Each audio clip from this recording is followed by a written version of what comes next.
Primal Fear, Dino Overhaul X, The Hunted. These are just a few of the hardest mods in Ark Survival Evolved, and over the past year I had the goal of beating every mod throughout 1000 days. So I hope you're prepared for an over 9-hour movie of my journey to beat every Ark mod in 1000 days. There will be chapters available for easy viewing, and remember to leave a like as this video took a ton of work to put together. And that journey all starts in Jurassic Ark. Day 1 of Ark started out pretty much as they always do. You wake up naked, cold, and determined. I started making my way down a beach only to end up coming across a horde of compies, but I did not want to deal with that right away, not at least before I had any tools. I came across a dodo, which I promptly decided to murder for some meat.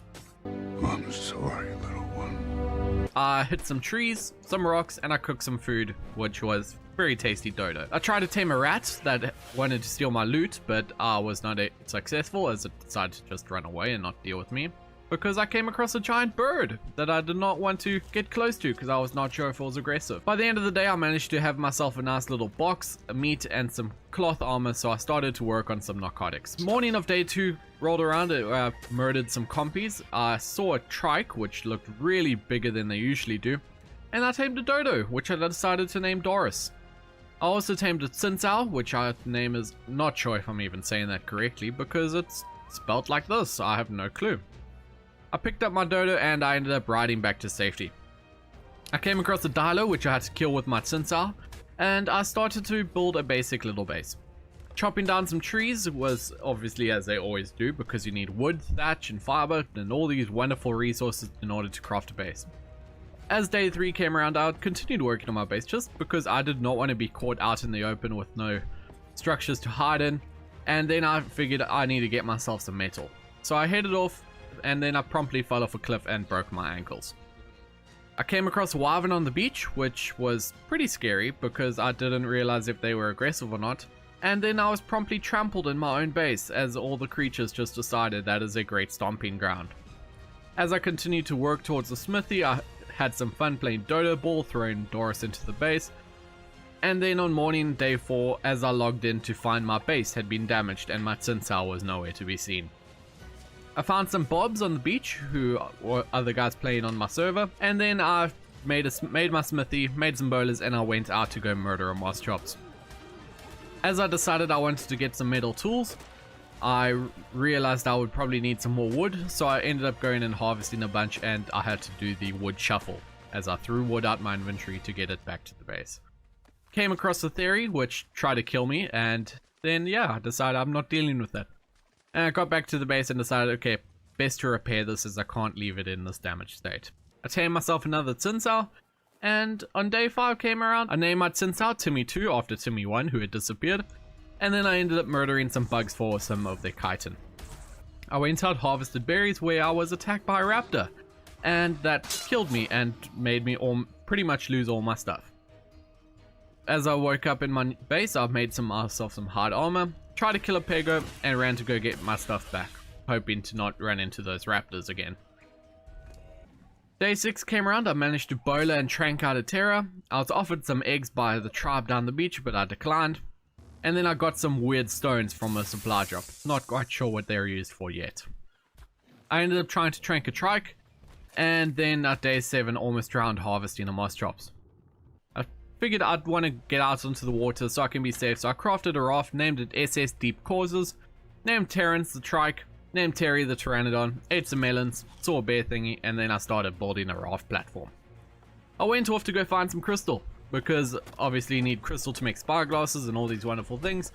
So I got some crystal, made some raft upgrades, and I figured I should tell you guys. The server's public. You're welcome to join it, but just simply joining the Discord. Links in the video description, and you can come play alongside me if you want to. Day 8, I found these boxes from this broken down shipwreck on the beach, and they gave me some nice loot, so I'll happily come and harvest these again at some point, as you will see. I was almost attacked by this trike looking thing, which I assumed would have been passive, but obviously not. And then I made myself an awesome spyglass, so I can actually see what is trying to eat me the whole time.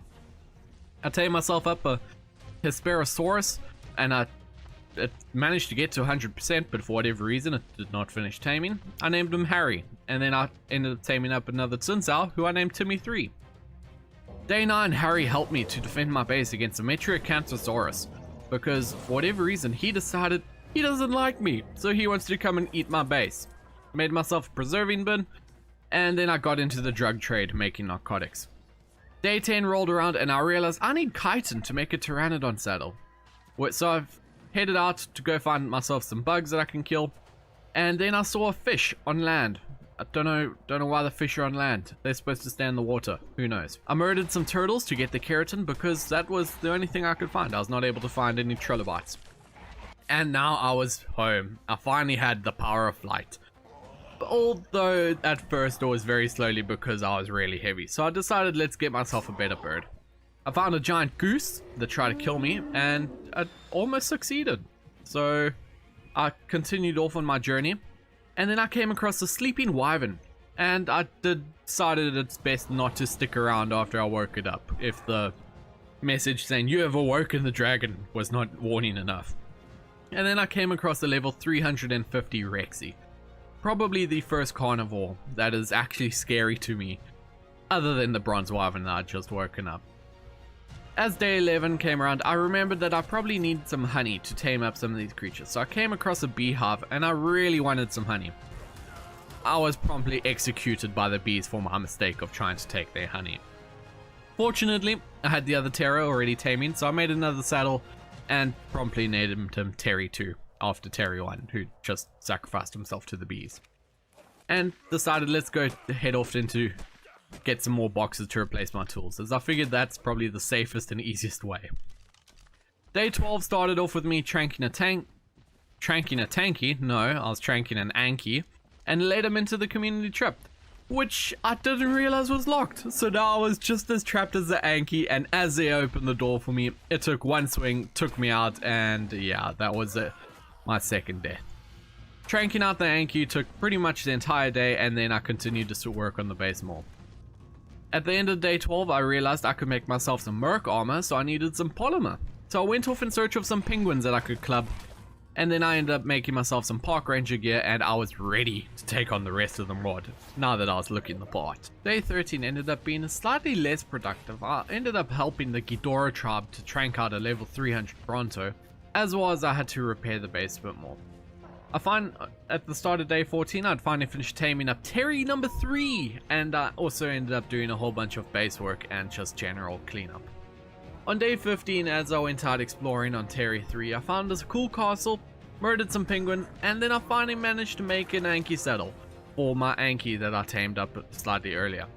I was attacked by a Pteranodon in midair, and in case you weren't aware, these Pteranodons can pick you up off your mount, so it was a very stressful battle for me, but I finally managed to come out victorious. Thankfully, I was well trained after spending hours playing Warthunder, the sponsor of today's video. With over 2,000 incredibly detailed tanks, planes and ships, each modeled down to their individual components in order to offer a highly immersive combat experience in what is truly the most comprehensive vehicle combat game ever made. I enjoy Warthunder so much, in fact, that I even commissioned my own tanks mod for Ark. My vehicles are nowhere near the quality of Warthunder thanks to its incredible graphics and detail in 4K resolution. You can play the game with nothing more than mouse and keyboard on PC, Xbox, and PlayStation. I love how in Warthunder every battle is dynamic and unique, just like the range of mods I'll be battling to complete in this 1000 days challenge.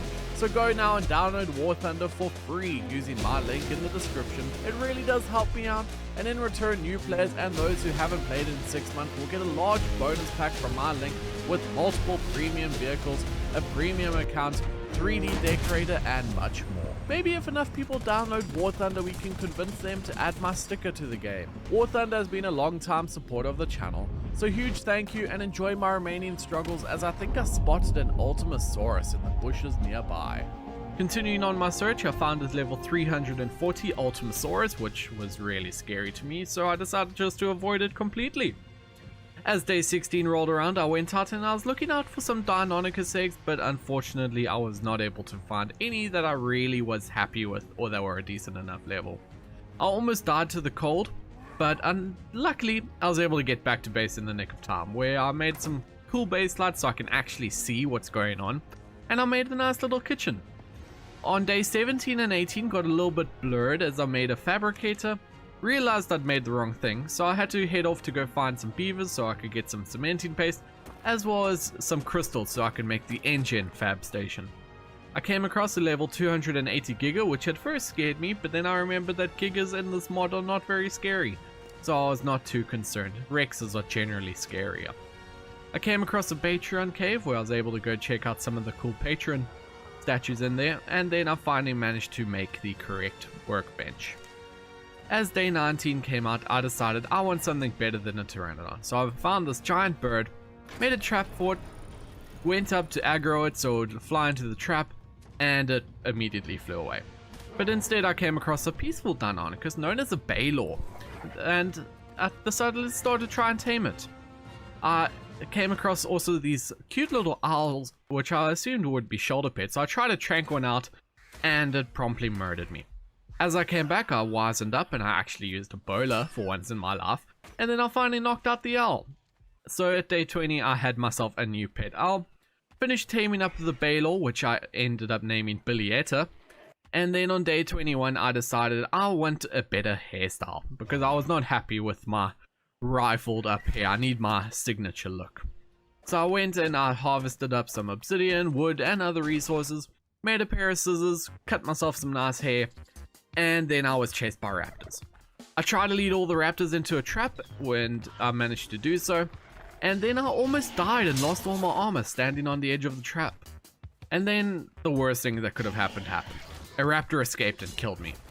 I finally managed to then get by and block the door with gates so that the last few raptors couldn't escape, and then after tranking it out as much as I could, I tried to feed it dead Dilos so its health would go up. So this was now on day 22. I had to repair my armor. I now ended up wasting a bunch of resources and a bunch of time trying to tame a raptor that I hardly ended up using, because at the time of doing this voiceover, I'm actually still playing on this series, so I don't know how it ends. I made an emote drink to remind people to, hey, leave a like on the video if you find yourself enjoyed it, would really appreciate it. And then finally the raptor was tamed up. As day 23 rolled around, I ended up getting attacked by a pteranodon, as well as my fellow allied tribe mates from down the road, and we reenacted the everything is fine meme. I found some rocks that I was able to hit to give myself some honey, and then I ended up taming up a Tio Trio, a cute little archery wyvern hybrid thingy, whatever they are. I found another one, and then I bred them together, made myself a nanny, and ended up crafting up my raft again, because I was not happy with how it looked. On day 25, I woke up to a gift. I'd received a frog from my allies down the beach, who, for helping them tame the Bronto early on in the season, they gave me a frog.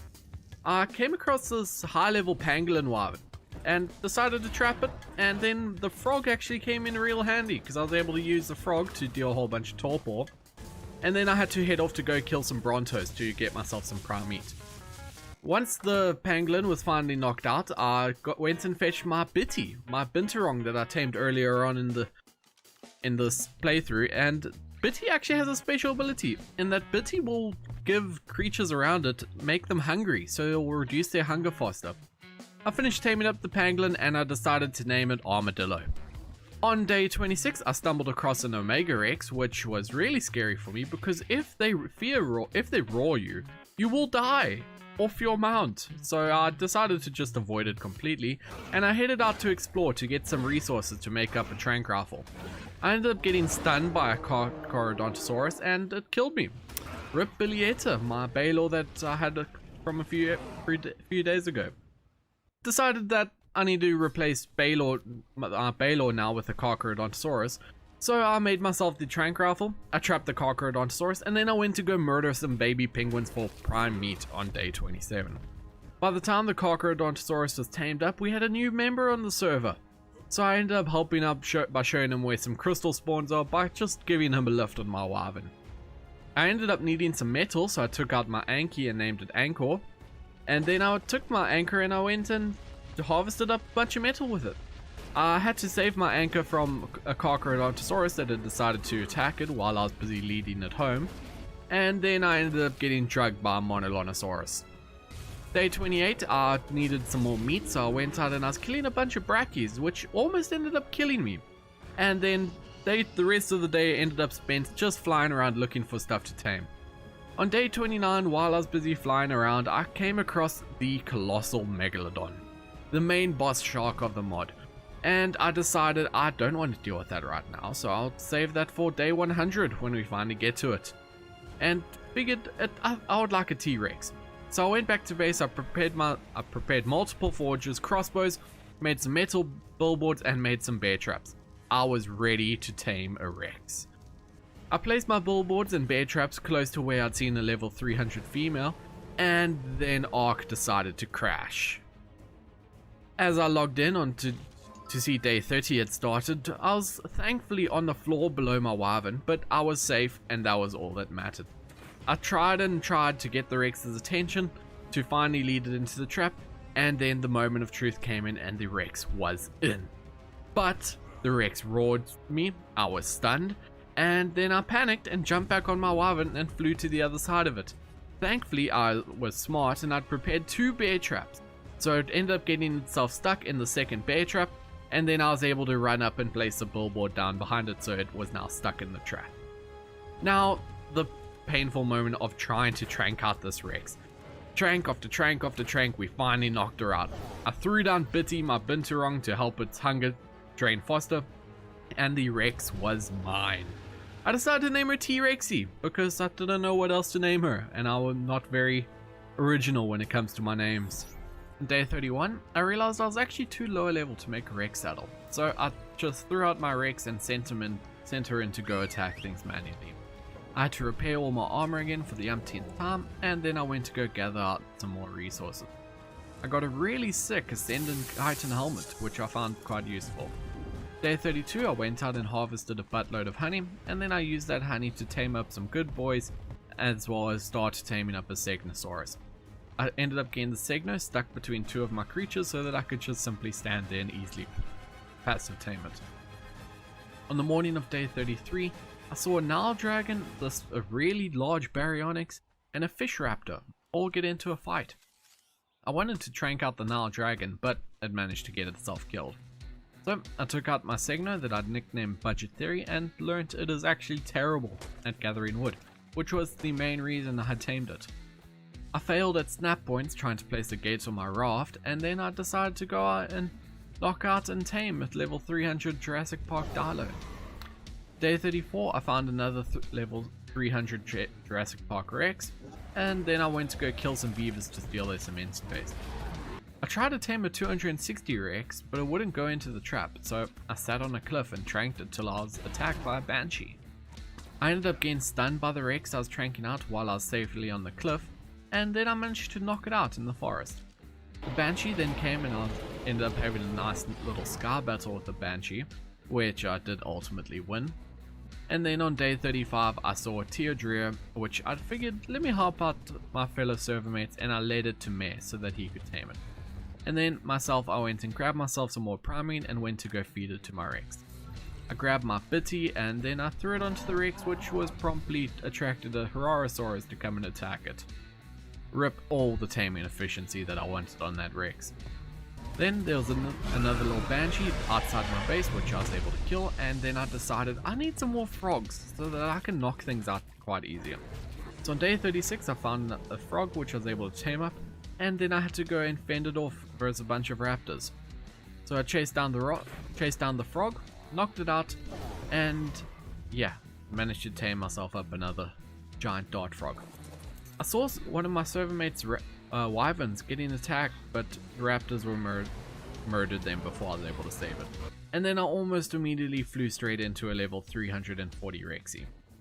After that, I used my budget theory to go out and grind up some more resources just so I can continue building my raft yet again on the morning of day 37. After that, I decided I want some more loot, so I made myself up a bunch of grappling hooks and headed off to the loot caves. I've managed to get this most incredible Ascendant Stone Axe. Not useful at all, so I took out my frustration by murdering all the galleys outside. On the morning of day 38, as I was out exploring again looking for some more creatures to tame up, I stumbled into the most dangerous creature I have seen so far, a level 300 Indominus Rex. I promptly avoided everything to do with it. I did not want to mess with it at all. But instead I came across a level 300 Tarbosaurus that I decided to kill to give myself some bonus experience. I found a Platio which I was able to tame to give me unlimited access to drugs so that I can keep taming things. As I finished taming up the Platio, I came across another supply crate which gave me an Ascended Longneck blueprint of 250%. Absolutely perfect, it is just what I needed. And with that I was finally a high enough level for the Rex saddle. It is time to start prepping for the vanilla bosses because I want to kill them before day 50, because otherwise if I'm not on track to kill all the vanilla bosses by day 50, I don't think I have a chance to beat the mod by day 100.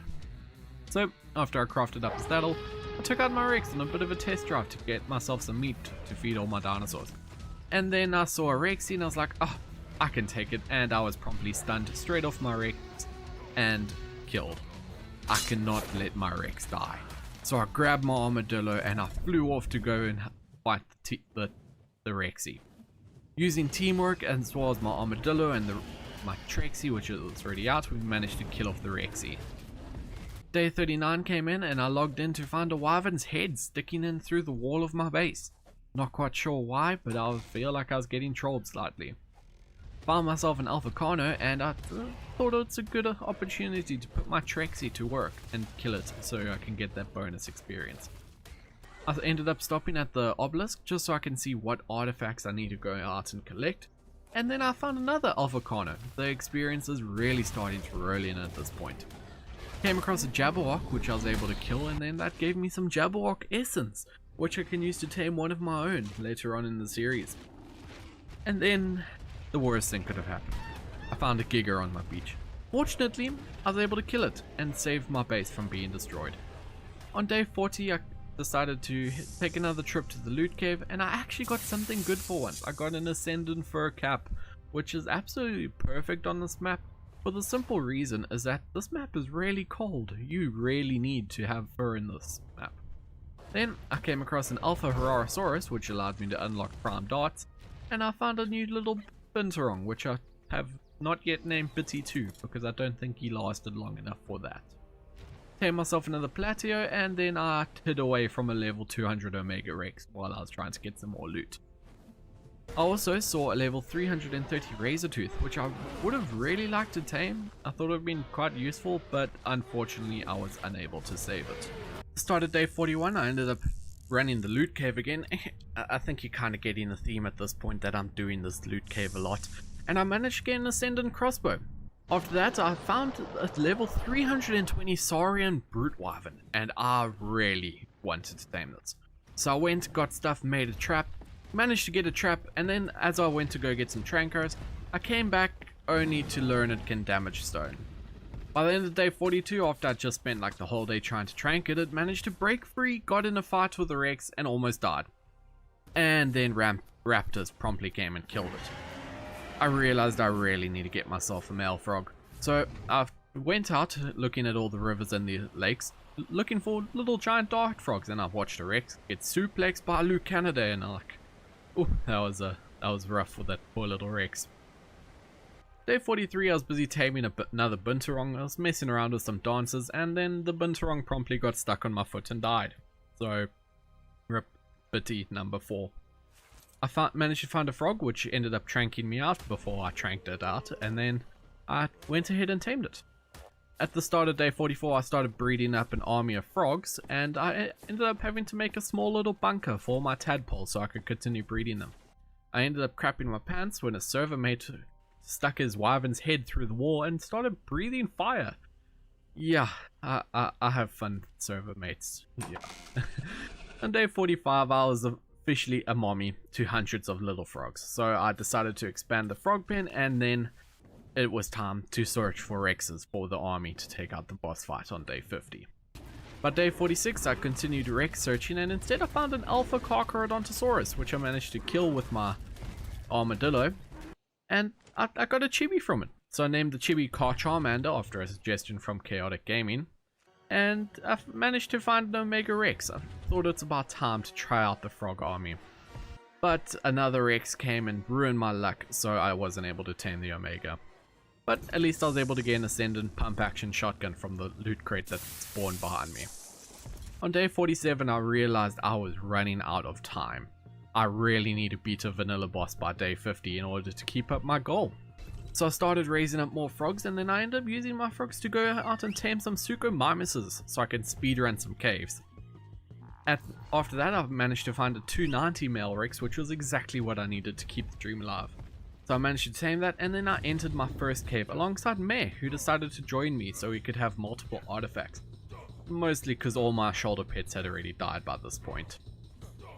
Started day 48, I spent doing the final 2 caves that we needed for the last 2 artifacts. We just barely managed to escape the second cave and the water cave in Fjordo, because it was rough. The Alpha Megalodons were basically eating our butts. Day 49 I've spent pretty much just raising Rexes, making saddles, and stressing about how this can all pretty much go horribly wrong, because if I don't kill this monkey by the end of tomorrow, I will fail and I will have not achieved my goal. So day 50 I wake up, I'm feeling stressed, don't know if my Rexes are strong enough, but I just have to hope that they are. So go in, summoning the boss, we spawn into the arena, into the beautiful custom Fjordal Megapithecus arena, and the fight begins. Rex biting, monkeys summoning, boulders getting thrown, and finally I come out to challenge. Now, all that is left is I need to beat this Jurassic Park mod by day 100.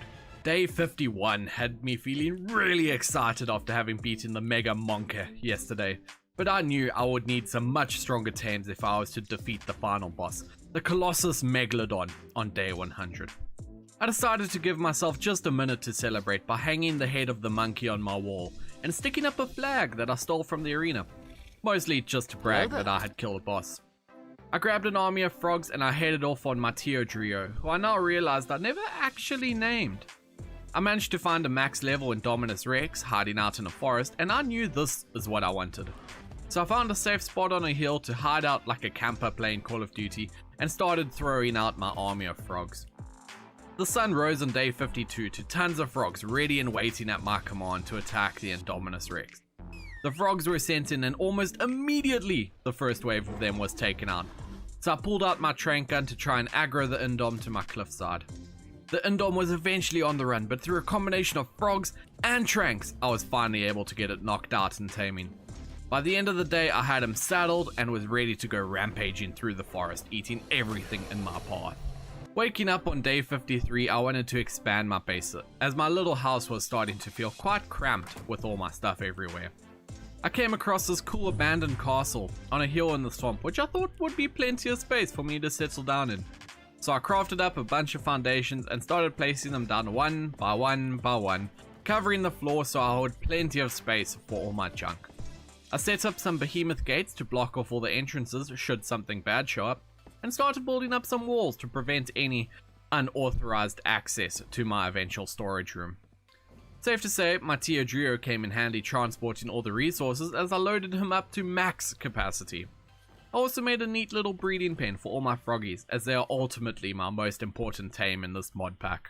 Day 54 had me continuing my Bob the Builder impression as work continued on the new base, placing walls, foundations, flying back to the starter house, and heading off to raid beaver dams for their paste, because I am not crafting that stuff. On my way back from destroying the homes of beavers, I came across an Alpha 06, one of the boss Rexes of the Jurassic Park mod, and thought to myself, why not? I have frogs, let me try and tame it. So I threw out some frogs and got to breeding up an army. Waking up on the morning of day 55, I kept breeding up a ton of frogs, but decided that while I was waiting for them all to fully mature, I'd head off and complete the labyrinth. So I jumped on my Suko and swam out to where the cave entrance is hidden underwater. Once in the cave, all you gotta do is grapple up to the top and you are officially in Niddersheim, a deadly cave full of Draugr, traps, and best of all, loot. So I hopped back onto my Suko that I'd transported up with the magic of Pokeballs and headed in. A full day later, after having traversed the entirety of the labyrinth, completing the death-defying jumps and brute forcing my way through the puzzles, I was at the artifact of the massive. Something I would later come to realize is the wrong artifact, as I only ended up fighting the dragon in later days. As I was leaving the cave towards the end of day 56, I tamed some dung beetles so I could easily start producing some fertilizer for my greenhouse that I planned to build. I didn't end up having much other time on this day, as I had spent all my time waiting for an artifact to respawn that was completely useless to me. Day 57, I again started raising up even more tadpoles, because why stop at 100 frogs when you could have 1000? I then went off to see if that Alpha 06 was still there, but unfortunately he must have despawned. Luckily, I didn't have to travel far, as I then stumbled upon an Omega Rex, which became my new target. Now these guys are deadly. Their roar will kill you off your mount, as I found out the first time I tried to tame one in part 1. But this time I was smarter, so I stopped high up on a cliff and then sent in my frogs. Only a few had to die before the rest were able to get under his toes and start tranking him out where he couldn't bite them. I only ended up getting interrupted once by a Carcharodontosaurus, which I was able to take out without too much panic. I did end up quickly zipping back to the base to fetch more frogs, as I knew if this took too long, my chances of knocking him out would slowly decrease. Thankfully, I got back without too much of an issue, although a few more frogs did end up dying. As it rolled into day 58, I was still waiting on my frogs to trank out this Omega. I mean, when something has 3.7 mil torpor, it's expected to take a while to make it fall asleep. I did have to deal with one pesky Giga using some long-range shotgun blast, so he doesn't get a chance to kill all of my frogs. And then finally at the end of the day, my frogs had the Omega torpor running and unconscious. Only took what, 2 full days to knock it out? But at least I already had access to some prime meat from the Giga I had recently killed. While I was waiting on the Omega to tame out, I saw a drop with an Ascendant shotgun BB that I really wanted, so I grabbed that while waiting. Day 59 was spent flying around while waiting for my Omega to tame up, looking for other creatures I could potentially add to my arsenal. I did see a death dodo, but I didn't really want to waste another few days and thousands of frogs' lives for 3.9 million torpor. And then finally, as the sun set, my Omega was tamed. I wanted to name it Megan, but then I realized it was a male, so I named it Omegle instead. Day 60. And I decided to start off the day by taking Omegle for a leisurely stroll down the beach before stopping by the obelisk to see what I needed for the Alpha Dragon, as I wanted a superstructures tech transmitter, which would allow me to scan for any creatures I needed. I ended up at the Volcano Island, which also happens to be the cave entrance for an artifact. Only problem is you have to walk through lava to get to it. Omegle made the cave very easy though, as I could just munch my way through while basically getting cooked alive from being inside a volcano. But at least I now had the artifact of the immune. As I was flying back to my base on the morning of day 61, I came across a Lucanidae. So I quickly shot back to the base to raise up some frogs and cover some wood in some spoiled meat to make microbial slurry wood, the only thing a Lucanidae might consider eating.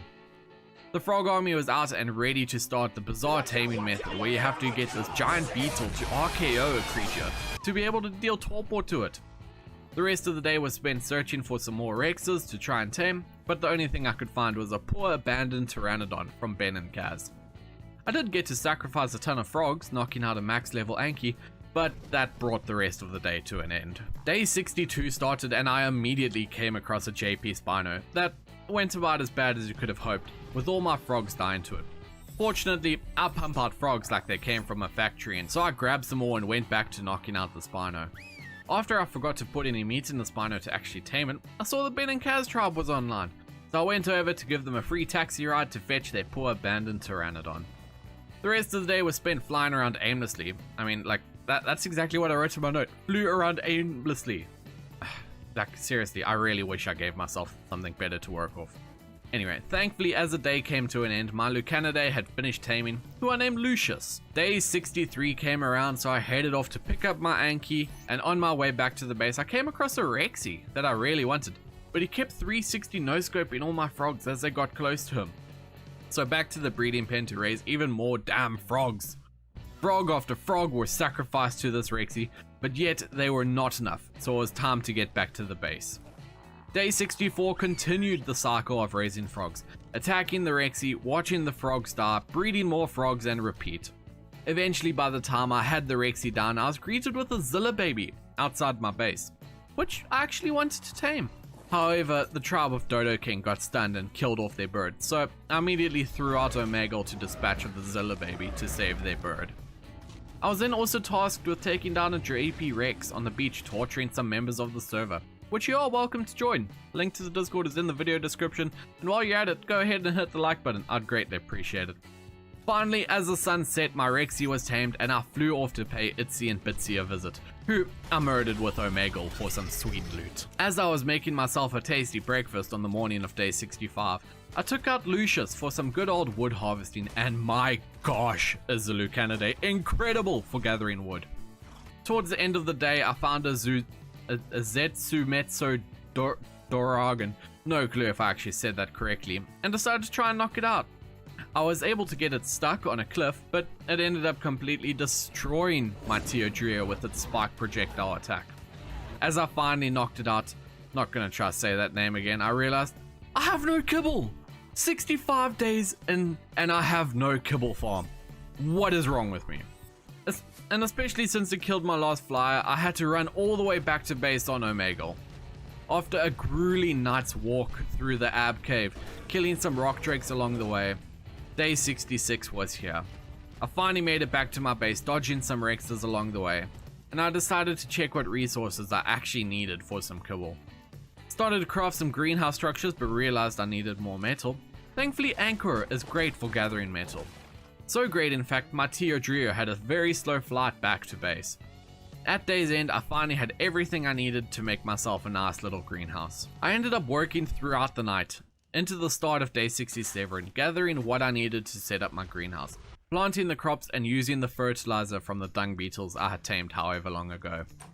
And then day 68 started and I woke up to a pest problem, which I killed with my shotgun, and then I was invited to a tour the base of the Gallimimus tribe.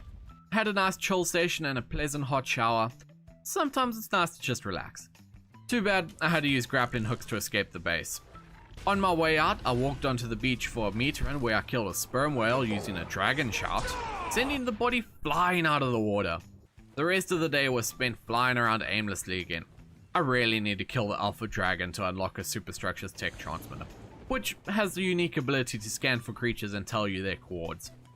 I came across Chaotic's base, who has an awesome Let's Play series going on the cluster. Day 69. Nice. Started out great as I came across an Alpha Carno, which I was able to kill for some much needed experience, before stopping by the cave of our adorable twin spiders, Itsy and Bitsy, for some much needed loot. Omegle really is pretty powerful, but he will most likely meet his match when we take on the Colossus Megalodon on day 100. I put Omegle into my Teodria's inventory, but we'll get to why that's bad in a few. As I continued to search the entire day for anything to tame, I found an alpha raptor that I started fighting, before a stupid little lightning hunt drake came and knocked me off my mount. So I jumped away from the trio and immediately began looking for my Omegle to throw out. Where is he? That's right, still in my Wyvern's inventory. So panicking, I finally decided to throw out Lucius, who was good for a few seconds, till my trio died, and now the raptor was focusing me! So I jumped off once again and finally had the smarts to throw out a Rexy, which eventually managed to kill the raptor, only to then throw himself off a cliff in protest to my stupidity. Yeah, day 69 me hard. Thankfully I was able to recover all my stuff, no thanks to the Rexy, and this dreadful day came to an end. As I headed off on day 70 into the underwater pirate cave, I almost ended up dying and losing my Suko multiple times while grabbing the artifact of the cunning. Fortunately, no other losses were had other than my dignity. With how much the eels were messing me up, I managed to grab a few of the artifacts and chucking them into my panda before heading off to the next cave. By the time I got to the next cave, it was already day 71. As I got distracted trying to tame a Yuti, which went miserably as it decided to yeet itself off a cliff. Running through the cave went fairly smoothly, right up until the moment a dang Polovia jumped, stunning me right next to a dang polar bear. At least Omegle was there to save me from my bad luck.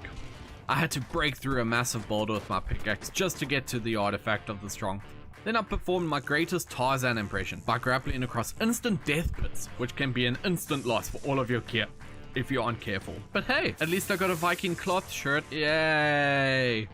I almost lost Omegle to a death pit, as he was running off thanks to another damn Polovia, but by the edge of his toes I did not fall in. So I grabbed my artifact of the Skylord and hightailed it out of this cave.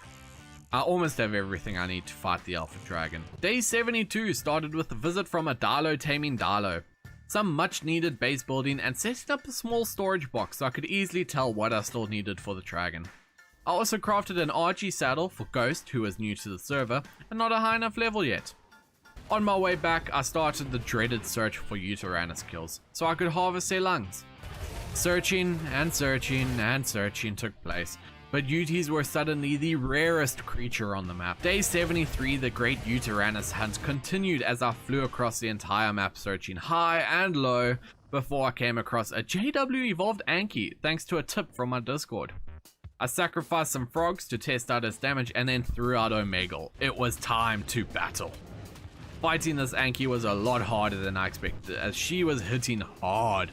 However, using the genius tactic of running away to get onto a higher spot and still attack, I was able to slowly whittle her health down until crash.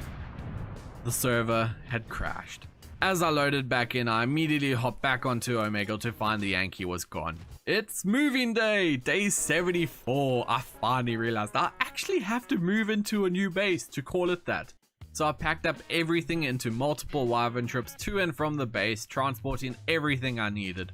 This took like 90% of the day, so I spent the remaining 10% raising some more tadpoles. I almost immediately put all my brand new frogs to work on day 75, as I threw them at a Rexy trying to tame it.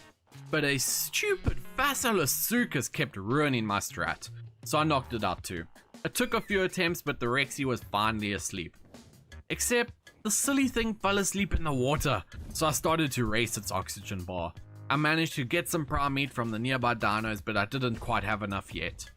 Waking up on day 76, I finally had enough prime meat as I ripped more lungs out of a Uti. Only to come back and find the Uti wasn't drowning at all, so I didn't even need to rush. But at least now I had another Rexy. So I decided to continue searching for more damned Utis. How is it so hard just to get 10 Uteranus lungs? 10! Now, I never found any Uteranus. Figures. But I did come across another max level 350 Rexy. So I decided to tame that one too. Yeah, you guessed it. Frogs. I ended up getting them all killed, so I had to shoot back to the base. And while I was there, shoot some damned itchy stealing my meat! On day 77, I came back to the Rexy I was knocking out the previous day, which happened relatively painlessly. So I went off to get some prime meat by killing a Giga nearby. I got distracted by a female red panda that I found, as now I could finally breed shoulder pets, so I wouldn't run out anymore. So I went and did just that and got myself the tiniest little baby red panda. I heard Bart was also looking for a breeding pair of pandas, so I struck up a deal and offered pandas in exchange for some binturong that I could breed. I met up with him and exchanged our trades, and I was back off to go check on my Rexy that was taming up. Only to find it had been murdered by some oversized koala bears. Archaeandrus. So as frustrated as I was, I murdered all of them. The women and children too. The morning of the 78th day, I found an Ultimasaurus. And since I had zero clue how strong they were, decided to try and tame one. Only to have it fear roar all my frogs and murder them one by one. Maybe this wouldn't be so easy. It took some trial and error, but finally I was able to get it knocked out and ready to be tamed. Which was soon ruined by a stupid amphixion that came and munched on it while I was AFK browsing Twitter. In sheer frustration, I just killed the Ultima and flew off to go murder some more UTs. I ended up searching far and wide, high and low, but only managed to find one. A level 280 that I thought would do more good for me tamed than dead. So I chased it down a cliff, tranking it out as the sun set. As I was taming up my UT, watching the sunrise of day 79, another Rexy came across my path that I decided to tame. It took some corralling, like literally corralling the Rexy with my armadillo to stop it running too far, before I finally had it sleeping like a baby. Thankfully had no more problems after that, so I had myself another Rexy and Uteranus to add to my army. Day 81, I finally named my red panda Pabu, and then grabbed all my creatures to officially move into the new base. I set up a new little breeding pen for my frogs in the small puddle of my castle, and then started to raise up a batch of fresh sacrifices, I mean soldiers, for taming. I set up some lights so I wouldn't be afraid of the dark anymore, then took out my Suko and my frogs in search of a sperm whale to tame. I came across a level 270 and got to work. Fortunately they're slow, and I got it about 70% knocked out before the end of the day. On the 82nd day I continued my goal of taming the sperm whale, which went pretty successfully, as by the end of the day I had prime meat in its inventory and it was taming up. I then came across a low level female that I decided to tame up so I could breed them. And as I was going to pick up my female, I got completely ambushed by a school of jellyfish and was completely chain stunned and killed. Waking up on day 83 after dying, I raced to grab a fly and something to kill the jellyfish, which just so happened to be a Rexy. I was able to recover my gear pretty easily after that, picked up the male I was taming and flew back to base to craft a saddle. The morning of day 84, I set up some more lights and then headed off to the ocean, and was sorely disappointed to learn that the whales can't breed. So I figured just the one would be enough and went off in search of basilos to kill for their blubber. I then realized I hadn't named my sperm whale yet, so I named him Johnny Sins, after the famous doctor, lawyer, plumber and astronaut. I spent the entire day in the ocean just searching for damn basilos, but I only found 2. I needed to kill 5 for the alpha dragon fight. Day 85 continued in the ocean, searching for basilos before I came across Bennett on his $1 Spino, who needed some protection to get his stuff. Gave him a hand and continued on my search for the blueberry cucumbers of the sea. These things were starting to seem as rare as the UTs. I watched an epic battle of Dilo riding his blood crystal Ivan versus Jabberwock. The Jabberwock won, but then I was able to snipe the kill of the Jabberwock. Unfortunately, Dilo's Wyvern died from his wounds second later. But killing the Jabberwock had a bonus, as its corpse gave me Tuso tentacles, another ingredient I needed for the boss fight. By the end of the day, I had finally killed the final Bassie I needed to fight the Alpha Dragon, and all I needed was some final few UT lungs. Day 86 of the search for the incredibly rare Uteranus, and I was starting to run out of time. But then a miracle happened. I was flying back to my base and came across not 1, but 2 more UTs, giving me the final lungs I needed to start the fight. Fortunately for me, I was already ready for it, as in between all the days I had been leveling my Rexes, crafting saddles, and breeding for mutations. Day 87, I did just want a few levels on my UT for some extra health, so I took it out into the swamp for some murder, and then flew out to the blue orb to prepare for the boss fight. I had all my creatures out and ready, put all the artifacts and drops into the terminal, only to then realize I was only level 97.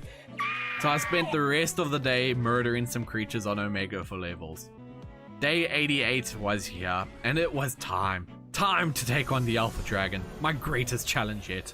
Spawning into the fight, I was on my UT, and my goal was just to keep them buffed for long enough to survive. Unfortunately, some of my Rexes fell into a hole. My UT only had a primitive saddle, so I was taking way more damage than I expected. And then I managed to jump onto a Rexy before I was killed off my UT. Now, Rexies are amazing for boss fights, as the combination of rivalry and ascendant saddles makes them incredibly tanky, even to the fire damage of the dragon. So before all my Rexes died and losing me everything, I was able to finish off the dragon. So I ran to collect the artifact in the dragon arena, not that I ever ended up using it, and I now had the final key unlocked that I needed to ensure my victory against the Meg on day 100. The Superstructure's Tech Transmitter. At the end of the day, I came across a death dodo and thought, sure, I can kill it. So day 89, I sent in my Rex army and we absolutely swarmed the dodo, keeping it pinned against the wall, only having it escape whenever it summoned minions. I finally killed it, unlocking me the tech generator, which would actually be super helpful for my base. Once I was back at the base, I just kept breeding for mutations, as with how close the dragon fight was, I was not feeling confident in fighting the Megalodon. I managed to find a level 290 Alpha 06 that would actually seriously bolster my forces, but it fell off the cliff into the ocean. So I made a trap on an underwater ledge nearby and did my best to lead it into it. Starmorph minions made this extremely challenging as they really hurt. Day 90 started with me desperately trying to move my trap without dying. This Alpha 06 was not making things easy for me, but I finally got it stuck, only to have it freely walk out 2 seconds later. But even then, it would not have mattered, as the Alpha 06 was finally sick of all my games, took one munch and obliterated all my metal gateways. I genuinely had no idea it could damage metal. So I flew back to my base with my tail between my legs, defeated by this taming attempt. So I was back to the drawing board, checking for mutations, raising baby Rexes, and hatching more frogs. Day 91 started off with me seeing a level 290 death dodo was on the map. So I flew off to try and tame it. I managed to get it completely stuck in frogs, and it was going to work until everything went completely wrong, as the dodo broke free, summoned its minions, and massacred every frog I had with me. I was so sick of losing all my frogs the whole time, so I decided to craft myself a fancy new trank gun instead, which ended up being super expensive, but I had most of the resources I needed. I finally had my CAA trank rifle, and I was back to try and tame this dodo. I was extremely disappointed. This rifle did hardly any torpor. What a waste of resources. As I was flying back to the dodo, I crashed. And waking up on the floor of day 92, thankfully I had my Pteranodon on me as Armadillo was still up in the air. But I was off again, and I found a Rex saddle blueprint in the red drop, which was way better than my previous one. I tried for the entire day to tame this dodo, but whether it was the gates it kept destroying or the minions it kept summoning, I just simply wasn't able to get the job done. I was starting to get really concerned now. Time is running up. So I crafted myself up a harvester mech, which was great and let me get some much needed resources that I would need for the Rex saddles, and the rest of the day I kinda just wasted, running around doing some odd jobs in the base. I really don't know what I was doing, kinda just procrastinating, I guess. I did however fly back to take on that dodo again as the day ended. Then day 93 started with the dodo murdering all my frogs again. I really should have just given up on this dodo days ago, but I desperately wanted it. Not only was I running out of days to complete this challenge, but I was running out of time in the day, as I actually had to go to sleep soon.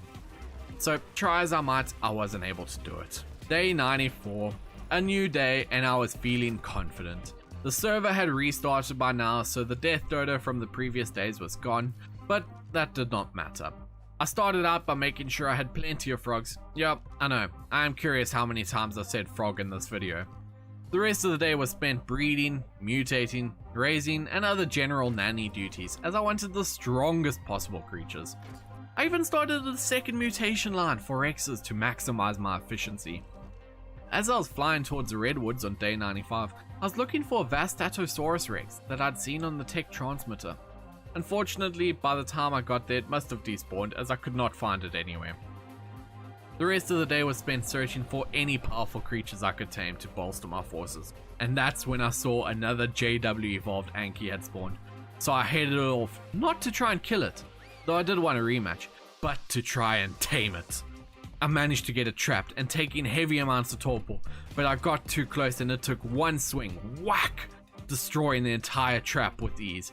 Almost killed my armadillo in the process.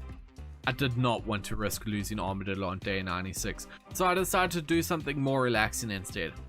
I was invited by Saris, an incredible builder, to come check out her base, and it just looked amazing. Extremely warm and cozy, and I was even treated to a hearty Canadian cooked steak meal. So I gave her some frogs as a thanks. The rest of the day was spent leveling Johnny Sins in the ocean, as he was a key part of my plan to defeat the Megalodon.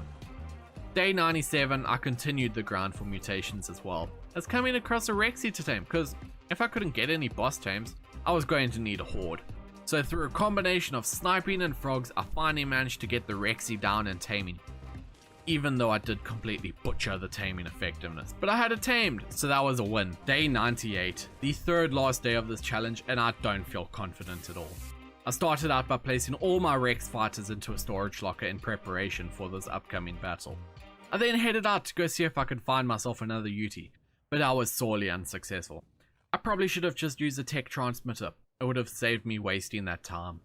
I paid a visit to one of my patrons, Jolton, to check out his floating base, and accomplished nothing else for the rest of the day. The second last day, day 99, I logged in to find rocks everywhere in my base, but that's probably because I haven't been on while working on the script. I figured I have one last shot to tame a powerful creature, so I flew off to where I had seen a death dodo. I sacrificed multiple frogs, but unfortunately the dodo just wasn't giving me any chance, as its minions just would not leave me alone. So accepting my fate, I headed back to the base to make sure I had everything ready. I needed some more ingots to make the final few saddles, so I grabbed my harvester mech and flew off to the metal nodes, I watched Skeletor put on a pretty light strobe and harvested up a bunch of metal. Day 100. We have made it. I spent the early hours of the morning putting my Ascendant saddles on my Rex army, putting the last few levels in and crafting up a bunch of behemoth metal gates, because I had a plan. I was going to lead the shark into shallow waters with Johnny Sins and trap it there using the gates so my Rexes could finish the job. I checked the transmitter and there was a max level Colossus Meg. It was now or never. I managed to draw the Meg in close enough and spam trapped it with the gates. Unfortunately, trapping Johnny Sins in there with it as well. Rest in peace, Johnny. You were a good whale, but I had no time to mourn. I threw down my army of Rexes and jumped on Omegle for myself. The Rexes charged in, munching and thrashing around. The first wave of Rexes were killed, but I was prepared. Sending in even more Rexes. The Meg was getting low on health now, and then finally, victory! The Meg has been defeated, and with that, I have beaten Jurassic Ark in 100 days. Urbanus Astrum was once an ark full of its own sense of majestic beauty, incredible scenery, and ever so deadly dinosaurs. It has been completely overrun by creatures that only exist in our fantasies. One survivor, who henceforth shall be known only as the Wizard, discovered powerful black magic and opened a rift in reality itself, unleashing hundreds of creatures into the world. He is growing stronger day by day, and if I don't stop him in 100 days, I may never be able to. He has enlisted the help of many different guardians. I found that they are the ones holding the portal open, allowing the Wizard to draw his power. But I have to be careful. Once the Wizard learns I'm trying to stop him, he will start summoning more and more forces to take me down. Will I be able to recruit and learn the ways of these new beings so that I can bring down the Wizard? Well, it all started on a beach, immediately under attack by a goblin. So I ran off down the beach, grabbing some berries before punching a tree for thatch. Crafting some chibis, I named one Subscribe. Made some basic tools and spears before killing the gremlin so he wouldn't be able to tell the Wizard of my existence. I spent some time making a bow and arrows when I saw a massive dude walking along the beach. Yeah, nope. As I slowly backed away to continue harvesting thatch for chibis, I set up a fire to cook myself some meat before turning to murder a nearby turtle. When I saw another massive guy fighting the one I had just seen. I guess not everyone who came from that realm is a fan of the Wizard, so maybe I can recruit some of them to join me later, whether willingly or not. I finally killed the turtle before harvesting its chitin, set up a 1x1 foundation and mortar and pestle before spending the rest of the day harvesting bushes for narco berries. In the morning, I saw the big guy getting awfully close to my base, but he actually turned out to be friendly. No clue what race or species for that matter, but I may have to recruit him later. I killed another turtle for its meat and chitin before running up to a blue drop, and I wasn't a high enough level. When as it was getting dark, I saw a giant walking crab man on my beach, and he definitely did not look friendly. So I chose to just avoid him and spend the remaining parts of the day harvesting wood, thatch, stone, and flint. Another one of the Wizard's minions found, a kobold, but I needed some companions, so I boiled it, tranked it out, and tamed it. These little guys aren't very strong, so I named him Krillin, as I was fully expecting him to die. Showed him to my base, and I just, well, left him to protect it. I saw a dead crabman in the morning and took the opportunity to harvest his rotting corpse when I saw a giant anglerfish man, who must have been the species that shell golem was fighting earlier, and since the golem was a friend, this must be an enemy. And I began pelting it with arrows from the high ground, and Krillin wanted to try and help out, but immediately got killed. But that let me learn that this was an abyssal Inros. I would need to avenge Krillin though. Eventually killing the Inros and harvesting its corpse, I set up a small sign in mourning of Krillin before crafting a raft and beginning to move all my stuff onto it. When I saw a terror I could bowler, trank and shove my meat into. My terror was awake and tamed in the morning when I named my tribe the World Saviors. As well, that's what I was here to do. It is my destiny. That was almost just ended by that Inros. Thankfully, I was able to swim away, but his ominous floating through the water was just terrifying. I eventually swam to shore and whistled over my terror, finished moving my stuff over and set up a basic raft design that I'd be able to finish later. Grabbed my stuff to go on the raft and set sail. When as I was leaving, I saw a kraken on the island. Yeah, not going there. I also saw a shell man on the shore and was going to say hello, but he looked mad at me, so I sailed away. Must have been one of the wizard's minions. Hopefully he doesn't snitch on my location, as I found a really cool bridge going out over the water. Ran out to check it out, and this looked like a pretty good base location, so I parked my boat to end off the day. I spent the morning killing the local fauna for their hide when I was able to bowler another terror to trank it out, set up a forge to smelt some ingots when my terror finally tamed up, so I named them Terrible and Pathetic, since both were just incredibly low levels. Then running down the beach, I saw some shark people swimming in the water. Seeing they were friendly, I decided to offer him some meat in order to convince him to join my tribe, and the meat was gratefully accepted, but would take some more convincing in order to pledge his allegiance. When as the sun was rising, a goblin and kobold had found me. I managed to bowler and kill them with the assistance of the trike that was pissed at them too. Now these must have just been scouts, and the wizard will soon realize that these guys aren't coming back. So I need to start recruiting some more backup if I have any hope to survive. I crafted up some billboards and trank arrows to tame that trike that had helped me with the goblin, when out of the woods came a divine paladin. But he did not think I had the experience to be worth talking to, so he just ignored me as I finally knocked out the trike, shoved some berries up its butt, and now there was an ant walking around near my raft, who thankfully was friendly as well. And then a crabman showed up, not the same species of crabman I saw earlier, and this guy was interested in hearing what I had to say, so I gave him some cooked meat, but then he was full and told me to come back later. The shark man was then willing to accept some more food, and I learned that he is a Tiber, a race of shark folk who usually have no interest in land dwellers, but being here in the strange land of Ebonus Astrum, he knew they would all have to pick a side eventually. The paladin was still not interested in me, before finally in the evening I was able to saddle up my PT, though I never took my first flight just yet in case the wizard sees my location. Waking up on day 7, I tranked out another PT before seeing my trike had finished taming, saddled it up, and used it to do a massive bush and tree harvesting, gathering berries, thatch, and wood. When I had my first panic moment as I saw a dragon flying around nearby. This must have been the wizard searching for me. But he fortunately did not see me, as I was able to hide behind this tree as it flew away. I guess that seaman from earlier had contacted the wizard. I would need to be careful. I set up a smithy as I wanted some metal tools when the crab man I met earlier was finally ready to be recruited into the tribe. He even allowed me to get a lift on his shoulders when I learned his name is Mr. Krabs. And Mr. Krabs is actually a fantastic wood gatherer. Maybe after this wizard is defeated, he can be a lumberjack. So I spent the rest of the day gathering a ton of wood with Mr. Krabs.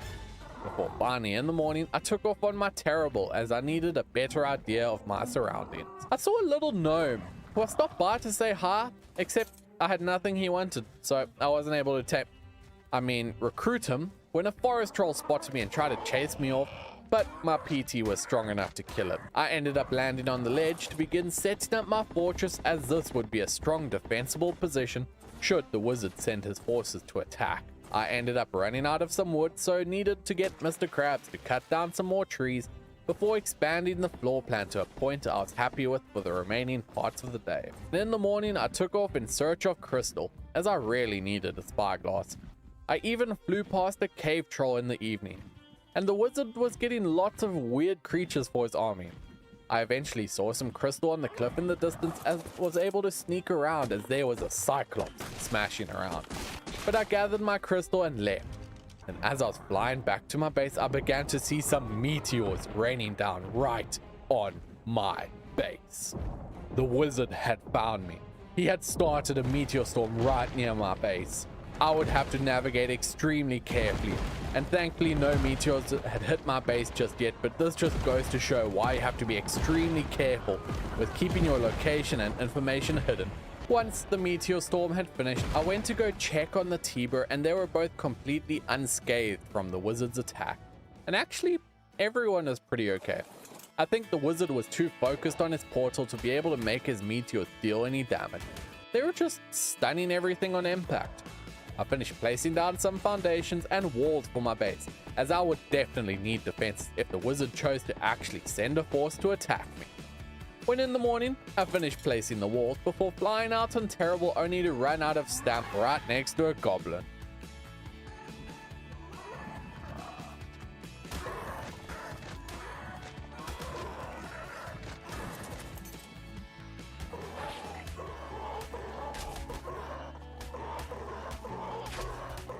Rip. Terrible. But at least I was able to immediately avenge him by killing the goblin. I went to go check on the T-Bear only to be accidentally killed when a piranha bit his toes and he rage attacked, killing me instantly. Note to self, don't get on the shark people's bad side. I got back to my stuff, grabbing it from my grave, and the T-Bear was still happy to have my recruitment meet, even if he had killed me. When I got a chance to place a sign in remembrance of Terrible, my terrible Pteranodon, that truly was terrific for his time. In the morning, a Therizino had ended up on my beach, and these things are absolutely deadly. It had even gained the attention of my Pteranodon, so I whistled away my PT before aggroing the Theri.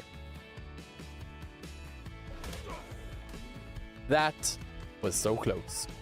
I'm just glad that the Nature Defender was able to win the fight, as that Theri would have ruined my day. I need to get one of those Nature Defenders sometime. I continued trying to recruit the T-Bear, but they were pretty hard to convince, so it was taking a really long time to recruit them. I finally had one of the T-Bear fully recruited in the evening, and they were so happy to be a part of the team.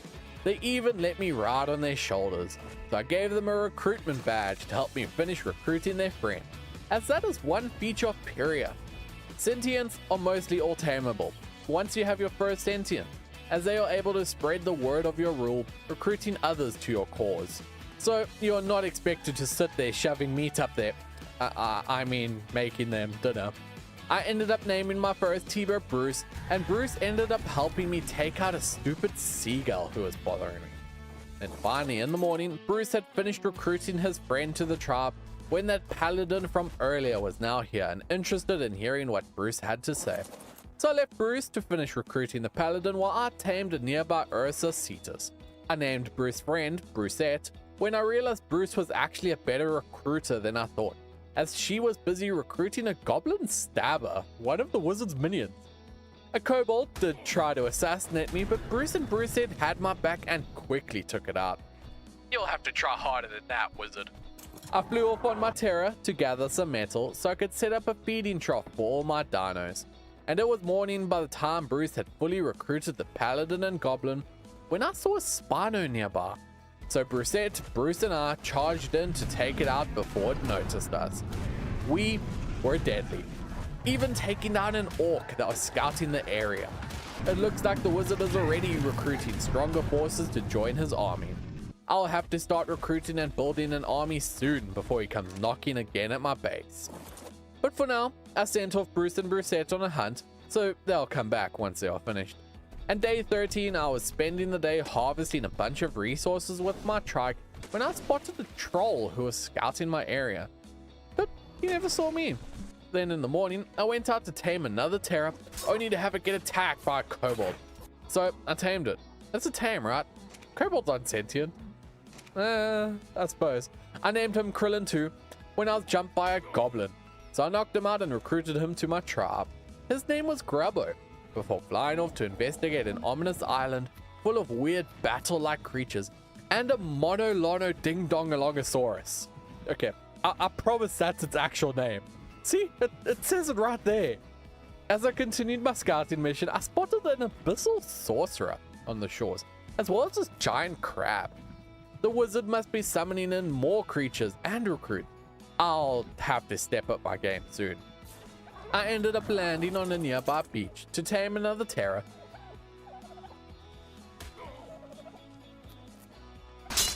And yeah, I got ambushed. This wizard's troops are scary. And waking up at base, Bruce and Brucette were back from their hunt, so I sent them on a new one to gather more supplies. I boiled this weird snake dog thing called a Bantu in the morning and began tranking it out.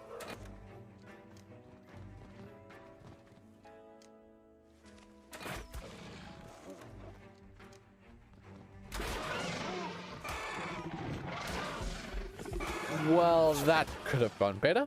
I got back my stuff and just got my Paladin, Perseus, and team to take it out, since, well, I didn't want to die again. I spotted some nasties up the hill nearby, so enlisting Perseus to give me some backup, we began venturing our way up the hill. Well, turns out Perseus is a pretty good fighter, being able to heal, cast fireball, and is impressive with the sword. We ended up taking down 2 Theries who were blocking our patrol route, as well as another Bantu to end off the day. I tranked the new Terra in the morning before a Thatch Golem scared me off, so I brought Perseus for some backup. The Terra tamed, and then in the distance we saw what looked to be another Paladin and a walking lion? Wait, all lions walk. A lion walking on its hind legs? Yeah, whatever. Perseus did have his recruiter's badge on him and was able to begin convincing both of them to join our tribe, so I just let him do all the talking while I ran home with my new Terra and saw Bruce and Brucette were back from their hunt. Saddled up the Terra, grabbed a new drop, and killed a sheep, harvested its mutton before chucking it into a preserving bin for later, and then grabbing a lift with Brucette as she was a pretty fast swimmer, met up with Perseus and his new friends named Grogor and Jeremiah. We immediately tag-teamed an abyssal troop on the beach before swimming off to fight all of the things. We even came up on another sorcerer who we promptly murdered. This wizard would have to throw something much tougher at us. After we arrived at the beach where I first started this journey, it was now infested with the wizard's minions, so we had to take them out. Before finally arriving back where I died earlier to recover my belongings, trapped up the Terra, and with my ragtag fighting squad, we even killed a Cyclops. He should have kept his one eye open. We were heading home in the morning when a water wyvern was blocking our path. Thankfully it was a pushover, but this place was starting to absolutely swarm with enemies. The wizard must have already increased the strength of his portal to bring in even more creatures. I can only imagine some of the beasts and troops that he'll eventually be throwing at me. I did come across Medusa, but my recruiters weren't able to convince her to join us. I had to be careful though, as I could already feel myself turning to stone. She did at least help us fight a cockatrice that wanted to mess with us. Then as we were about to arrive home, I spotted some of the abyssal troops on the beach, so we killed them too. I flew off in the morning as I saw in my tame tracker that the Divine Berserker had joined us. I got there to find her fighting a cockatrice and Bronto, and she won solo. Definitely a great addition to the tribe. So I put her in a soul wall, and once I got home, set up some basic storage in my new base on the cliff before transferring everything up, set up all my workstations, and harvested with my trike for the rest of the day.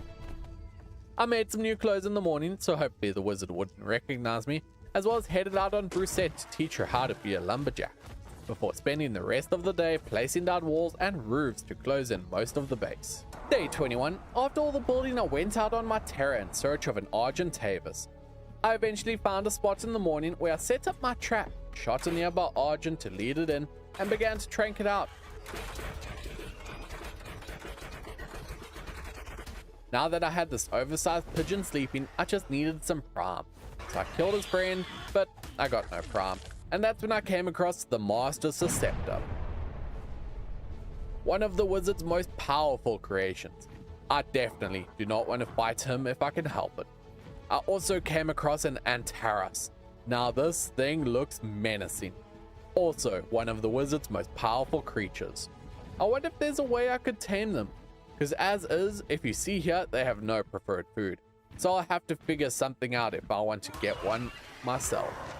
I did eventually find another Argent I was able to kill for some Prime, but with how long this one took to get, I probably should have just used regular meat. Got back to the Argent, shoved in the meat, and she became my friend. Now it just needed one more for a breeding pair. I found a male in the morning who I was able to aggro into my trap, even if his friend did come with, and that's when... Splat. Whoops. Make sure to watch your step, people. Flew back on another Terra, grabbed my stuff, killed his friend who was left in my trap. Still no Prime meat, by the way. Thanks, game. Jumped on my Terra and led in. I led in the RG. Closed the gates, tranked it out, shoved in my meat, and it became my friend. Once I got home, I named the two Argents Braw and Scraw before setting them up to breed. I couldn't afford a soul terminal as I needed poly, so I flew off to the snow.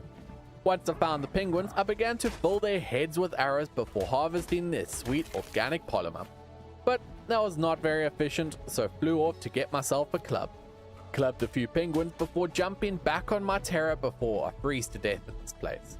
Once I got home, I set up my terminal to collect all the Argent eggs, as I would need some air cons if I was to hatch them.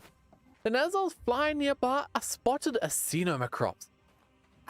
I want some so badly. So I hopped off my terror to see if I could attract one's attention. Come here, little guy. No, I want you to love me. There you go, a little bit closer. That's a good blind squirrel.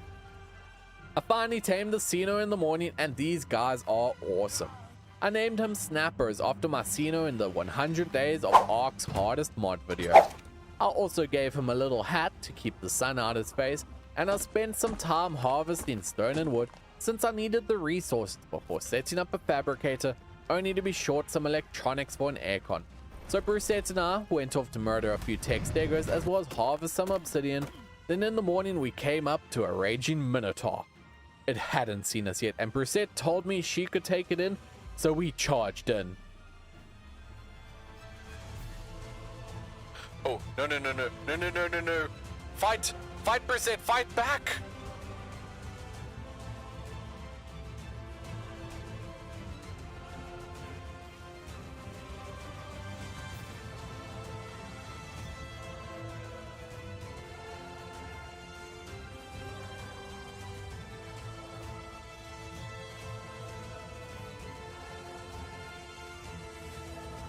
Finally killing the Minotaur, all thanks to Snappers keeping me away from harm, I might add, but Brusette.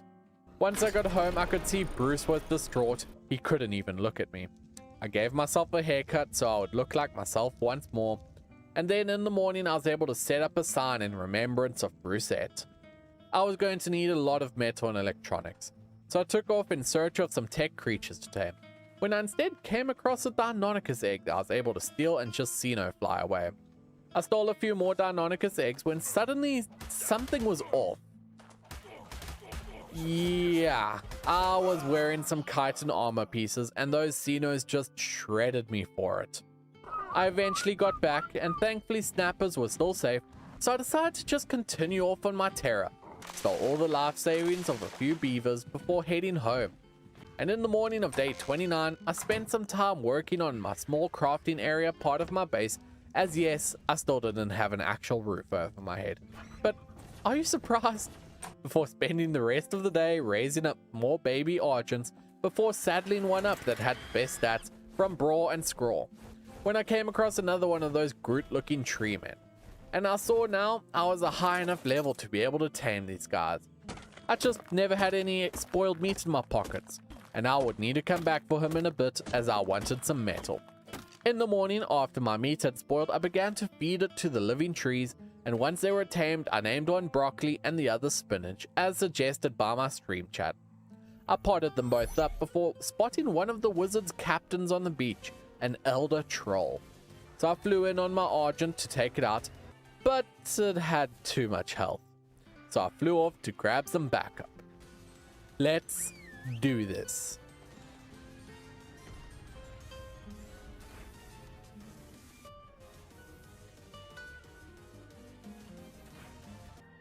Woo! First captain down.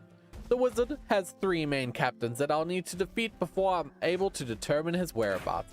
And that elder troll, I think, was one of them. But he will have many replacements that I'll have to kill.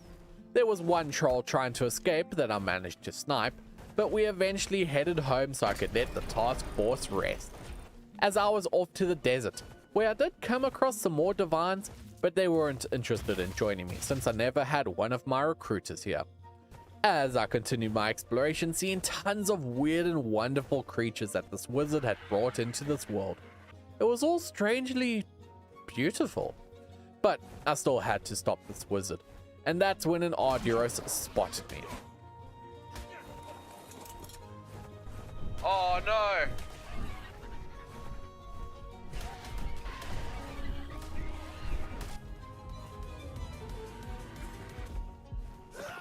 Well, that sucks. I need to save Snappers. I jumped on a Terra and started racing back, and I eventually got back to my Argent, but Snappers was nowhere to be seen.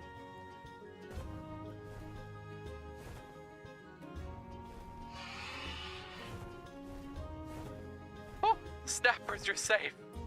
I was extremely thankful that Snappers was safe. And once I got home, Grogor and I were able to do a metal run before I headed off into the plains area. This time, not wearing any chitin armor. When... damn wizards and their meteor storms. Now I just need to save my Argent.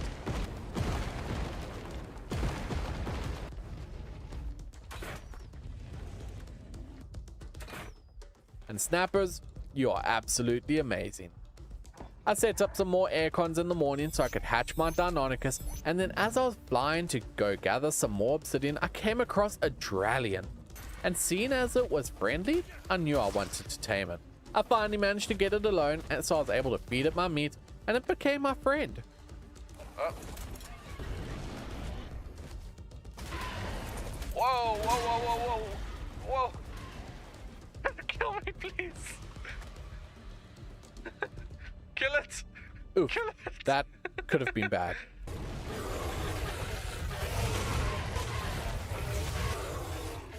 Well, that was really close too.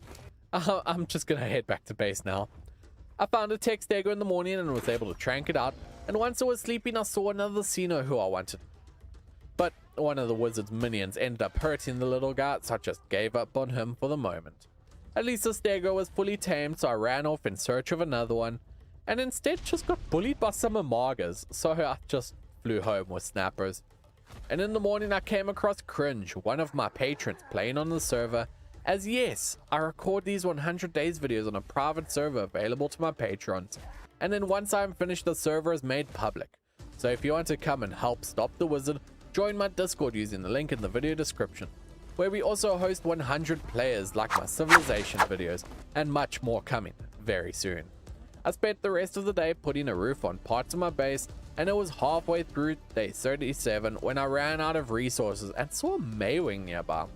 Now these duck squirrels are incredible travel mounts, so I wanted to trap it. After I eventually gave up and just net gunned it, I shoved in my meat and it was my friend, so I named him Ducky. But I needed a second one to be able to breed them, so I went through to the plains where I was able to trank out another who I named Double Rocky. Before tranking out a third that was a level 174. I just needed some prime, so I melted the nearby sauropods. I named the Maywing Doug before heading home. I never did much on day 38 as I spent some time fighting an alpha raptor with my Argent, and day 39 started as I looked out over the plains simply admiring the beauty, when I heard a disturbance off in the distance. After flying off to investigate, I came across these massive krakens emerging onto the beach. These must be some of the wizard's newest additions to the lands. And then as I was flying home, I saw a massive hulking beast unconscious. This guy must not have managed the portal transport as he was out cold. I proceeded to then spend some time killing this Alpha Rex as I did desperately need the experience. And that's when I came across a male text stego. Since I still needed one to be able to breed them, I tranked it out, collected some berries, and in the morning it became my friend. Once I arrived home, I quickly filled in my ceiling so I'd have some more space and set up the text stegos to begin breeding. You'll figure out what these are for later. I spent the rest of the day letting Snappers try on the Minotaur horn as well as jumping off a cliff so I could easily get water, before placing down some foundations that would eventually become my garden, and ran the pipe system all the way down to the water. And finally in the morning I had some fresh flowing taps on my future greenhouse. I never had any seeds though, so I ran out on broccoli to gather up a variety of bushes and fight the local wildlife like some Amargas, even if they did tell me to chill out for a bit. I finally got home the next day, and you know what I didn't do? Plant any seeds. Yeah, I was an idiot and forgot I actually have to put the seeds into the crop plots, as I instead went out on my Argent as I had actually lost Snappers and out in the plains earlier while riding a creature in Ark. If you have a shoulder pet and you click reload, it will throw your shoulder pet off. I thankfully found Snappers and he was completely safe, before getting home and seeing a terror chilling on my roof, so I tranked him out to add to the arsenal.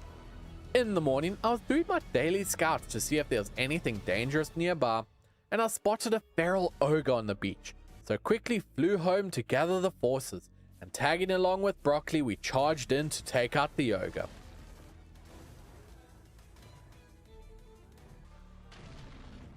Once the ogre was down, we continued our patrol and came across a divine conveyance. All my troops had conveniently forgotten their recruitment badges, so racing home to fetch some new badges, we came back and let them start recruiting the conveyance, and a nearby centaur who happened to hear them. While they were busy preaching the word of natural causes and why they should subscribe to join the tribe, Broccoli, Bruce and I went into the ocean, where I introduced Bruce to some mermaids, and they were immediately interested and keen to join us, even swarming Bruce as we passed. This mod pack is really damn weird.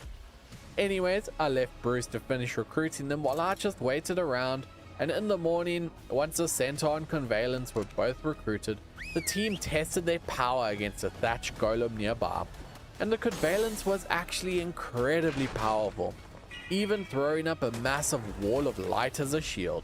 So I brought them all over to the mermaids who were still being recruited, while Bruce and I scouted ahead, coming across a kraken on the beach.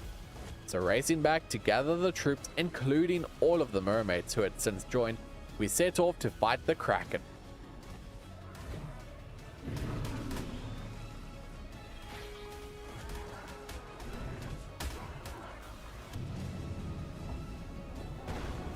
It was the next morning when we defeated the kraken, and in doing so heard a huge noise coming from the battle island nearby. That must be where the wizard is creating his portal. So we swam off towards the battle island.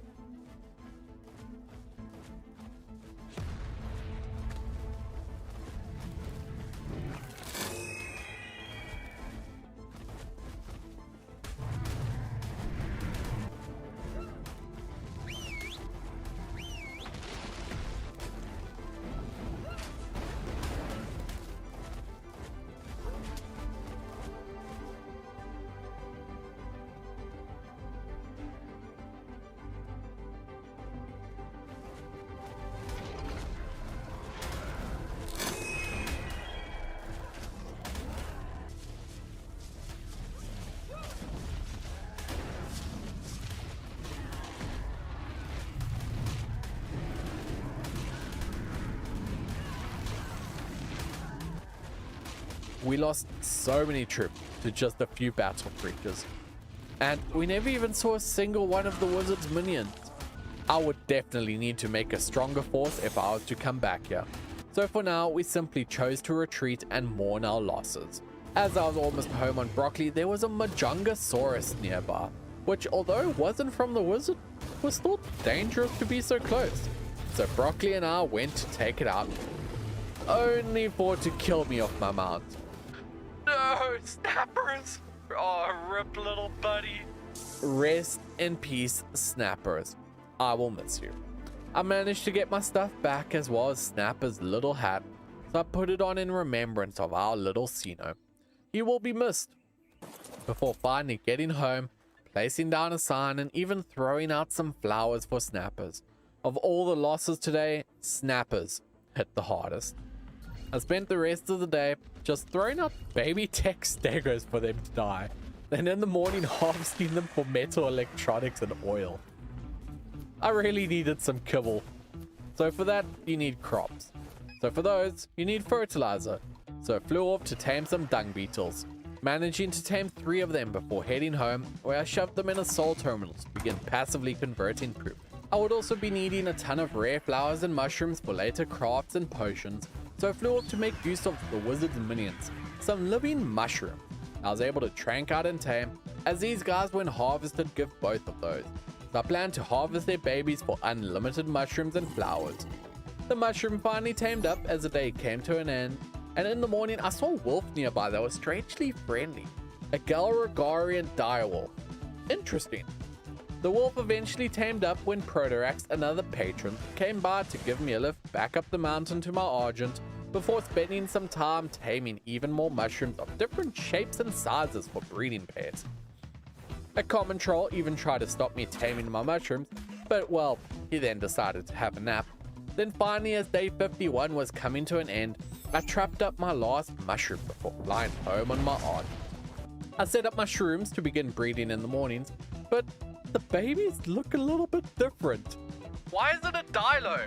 Mushroom, you need to explain something to your husband. Yeah, breeding patchwork creatures is a little broken, but I did learn that the mushrooms passively generate narcotics, so that's a bonus. I was out scouting on my Dralian, and my word, some of the monsters starting to spawn were getting tough. I tried fighting this Void Keeper only to almost lose my Dralian, and that's when I saw it. A massive bug. That thing is huge. It definitely came from Australia. I even saw another one in the morning as I flew over the desert. I don't think I have anything strong enough to fight this wizard, but I wonder if I could use some of his minions against him. It was day 55 when I came across an Alpha Cyclops that I was able to easily kill for some more experience, and then I headed off to the desert, where I saw this giant frog-looking thing, and it was a passive tame. So I gave him my meat, and whilst hunger was draining, I found these massive lizards, known as a Deserox. I really wanted one, but I simply did not have the tranks I needed at the moment. I got back to my Threkek, who was finally tamed in the morning, and I just had to name him Angifroge. I mean, look at him. I found another mimic fighting some dodes that I was killing for its loot. Oh no, fly Archie, fly!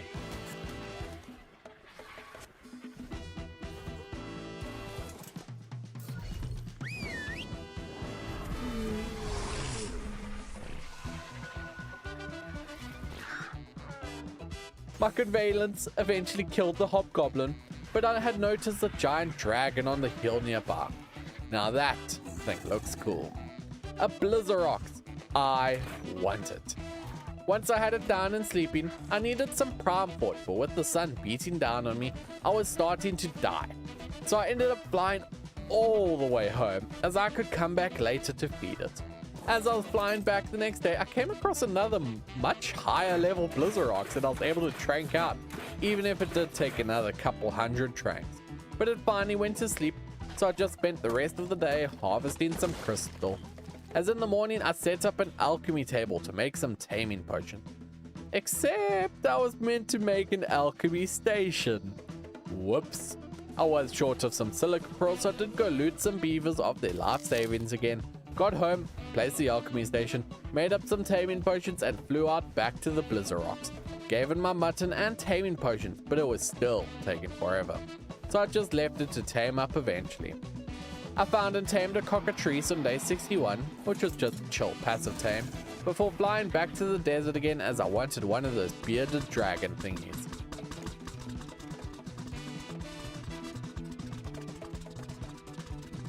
Now that the lizard was finally sleeping, I force-fed it drugs and shoved in my meat, successfully taming the lizard. It absolutely sucks, but at least it looks cool.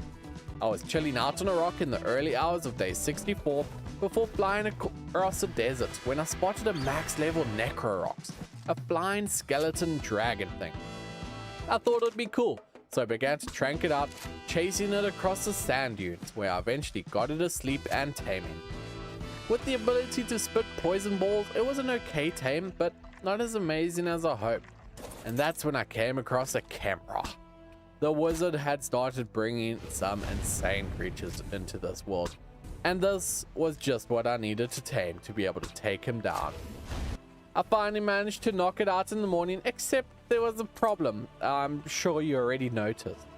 Wait, why isn't it eating? Oh no! No taming food! Ah! Yeah, it doesn't have any taming food, thus rendering it untamable. My Blizzarox was finally tamed at the end of day 66. Yeah, the dragon we knocked out quite a few days ago. Although it was incredibly slow, this dwagon was a powerhouse. And waking up in the morning, I walked out my door only to see... What the heck is a drake? That's not a drake, that's a dragon. I wonder if I can touch it. It says pass. No, he's mad. Run, run, run, run, run, run. Yeah, that is a Dragon King. One of the fiercest creatures in all of the Ark. One issue, in order to tame it, you need the Chosen One's aura. An aura that you can only earn if you defeat some magical beast. But I'm not ready for that yet, as you can tell, even a hobgoblin can kill me. Perseus was able to help me out and kill the hobgoblin relatively easy, and flying out on Doug, I ended up coming across the most ferocious beast yet, an Antares. Something that we'd seen earlier in the play, but now it had taming food. This is exactly what I need to defeat the wizard. Oh, no. That was close. After struggling to trank it out with a trap, I finally gave in and set up a behemoth square. Just go in, you overgrown lizard. I want you to be my friend. I finally got it into the trap on day 69. Nice. I just had to deal with all the Amargas that absolutely swarm this island. But now I could finally start to trank it up. Oh, come on. I finally got back, built up a tower that I could begin shooting off of, and it fell asleep on day 71. So I murdered all the nearby Amargas, shoved in my meat, and she became my friend. I decided to name her Antoinette after this one lady who was screaming so loud she basically had flames coming out her mouth. And now this beast was my most powerful tame yet. We got back to base on day 72, and at this point, with 28 days left before the wizard reaching his full power, I was feeling good. But I knew just one Antares would not be enough to face his might. So I flew up on Doug, gliding all around the map, searching for a male to tame. I even found this incredibly peaceful island that looked to be untouched so far by the wizard's reach. I was able to gather some species X plants here that I could set up for extra defenses. Nice.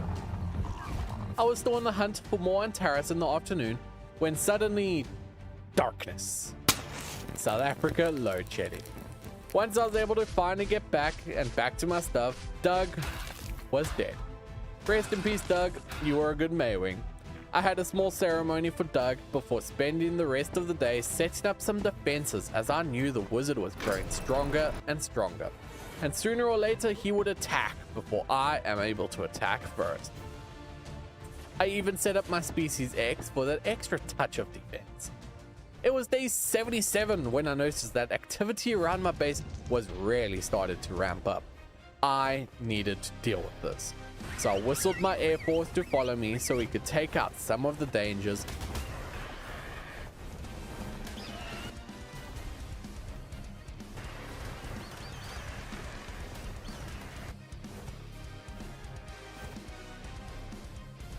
And with the entire air force defeated, I had to retreat to get home before the Void Royal followed me.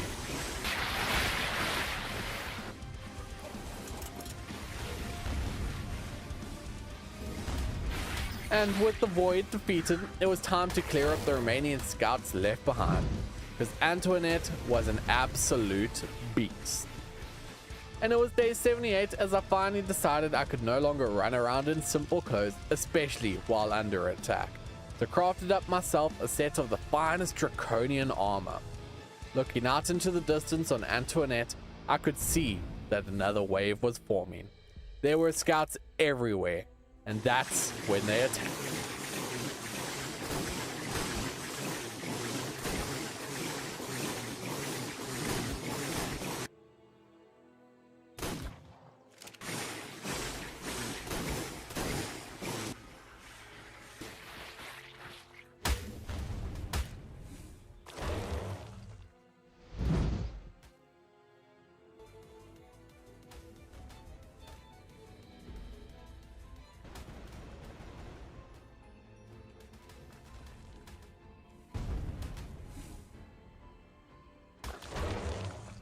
It was day 79 when I finally pushed back all of the attackers, and there were a few stragglers who I was picking off with my pistol while riding on woofles.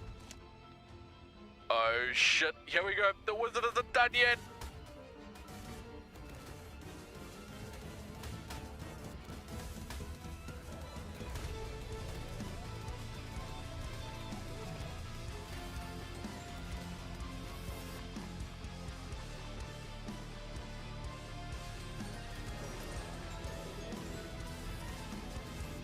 Rip Woofles. After finally defeating the final wave with Antoinette, I placed down a grave in remembrance of Woofles, and that's when I saw it off in the distance. A level 174 Antares. So I trapped it, tranked it, and tamed it. It was the morning of day 82 when I realized it's great and all to have a wall, but if my base is made of wood, the wizard could easily destroy it. So I spent the next few hours completely upgrading the base. Walls, floors, and roofs were all upgraded. One of my scouts reported to me in the morning of day 85 the location to a magical tree that was protected by 5 guardians. This tree is how the wizard had been concealing himself the entire time. So I would have to find this tree and defeat its guardians in order to prove myself, so the tree can reveal his location. So I headed out on Ducky, flying all across the map when I finally came up on a deserted island. Okay, so the scout said, come to the desert island of the south and scan the seabed, and there you shall find the entrance you desire. This looks like a place. Oh no, the trees. I can't bring tames here? This is gonna be rough.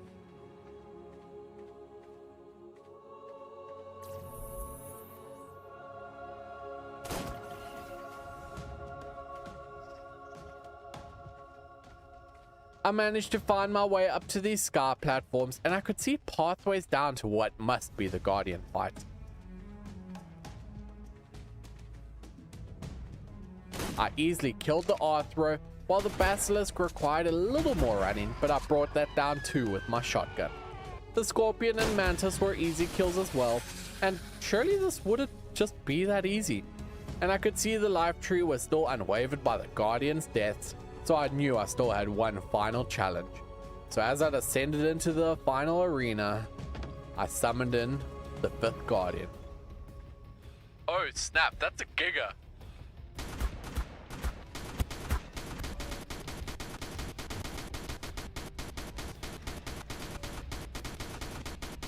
Once the Giga fell, I could instantly sense where the wizard was, almost as if the tree had linked his subconscious to mine.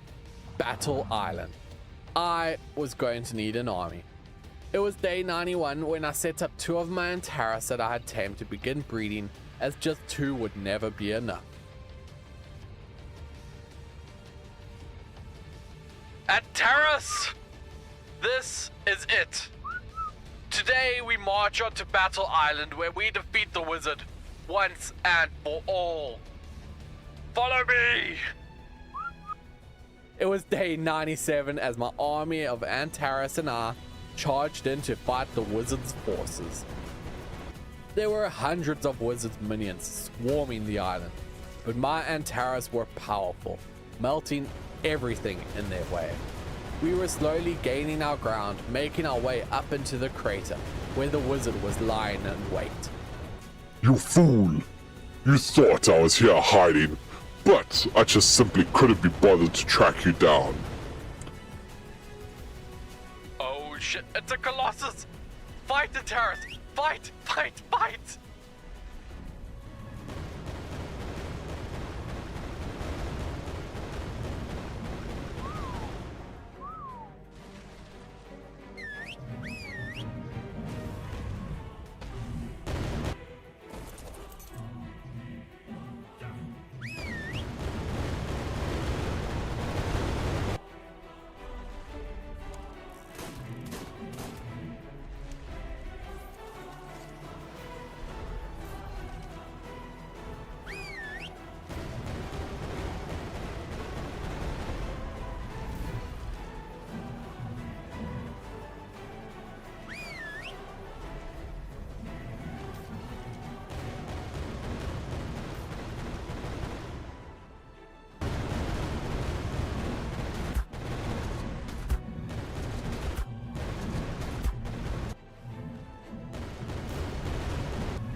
It took many days, but I finally defeated the Colossus on day 100.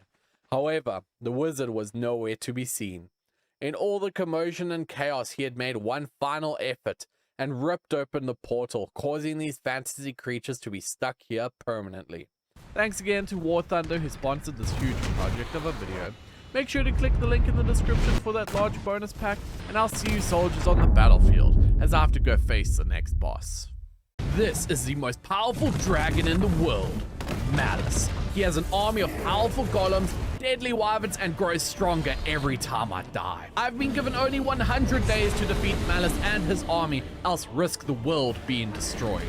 My quest began waking up on the west side on top of a cliff with many trees and bushes, but thankfully, no visible dangers. I am going to need to make up some basic equipment.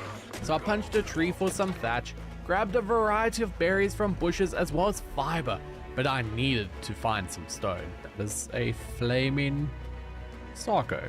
I need to find a way down so I can go get stone off the beach in order to make myself a pickaxe. I thankfully never died as I dropped down from the cliff, jumped into the river and swam across. Grabbed a pebble off the sand as I ran away from the seagull. Go away. Oh, I see Deinonychus over there. Gotta be careful of those. But if I could steal a Deinonychus egg, that might actually be a decent early tame. Before worrying about taming anything, let's work towards getting metal tools and a base setup. So I smashed this rock with my pick or flint to make an axe, hacked at this tree for wood, and now it's time to murder the innocent for their meat and hide. Thank you for your contribution. With the Dilo dead, I tried to get some crystal, but with only a stone pickaxe, I was not successful. Only to then see I was not alone in the area. That's a big crab. I'm going to avoid you. Let's try not to die, as that would make Malice more powerful. There was a friendly wyvern nearby. Interesting that frogs here can burst into flames. That makes sense. I broke up another rock for the bits of metal inside and chopped down a tree for its wood. Set up some foundations and a forge to smelt the metal, a campfire to cook up that Dilo I had killed, and finally a smithy to forge myself a metal pickaxe. Using the crystal, I made myself a spyglass to keep track of what inevitably kills me, and I had a look at the wyvern I saw earlier. Seems not all of Malice's minions are aggressive. Giant crab. Oh, he's mad. Just some of them. Day 2 started harvesting some metal when I spotted a crystal Deinonychus on the hill nearby. You are scary. They are knockout tames though. I could maybe tame that. Let's make a trap and try to get one of those Deinonychus. Though I probably should first get myself a crossbow and some trank arrows. With the plan to tame the bird raptor, I ground up some narco berries and spoiled meat to make narcotics, strapped some wooden ingots together to make a crossbow, and dipped my arrows into the drugs to make some trank arrows. I undid a bunch of work from Team Trees to collect the wood I would need, so I could build up a trap, and then murdered a seagull that had stolen my meat. I then wanted to lead one of those Deinonychus into my trap, but they had completely vanished. I did find a turtle named Longui. Now these guys are deadly. You have to feed him enough until you can ride him. Sounds like the way to my heart. I found a Hesperornis, which I shot in the head to harvest for organic polymer, as I shot a Pteranodon to knock it out to end off the day. I was waiting around in the morning when... Naming it Deinonychus. Yeah, yes, perfect. So I decided to name the Pego Deinonychus, since it's what I actually wanted. I then set off with my tranks, where I was able to knock out and tame a parasaur, and I saddled up Powersaur to begin the track home, and she was already saving my life as she detected a Capra nearby that I was able to ignore. Good job, Powersaur. I collected my Pteranodon, who I named Dragon from Wish, as I will need to build an army of dragons if I am going to kill Malice at the end of this 100 days. If you don't name a dragon in this playthrough Dragon D's nuts, I'm gonna be so upset with you.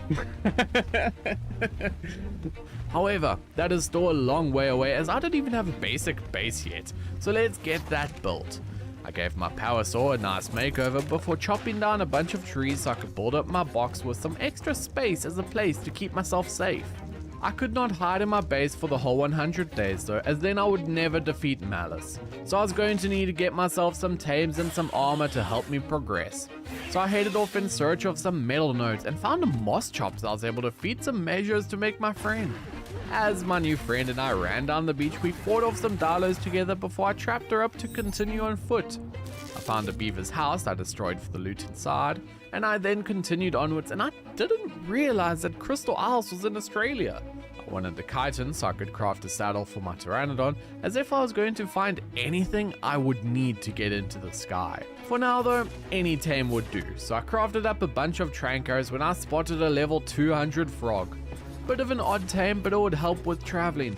So I built a small trap and shot the froge to aggro it and let it straight in, only to get licked as I got it in, passing out on the floor. I picked up Deinonychus and shot the 16 trank arrows into the frog, knocking it out.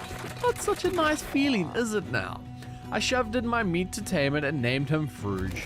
And it was a simple hop, skip and a jump to get home, where I licked a Sargo to death, stumbled across some fat ogres, and I also ate some trilobites, which gave me the chitin I needed to now be able to make a Pteranodon saddle. So swam my way home, and in the morning I saddled up my dragon from Wish and took to the skies. It felt good to get off the ground, so I flew to the nearby pillars where I could hack up a metal node, and I should be able to smelt this down to make myself some actual armor. Once I got home, I threw all the metal into my forge to smelt while I ran over to the Longui I saw earlier and fed a bunch of berries. Tamed it up on day 7, and Granty asked me to name it Discord Kitten. I need a name for female turtle. Name it Discord Kitten. Discord Kitten? Yeah. I feel like that's gonna get me cancelled. I need to find better friends. So riding Kitten, I began to waddle my way home to craft up myself a fresh new set of armor. Now I can head out and find a more powerful dragon or wyvern to tame. I set up a weapons anvil in the morning, and I could use this to make some powerful swords and crossbows, so I made up some arrowheads and shafts, while Powersaw and I went out to gather a bunch of narco berries. Then using my dragon from Wish, I flew off to go harvest some metal, except there was this massive leatherback Tortugan who did not seem to like me. So I let him off the cliff. I did stumble across Kai's base, one of my patrons who play on my server. I also have multiple other servers open to subscribers with all info in my Discord. I found the metal node I needed to and harvested up a bunch of metal, and there was also this strange elephant giraffe thing, a bullfend. Guess Malice is going to continue to release stranger and stranger creatures into this world throughout the 100 days. I wonder how many unique tames I can get by the end. Flying home, I did have to save my power saw from a pego that was attacking. Then in the morning of day 9, I thought I can maybe tame that Tortugan. So I harvested a bunch of wood to make gates for a trap, then dipped my arrows into some narcotics and made a longbow. Another Pteranodon also landed nearby, so I shot it in the head to trank it out and shoved in my meat. Always good to have a backup fly-up. I then set off with my dragon from Wish in search of that Tortugan, but I could not find it anywhere. I instead found a Dino Doggeron stuck in the water by an island that I may end up building a big base on. Now this good boy was listed as a passive tame, so he could be a nice upgrade. Jumped off my Terra and walked up to it to offer it some meat.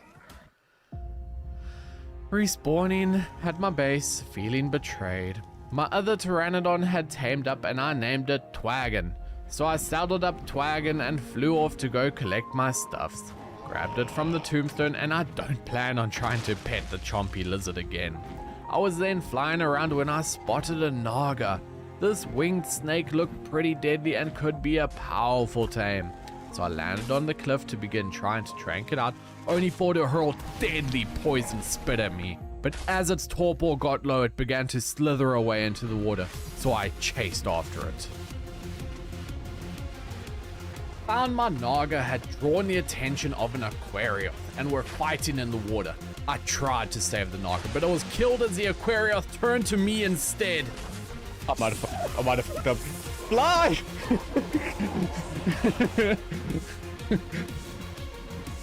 Okay, I'm safe. I landed on the cliff to now trank out the Aquarioth instead, which eventually fell asleep in the water. Flew home to make the narcotics I would need to tame it, swam down to the oversized barrier and shoved them in. It eventually tamed, and this thing is awesome! It can breathe scalding water breath, so I named it $5 Barrier and rode it to go test it out.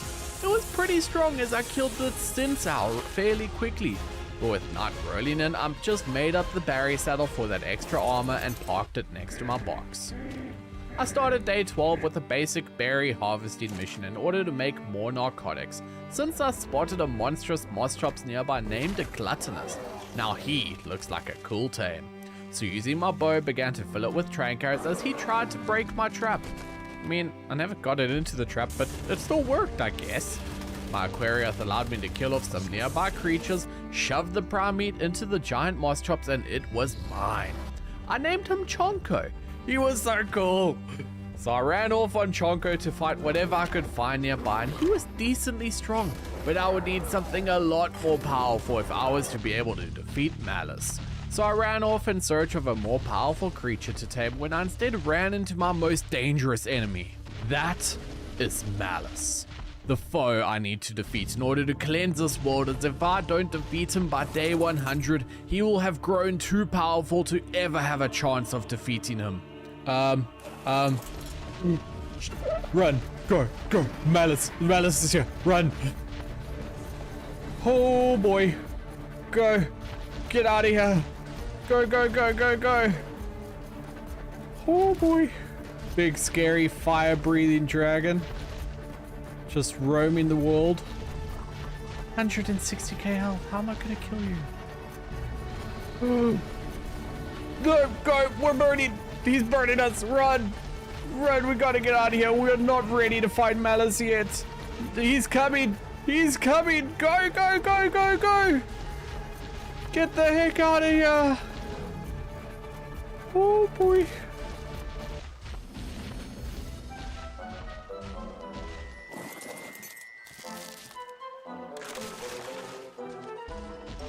Certainly not ready for Malice yet.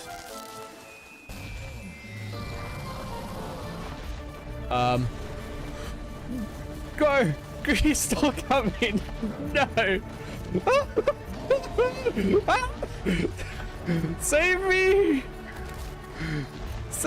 me! I got home safely after losing Malice from the nearby creatures distracting him, and I then made up a bunch more trank arrows before I set again in search. Nearby there was a sleeping bronze wyvern who must have had a killer hangover, as even standing on top of it, it would not wake up. Probably a good thing, as if it did, it would absolutely wreck me. There was an arch-tempered tyrant roaming near I wanted to build my base. Guess I need to find a new spot, and the arch-tempereds are some of Malice's most powerful minions that I will need to defeat in order to weaken Malice to have a chance at killing him. As I continued forwards, I came up on an elephant which was pretty friendly, and at the top of the hill was a strange ethereal-looking tame called a Crostatu Yaku. What are you? Oh my god! What the f is it's like a giant Microraptor just stunned me off my tame. No! That's... What the f? Well, that thing just messed me up. I have to get my stuff back. I jumped on Chonko to begin the run all the way back to my stuff, where thankfully my $5 Barry was still alive, and he distracted the Crostatu long enough for me to grab my stuff, but it was time for revenge. So whistled in Chonko and $5 Barry to kill it off. I flew home on my twagon, and there were so many magical new creatures in this world. I was then parking on a cliff almost home. What the? What are you? What? Fly! What the fuck is that? Well, that invader just scared the life out of me. But it is definitely something I want to tame.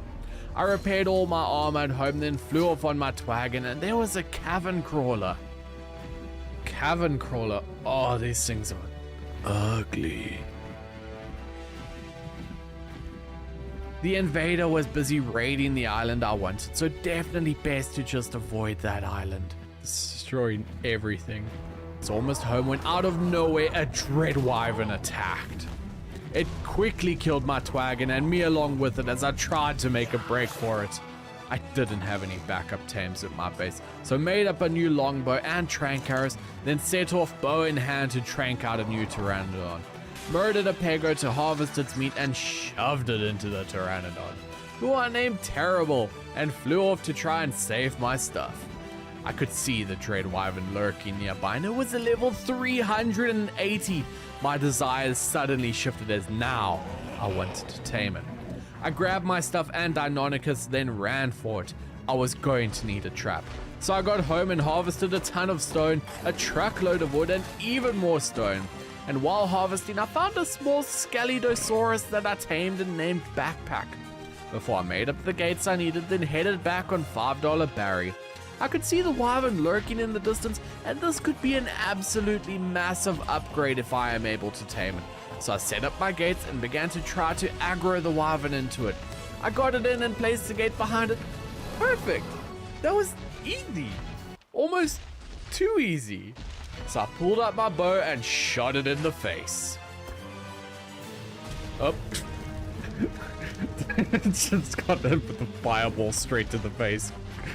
Oops. It didn't like that. With slightly singed eyebrows, I moved further back to continue tranking it out, but I should not have been so naive to think this would be easy, as it squeezed through the gap and came straight for me. I reset my trap this time, making sure the gap was small, and ran to begin trying to aggro it into the trap. Rest in peace, $5 Barry.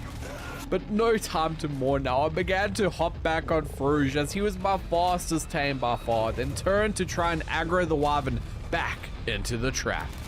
It immediately broke the gate clean off the hinges, then turned and killed Backpack. I rushed to grab my loot and jumped away on Fruge with my ass literally on fire. I was going to need more gates, jumping all the way home, chopping down even more trees, breaking apart even more rocks, and crafting yet another gate before turning to head back to the wyvern. I built my trap from scratch, pulled back my bow, and fired to aggro the wyvern. It was not working. So I jumped off Roche to try and do it on foot. Just got roasted. Twice. It was a bit of a shock when I got back to see it trying to eat a wild creature, but it seemed completely distracted, so I took my opportunity to build the gates around it, and then as I was about to grab my stuff, it killed the creature and then me. After running back again, it was distracted nearby, allowing me to grab my stuff and begin trying to snipe it, making sure to dodge the fireballs, and had to simply rapid fire the arrows, knocking it out. Nice! I found the only piece of Fruge that was left, his saddle. I tranked out a Sarko to kill it for its prime meat, since I didn't have any tames with me to kill things. I was then waiting around for the wyvern to finish eating and spotted a max level frog. It fell asleep nice and easily. Guess I didn't need a trap the first time. The wyvern had almost tamed up as I spotted a deadly predator further down the beach. No! A tame! Or woke up, or... That time! Uh-oh. Save me, Dread Wyvern, please! Save me! God damn it! No! Ah! Well, that was both the worst and best outcome. I started the run back to see my wyvern was safe in the distance, but I wasn't safe yet. Oh, come on! I never saw the golem! That's a scary looking golem, holy crap. I desperately ran to jump on my wyvern and began taking down the crystal golem, and explosion after explosion had finally got killed, allowing me to safely fly home on my new most powerful tame, the Dread Wyvern. I knew I needed to set up a better base as a place to train, breed, and prepare for the battle with Malice, so I set out in the morning on my Dread Wyvern in search of the perfect base location. And there are already so many unique wyverns and dragons in this world. If I'm going to beat Malice, I'll have to get more powerful, so I need a proper base to prepare. For now though, my wooden box is all I have. I landed on a plains next to these Venenosauruses. I hopped off my wyvern to get a close look when a Titanoboa attacked my wyvern. Oh no. I raced to get back on my wyvern as a Venenosaurus spat at me and instantly knocked me out. I woke up to find my wyvern had killed them off, and I noticed nearby there was a geobreaker. Glad I wasn't any closer to that, else that could have been an issue. But maybe I can tame one later on to help me instead. I found an alpha Paraxinosaurus in the morning that I was able to melt and kill, giving me a chibi and an ascendant saddle blueprint. I named the Chibi Perry, and he's pretty cute. There was also an Alpha Neovenator I was able to kill, but didn't get anything of use. I continued on my search and came across this huge black crab known as the Ronin Scully Rotor. It was only a level 2, but it looked so cool that I wanted it. It tamed up, and I named him Mr. Krabs. He was really cool, but oh so useless. So I just trapped him up, likely to never be seen again, and flew off to head home. Waking up on day 21, I could see a creature lurking in the water in the distance. This was a Binglong, a serpentine dragon that was said in folklore to be a god in disguise. I obviously wanted it. Thus, I jumped onto my dread wyvern with my longbow, even hiding on a cliff while it tried to freeze me. Well, it did freeze me, but didn't do anything. But I eventually knocked it out and shoved in my meat. While it slowly becomes my friend, I went off in search of other dragons to tame when I instead came across Fatalos, one of the 5 black dragons, and now that I know they're here, I will need to tame one of every black dragon if I have any hope to defeat Malice. I got home in the morning to see my Binglong had tamed, and this divine serpent was able to just float through the sky. I named my dread wyvern Galvik and the Binglong Vorkath, and Vorkath was decently strong as I was able to kill an apex rock drake, which are usually really powerful. But Vorkath showed herself to be pretty strong, so it felt good to be able to fight some more powerful creatures. I decided it was time to move in the morning, so I picked up all of my stuff, not that I had very much of it, and began to soar through the sky on Vorkath with Galvik following behind me. There were so many fights going on around, but we ignored all of it, landing on a high pillar with a charge node on it. Maybe I can use this to help me fight Malice. I placed down some foundations, smithy and bed before flying out on Galvik to see what dangers lurk in the area. One of which was a molten golem that was fighting a bronze wyvern down below me. It was slightly terrifying. I didn't expect to die. I floated my way back on Vorkath, landing nearby. Then in the morning took my opportunity to try grab my stuff, but the grave on the side of the cliff made it difficult. So the golem just killed me again. So I flew back again, this time on Terrible my Pteranodon. Now I went a bit quicker to grab my stuff from the cliff and simply ran away. I did not want to die again. Jumped on Vorkath and flew home. Leaving Vorkath at home, I set off on Galvik and came across a minion of Bahamut, the second of the 5 black dragons along with Fatalos. This was the Frenzy Giga. If I wanted to eventually tame a Bahamut for myself, I would need to prove I am worthy by fighting this Frenzy Giga, and with 100,000 health, it would not be easy. So I began to blast and burn it down when I was hit by my worst enemy. Stamina. I somehow gained enough stamina to just barely survive, taking a moment to recover nearby and went back in. I got it stuck on the cliff, but with my health having gotten so low, I did not think it was a good idea to fight it any longer and ultimately had to retreat before Galvik met his fate. As I flew off in the morning on Galvik, I started to think to myself, what do I need for my base? And the number one thing I am struggling to collect is stone, so I set off in search of anything that can harvest even more than a pebble. I did fly past Azarion, a very rare red dragon class, but I was on a mission to tame something for stone. Oh look, level 298 Gryphon. So I jumped off my Galvik to feed it my meat and continued my search while it longed for more food. As well as found a level 300 tier Drio who I gave some food as well. I then found Doraiku, who I began to fight when suddenly all I could see was red as I realized I was dismounted. I ran to get back on Galvik and flew away before the Doriku managed to kill me, but now I needed food. I grabbed some berries so these would work for now, and I found some Apsaros and Renablos in the morning, and they looked like a dode, so they thought they might be good for stone. Tranked out the Apsaros I wanted, and Chonko helped me gather some berries while Galvik killed off the rest. It tamed up, so I jumped on to test it out, and it mainly gathers flint. Guess my search has to continue then. I found a level 330 Anzu, and these flappy birds make great parents to raise your babies. So I melted the mother down and stole its egg. It's Ark, what did you expect? My hunger levels were getting dire though, so solved that by cooking some meat in a campfire and flew back to the Gryphon I was taming earlier, fed it all the meat, and it can't fly. Well, that is disappointing. Like, it looks awesome, but who needs a budget griffin that can't fly? I tamed that Teodrio I saw early in the morning, who I named Tweety. Certainly one of the cuter wyverns out here. Pretty fast too. And I found some more Rhenoblos, and since the Apsaros couldn't gather stone, I tamed the Carapace Rhenoblos instead and her friend. Both couldn't even touch the rock. I was so disappointed. I was going to need a lot more tranks in order to knock out some of the more powerful dragons, so I used Tweety to head out and eat up a ton of bushes for the narco berries. Though I quickly realized my Rhenoblos would be much more effective, and I was so right on that. I also found some beaver homes to destroy for their cementing paste before flying home on Borkath, made up hundreds of narcotics to end off the day.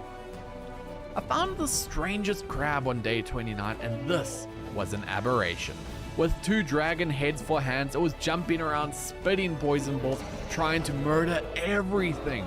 But I did not have the stuff I needed to tame it at this stage, so I continued on, where I found a level 380 pangolin wyvern. Now, I've had one of these before a long time ago when I had to defeat the colossal megalodon in Jurassic Ark. So I wanted it. So I pulled out my bow and riding on Tweety to trank it out. I never expected it to do so much damage. I tried to fly away, but the wounds were too much as Tweety bled out and died.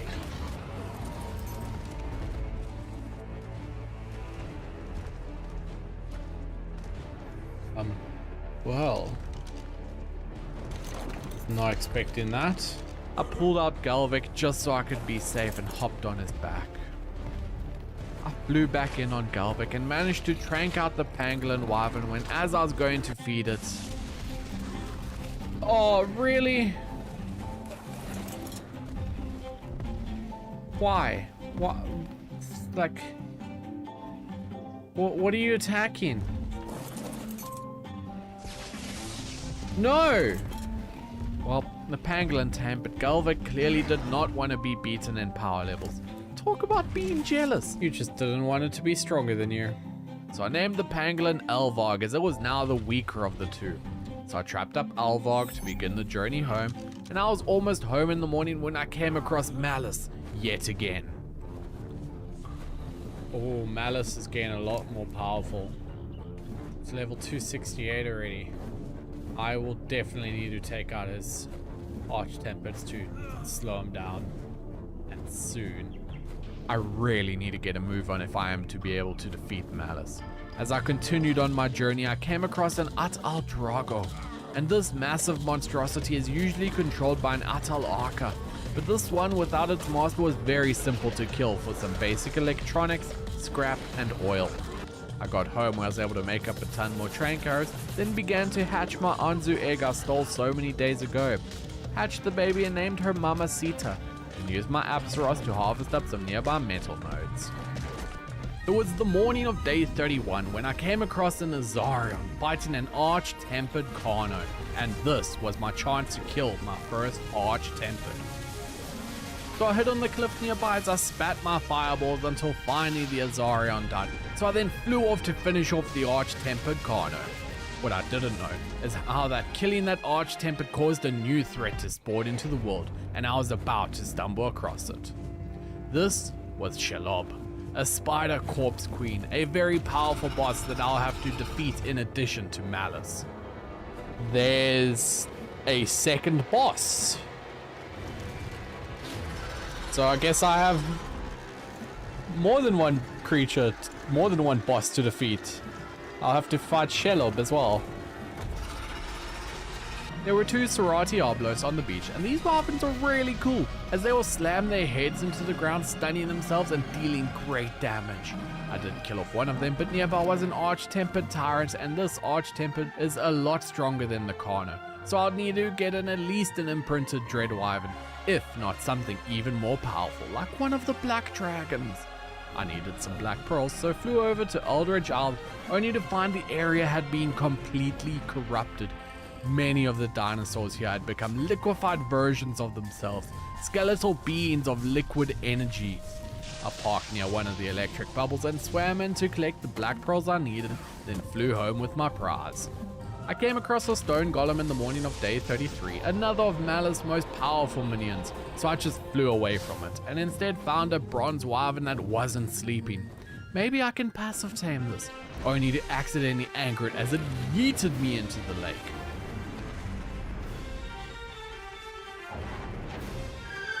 Whoa! I just got yeeted. No. Okay then.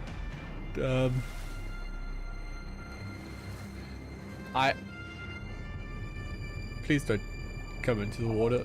Nope, not piranhas either.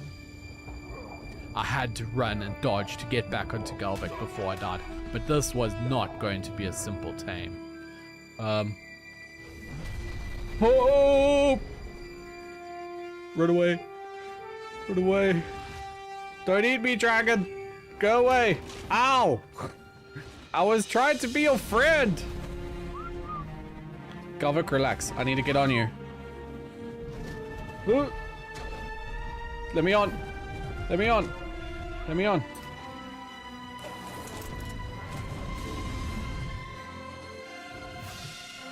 Ooh. I continued to try and sneak up to it, but it just simply wouldn't eat. It broke all of my armor and I had to retreat, so I just headed home. I found a bog worm near the swamp that I tranked and tamed, and this explosive hardback Megatherium was pretty cool, but I had to move on. I then came up on another apex, this one the apex Utyrannus. So I started to blast it down with Galvik, eventually killing it, then made my way towards the honey cave. But lurking inside was something extremely powerful, a Saurian brute wyvern. There's a Saurian brute wyvern in there and it's a high level. This could be an incredibly powerful tame if I'm able to get it, but there was another dragon in the cave, Fatalos. Oh hi Fatalos, you're here too. If I angered Fatalos, it would turn into a powerful, untamable boss, so this was going to be tricky. So I landed nearby and pulled out my bow to begin tranking it out, but then it turned towards me, so I had to escape the cave and lead it outside. Gotta go. Get you out of this cave. The Saurian brute wyvern. Landing on a cliff to finish the job. I'll land over here. Can you get up here?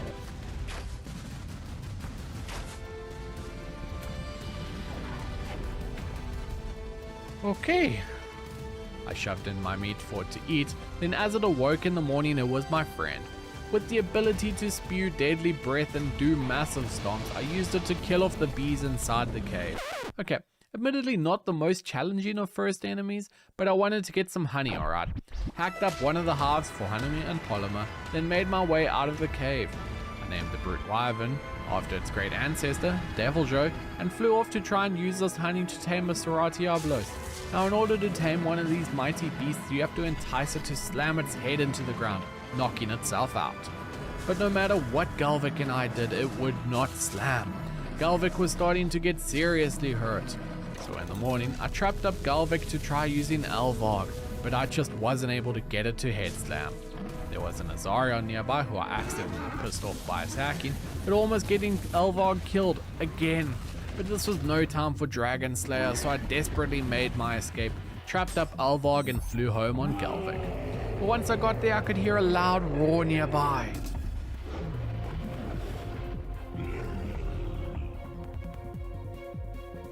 Oh, Malice is getting close to finding my base. Or at least his molten golem is anyway. I will need to defeat that molten golem and soon. On day 37, I was scanning through the burning forest when I spotted a massive high dragon. This 5-headed monstrosity has the power to control 5 elements from each of its heads. So I began to trank it out with my bow, killed off a parasaur for meat, and shoved it in. With it tamed and able to shoot elements out of its head, this thing was awesome, but it had one extra ability that I desperately needed. It could harvest wood! Absolutely incredible! I found a vampire nearby, which is a vampire wyvern. Fell asleep after a few hits with my bow, only to then realize I didn't have what I needed. Oh, you don't need meat, you need blood. so I made a syringe and drained myself of some blood to tame up the vampire. But nearby was something powerful. There was another 2 Saurian brute wyverns. Now these cannot naturally breed, but they can if you get a mutator, which I unlock by fighting the Alpha Crystal Wyvern Queen. So I will need to kill her at some point. I finally got the brute wyvern sleeping in the morning, and the second was a much lower level, so it tranked out way easier. Both tamed up and trapped them up to head home. As now that I had the high dragon to harvest up a ton of wood, it was finally time to expand my base to more than just a 2x1 wood foundation. Built up walls, chopped down trees, set up roofs to finish off my base, which was essentially a giant wooden barn. I at least made a skylight around the tip of the charge node, so set up some more gates only to run out of stone, so I guess my resource woes are not over yet. If I wanted to breed some of my dragons, I was going to need that mutator. So I flew off towards the green obelisk to see what I would need to fight the Alpha Crystal Wyvern Queen. And seeing how many talons I was going to need, I made my way to the Crystal Wyvern Trench, where I killed off an Alpha Blood Wyvern as well as a bunch of regular wyvern hairs before flying off and found a Pinacosaurus. And these little pine cones are tamed simply by cuddling them. Certainly the best taming methods. I was heading towards the floating islands in the morning when I came across Dodo's base, a cute little pyramid which looks significantly better than my base, but they need to remember to lock their door, so I dragged them to their forge to keep them warm. I was on my way to the floating islands though, as I knew of a dragon shrine hidden within it, known to draw the most powerful of dragons, and I was completely right, as there were 2 black dragons inside it, a Moralosaur and an Ilaria. I did not have what I needed to tame them, so I had to leave and head home. Okay. As I headed out in the morning of day 44, I was in search of a female dread wyvern. Now the females spit poison, so I made my way to the swamp hoping to be able to find one when I spotted a level 380 in the distance, only to get knocked out and killed straight off the back of Galvik. This was not good. I flew back on Dragon from Wish and whistled for Galvik to follow me away from the wyvern, only for my terror to get killed. This was really not good, as not only was I not taming this wyvern, but every single one of these deaths was growing Malice's power. I would need to be more careful. So as I rode my Gryphon back towards the swamp, and I discovered accidentally that the Gryphon can fly, only because I got dismounted in water. I managed to make it fly by going in the water. Yes, go! Let's go! Guess it isn't so useless. I got back to my corpse in the morning only to find the Dread Wyvern was camping my body. Uh-oh. Oh, so that's how you fly with the Griffin. Okay, you press Q. But I saw an opportunity to eat the corpse, which made the Wyvern leave and I could grab my stuff. I then hopped on Alvog to try and trank out the Dread Wyvern. It dealt so much damage and killed Alvog and me. Yep, there goes Rip Alvog. I really have to get that stuff back. All the dragons from RuneScape just died. Have you repented yet?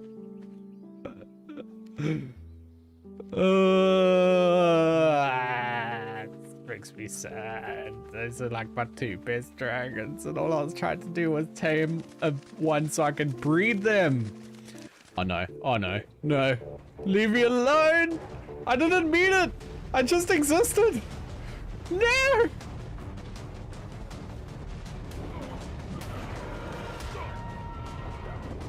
Ow! Ow! You're hurting me! You're a bully! It bullied me. Mamacita, it's your time to shine.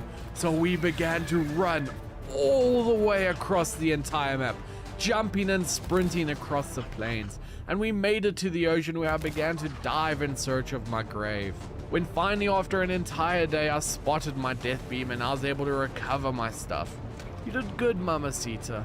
I trapped her up and flew home on my Gryphon, but with Alvog and Galvik dead, I was going to need something new to be able to tame more dragons.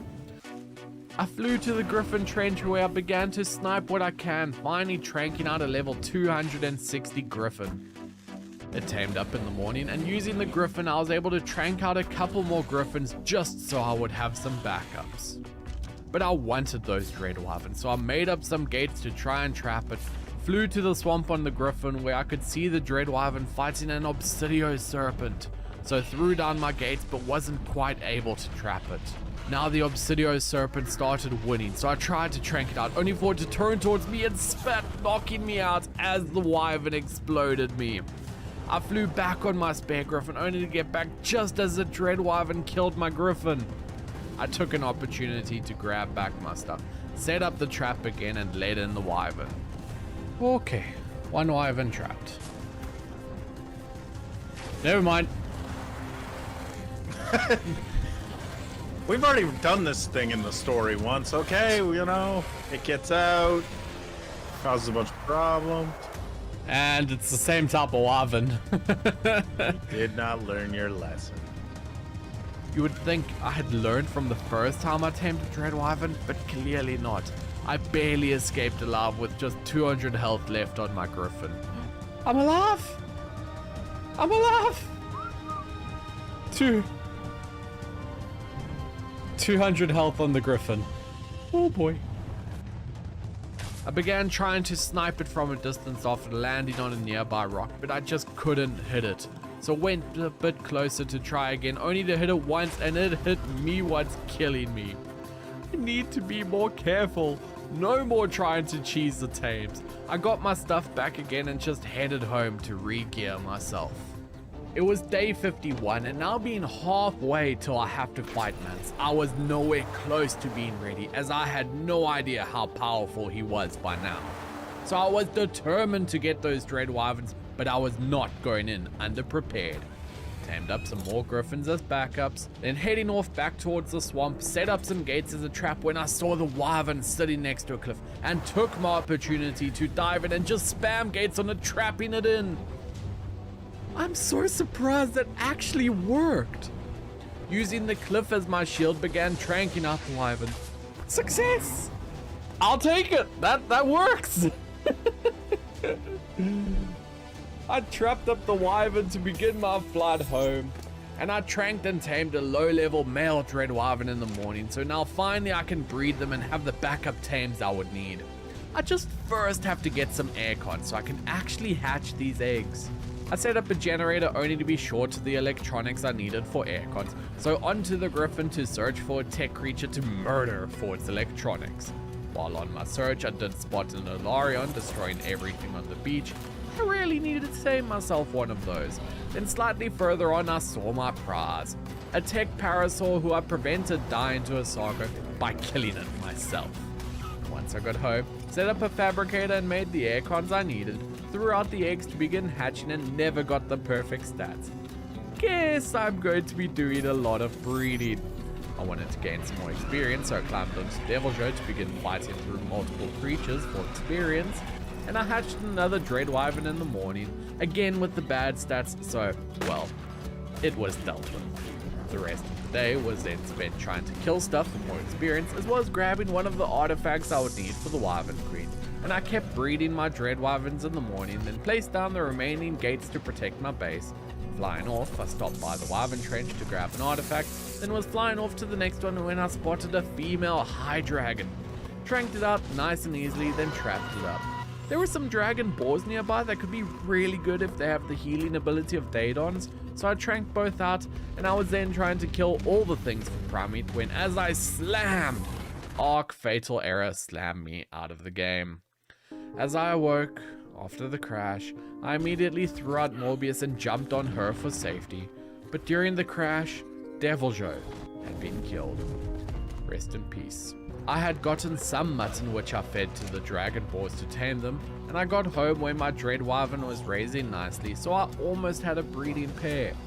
Day 59 and 60 ended up being just a massive harvesting spree, collecting arcaberries in the swamp with my Rhinoblast, metal with my Pinacosaurus, and wood with my High Dragon. All the while my dread wyverns were popping out eggs in preparation for the Crystal Wyvern Queen. With the freshly imprinted dread wyvern, I took off in the morning feeling powerful. Then actually found a low-level geobreaker.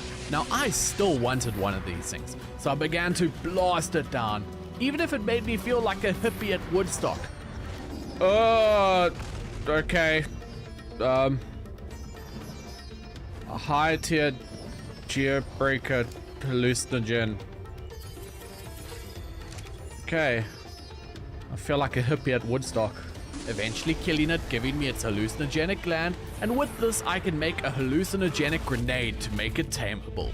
I did also kill another Arch-Tempered Carno, as I really need to start trying to do what I can to reduce Malice power since I have died so much. I killed off a second Geobreaker in the morning so I'd have some spare glands. Then on my way home I spotted a Mira, a race of white dragons known to make other dragons even more trusting. So I began to tame her in hopes she could help me tame an Azarion. It took forever. It was day 63 by the time she was my friend, and I named her Mirana. And once I got home, I made up the hallucinogenic balls for future Geobreaker tame, then just did some exploring for the rest of the day. Day 64 and 65 ended up being a quiet day of Wyvern murdering for their talents, as I planned to fight the Wyvern Queen on day 75, as that would give me 25 days to fully prepare to fight Malice. Just enough time for a proper army. Assuming I don't die anymore and make him even stronger. I realized in the morning of day 66 that I never had any crops to make kibble, since some of the most powerful dragons only eat kibble. I set up some foundations, so that would be my greenhouse. I did accidentally fall off the cliff as I was laying pipes so my crops could be wet. And then day 67 was again spent the whole day laying pipe the rest of the way to the lake. I set up some crop plots in the morning, then the glass walls, flew off to the swamp to harvest up the seeds I would need. Planted them all in the morning and filled them with poop to fertilize them. I set up more compost bins so I'd have plenty of fertilizer to end off day 69. Nice. And day 70 was purely spent flying all across the map, gathering artifacts from the coldest cave and within the depths of Eldritch Isles that seemed to be pure corruption at this point. I even got the blessing of not being killed by Alarion as I grabbed the artifact protected by the Dragon Shrine. Day 71 was breeding, and breeding. I needed the best possible stats on my Dread Wyvern for the Crystal Wyvern Queen fight, so I was preparing, raising the best Wyverns I could. Then day 72 and 73 doing everything necessary to make extraordinary kibble, as I would still need to get myself the 5 black dragons and a Geobreaker for the Malice fight, as I knew he was getting closer and closer to my base. I was on my way to check what I still needed to summon the Wyvern Queen when I spotted him. Malice. Oh, Malice is back. Level 3000? Okay, I know I've died a lot, but that's a bit excessive. Holy 6.7 million health. I really need to get a move on and go kill those golems in order to weaken him. This was not good. I did not expect him to be this strong, so I desperately need to kill those golems in order to weaken him. I had an army of wyverns raised in the morning of day 75, which I trapped up to make my way towards the green obelisk, where I planned to fight the Alpha Crystal Wyvern Queen. Cleared out the trees around the teleporter to make the space I would need, then slowly got them all into position as I activated the shrine. There she was, perched atop her nest. I whistled in my wyverns to attack as I took to the sky. Go get him! Fly, my pretties, fly! There's some which are looking like they've taken some damage, and some which are looking fine. Okay. Damage was slow but consistent as she took to the skies in an attempt to get away. It's just like burning, flaming her down.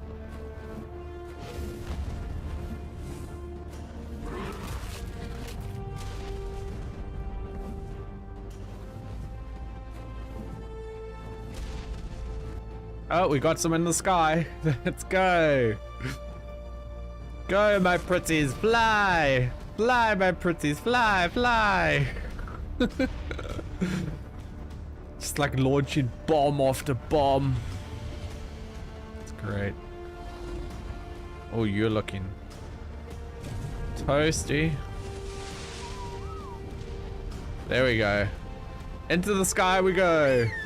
Go, my pretties, go. So I gathered my wyverns to take to the skies and chase.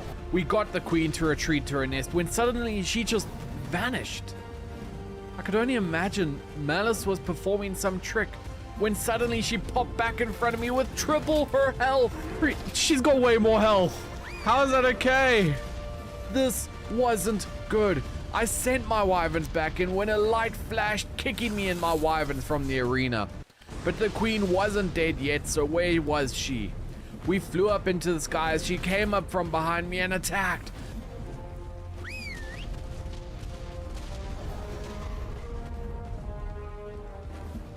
The fight was back on. Fireball after fireball was cast. Poison after poison, slowly but steadily decimating the queen's health, when finally by the end of day 76, she perished. Hey, down goes the beast, unlocking me a ton of tech knowledge that I can create to breed my most powerful tames. Sorry, queen, your children's are orphans now. That's such a bad joke, please don't put that in. I set up my replicator in the morning, threw out my Saurian brute wyverns, and then set up my mutator. This nifty little device makes it so any creature is able to breed, and I was going to need an army. The brute wyvern was pregnant and popped out its baby to be picked up by the soul terminal. Then in the afternoon of day 78, I set up a transmitter to enable me to track the boss's locations. When I saw on the transmitter, there was a level 380 geobreaker. This was my chance. I flew to the desert and began to blast it down, fighting it all the way down to 20% health. When finally on day 80, I threw my hallucinogenic ball, pacifying the tentacle monster, allowing me to freely feed it in order to tame it. I had to begin fighting as many of the golems as possible, so I grabbed an army of brute wyverns as I squared up to fight the molten golem. These Saurian brute wyverns are so freaking loud.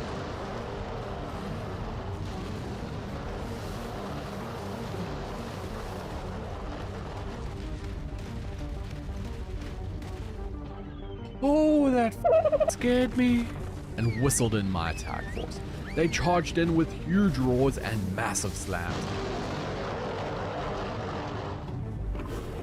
pushing the golem off the cliff as they dove after it. I had to keep my distance, but the brute wyverns fought as hard as they could, eventually defeating the beast. I trapped up all my brutes and actually found one of them had collected a black dragon taming buff. I could use this to finally tame my very own black dragon. Satisfied with my prize, I headed home and made myself a stealth armor set, as tomorrow I would be attempting to tame my very first of the 5 black dragons, Fatalos. I found him lurking at the bottom of a hill in a forest, so landed nearby to begin sneaking as close as I could to tame the massive beast with the element I had, inching closer and closer when I could feed it. I now just had to wait for its food to drop, so I went off to see a pseudo-bearer in the Eldritch Isles, but he ended up raging and becoming an untamable boss. Hopefully this doesn't come back to bite me. My Fatalos was still not hungry in the morning, so I headed off to fight the next golem, and that was the Frost Golem, the weakest of the 3 golems. So I threw out my Dread Wyverns and we flew in to fight. It tried to freeze us, but we sent in fire blast after blast, easily melting the golem, defeating it. Then as I was flying home, there was a Dodo Wyvern. Malice was really trying to bring in even more powerful creatures to face us, so we flew in to fight, but as we fought harder and harder, Wyvern started dying as we fought, but that just pushed us to fight even harder, then finally killed the Dodo Wyvern.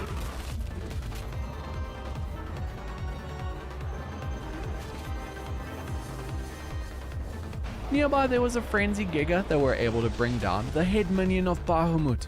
Now I could tame my own Bahamut. But then as the day was coming to an end, there was a Stone Golem, the strongest of Malice's minions. Also the final beast that will weaken him enough for me to be able to fight him. So preparing my army of Saurian brute wyverns and charged in. Explosion, slam and bite, the brute wyvern began to rip and tear through the golem as it slammed down again and again.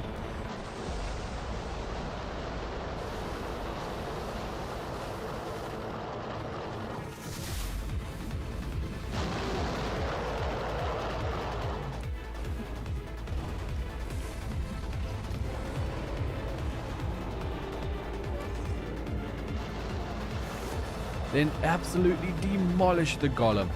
I felt confident. I was going to need a much larger army for Malice though, as it was not just Malice, but I still had to fight Shelob as well. I set out on day 85 to finish taming my Fatalos, the first of the 5 black dragons. It was so powerful as I fought off dozens of creatures and an apex mantis, but I wanted more. I wanted the rest of the black dragons. No, I needed them. So the next day I set off to the tundra where there was an Alarion, and this black dragon is a master of elements. I managed to tame it by the end of the day, and this dragon is insane, with 5 powerful breaths: blood, ice, water, lightning, and fire. A true master of the elements. I found and tamed a Moralisaur, and this absolute chunk of a dragon can't fly, nor is it fast, but it can unleash absolute hell with its massive fireball attack. 3 down, 2 to go. There was a Pursuito bearer I found in the morning, but there was a problem. This noxious plague was enraged. It was no longer tameable, and with no others on the map, I would not be getting one. So this setback was going to make the fight against Malice much more difficult. But I couldn't panic now, so I set off in search of a Bahamut. I found one hiding out on the ice, and Bahamut is known as the most forgiving of the black dragons, so taming him was really simple. It felt really good to have 4 of the 5 black dragons. Hopefully that raging Pursuito bearer doesn't come back to fight me, but now I need to raise an army as I'll be fighting Shelob on day 95 and finally bringing the fight to Malice on day 100. As I flew into the desert on day 95, my heart was thumping. Had I prepared enough? And that's when I spotted her, Shelob the Corpse Queen. At level 750 with 1.3 million health, this was going to be a massive fight. So landing nearby, I threw out a small army of brute wyverns, as I knew she had a ton of AoE healing, so did not want to send too large a force. Then led my troops as I whistled them in to attack.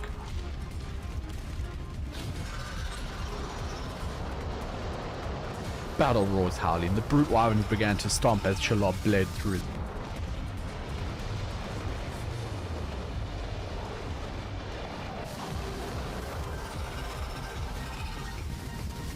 My brute wyverns needed some backup, so I threw out my geobreak in anticipation, as its tentacles began to rise from the ground, engulfing the spider as it began to attack. Eventually a spider killed off one of the dread wyverns, so I was going to need those reinforcements, as the brute wyvern started to die as well. That was my cue to begin throwing out even more to replace those that were falling.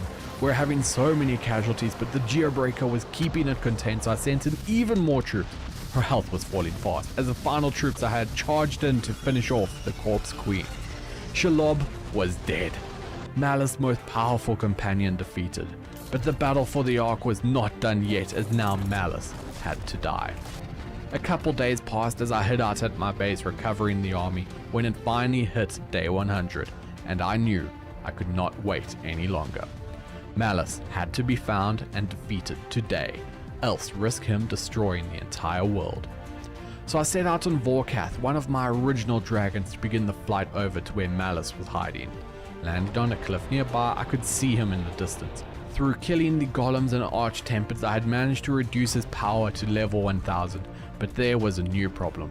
The Pursuito bearer I had disrespected had now joined Malice and was nearby, so I would have to kill it first. I threw out my brute wyverns and sent them to charge in.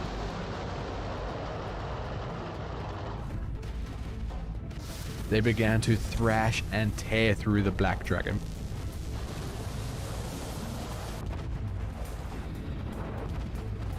But its noxious plague was really powerful, weakening the brute wyverns.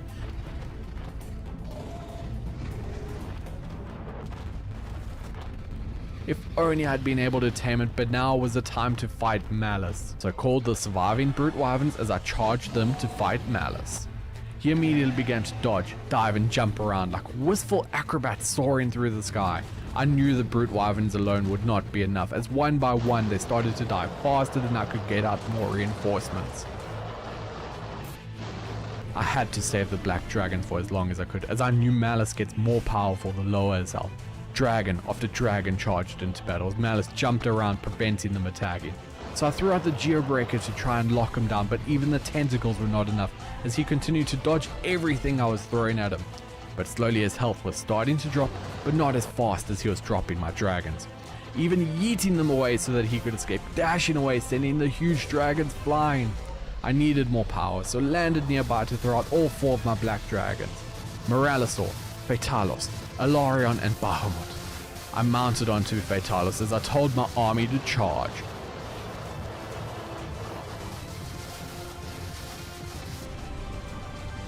He was trapped and desperately trying to escape, but this allowed my army to begin pummeling into his health.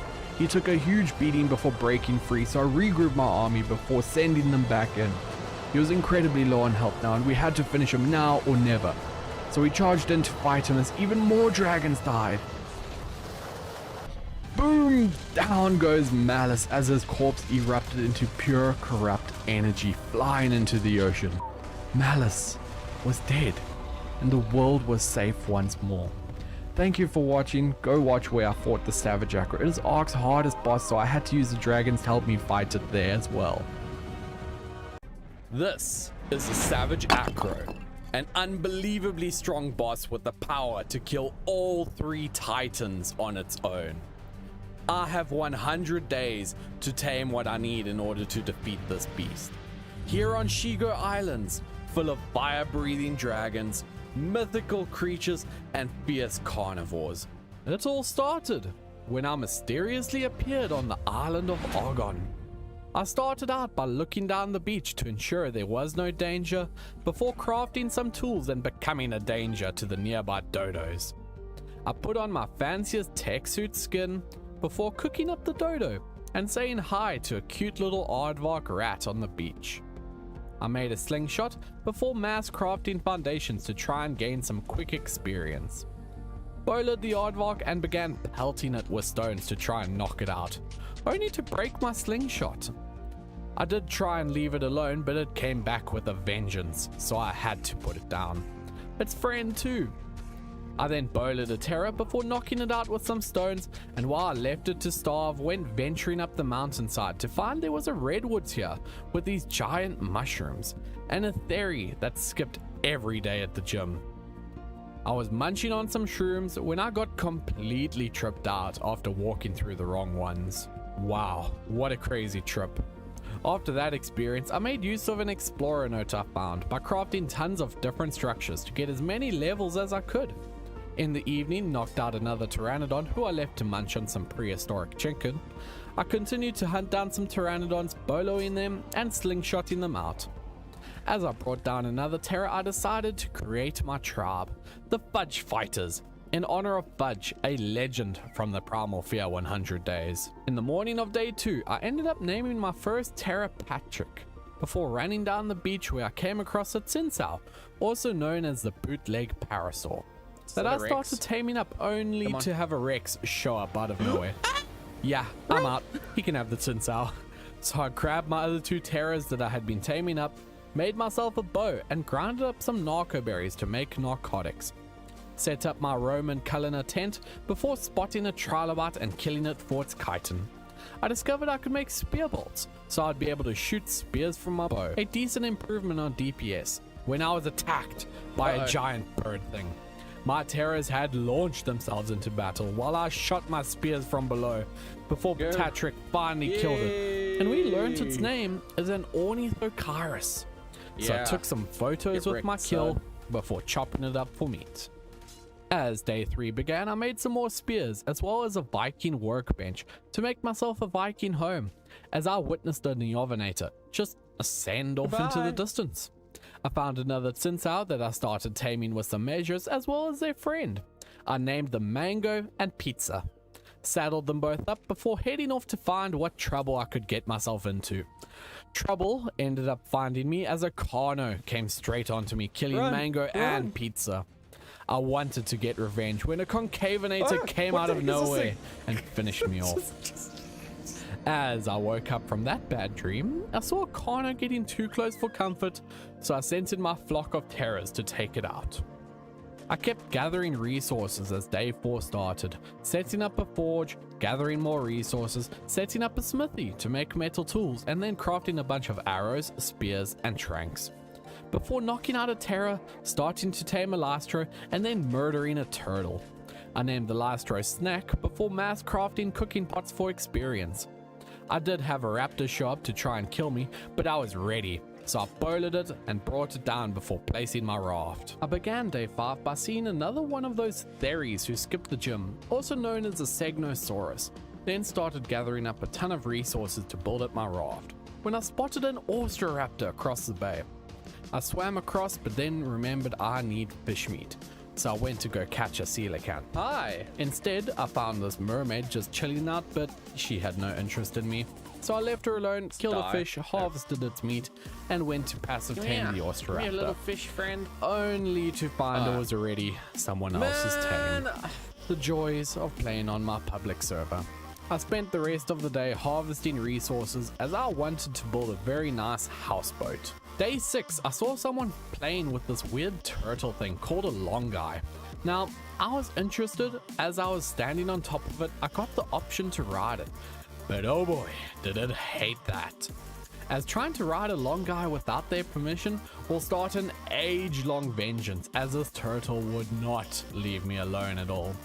So with a murderous turtle after me, I just kept building along to make my houseboat. I sacrificed a low-leveled Sinsal I had tamed in the hopes of quelling its ravenous bloodthirst, but to no avail. I did, however, manage to make a bunch of progress building my shoddy little houseboat to end off the day.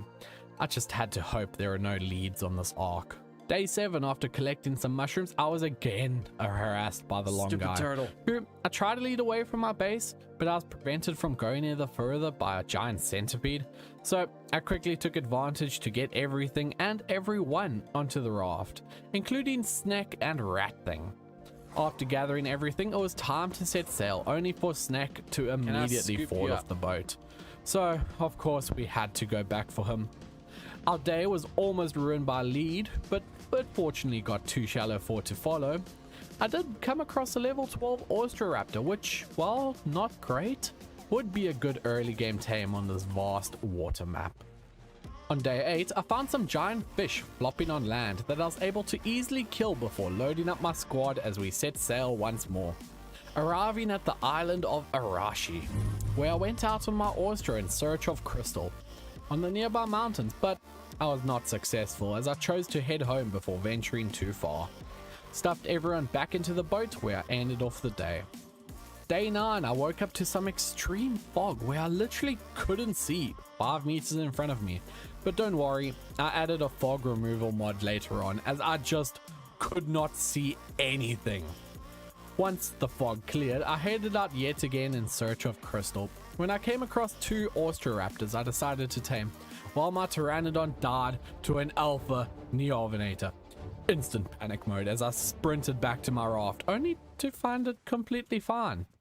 I guess I just forgot a terror back at my spawn beach. After I got back and finished off my Austro tames, I named them Fishy, Kuluyaku, and Neptune. I continued up the mountain with my newfound fish friends, but was spotted by an Austrolovenator. I could turn to run, but he had caught my 2 Austros, so we turned and fought. Unfortunately, Neptune was not strong enough to survive. It was a sad loss to lose Neptune, but we had to move on. I eventually made it up the mountain, only to find there was no crystal, so I instead just headed back to the boat. Arriving back at the boat on day 10, I made a Roman smithy, a centurion hat, thankfully with no alpha dodo sneaking up on me. Made a Roman galleon and went to fight some turtles, only to have Fishy die. I ended up hosting a funeral for my fallen comrades thus far, and the rest of the day was spent mucking about as everyone came in to say hi, having Dilos yeeted over my base. Day 11, I found this super weird deer-elephant hybrid that I actually kind of wanted, so I started spamming it with arrows, but it finally tranked out just barely in the water. I was slowly making my way home as a Dilo killed my Tsinsao.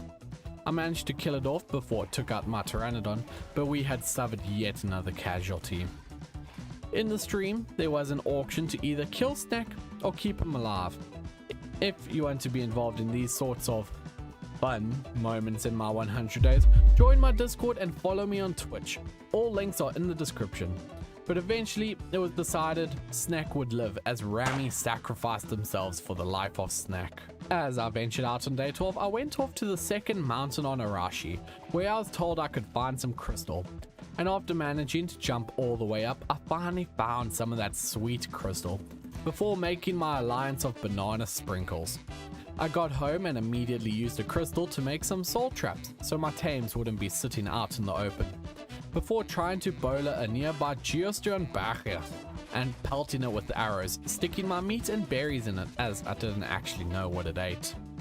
The geostern barrier finally tamed up on day 13 and I named him Flappy Bird. So with the power of flight, I decided to do some mild exploration and came across a giant tentacle monster known as a geobreaker. I may have been pushing my luck too far though by flying so close to it, but you know, I wanted to be brave. Man, it feels good to fly. I used my searching to see if I could find a cool base location when I found this cool broken down ruins connected only by a bridge on the island of Bukaso, also known as Wyvern Island. So I crafted and placed a bunch of foundations to prevent anyone coming to steal my spot or set up too close to me. I got back to my boat in the early hours of day 14 and set sail for my new home. I almost lost everything to a lead, but I managed to hug the shoreline just in time, only to have that gain the attention of a tarbo chasing us. Man, nothing was going right. Even had a pirate try to start racing me to my spot. There was a fish thing trying to eat Flappy Bird when suddenly Flappy was gone. The fish thing had eaten poor Flappy Bird! But I couldn't stop, so I eventually arrived in the Bay of Bukaso Island. So I parked my boat in a safe location and ran out on my Ostro to scope out the new base. The walls were ruined and the bridge had holes in it, but this would be my home. I spent the rest of the day finishing the floor and setting up a temporary box to keep out the elements. I started out day 15 by harvesting a bunch of trees and bushes to begin crafting large walls to expand my temporary box, because I'll definitely have a proper base in this video. While harvesting, I did spot a Fatalos, one of 5 monstrous black dragons in this mod pack that I'll hopefully be able to tame. I continued to just harvest, craft, and place for the rest of the day, even collecting my boat as I could now make a Terra saddle. Day 16 started with crafting a ton of narcotics, setting up a behemoth gate to block off my land bridge, placing down a magic dodo with the power to control the fog so I could actually see, and then filling in the rest of the ceiling to finish off my box. I started off in the morning by taming some Austroraptors and a Tinsel who had spawned overnight. I named the Tinsel Thrift Store Parasaur and spotted a pangolin wyvern across the ocean that I would love to try and tame. But I first had to finish up all these Yeah, so much for that plan. A Hatzegopterox is the apex predator of the skies on this island, so after having those 3 tames all ruined, I wasn't about to start them again. So I instead trapped this trike in some billboards, spammed it with arrows and put it to sleep. On day 18 I took off to where I had seen that pangolin wyvern, on the island of Sunato, with the hopes of trapping it the same way I did in my Jurassic Park 100 days, when I instead found this Anzu just chilling on a nest. So I killed it and stole the egg. I did find the pangolin wyvern as well as who I spam trapped in the Dino gateways and proceeded to fill with arrows. I did inevitably run out and have to shoot home for more arrows as well as a crossbow. Too bad this was just far enough for the wyvern to escape my trap and get itself killed by a Neovenator. I tried to use the same trap trick on this nearby Hellraiser, but let's just say things got very hot. So I chose to just fetch Patatrick, fly home and start hatching my Anzu egg. As the new dawn rose, I spent the morning smashing my axe into the rocks, gathering stone and flint, naming my Terra Patricia, my Trike Trihorn, and the Anzu chicken. I saw an Alpha Firewyvern flying over my base, which may end up being a problem later, and crafting some large behemoth gates for a new trap. When I came across an elephant, so I dropped my gates on it before landing on top to start tranking it out, but I unfortunately lost my footing, and, well, splat. After running back on chicken, I recovered all my gear using the SS transfer tool and started tranking out the elephant, It took a ton of tranks, and I'll be real, my trap was terrible. But by the time the sun rose on day 20, I had the elephant down and ready to be fed. So I shoved some berries up its butt and ran around on chicken, where I got this Mastercraft long neck from a drop. I found another Anzu on its nest. I was able to just kill it from behind and take the egg. I raided some dams for their paste, and then finally the elephant was tamed up, so I tested it out on a stego and a Sora pelter. Killed those off before flying home with my new elephant in my pockets. So on day 21, I woke up to find I now had a neighbor. Nightgale, one of my patrons that you can also join for behind the scenes content and more. I took out my elephant for a huge wood gathering mission, deforesting everything nearby, before finishing the conversion of thatch floor to wood as I ended off this very short day. For day 22, I started by hatching my terror egg and got very nervous at an alpha firewyvern above me before taking out my elephant for even more wood to make a bunch of fences that I placed around my little peninsula of heaven. The wall building continued into day 23 when I spotted a Moralosaur doing some donuts in the ocean. But I figured I'd just leave the giant lava lizard to have fun playing in the water. I did eventually manage to complete the fence, so at least I'd no longer fall off the side, before saddling up my freshly raised Pteranodon and taking to the skies. I saw an alpha Phaseolasuchus, and boy did this thing look scary, and I was very tempted to dive down into the wyvern trench, but ultimately chickened out as a poison wyvern aggroed onto me. Chased me till I ran out of stamina, and just popped me off my mount like it was nothing. I grabbed a new Pteranodon and flew to just recover my stuff, but was at that point I decided it wasn't worth the risk. As midnight struck, turning it to day 24, I started hatching a few more terror eggs as I knew I would need some backups. But I also knew I would love a flyer like a Harpagornis or even just a regular Argentavis. So the morning was spent imprinting baby Pteranodons and setting up my Anzu, as Arkracht informed me they work as a nanny and boost growth rates. I set up a basic Dino gate trap on a mountain nearby before looking around for a Harpagornis to lead into my trap. Except Harpers are extremely fast and made this super difficult, and I just couldn't get it into the damn trap. So much so that it got itself killed to a Phaseolasuchus, which killed me too, because I had no damn stamina. Will I ever actually learn to watch my stam?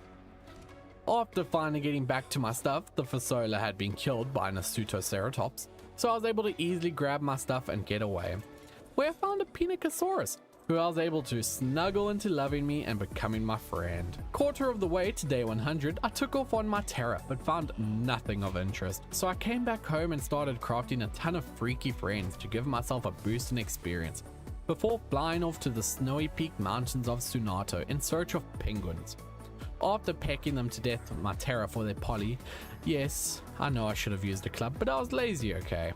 I finally got home on day 26 and proceeded to hatch all the freaky friends I'd been crafting before trapping them in Pokeballs and sacrificing them in the Soul Terminal for experience. I made myself a fabricator before flying off to the Redwoods on the island of Mazuka in search of something to tame. I managed to find an Oxalia who I tamed and named $1 Spino, and then the remaining parts of the day were spent flying around, simply getting to know the land and potentially find a Plateosaurus. On day 27, I continued my search, this time venturing onto the island of Argon, where I saw an Alpha Neovenator demolishing someone's base, as well as a level 66 Harpagornis.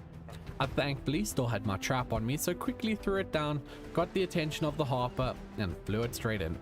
Eventually got it down and taming up, and it was now when I realized you need to be level 80 for a Harpagornis saddle. So the burb tamed up and I named him Bappy Flurb, a totally unique and original name that won't get me sued for copyright infringement. I started day 28 by saddling up my Pinaco and flying out to the mountains in search of some extra metal. Smashed some rocks gathering more metal than my Terra could carry, so I threw out Bappy Flurb to help pack mule all the metal to my base. There was an unwelcome guest attacking my base. A poison wyvern had found my shelter and was unleashing a siege. I managed to dodge one attack, jumping off my Terra and leaping onto my elephant. We were slowly whittling it down when its spit hit me off the back of my elephant and killed me. I woke up straight back into the action and we finally brought it down with thankfully no casualties other than myself. I spent the rest of the day crafting some forges, filling them up and setting them up to smelt. I went out searching on day 29 with Patrick, only to run out of stamina again. And I was immediately jumped by a Carno, a Concavenator, and a goddamn Microraptor. I somehow was not killed during that, but Patrick was not as lucky, so I sprinted off where I hid behind a Nasutoceratops, threw out my Pinaco and took out the Carno myself. I managed to trank a new Terra and tame it up before searching for enough keratin for the saddle. I named the Pinaco Pina Colada, made a Terra saddle, and ever so slowly flew back to my base on the island of Fucaso.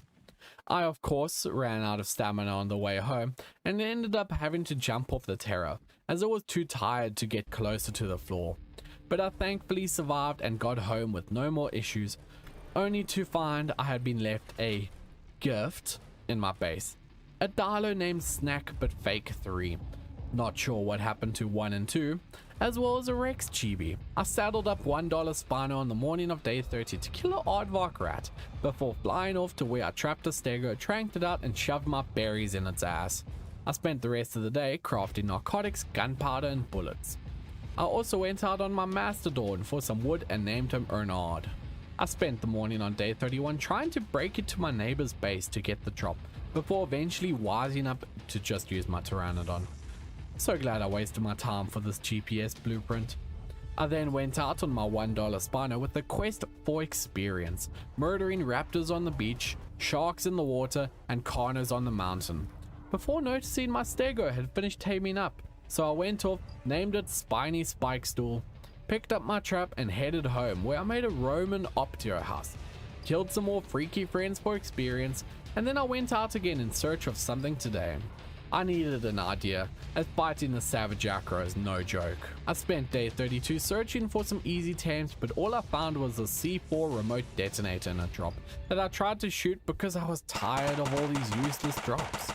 I achieved literally nothing else today. Kind of scary since I don't even have a carnivore yet. Started off day 33 by finally making some black armor. Not quite sure why I never do craft armor, but I did today, so yay me!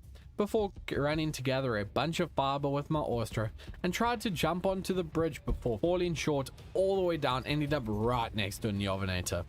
Thankfully, I was able to swim away, but it desperately wanted to eat me. So badly, I had to lead it completely around the corner in order to make a break for it and get back to my base, where I crafted up a bunch of trank darts. I did want to make a harpoon gun and some net projectiles, but for that I needed more polymer. So I flew off to the snow to commit more penguin murder, killing not just the men, but the women and the children too. After that slaughter, I went off to find some obsidian, which was pretty simple as the mountain was just chock full of it. As I got back to my base on day 34, I set up a barrel to store my perishables, crafted a harpoon gun, cleared the rocks with pina colada, and started crafting a bunch of crop plots before taking off again to the snow. I killed a sheep and harvested it for its mutton, and I'll be honest, I don't know what I was looking for, but eventually saw a max level snow owl and knew that is what I wanted. So I aggroed one onto me, led it over to a safe spot, net gunned it, and built my trap around it. The trap was actually too wide, and the owl ended up aggroing on a nearby mammoth, which managed to kill it. So I took revenge and killed it with my Pteranodon. I flew back to base to craft some more net projectiles, and as the sun was rising on day 35, I found a Phaseolus sucus on the beach right next to someone's open trap. So I led it in with my Pteranodon, but it got one bite too many and the bleed finally killed it. I desperately tried to spam place down gates to block it in, but it glitched up and out of my trap, chasing me into the water. I managed to dive down and away, barely escaping. I started to try and trank it out using the water and the cliff to stop it getting to me. It took half the day and over 100 darts, only to just barely below max torpor. So with no more darts and no flyer, I started to swim all the way home, only to get eaten by a giant fish. So I grabbed my Austroraptor after waking up and swam home, grabbed my stuff and found the Phaseola I had almost knocked out had disappeared. So instead I led this Torvo into the trap. It was day 36 by the time I'd finished tranking it out, before heading home to replenish my dart supply and make a Torvo saddle. Once I got back, I saddled up the Torvo and used it to kill a nearby Rex. Sorry, my cousin. Before diving into the water with my oyster to try down a Bassie. It was taking too long, so I threw out my brand new Torvo and munched through its blubber for its oil, and then ran all the way home nice and simply before I even got myself this sick black chest piece blueprint that I never ended up using, and then named my Torvo Tifa Lockhart. I started out on day 37 by repairing my armor, and while I was about to tame the Segno, which are great flint harvesters by the way, I saw a max level for solar that I knew I wanted. So back to the base to craft more darts, only to find I was out of simple bullets. For more simple bullets, I needed gunpowder, which needed spark powder, which needed stone. So I went off in search of a Doedicurus to tame. There were none on the mountains near my base, so I went back to finish taming up the Segno. Only to get a massive heart attack from Dilo that had snuck up to me on their domination Rex. After that near real life death experience, I heard a snarl but assumed it was just them. When a Torvo came running straight at me, I tried to dive off the cliff, but it killed me before I could escape. I managed to get back with my oyster, but it was too late. The Terror was dead and the Segno was gone. I had a grand realization on day 38. The Fasolas don't aggro onto the Oyster Raptor, so I could easily walk up to it and just build a trap around it. But before I do so, I needed darts. So I found a Doed on my way home that I was able to easily tame up by shooting it in the face with the drugged up needles. You know, Ark is a really dodgy game if you take things out of context. After I tranked the Doed, I netgunned and tranked an RG, stuffed my Prime into its ass, then using my 2 new tames took them out to gather a ton of stone. It was day 39 after my stone collection mission, and I named my RG Talon, before turning all the stone into spark powder, setting up extra mortar and pestles, and crafting thousands of gunpowder. I had some more people break into my base just to say hello, and then on day 40 I went out for yet another resource grind with Talon and Pina Colada, and then spent the rest of the day harvesting wood with Ernard and berries with my Stego. But I had to abandon most of the resources due to a Giga blocking me from getting to my base. Thankfully, I am fast as boy, so I was able to just run past it after putting the elephants and the Stego into my pockets. Day 41 started out great. I spotted a level 168 Harper Gornus that I was able to netgun and Fortnite build around it to trap it inside, before quickly zipping home to make some more darts. After grabbing around 100, I flew back down to see the Harper going crazy as I tranked it out. I was getting some prime meat from an RG when a Fasola came out of nowhere, dismounted and chased me to my death. I ran back on Kulu Yaku only to fall right next to the Fasola and have Kulu bleed out right next to me. I dragged the Fasola away using aggro before sprinting in to grab my stuff as an RG patrolled it. I began the long run home when a 174 Terror fell straight next to me, and I was able to trank it out. Too bad I had no meat, so I continued my swift jog home, grabbed some black pearls off a random fish before I ran to my Harper and shoved the meat I got from a nearby Tinsel into its ass. I decided to name the Harper Bourbon Crack as this thing has the zooms, before running up to my base on Tifa, saddling up the Harper and zooming into day 42. Harpers are so incredibly fast and it felt so good. I stopped to grab the Terror before zooming off to fight an Alpha Carno nearby. I managed to trap it in some gates, but trapped myself in the process, so quickly abandoned that idea, especially as a Fasola decided to say hi, and as we learned earlier, they can dismount you. When I found a fantastic tame, there was a sleeping bronze wyvern. Now these things are incredibly rare and can be very powerful. So I shot home to grab what I need to tame this glorious beast. I arrived back with Gilly and black pearls in hand, cleared out a nearby Carno before beginning the slow, sneaky walk to the wyvern. I had a Gorgo show up, but I was able to net it and hack it to death with my pick before continuing the tame when finally Smaug was mine, and we proceeded to try and melt everything nearby. I got home on day 43 and went out on Bourbon Crack in search of narwhals. as they're a nice easy tame that give you a passive oil generation. I first killed a Hyneria for its prime fish and began taming the sea unicorn. It kept swimming away from me and I wasn't able to keep up, so I tamed some nearby Oysteraptors before seeing an opportunity to nab the narwhal, and then finished taming up the Oystros, only to discover my worst enemy waiting for me outside my base once I got home, so I was sure to dispatch it quickly and efficiently. I started out day 44 by watching Ark Raptors for Solasuchus Trap Guard, as we all know I need it, and Ark Raptor is the best of the best when it comes to modded creature guards, before finding a nearby Scorpio Venator, a creature that can passively create cementing paste in its inventory. The rest of the day was spent searching for Solasuchus or any other useful creature that I could tame. I flew off again on day 45 and came across a max level Fasola, built my trap and was ready to go. The Fasola ended up aggroing onto everything, from Brontos to Apsaros and even Stegos. It fortunately was strong enough to kill everything with a little help from me, and our Ark Raptor recommended a Thyla for this, but I didn't have one, so I tried with my Harper and an Ostro to get this Fasola into the trap and just couldn't do it.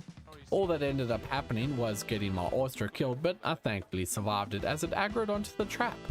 I was able to then just spam place some gates on it and it was trapped. 10 out of 10 trap, even when you fail at using it, it works. Tranked out the Faso, stuffed it full of meat, and then picked up my freshly tamed Crocky girl. I started day 46 by saddling my Faso and taking her for a run, killing Oviraptors, Kentros, Eldritch Drakes, Rexes, and anything else I could rip my teeth into, including an Alpha Firewyvern, as Fasos are very powerful. They're immune to most debuffs and have 40% natural damage reduction, and they even do a bleed themselves.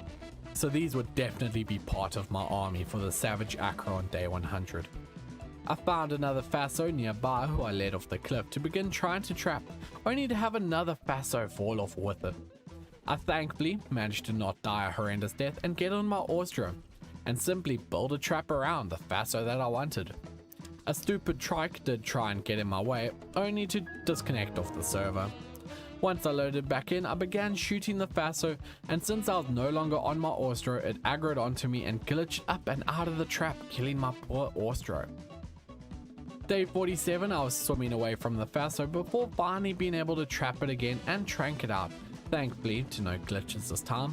And once I got home, I immediately started breeding my two Fasos as a majestic, legendary Stormdrake flew straight over my base. I never did much else today as I ended up going on yet another metal run. I started out day 48 by realizing I need crops. So I started running a pipe system all the way up to my base. It took most of the day, but I finally had the pipe up, the tap placed, and set up a small area for plenty of crops. I hatched a few baby Fasos, and then as I woke up on day 49, I proceeded to poo dozens of times on the toilet in order to generate fertilizer. A trick I got very good at as I went on. I went out on Smog to gather a ton of berries for seeds as he's a fantastic berry harvester with his tail swish. I did this for a good while until I finally had seeds of every crop.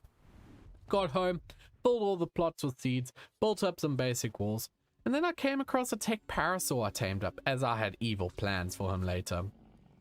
I also found a cute little red panda who I named Pabu. Welcome to day 50. We are at the halfway point, and if you made it this far, thank you. I really do appreciate it. Be sure to comment something about grapefruit and how it saved the day. That way we can confuse everyone who skipped this part. I tamed another red panda that was actually a pink one and named her Yui. So now I could breed them, and once I got home I immediately let my red pandas have some sexy time while I threw out even more Fasos to raise up. I ended up crafting myself some more ghillie and bug repellent as I wanted to see if I could find a Nigerian fire spitter to tame. So I grabbed Pabu and flew off to a nearby cave and, well, safe to say I was toasty after that, but now Pabu was in danger. I flew off to try and save him, but he died to a Cryptops as I got there. I managed to kill the fire spitter as you can only tame the babies anyway. At least though when I got home, I found I'd gotten triplets of my red pandas before Pabu died. So I named them Pabu Jr., Pabu Jr., and Pabu Jr. I woke up on day 51 to some terrible news. My 3 triplet pandas had starved to death in the night, so the full line of Pabus were all dead. I decided to take out my grief by netting, trapping, tranking, and taming a level 168 RG to use for resource runs.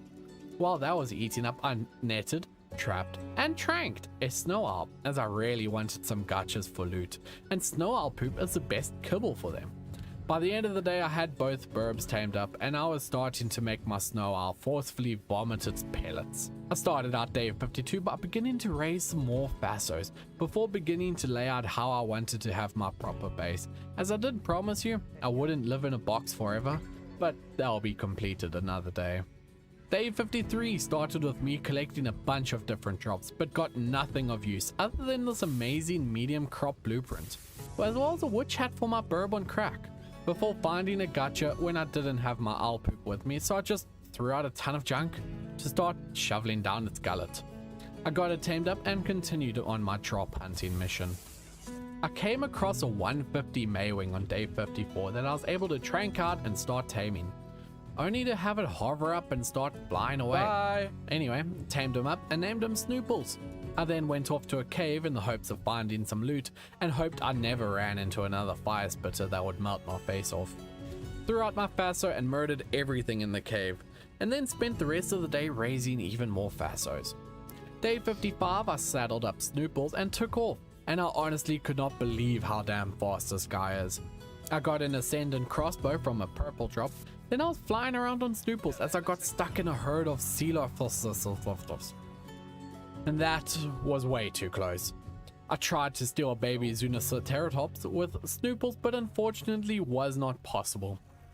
I ended up finding an Occlute that I was able to trap using some gates, trank out, and feed some prime meat to the cute little orca wolf.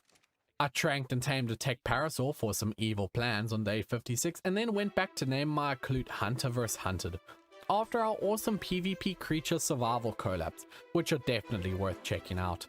I killed an Acro nearby for its adrenal gland, as I need 50 of these to summon the savage Acro. I came across a Moralisaur that I really wanted to tame, so I shot off to the base as I needed gacha crystals. Shoved some stone into my gacha for crystals to start dropping, when suddenly Frosty showed up accidentally, leading an alpha wyvern to my base. I hopped onto Burb on Crack to start working on bringing it down, when the gacha was unfortunately killed. Since I no longer had a gacha, I gave up on my dreams of taming a Moralisaur and focused on breeding my Fasos instead. Day 57 I found a cave with a fire spit in it, but it again wasn't a baby, so it tried to cook me alive.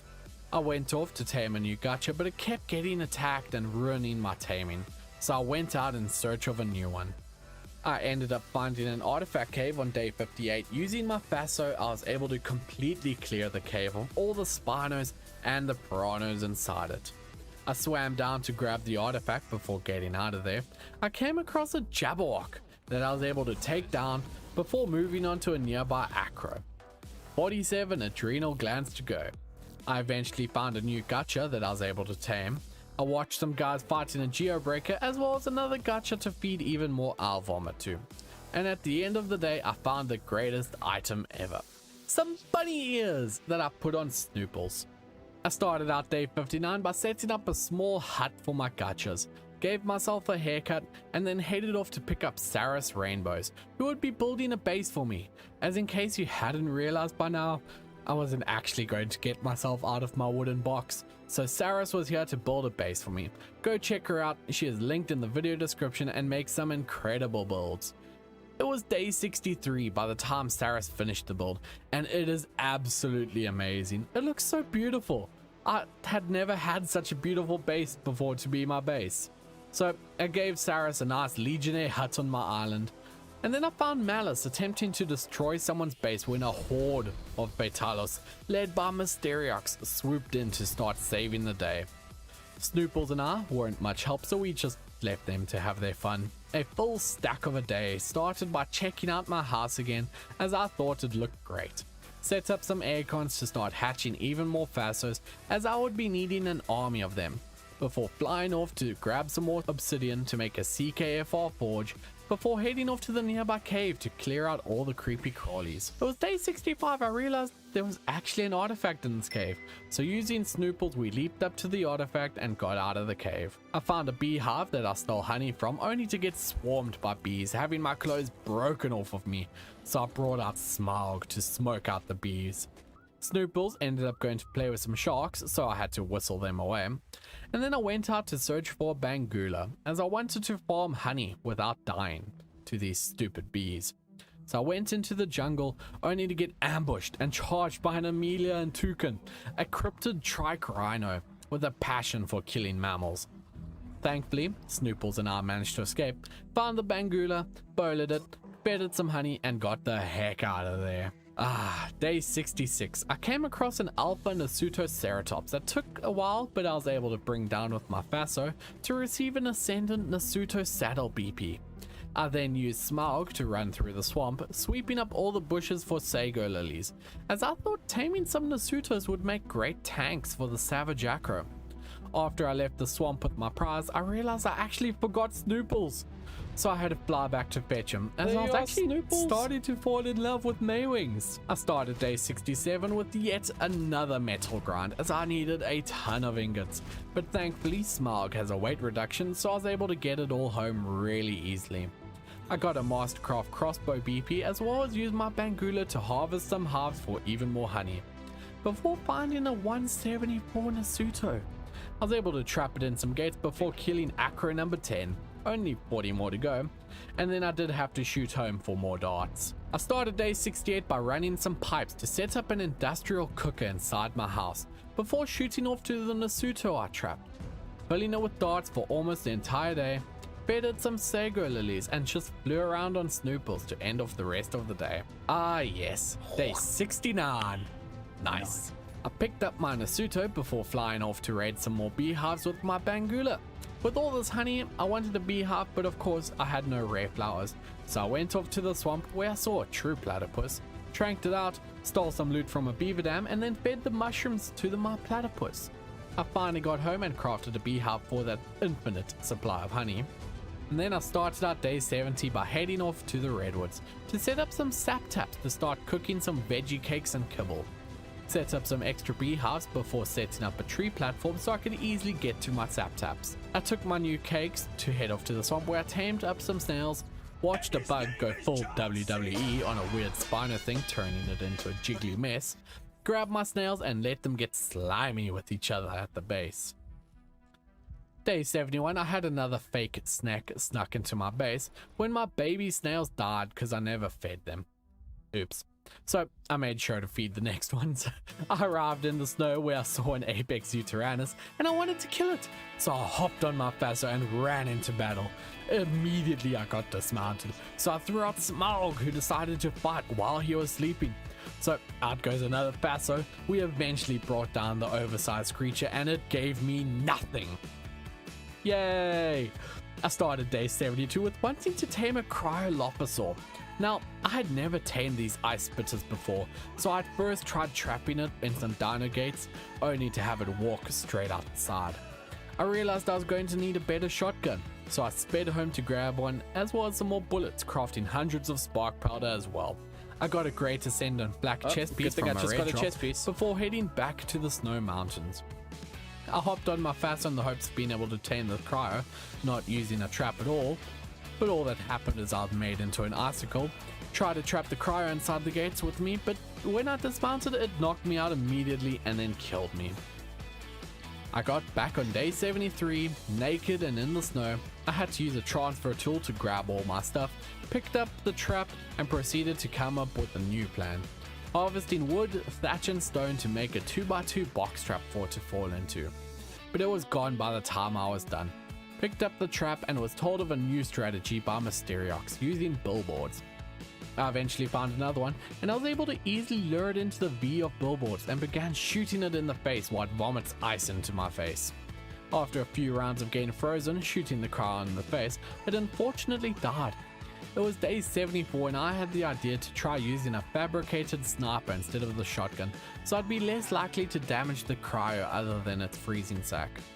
I found a level 102 cryo and set up my billboards to try again, pulled the cryo into the trap with some aggro, got spat on and had a short nap. I tried to start shooting its freezing sack again, but at such close range I could see nothing. And that's when I had a big brain moment. The cryo was aggroed on the billboards for just a second and I was able to shoot it from the side. So I threw out my Faso to simply give the cryo something to attack, and I was able to tame the cryo incredibly easy. This is definitely the way to tame these guys. I named the cryo Frosty and went out in search of more. I killed some more Acros as I was still hunting these guys for their glands when I decided I wanted a Brachy. These are fairly simple to tame. You need to entice them to rise up onto their hind legs and shoot them in the kneecaps so they gain torpor and pass out from broken legs. I got this level 174 down and that began the longest wait ever, as I didn't have exceptional kibble and this cost 122 veggies to tame. So for days 75, 76 and 77 I spent waiting on this Brachy to tame. I did in between go tame up a Binturong to speed up the food drain, but it still took forever. It took so long that it was day 78 by the time I was tamed up. After I had the Brachy, I ended up going and scuba diving with Snooples to munch on some trilobites, saddled my cryo, yet again hunted more Acros, an Alpha Neovenator for cute chibi, and even more Acros. I ended the day with a cave run to tame a dung beetle for free fertilizer, and then day 79 started in the cold mountain peaks hunting on my Faso but finding nothing. So I ended up heading home where I shoved owl vomit into my gutches as for whatever reason they really like this stuff, so they'll give you better loot. I went for this nearby red drop with my Faso when suddenly I got dismounted. I immediately threw out Snooples to get away from the danger, but then an Alpha Neovenator showed up. I jumped onto Smog and went into battle to try save my Faso, but it was too late. The Faso died. Welcome to day 80. I was snowboarding with Snooples when I came across a max level UT. I really wanted it, so using Tifa my Torvo, I started leading it down to the water, as my cryo didn't count this area as snow for whatever reason. Tifa did get scared for a moment as the UT screamed at her, but I eventually trapped it and was able to start spitting at it to make it fall asleep. Knocked it out Maywing too, then killed some RGs for their prime, sped off to base to fetch my Bitty and came back to name the UT Madam Music. Day 81 started as I was visiting Ark Reactor when a rhino showed up to attack us. Snooples was able to belly flop to victory and save us, and then I spent some of the day starting to craft for solar saddles, as I was going to need hundreds for my final army, before taking out my Brachy for a crystal and metal run, as they're fantastic harvesters surprisingly. Day 83 started by shoving even more owl pellets into my gutches when I spotted this giant glowtail called an aquatail, so I netted the aquatail, built a quick trap around it and tranked it out with darts to the eye. Dived straight into the ocean as it wanted fish meat to tame, fed it up and left Bitty to keep it company. I headed out to the snow on Snooples to do some more crystal harvesting using Pina Colada when the worst possible message appeared. I took my revenge on the Antail, but I was devastated. Snooples had been such an important member of the team. It genuinely broke my heart that he never survived the entire 100 days. F's in the chat for Snooples.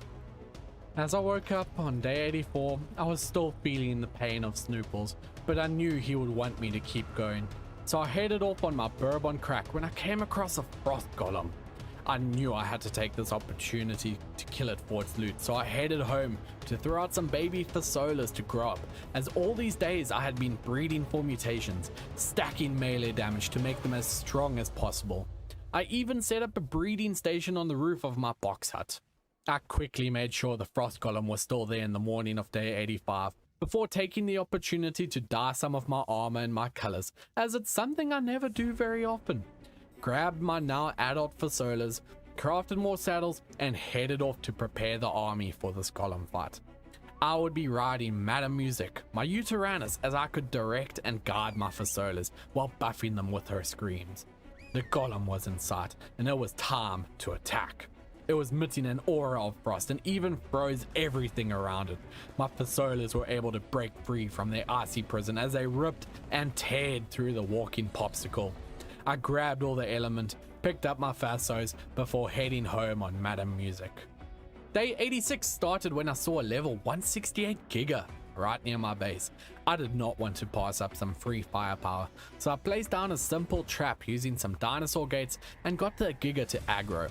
I immediately remembered I didn't have bear traps, so I chickened out by jumping on Bourbon Crack before fetching a bear trap, reset everything, and pew-pewed the Giga to get it to aggro onto me. And into my trap. Let it in, it got one nip on me as I placed the gate behind me and began to spit on it with Frosty. I did occasionally freeze it to get the cryo damage boost as frozen things excite it. When I realized the stone gates might break, so I zipped home to make some metal ones. Got back to find I didn't even care about the gates, but I placed them down anyway, and then just spat away to my heart's content until it eventually fell asleep, made some kibble, force-fed it drugs to keep it asleep, and named her Gina. On the 87th day, I went out clubbing. No, not the dance club. I went penguin clubbing with my Fasola Sucus to get a bunch of organic polymer. Though, I suppose the music was pretty akin to a dance club, before going AFK as I did more breeding for mutations. I started day 88 with more Faso breeding, so I won't show you everything, but I did an absolute ton of breeding of these Fasos, as I needed literally hundreds of these oversized mountain crocs to be able to have a chance to kill the savage Acro. And I actually threw out my Hunter vs Hunted to try out before immediately losing a fight to a big fish, so I ran away. Thankfully, the Acro was easier to kill than a stupid fish. Day 89, I saw a max level Maywing that I wanted, so using Frosty, I managed to spit on it to knock it out when a Razortooth decided I was to be its next meal. It picked me and Frosty straight up off the ground. I desperately tried to freeze, but it spat me out only to have Frosty die to the bleed damage. So I sprinted to the water. Thankfully, it unfortunately aggroed onto my Maywing I had tranked out and killed it. Rip Snooples the second. It still hurts. Day 10. 10 days to go. I logged in to find I had this weird robotic Dragonoid machine in my inventory with zero clue where it came from, only to have it take up my entire base, and I could do nothing with it. At least it looked awesome. I started day 91 by recrafting a ton of shotgun ammo as I wanted a new cryo. So off to the snow in search, and then I got an Ascendant ghillie chest from a drop before I found some boxes of chocolate that fell out of my Faso's sexy time. I threw out the new mail and then went AFK for the rest of the day as he got acquainted. Day 92 I started by crafting up some kibble before heading out on Bourbon Crack, where I found a padilla that I was able to easily tame up when I came across Subkid and Gnome's base, with these massive tick Gigadermises on their base.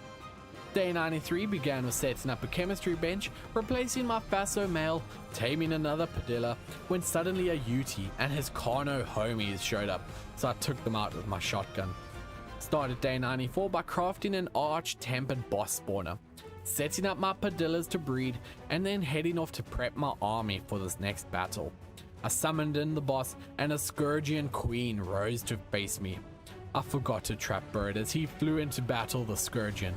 Thankfully, we were able to bring it down with no casualties, even when it spawned in tons of nameless. I started day 95 by taking out my Fasos on a massive leveling spree, when I came across a wild Dragonoid machine, and I really wanted mine to work, so I needed to tame the little robot on the back of it, but that meant the Dragonoid machine had to die, so I sent in my Fasos to start bleeding the robot down. The Eternal Ark was now free to be tamed, and it grabbed me, but it refused to eat my element, so this was just a waste of time for almost 3 days as I just couldn't figure it out. Turns out it had to be below 20% health. Oh well, maybe I'll tame one next time. Day 97, 98, and 99 were completely dedicated to breeding hundreds of Fasolas, stacking mutations, and finally growing an absolutely unstoppable force of mountain crocodiles. And it was finally time to take on the savage Acro. Every creature I had, from Gina Tifa Lockhart, a soul terminal full of even more crocs, and a bunch named after my patrons and channel members. Thank you for all your support, ladies and gentlemen. It was finally time as I summoned in the Savage Acro. Sending in the first wave of crocs, buffing them up as they were all instantly stomped to death. This fight was not going to be something to brute force. Running from the Acro when I was angry, but still masses of Fasolas were dying. Hordes more were being sent in, but hundreds more were waiting in anticipation. This fight was not going to plan, and I needed a new one fast. I was starting to use smaller groups of Fasolas and whistling them away before the dangerous attack could hit. It was down to 50% health, but my army was running out fast too. Faso after Faso was sent in to fight the savage beast. We managed to completely dodge a dangerous attack, and that's when I knew I had a chance, only to see I was almost out of Fasos, so I sent in half the remaining force, only for the Acro to enter rage mode and chase us down. If that scream had hit, all my Fasos would be dead. I accidentally jumped off Madam Music near the rest of the Fasos, and now I was in trouble. Desperately blasting her with a shotgun, I had to get back to my storage of backup Fasos. I just hoped they could distract it long enough to do so. Health was down to 20%, but I had plenty of Fasos remaining and even a backup Uteranus. I threw out all my extra Fasos as fast as I could, hopped on my UT as the last of my first army died. The Acro was still in rage mode as it started to run at me. Rain was starting to fall as the Acro sucked in all the creatures around it to deliver a murderous screech. All my Fasos had died. The Acro was coming straight for me. I needed a chance to throw out more, so I ran and ran as fast as my UT could. A stupid Gallimimus got in the way, giving the Acro a chance to start biting me, but it started to do a dangerous attack, giving me the gap I needed to replenish my army. The Acro was gaining health and gaining it fast, so straight back into battle I sent my Fasolas, only to have them stomped it like it was nothing.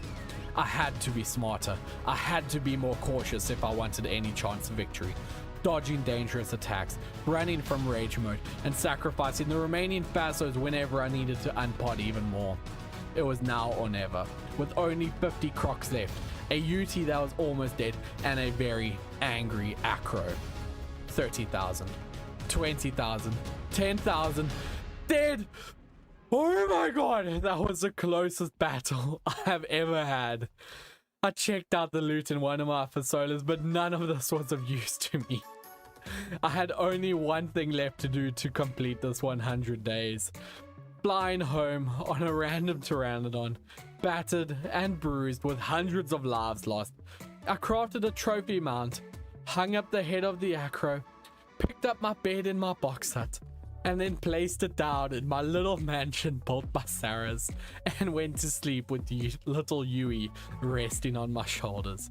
Huge waves of corruption have spread across the world, corrupting everything it touched, causing mutations and converting everything to tech variants. Multiple tribes have all become incredibly hostile towards all survivors in the quest to achieve Predator Aura, a symbol that only the fiercest survivors can ever hope to achieve. I want to become the first, so in order to do that I need to defeat the Tech Broodmother, Tech Megapithecus, Tech Dragon, and the Tech Manticore, all while fending off the hostile tribes trying to stop me in the hopes that they would be first. Well, I spawned into Valguera on a beach, immediately spotting a Tech Bronto. I doubt that I could tame that with my fists, so I started picking up stones, punching a tree using the multiple implants in my arm to make a pickaxe, as in this mod pack you spawn with a variety of different abilities that we will explore throughout this journey. I used the pick to gather some flint and metal, the hatchet to gather wood and stone, and my implant to build a basic wooden box. I set up a storage, made myself some spears, threw the spears into a Pteranodon's head and harvested its meat and hide, before ending off the day with a bed and hard armor. I boiled and killed... Oh, I guess I didn't kill the Pteranodon, so I turned and killed the pig nearby instead. You end up doing a lot of murder playing Ark, but hey, you need a lot of hide. At least until I get to tech tier, which I plan to do in no time at all. I crafted a bow, arrows, and a forge, placed it down in the morning to begin smelting the chunks of metal I found in the rocks. grabbed the hot ingot straight from the fire with my hands to make a smithy, placed it down and upgraded to fresh new metal tools. I set up a mortar and pestle so I could start my drug empire, but now I need a herbivore to gather me a ton of narco berries. So I made up some tranks, boiled a parasaur and filled its head with trank arrows, knocking it out, grabbed some berries and shoved them into the para. Then as I was watching the sun rise on day 4, my parasaur tamed up and I named him Linkmon900, as was redeemed by my Twitch chat. As yes, I stream daily on Twitch, so make sure you come follow me using the link in the video description. I headed off on Linkmon the para up into the mountains where Kano spotted me and began to attack. Can you run? No, stupid Kano. Don't kill my parasaur. No! I'm sorry. Please leave me alone. Run. No. To fight. There you go. Kill the Megatherium. Kill it. Oh. Well, thankfully that Megatherium was able to save me, only for Microraptor to show up. No. Ow. Passive. What? That's a tech compy. Come on, Linkmon. Come on. Let's go. We gotta go. Go. No, I'm gonna die. No, run. Are you coming down the hill? Nice. Well, that was close. Thankfully, Linkmon never died, but decided it's best to just leave him at home. So I tranked out a second parasaur, used Linkmon to gather berries and shoved them into the new para, while I headed off up into the mountain in search of crystal. Smacked a couple rocks before parachuting all the way home. Dropping into day 5, I had a Bronto stomping all over my base, and the parasaur was almost tamed up. So I tranked out a Terra, led the new para to my box who I chose to name Perry when the Terra tamed up. Now, I wasn't a high enough level to make a Terra saddle yet, so I crafted up an Ornithopter. This thing is awesome. Not quite the power of flight I expected, but hey, sometimes you need to walk before you can run. So I'll consider this the first step towards eventually getting that predator aura. I did have a tech Microraptor harassing me who I eventually bowled on one of my patrons' foundations, as yes, this is recorded on a server with access to my Twitch subs and Patreon. But unfortunately the Microraptor didn't give much loot. And zooming off into the sky in the morning, I crash landed on a nearby island where I came up on a tech Pelagornis, as well as TikTok. No, not the dancing videos app, a huge white crocodile. Now that thing looks awesome. And you know what? If I'm to truly prove myself, I want to defeat one of those by day 100. So I have to achieve Predator Aura and fight a massive white crocodile. Should be a piece of cake, right? Well, just you wait. I bowled and tranked the tech pelican, but in order to tame these I needed fish meat. So headed off on a fishing trip with my crossbow, and I did need to repair my Ornithopter, so ran off in search of something for hide. Killed a piggy, repaired my handheld copter and flew off back towards my base, only to come into land a bit too fast. Yeah. Running back, I recovered my stuff and my pelican before tranking out a tech piggy. There was even this cute little sinister Jerboa nearby who looked relatively harmless, but my piggy tamed up, so made him follow me and began the run home. And as day 7 started, I set up a hitching post to tie my pig onto. As for those who don't know, in Project K, which is the mod that all these tech dinos come from, when they are placed on Wandering, they will generate a huge variety of different resources. So you really want to be taming many different types and mounts of these tech dinos. So I attached my pelican to the hitching post as well, saw that my pig was generating me oil, and I shot and killed a stego so that I could harvest its body for more hide. But I really needed something stronger. I continued harvesting up the stego before making my way back up the mountain, where I killed a second stego as I needed their keratin to make a pelican saddle. Harvested it up, made the saddle and took flight. It did feel good to have some actual wings, but pellers are slow. So I tranked out a level 140 Terra, shoved in my prime meat, and finally it tamed up on day 8 only to be short of the chitin I needed for the saddle. So I flew off on my Pella when you guessed it, ran out of stamina. This has very much become a recurring theme on the channel, but hey, at least I had a parachute. That said, even a parachute didn't save me as I ran out of stamina again. Yeah. I feel like I would need people in stream just to constantly scream stamina at me. Respawning at the base, I set up my pteranodons to begin breeding, as there's a special feature about these which will be discovered soon. But right now, I just wanted some backups. I hatched up my baby Terra, who we named Bob, before imprinting it fully so I could finish raising up and headed off down the beach. When I came up on that cute little sinister Jabola from earlier, who I bowled and shot in the head with my crossbow. Oh, you have a friend. I'll just take this and leave. Well, that was unexpected. As I respawned at home, I noticed a glowing egg by my terrace, hatched it, and out came a deviant pteranodon. In this mod pack, on very many creatures, you have a chance for them to lay a better version of that creature. In this case, a deviant pteranodon, and it was twins. Well, while they were raising, I set off down the beach to recollect my equipment, only to get home and find Durflus was visiting on their wyvern. I named one of the fully grown deviant terrors Malkarian, and then flying off in the morning on Malkarian, I did kill a tech rhino that exploded into a ton of pieces. And I finally made it back to where I died, grabbed my things, saved the pelican, and flew off to continue my quest of what I actually wanted to do. I wanted to kill some penguins for their organic polymer, but Twitch chat reminded me that I can just harvest the beach dolphins, and that seemed way safer, up until a Ludodactylus chose to attack me. I eventually escaped as they lost aggro and safely flew home with my polymer. And I found in the morning that my deviant pteranodons can shoot lasers. Now this could potentially be quite useful. So I set up a soul terminal to collect all the babies from my terrors before hatching a bunch of eggs so that I could detonate the babies for experience, as well as set up my deviant terrors to breed as well. And I flew off on a terror to collect a blue drop nearby when a tech terror bird tried to scare me off, as I noticed a nearby bush glowing with an intense blue light. I jumped off on my terror to find this was a crafting orb, arguably the most important and lucky thing I could have ever found. And I got home and threw the crafting orb on the floor, as this is where things get interesting. Using the orb on my magnet implant, I threw 7 electronics, 4 polymer, 6 ingots, 8 element dust, and a pickaxe into the micro black hole that had formed, and in doing so popped out an element infused ground spike gloves. Now this thing is insanely overpowered. It gathers tens of thousands of resources in seconds. It was insane. I can't wait to get my hands on all the other element infused objects throughout this 100 days. Now I flew off in the morning of day 13, where I again saw TikTok just hanging out in the water, but he was not my goal.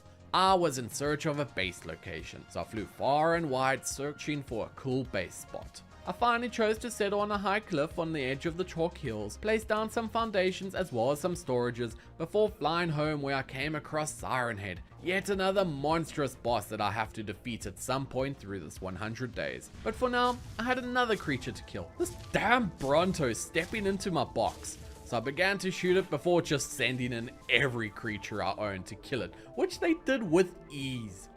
I harvested the corpse of the Bronto and threw out every one of my pteranodons. I wanted to move to my new chosen base spot, but I had a lot of stuff. So I trapped up all my land tames and began to dismantle my box, picking up each and everything before transferring it all to my PTs, before taking all on the epic quest to lead my convoy of flyers on the slow flight to my new home. I had Kaietsu, a Twitch sub, stop by to say hello and give me a chibi, but they have some of the coolest armor I had ever seen, and I really want to get myself a set. I spent some time on day 15 expanding my foundations as well as setting up some walls and gates, including a nice wood accent to highlight my build. Yeah, I got no clue what I'm actually doing when it comes to building, and I ended off the day placing the remaining structures I needed, including the GG buying station. And I bought my first set of armor in the morning, a full set of Cobalt Steel Riot, a decent upgrade from the hide.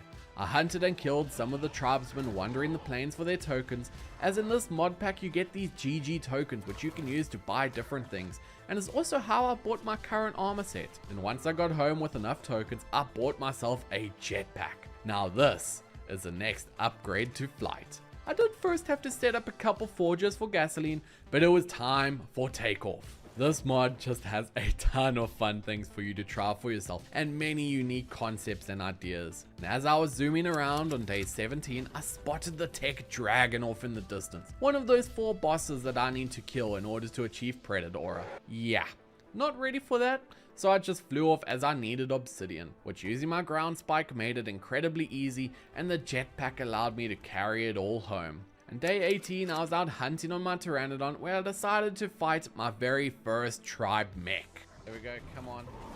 Kill the mech. You should die fairly easily. There we go. I think Dragon Queen deserves a special Discord roll. Yeah, we probably do need to give like... Yeah, I didn't quite expect it to explode. I got back to my stuff with the new Terra, killed a nearby tech kangaroo, and was then fighting a beastmaster that I killed as a furry killed me. I probably need to be more careful. And I spawned back at the base where I set up my Terras to breed just so I'd have some more backups before recovering my Terra and my loot. And I was flying home in the morning when this happened. No. Uh-oh. Okay. Fly up, fly up, fly up, fly up, fly up, fly. No, we gotta save it. Fly, fly, fly. Did you kill it? Well, that could have gone terribly. Thankfully, my Terra did kill it and I was able to fly home to clear up my inventory before flying off to go gather some crystal. Eventually arriving at Crystal Cave in the north of Valguero, and I found my ground spike simply refused to work. Well, that's disappointing to say the least. So leaving the cave in the morning of day 20, I flew off towards the redwoods in search of some more crystal nodes, harvested up a ton of metal, gold and crystal before beginning the long flight home, where I gave myself a haircut to become my true natural causes self, set up a mortar and pestle to practice my best Heisenberg impression before setting up an obsidian forge so I could begin smelting some of the higher tier metals. As I adventured off in the morning, flying through the sky, I eventually found myself a nice large cluster of crystal that I was able to harvest with my ground spike, cleared out my inventory back at my house, cooked up some meat in my campfire before buying myself a cobalt long neck. Even though I didn't have any cobalt yet to make the bullets, so I set off in search of some new tech creatures to tame, and I eventually found and began shooting a tech stego with my crossbow, and finally had it down and sleeping in the evening. Raced home to gather berries and starvants, and flew back, shoved in the berries, when I noticed a chaos floating around nearby. One of many incredibly deadly boss summoners looking to find me and kill me. He hadn't noticed me yet, but I needed the stego to tame up fast. Then as my stego tamed up in the morning, the chaos summoner spotted me as I scrambled to make my escape. We gotta go, go. Oh my god!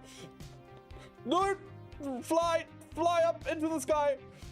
What the I'm sorry! No! I'm sorry! Go! Fly! Escape! Phew! If not for that jetpack, I would have been dead. I finally landed back at home, but that was way too close. I really have to be careful of those summoners. But for now, I needed some noxious mushrooms, so flew off to the Aberration Cave, where I threw out my stego and began farming dozens of mushrooms. I did spot a green gem golem who I felt best to just avoid. And once my pockets were full of many different resources, I began to make my way home where there was again a chaos summoner waiting for me right outside the cave exit. I can just tell these things are going to be a problem in the future. I looted a drop in the morning that gave me some fancy obsidian leggings, spotting a space whale flying around while I was making my way home, where I made a bunch of cobalt darts and then flew off in search of some Rexes to tame. But the chalk hills were just full of death and destruction everywhere. I did find a tech diabear, basically the same thing as a Rex, right? And I was able to trank it out, but had to fly home to grab some kibble, when I noticed I had a loot drop in my inventory. Opening it gave me an Ascendant crystal sword. This will be fun to use, but I wanted my bear first, so flew back on a Terra, shoved in the kibble, and it became my friend. I spotted a Dodo Ultima on the beach as I was almost home. Now these things are necessary to farm as their seed bags become very important later on. But for now, my one seed bag gave me a kelp seed, which I was able to place in a crop lot to begin my very first farm for kelp. Yes, it's more useful than you think, as in this mod pack, kelp is actually more effective than Mejo berries. I tamed up a dodo on day 25, and trust me when I say this might be my best tame yet. But we'll learn why later in the video. I'll also tame myself a Bronto and tranked out a Tech one too, just to add to the collection, as well as a red Tech Carbon Nemesis. Hey, when I said you need to tame a ton of these tech variants, I meant it. I trapped up the turtle as well as a Bronto who had been named Littlefoot. I jetpacked off the next day for yet more resource grinding, and while my ground spike makes it incredibly effective, you go through these resources extremely quickly. It was day 26 as I went off in search yet again when I spotted a ruin pretty close to my base. I just really have to hope they can't find me, else I am screwed. But I really wanted to get myself some powerful creatures, so I flew off into the underground in search of some Spinos when I spotted a loot drop that I wanted to get my hands on. Oh, hi, Gollum. Hi. I just almost ran straight into that Gollum. Note to self, check out the area before landing. I tranked out a level 145 Spino, but now I had a problem. It was surrounded by crabs and fish. The only tame I had brought with was my deviant pteranodon that I couldn't ride due to this being a giant cave, so it was time to take matters into my own hands and pulled out my pointy stick before charging in to murder the crabs.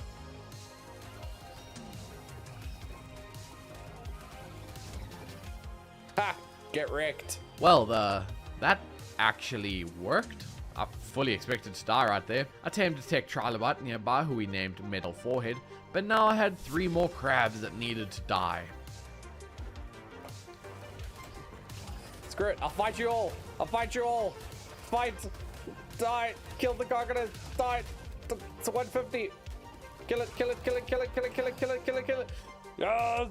We did it! In the morning, I shoved my meat into the Spino for it to begin taming up, as well as force-fed a trippy mushroom so it would sleep for longer, before killing a Sarko who was trying to attack me and tranking out a male Spino so that they'd be able to mate. Once they both tamed up and I got out of the river, I named one Beep Boop and the other Banan so that I could begin my flight home, where in the morning I set up the Spinos to begin breeding while I spent my time setting up a generator and aircons to be able to quickly hatch the eggs. However, I had a severe lack of oil, so I flew off into the night in search of the oil cave. As I entered the cave in the morning, this is exactly what I needed, as I harvested the entire cave in seconds with my ground spike. Now that I had plenty of the freedom fluid, I left the cave only to be ambushed by a cobalt golem. Well, that hurt. I finally got back, collected all my stuff with the transfer tool as I was not going near that golem, before beginning the flight home. I had a toxic Spino hatch out of an egg in the morning that I began to imprint, as I figured it would be worth testing out, so I started making my way out the base only for a Ludodactylus to attack me before I could even leave. Thankfully, my terrors were able to kill it before it did any real damage, so I set up a tech fabricator on day 32, and now this is where you can craft a ton of tech related items from Project K. I was searching for fish, as you can use their flesh for silica pearls, only to drown due to a Ludodactyl attacking me. This is short. Yeah, I'm dead. I'm so dead. I was on the surface. Yeah, so I had to do a naked death run and take a leap of faith into the water. All you doubters in chat. I recovered my things and flew home with a distinct lack of the fish meat I wanted.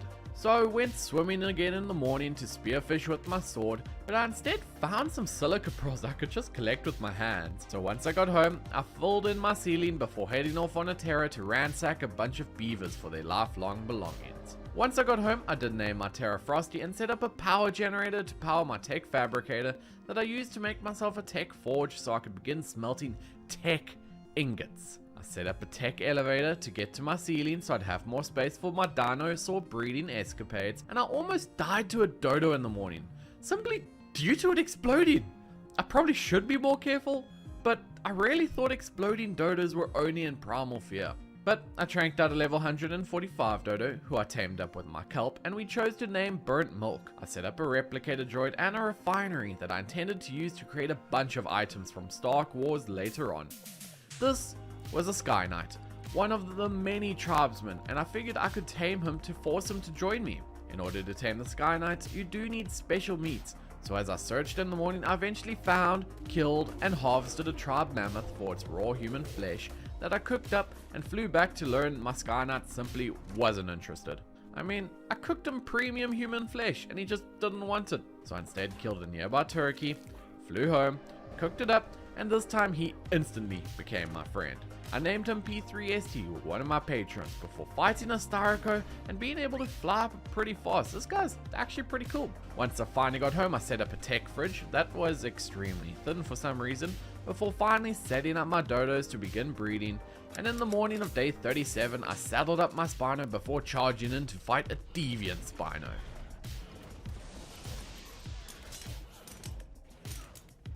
Sorry. Damn cheaters. What? Well, that didn't go very well. Rip Toxic Spino. You did not last very long. I killed a tech Bronto with my sword for its electronics as I needed more tech ingots. So I set up a fancy forge to smelt up some more steel to end off the day. I was chilling in the morning when suddenly... I'm sorry. I'm sorry. I'm sorry. I'm sorry. I'm sorry. No. No. No. No. Did I stop to look? No. God.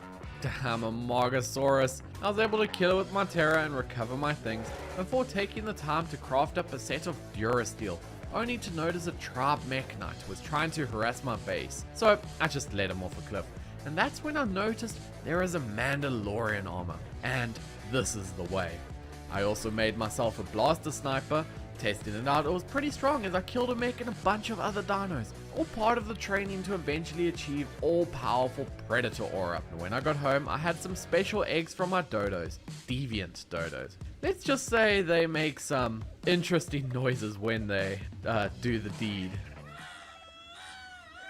Yeah, they're a little loud. I made myself a DL44 heavy blaster and it was really fun to just run around blasting things. Sometimes it's good to just have fun in these mod packs, but things won't always be going so well. As little did I know, the summoners searching for me across the map were getting close. As I continued blasting in the morning, I set out in search of more tech dinos to tame, when I found 2 tech mammoths who I trained and tamed, naming Linkmon and Manny. When on my way home, I saw a little mouse droid who I hacked and tamed, only for it to die as I tried to name it. Yeah, I forgot to put the battery back in, so I tamed an R2 to replace it, and it just turns out that these are not the droids I was looking for, as they were just completely useless. As I ran around looting beavers for all their life savings, killing any who tried to stop me, as I was just collecting their cemented paste, silica pearls and rare flowers, when I came up on a tech beaver dam that I looted for all of its tech savings. On day 43, I crafted up a ton of electronics, as I had a plan to create my very own first tech creature. A green wyvern. I named him Caustic before flying off, and this wyvern is incredibly powerful. But it felt good to be able to just lightning zap through all of the tribesmen and their tames in the chalk hills, only to get stunned off by a hunter and instantly killed by my wyvern. I recovered my things in the morning before saddling up a deviant Spino to test it out, fighting Spinos, Brontos, a mech, and a lightning griffin. I chose to name him John Dees, as was redeemed by Twitch chat, and as I was hunting more ultimate dodos for their seed bags, I started to get swarmed by creatures, but thankfully was able to kill them off.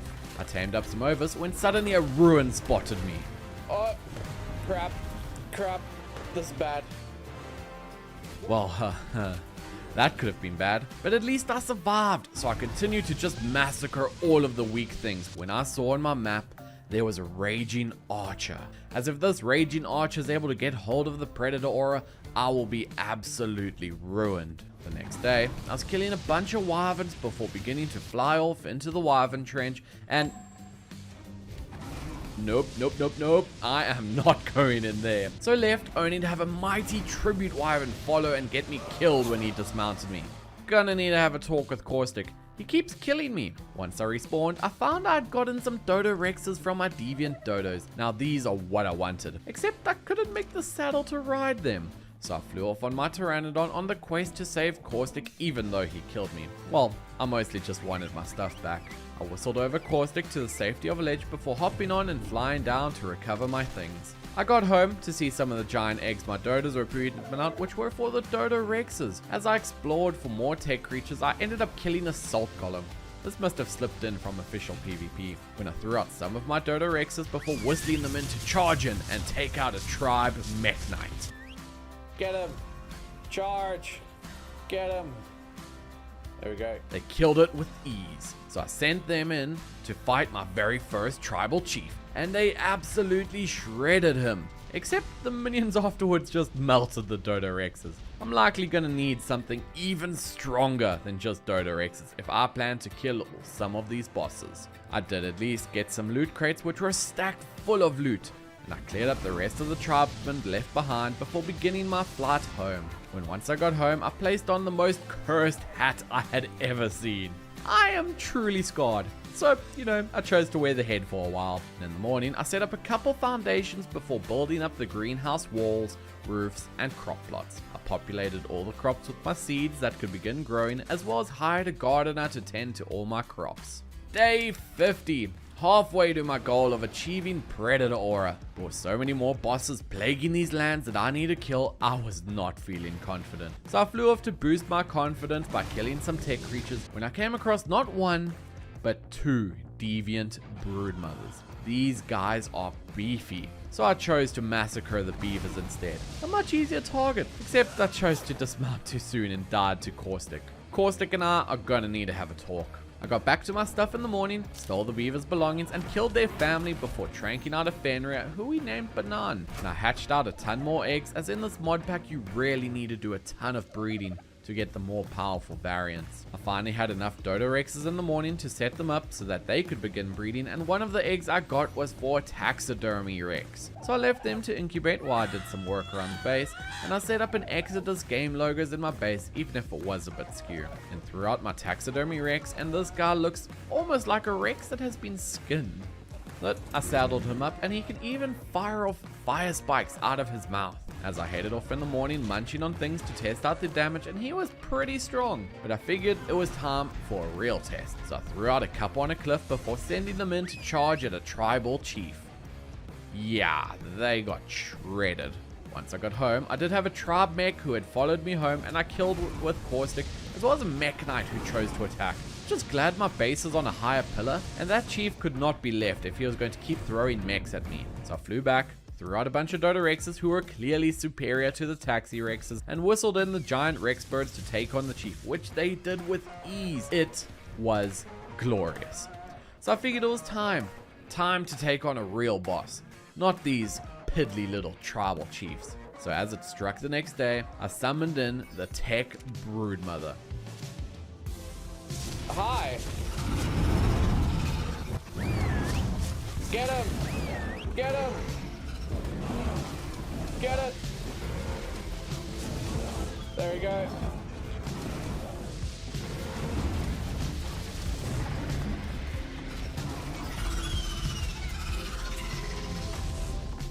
Let's go!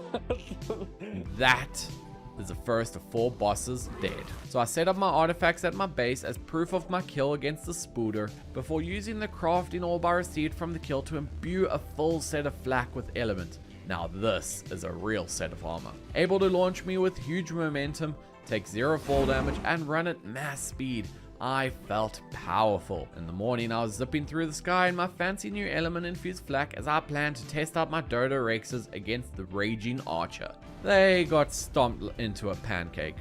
So I flew off to just cut my losses, only to fly straight into a Dodorex. Oh, come on! Well, that sucks. Well, darn. Now I just have to get my stuff back. Oh. Rip again, I guess. I eventually got back and recovered my belongings, and in the morning I did spot a level 145 Rex, and if the Dodos gave Dodorexes, I was keen to see what the Rexes could pop out. So I began to trank it out and eventually got it down and sleeping, only for a War Strider to come out of nowhere and ruin the tame I wanted.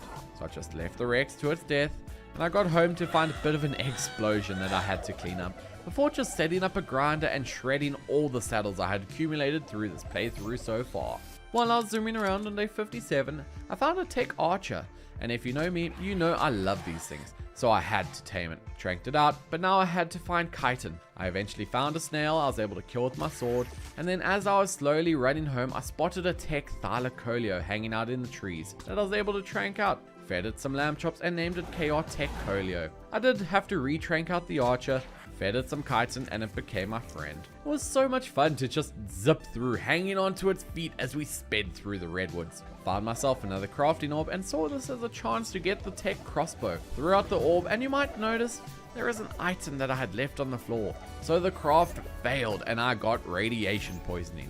Sometimes I surprise even myself with my mistakes. So now I have to find a new orb. So in the morning, I threw out my Dodorexes in preparation, only to realize I was way too close to my base. So I led them out into the hills and summoned in the... Oh, it bugged. And that's when a ruin spotted me. No! I need to hide under the Dodorexes or I'm going to die. Oh, I am overweight. I'm about to die. I can't see anything. My army and I got completely massacred. Everything was dead. I managed to recollect my things and a few survivors of my army that had managed to hide in a crevice, and thankfully I was able to escape the site of the ruins before they were able to cause any more havoc. I eventually came across a memorial hall that had been built by Maple, one of my Twitch subs, and it was fun to just take some time off and see what others are up to on the server sometime. In the morning, I threw out my army again to fight the tech broodmother yet again for a new crafting orb, as I really wanted that tech crossbow. That's not okay. Why did so many Dodorexes die? Oh no. There we are. But we squashed that spider easily, even if I did lose some Dodorexes. Then once I got home, I summoned a crafting black hole, threw in my resources, and now I had an element infused crossbow. With the ability to change how much dust is used per shot, this is what I needed to tame even more powerful creatures.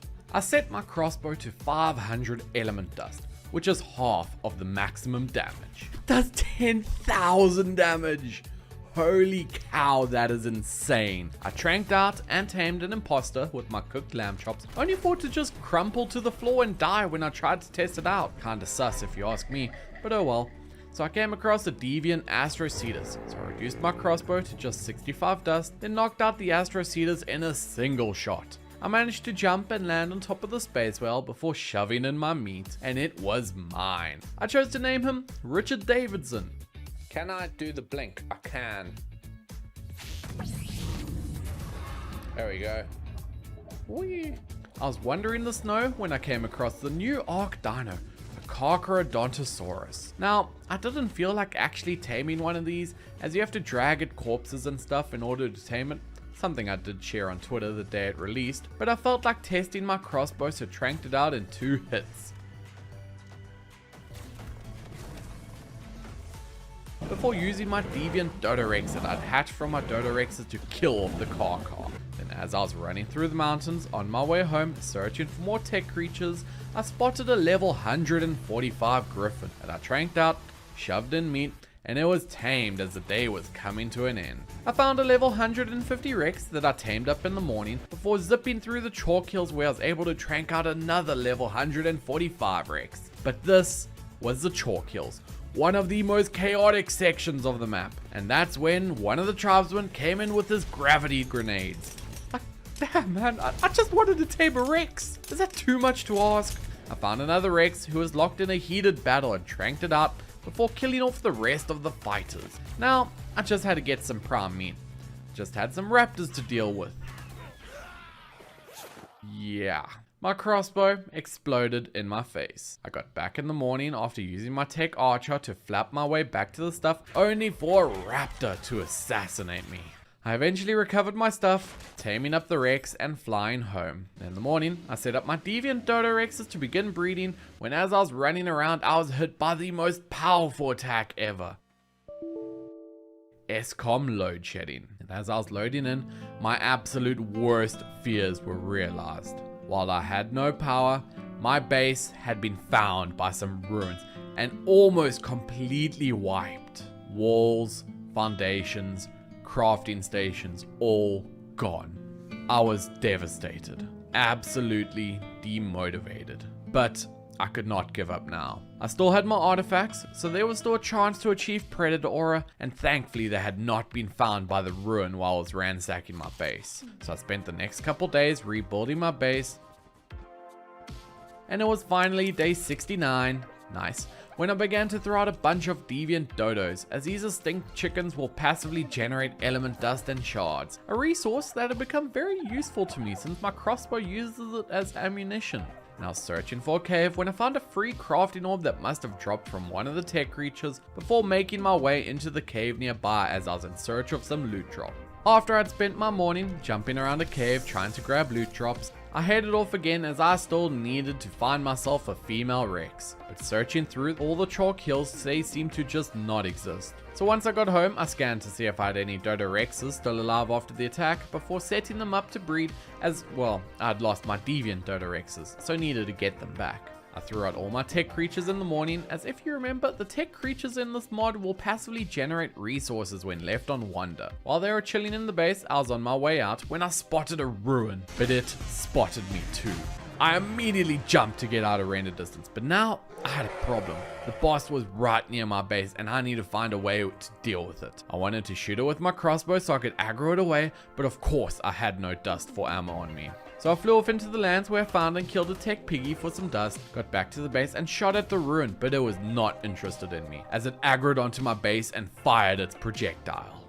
So many of the tech creatures died, with nothing I could do about it. So I de-rendered the ruin just to get some fresh air, and as I came back it had forgotten about my base. So I took this opportunity to jump in, and that's when I saw the ruin was actively scanning my base. I knew it could only aggro on me or my tames, so I trapped up all my creatures before they were spotted.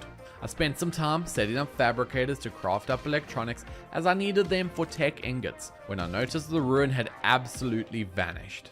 Well, for now at least. It's day 74 and realistically I am nowhere close to ready, so I wanted more tech creatures and summoned in a tech Anki. Not sure why, considering I already had a god pickaxe, but thought it's worth trying out anyway. So I trapped it up and flew off to my metal nodes, only to realize I forgot a saddle.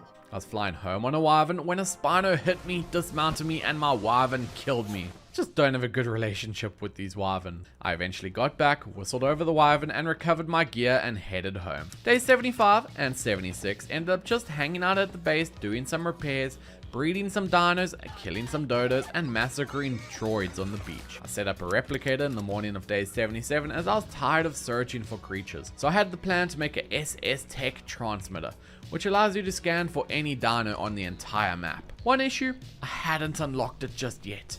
I still needed to defeat the boss that unlocks this tech ram. So I crafted up a new tech wyvern in hopes of getting a good level. We named him Boris, only for me to immediately get dismounted and killed by Boris. Guess the name wasn't so good. Eventually got back on Boris and recovered my things before just heading home. In the morning, I threw out an army of Dodo Rexes yet again, as well as some tech wyverns before summoning in the tech Manticore.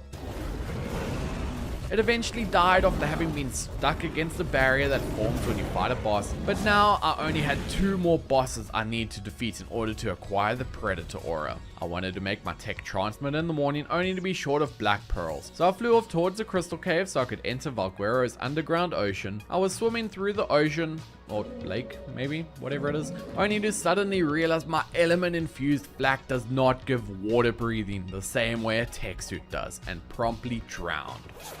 I got back with the scuba set, but one feature of my flak set that was pretty important, it stopped creatures aggroing onto me. Swim faster! Swim! Swim! This is not okay! This is not okay! So now a bunch of Leviathan whales chased me, trapped me, and ate me. I traveled back on my deviant Spino only to get one shot by a cobalt golem. Lovely. I flew back this time with the Spino in my pockets, scubaed up at the entrance before plunging down into the depths, fighting off tons of Leviathan, searching through the dark, watery abyss. I eventually found and recovered my things halfway through day 82, found the black pearls I needed, eventually escaping in the morning of day 83, before beginning the flight home where I set up my transmitter so I could finally scan for dinos. So using this newfound knowledge, I found and killed a level 140 power griffin, I mean, I was hoping it was tameable, but no. And it was midday around day 85 when I finally had enough of this damn ruin. For too long it had been harassing me, and it was time to take it down. Jumping on Cheeto, my latest wyvern, so I cleared out a nearby hunter to prevent getting dismounted and flew into battle.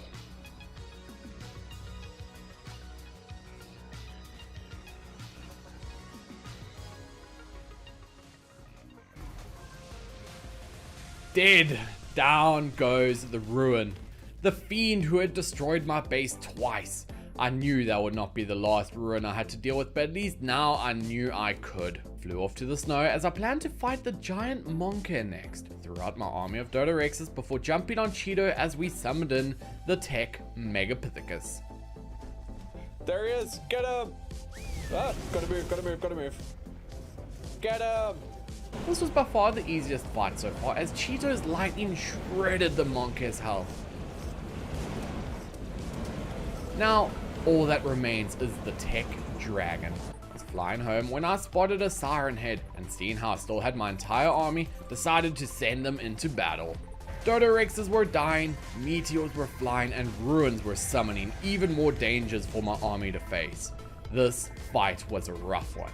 Wave after wave of Dodorexes were sent into their death. Bionic Rage. I don't think I like that. Why does it have bionic? That is so dead. But eventually the siren head was defeated. Now it was my turn. So I flew in on Cheeto to kill yet another ruin. But this time things did not quite go as well. The ruin had summoned in a minion which grounded me, and a tribe Banshee Wyvern killed me. So as I respawned, I got back on a Pteranodon, grabbed my loot, jumped on Cheetah, and finished off the ruin. At least it was dead. But feeling demotivated, I spotted a deviant Lystrix on the way home that I was able to easily cheese with Cheetos by simply hovering above it and zapping it to death. At least that was easy, so it made me feel good. I set up all my artifacts from the monkey on day 88, and now with only one boss left, the tech dragon, I was so close to the ultimate goal of Predator Aura. Now for those who don't know what it actually does, the Predator Aura brings you unforetold power. It allows you to tame anything. Alphas, bosses, everything becomes at your mercy. So if I hope to be able to defeat the Raging Archer, I was going to need this power. I repaired my crossbow as well as ground up a ton of elements into dust before heading off to tame Ark's most powerful carnivore, the Giga. I knocked it out in a single hit with my crossbow. I did have to kill a War Strider who had decided to try to kill my Giga, so I knocked out the Giga again, shoved in my meat and narco berries. Now that was enough for the Giga to become my friend. In the morning, I ended up taming a tech Pego who I chose to name Pego Cat Lapur before flying off to tame another Giga so that I could begin breeding them, and that's when I came across TikTok, the giant white crocodile who we'd seen earlier on. So I threw out my army and whistled them into battle. Go in, my minions.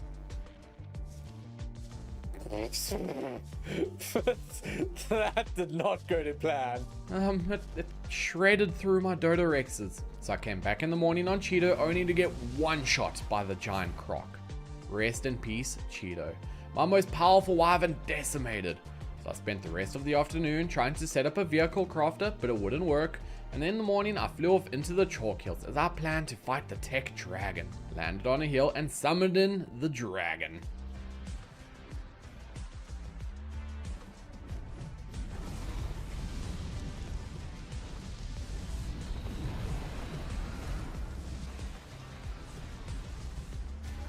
Yeah, I got dismounted and died. So I ran back on my Skyrider, but this time with an army. Threw out an army of Dodorexes to fight the dragon. I was able to recover my things and continued fighting the dragon myself. Charge! There we go. Come on!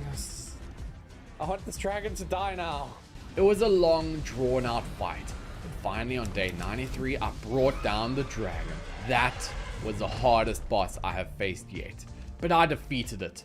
I now have everything I need to be able to gain the Predator Aura. I set up my artifacts at the base to ensure I had everything I needed, and I had one last look at the crafting recipe from my crafting orb before collecting all the artifacts I needed, Set up a chemistry bench so I could make up some narcotics and stimulant, only to find I was short of resources for the mind wipe tonic. So I tranked and tamed a Bronto to help me gather some berries, saddled it up, harvested the bushes I needed, made some narcotics so I could make the mind wipe, and then in the morning I created the crafting black hole, only to throw in slightly too much element.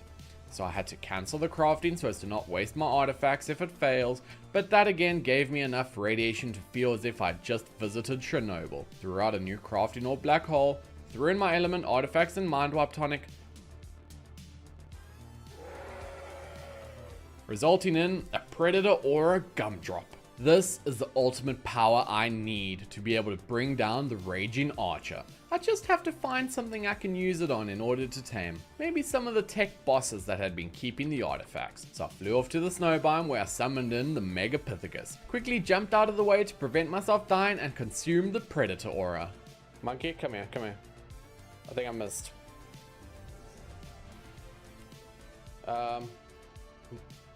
Monkey? My weapon broke and it didn't deal torpor. What? It didn't work. All this time, I had been told of this predator aura power only for it to be ripped from my grasp in the final moments. I was going to need a new plan. So once I got home in the morning, I set up a bunch of Dodorexes to begin breeding, as I had only a few days left before the raging archer would learn of my location and spawn right on top of me. So I wanted an army ready and waiting. So for the next few days, I bred some Dodorexes, tamed more Gigas, and prepared for the upcoming battle, because this was going to be a rough fight. And flying off on day 99, I needed to find a spot that would give me the upper hand in the upcoming battle, and I eventually came across a high cliff overlooking a large plains area. So it was here where I began to throw out my army of wyverns, taxidermy rexes, Dodorexes, and Gigas. I had brought hundreds of creatures for this battle, and I still felt like it wasn't going to be enough. As I was taking one last look at my army, the sun rose to signal day 100, and that's when the raging archer tore open a rift to spawn right on top of me. The army all charged in as the archer began to materialize. So about that army being big enough? What is this? I've just seen red. There is only red, and it's not taking any damage. Everything died faster than I could ever have anticipated. My wyvern died right underneath me as I fell to the floor, and my armor was barely keeping me alive as I deployed my shield to prevent any more damage as I desperately tried to run. But the archer had brought an army of his own as one of his meteors fell from the sky, finally ending my life. I had nothing left. No army, no armor, no nothing. I had failed. I wonder if any of my alternate visions that I've been having lately will have anything powerful enough to defeat this god.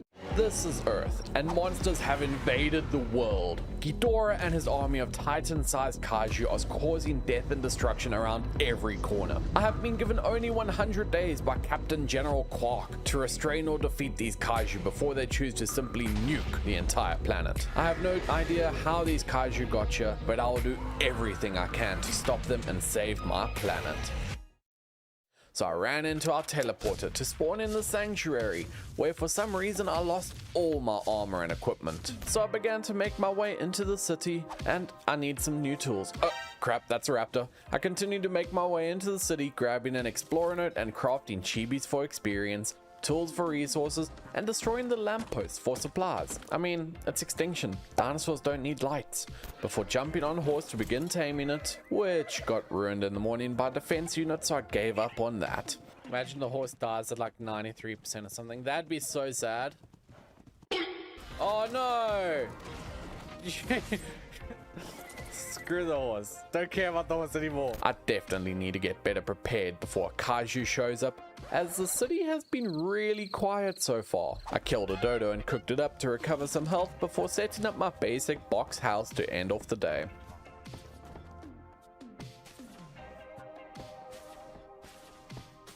It was day 3 when I was simply harvesting some stone, only to accidentally hit an enforcer that promptly murked me.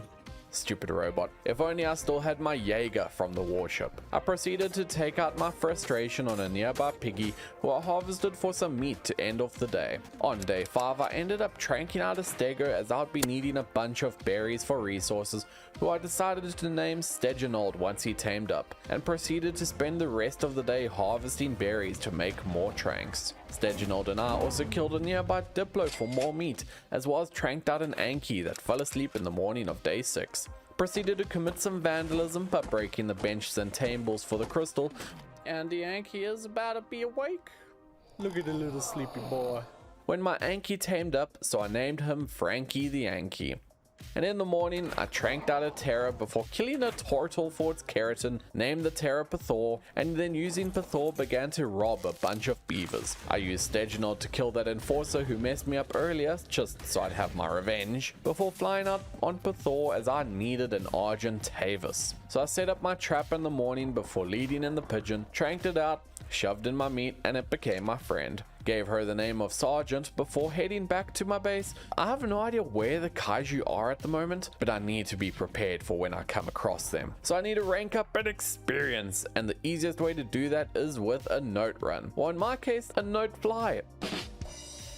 As I used Pthor to fly, collecting a bunch of notes that gave me a huge experience boost. Then on day 10, once I was a nice high level, I found this rooftop terrace that I decided would become my future operating base. So I placed down some foundations to claim the spot, as these videos are recorded on a server that I host for my patrons and Discord. So if you want to come and help me defeat the Kaiju horde, join my Discord using the link in the video description. Once I got home, I crafted up a full set of black, as well as saddled up my Argent before proceeding to collect everything I needed to make a trap, as I wanted to eventually get myself some manners and snow owls. Before in the morning, flying off towards the snow biome, as here on Extinction there are these biodomes that were designed to try and save Earth and regenerate life. I eventually set up my trap before leading in a snow owl, tranking it out, shoving in my meat, taming it up, naming it Enticeive, and trapping it in a snowball. This snow owl will come in handy for my plan to get infinite loot. Once I got home on day 13, I saddled up the snow owl and flew off into the wasteland, where I came across the entrance to the sunken forest, where I began to search for gacha. Now gacha are super useful, as they can generate gacha crystals that give you resources and loot, and snow owls, well,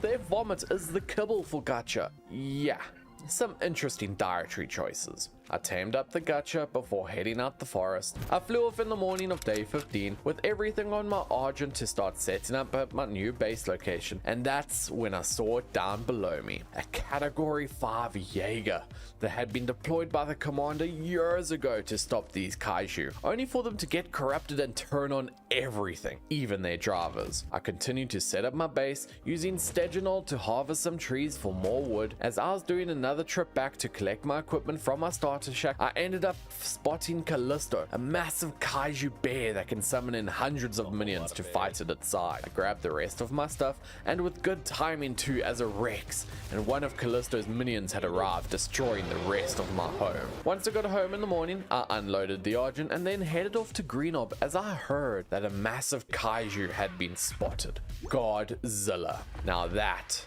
is a hulking beast. I wonder if I could tame him someday. I spent the rest of the day harvesting some chitin from a snail, as well as setting up my gachas that I had tamed to begin providing me with loot, as I would need much better equipment to handle any of these Kaiju. Hopefully I can get in contact with the main ship soon to send me some more equipment. I flew off in the morning of day 18 carrying Frankie in order to do a metal run, as well as killing off some of these defense droids for their resources. I also spent some time often fighting some of the corrupted creatures that swarm the wastelands. I chose to kidnap a Dode in the morning, as in order to feed my gacha I would need a ton of stone. I did just need to heal him up with my snow owl and began to trank him out. I'm dead. Ow!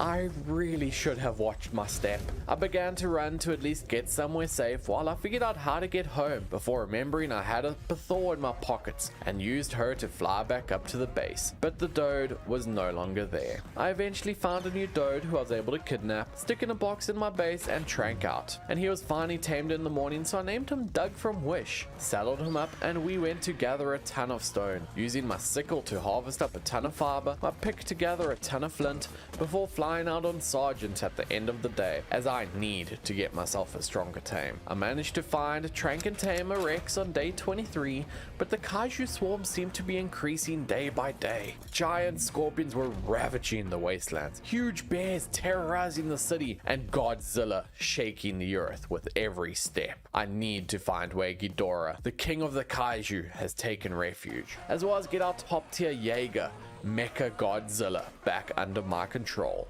as last I heard he was roaming through the wastelands. And it was day 25, and I really wanted to get myself an ice-breathing jumping cat, also known as a Managana, so I flew off towards the snow dome, even passing Kaitan, a category 5 Kaiju that is extremely deadly, eventually making it to the snow, where I was able to netgun, trap and trank out a level 270 mana. My Twitch chat decided to name the mana Frostbeard, as yes, these are all streamed live on Twitch, before trapping up the mana and flying off and spotting Behemoth, another category 5 Kaiju. I made it out to the snow biome in the morning of day 26 on my way home, where I spotted Callisto, who had somehow made its way up the top of a dang building. Like, how did you even get up there? So I jumped over on Frostbeard and began to turn it into a popsicle when I lost power. Thanks, Escom. I loaded back in and Callisto was gone. I should probably be thankful for that, but I wanted to try and kill it. The next 2 days, I continued my journey out on Frostbeard, killing some carniflora that I could not harvest, as well as enclosing my box around my miniature crafting station. So this should at least keep me safe until I am able to contact the warship and General Quark, which is really strange. I expected them to have made contact by now. In the morning, I set out on Frostbeard to do an element vein. These massive spikes of corruption anger corruptors, causing waves of them to attack. But if you can defend it, you can gather a metric butt ton of element and shards. The creatures were coming in hard and fast, and eventually were just overwhelming me and Frostbeard, so I had to jump out of there. I would be needing something stronger. I really need to get myself a Kaiju, or perhaps an imprinted mana. On day 30, I headed into the snow biome in order to tame another Banagana so that I could begin breeding them, and also trapped another snow owl who tamed up in the morning. Then I continued slowly moving through the snow biome, gazing upon Scorpion Kaiju fighting Rogue Jaegers, and Fenrir, a category 3 Ice Wolf Kaiju fighting Gojira, one of Godzilla's children who roamed these lands. I did not want to stick around to see who won, as both of these massive beasts could easily destroy me. It was late in the day of day 31, as I found a level 290 male Rex, which is exactly what I needed to begin breeding up and raising an army. So I led it into the trap, even with some difficulty of the corrupted creatures messing with me, began tranking it out only for a rogue Jaeger to discover my plans, climb into the Rex trap and kill it. I eventually found another Rex and trapped it to begin tranking it out when meteors started raining from the sky, giving me a massive flashback to what I can only imagine was an alternate reality where some wizard guy was trying to kill me, but I pushed that out of mind as I continued to trank out the Rex, with thankfully 0 meteors hitting me, and it was finally tamed up. Once I got home, I set up all the things to begin breeding, manas, Rexes, and even the gachas. Then while they all got their dirty on, I went to go get my own stone using Sergeant and Doug from Wish to whack at all the broken walls and structures. I did bring out my inner loot goblin, harvesting up a tier 5 Jaeger that Callisto and her minions had massacred. I took off again with a freshly raised and imprinted Managana in an attempt at completing an element vein, freezing off many different corruptors, jumping and leaping, eventually bringing down the final corrupted raptor. I then started the grueling task of whacking all the corrupt tendrils of pure element for their resources. before finally I got home with all of my goodies on day 38. Now I just have to unlock me some tech grams. I wonder if I can find one of the titans that used to roam Earth. For now though, I set up a regular old generator and aircons to hatch my eggs for a Rex army. Then as the sun was rising on day 39, I came across Titania, a mythical monarch dragon king that summons hundreds of minions to fight alongside it. Now in order to tame it, I need to kill it for its Fey relics. So I threw out some Rexes, leveled them, and saddled them before sending them into battle. The Rexes fought valiantly, but one by one, they were slowly trampled, trapped, and killed by the Titania. But Titania had garnered the attention of a tier 5 Jaeger, so I began to use my mana to freeze it to death. In the morning, the Jaeger finally brought down the Titania, giving me 7 Fey relics, which is exactly what I needed to begin passive taming a nearby more friendly version of Titania. It took some grappling and parachuting, but finally in the morning it was tamed. This thing is awesome! Not the strongest tame ever, but able to spit acid and fly with a ton of health. It's also my very first Kaiju tame, finally! Twitch chat and I decided to name him Lean Charizard. So it was time to test him out, so we flew off to the desert biome in order to fight some Kaiju scorpion. Now I can finally start making some progress in this world. On day 42, I took off towards the snow biome, where I actually came across Exonia, the queen of the hive, a huge Kaiju reaper that's a friendly passive tame. She wanted some black pearls to be able to tame her, so I set off in search of some high tier corrupteds to kill, as they have a chance to drop the pearls I need. I instead came across Arachne, a giant spider Kaiju, who was fighting Callisto. Callisto did squash the spider eventually, which allowed me to jump in and harvest the body, giving me black pearls I needed. Once I got back to Exonia, I was able to begin feeding her the black pearls, and she was finally tamed up the following day. So I was able to trap her up and headed home. Once I got there, I jumped onto her and sprang off my base, only to find Gaia was right there. Gaia is a category 5 insanely powerful Kaiju, and she was killing all the minions that Exonia had been able to summon. I even had to whistle away my Lean Charizard, and instead chose to fight something slightly more my levels, and killed a nearby Jaeger. For how easy Exonia is to tame, she is really incredibly powerful. We were out hunting on day 44, fighting corrupteds, Kaijus, and even more corrupteds. Exonia might just be my most powerful tame yet.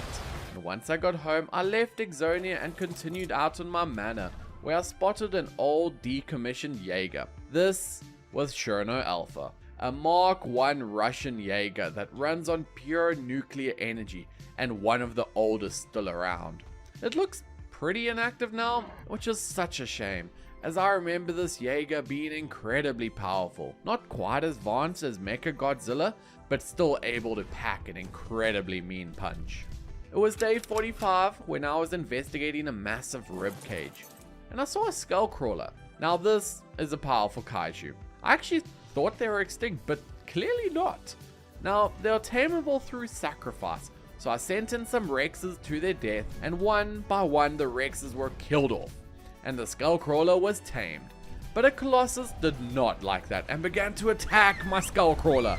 I wasn't worried, as I leaped onto the back of the skullcrawler in order to burrow and simply run away. And in the morning of day 47, I came across another new skullcrawler, and I was again able to tame by sacrificing even more Rexes. And now this is where I made an interesting discovery. Once I got home with the new skullcrawlers, I set them up and they are breedable. So I began to breed and collect skullcrawler eggs in order to make an army. On day 48, I took off on a skullcrawler in order to truly test their power by fighting another anti-Kaiju Jaeger that did freeze me for a second, but seeing as they're old, malfunctioned, and no longer piloted, it stood no chance. Kind of funny how things change, having gone from being a Jaeger pilot killing Kaiju to now riding a Kaiju killing Jaegers. Though I did also defeat some Kaiju scorpions in the wasteland before fighting Colossus in the city, who must have followed me home.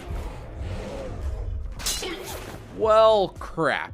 I did not realize it could kill me off the skullcrawler. Waking up at the base, I jumped on an Argent and flew off to find the Skullcrawler still fighting Colossus, so I came back on another one for some backup, eventually working together to kill the Colossus. My very first Category 4 Kaiju kill. They get much stronger than him, so I'm going to have to keep growing my power. And I took off in the afternoon to see if I could find an orbital supply drop, as these are the ultimate way to collect loot on extinction.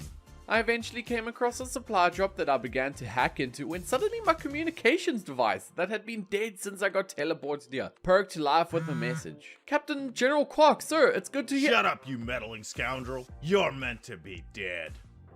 Sir, what the— Are you thick, boy? I sent you to this planet to die to my kaiju, not actually be able to tame them. So it was— Of course it was me, you idiot. Now hurry up and die. You don't deserve access to my ship's supply drops. Well, that certainly explains a lot. But he must not have remembered to disconnect me from the ship's revival system, as he didn't seem to realize that. Either way, I need this equipment, but the drop began to end in waves upon waves of corrupt creatures, and even a wild Skullcrawler. I eventually fended off all the creatures, allowing me to break into the drop to get all the equipment, before flying home on Lean Charizard. Now, at least I know who is around all the Kaiju running around, but I do have to figure out how he got them all here, and for that, I think I have to find and kill Ghidorah. It was day 51 when I actually stumbled upon Mecha Godzilla, such a powerful Jaeger that went absolutely rogue after running out of batteries. So if I'm able to bring it down and replace the batteries, I might just be able to take control of it and use it against Ghidorah. On day 52, I did some more farming and set up a grinder so I could convert all the loot from my gacha into resources, as well as placing down an industrial forge to smelt up some metal. It was day 54 when I came across a hard supply drop, and I don't care what that general says. I have the rights to the supply drop equipment, even if I do have to fight off hundreds of corrupted creatures in order to get it, which is exactly what I did. Eventually completing it in the afternoon, unlocking all of the goodies inside. Now, I just need to get some element. I found a large element vein on day 55 that I proceeded to defend from all the corrupteds, allowing me to harvest a ton of element. I really wanted tech on day 57, having lost my tech gear from the ship due to that idiot general. I'll admit, I missed it. So I headed off to the snow dome where I could find the Ice Titan. I eventually started making my way down the cave and I really hate Prolovias. I eventually got back to the cave and unfortunately my Skullcrawler could not fit. But at least Exonia was able to help me start fighting my way down the cave. It was day 58 when I finally got the Artifact of the Void, got down to the terminal and activated the obelisk to begin fighting the Ice Titan.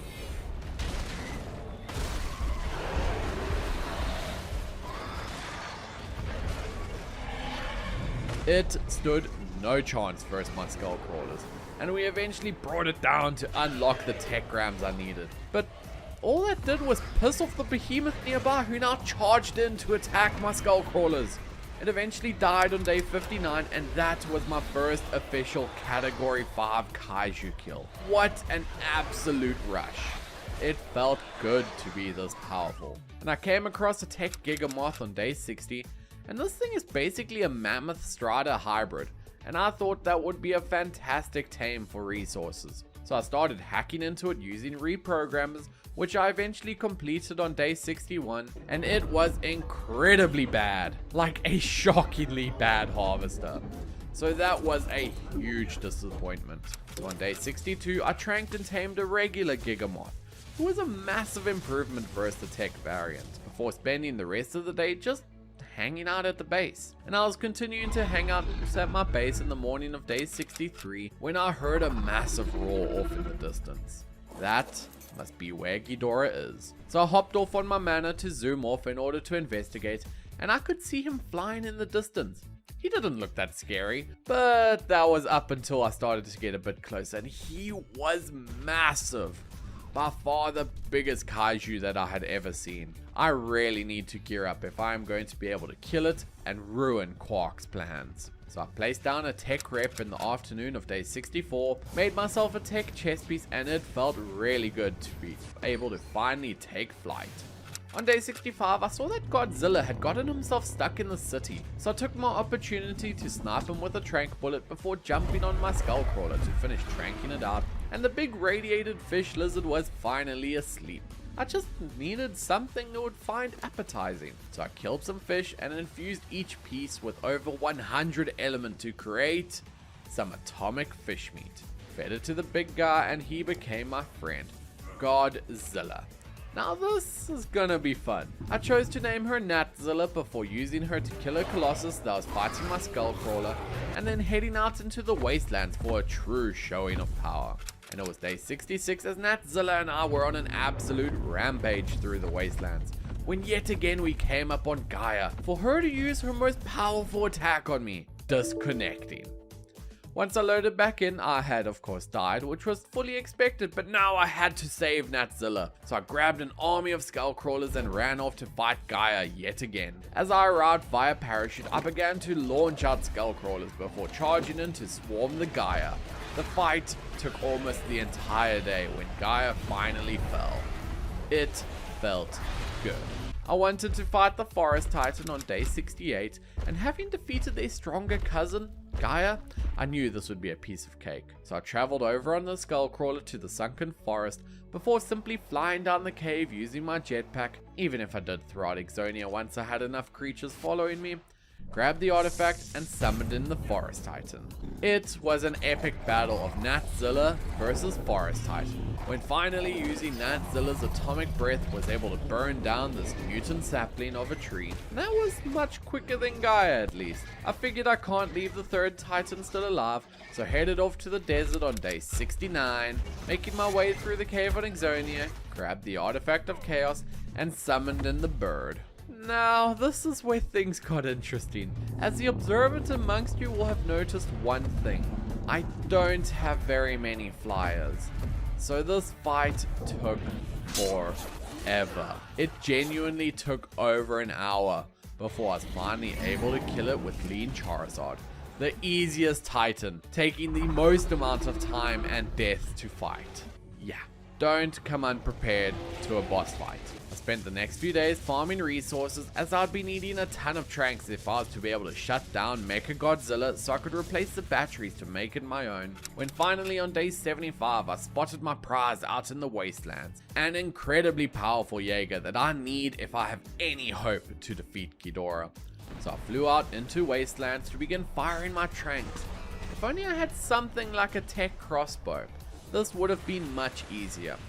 And finally, as the day was ending, Mecha G was out cold. So I ran up, replaced the batteries, and the boot up sequence began, giving me my very own Mecha Godzilla. Now this is the most advanced Jaeger out there. Now I just have to wait for Ghidorah to show his face again. I spent some time learning the controls as I rampaged through the wastelands, even fighting and killing Leatherback in the morning of day 76. I was back. I ended up repainting my tech to show my true colors of green, lime and white in honor of my newfound strength. I flew off to go check on Ghidorah's chosen resting point on day 78, but the three-headed dragon was not there. I did however spot a supply drop coming in from the atmosphere that I knew I wanted, so seeing as the dragon wasn't there, headed off to get that completed. It was going great. Natzilla and Skullcrawlers were making this incredibly easy, up until a Colossalus killed me off my mount. Yeah, no loot for me. So it was day 90 when I heard Ghidorah had returned, and it was time to end this Kaiju menace once and for all. So I went off on my Mecha G, fighting my way all the way up the corrupted trenches. Everything along the way had to die, step by step, making my way up till eventually I reached the summit, and there was Ghidorah. Come at me, Ghidorah!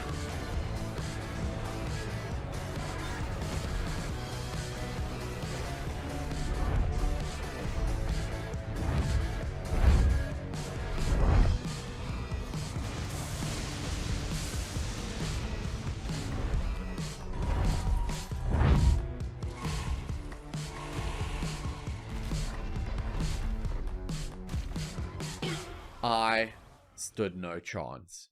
Respawning at my base, I felt incredibly defeated. Mecha G was my most powerful weapon I had, but it just got shredded. I would need to go back. That's when I heard what sounded like massive wings flapping. Ghidorah was flying to the city. Oh crap. I rushed back to where Ghidorah once was on my manor to at least recover my equipment, but I desperately needed a plan. All hope to kill Ghidorah and save Earth from the Kaiju corruption was gone. I had failed. No. There must be something that I can use. Something heavy duty. Something reliable. Something that doesn't run on pure electricity, as the lightning from Ghidorah just absolutely fries it. I spotted Ghidorah on day 95, absolutely tormenting the city. I could not let this rest. I had a new plan. So for the next couple days, I spent them farming, and it was day 99 as I crafted up and summoned in Cherno Alpha. Fists, check. Legs, check. Running, check. Rocket punch, checkity check.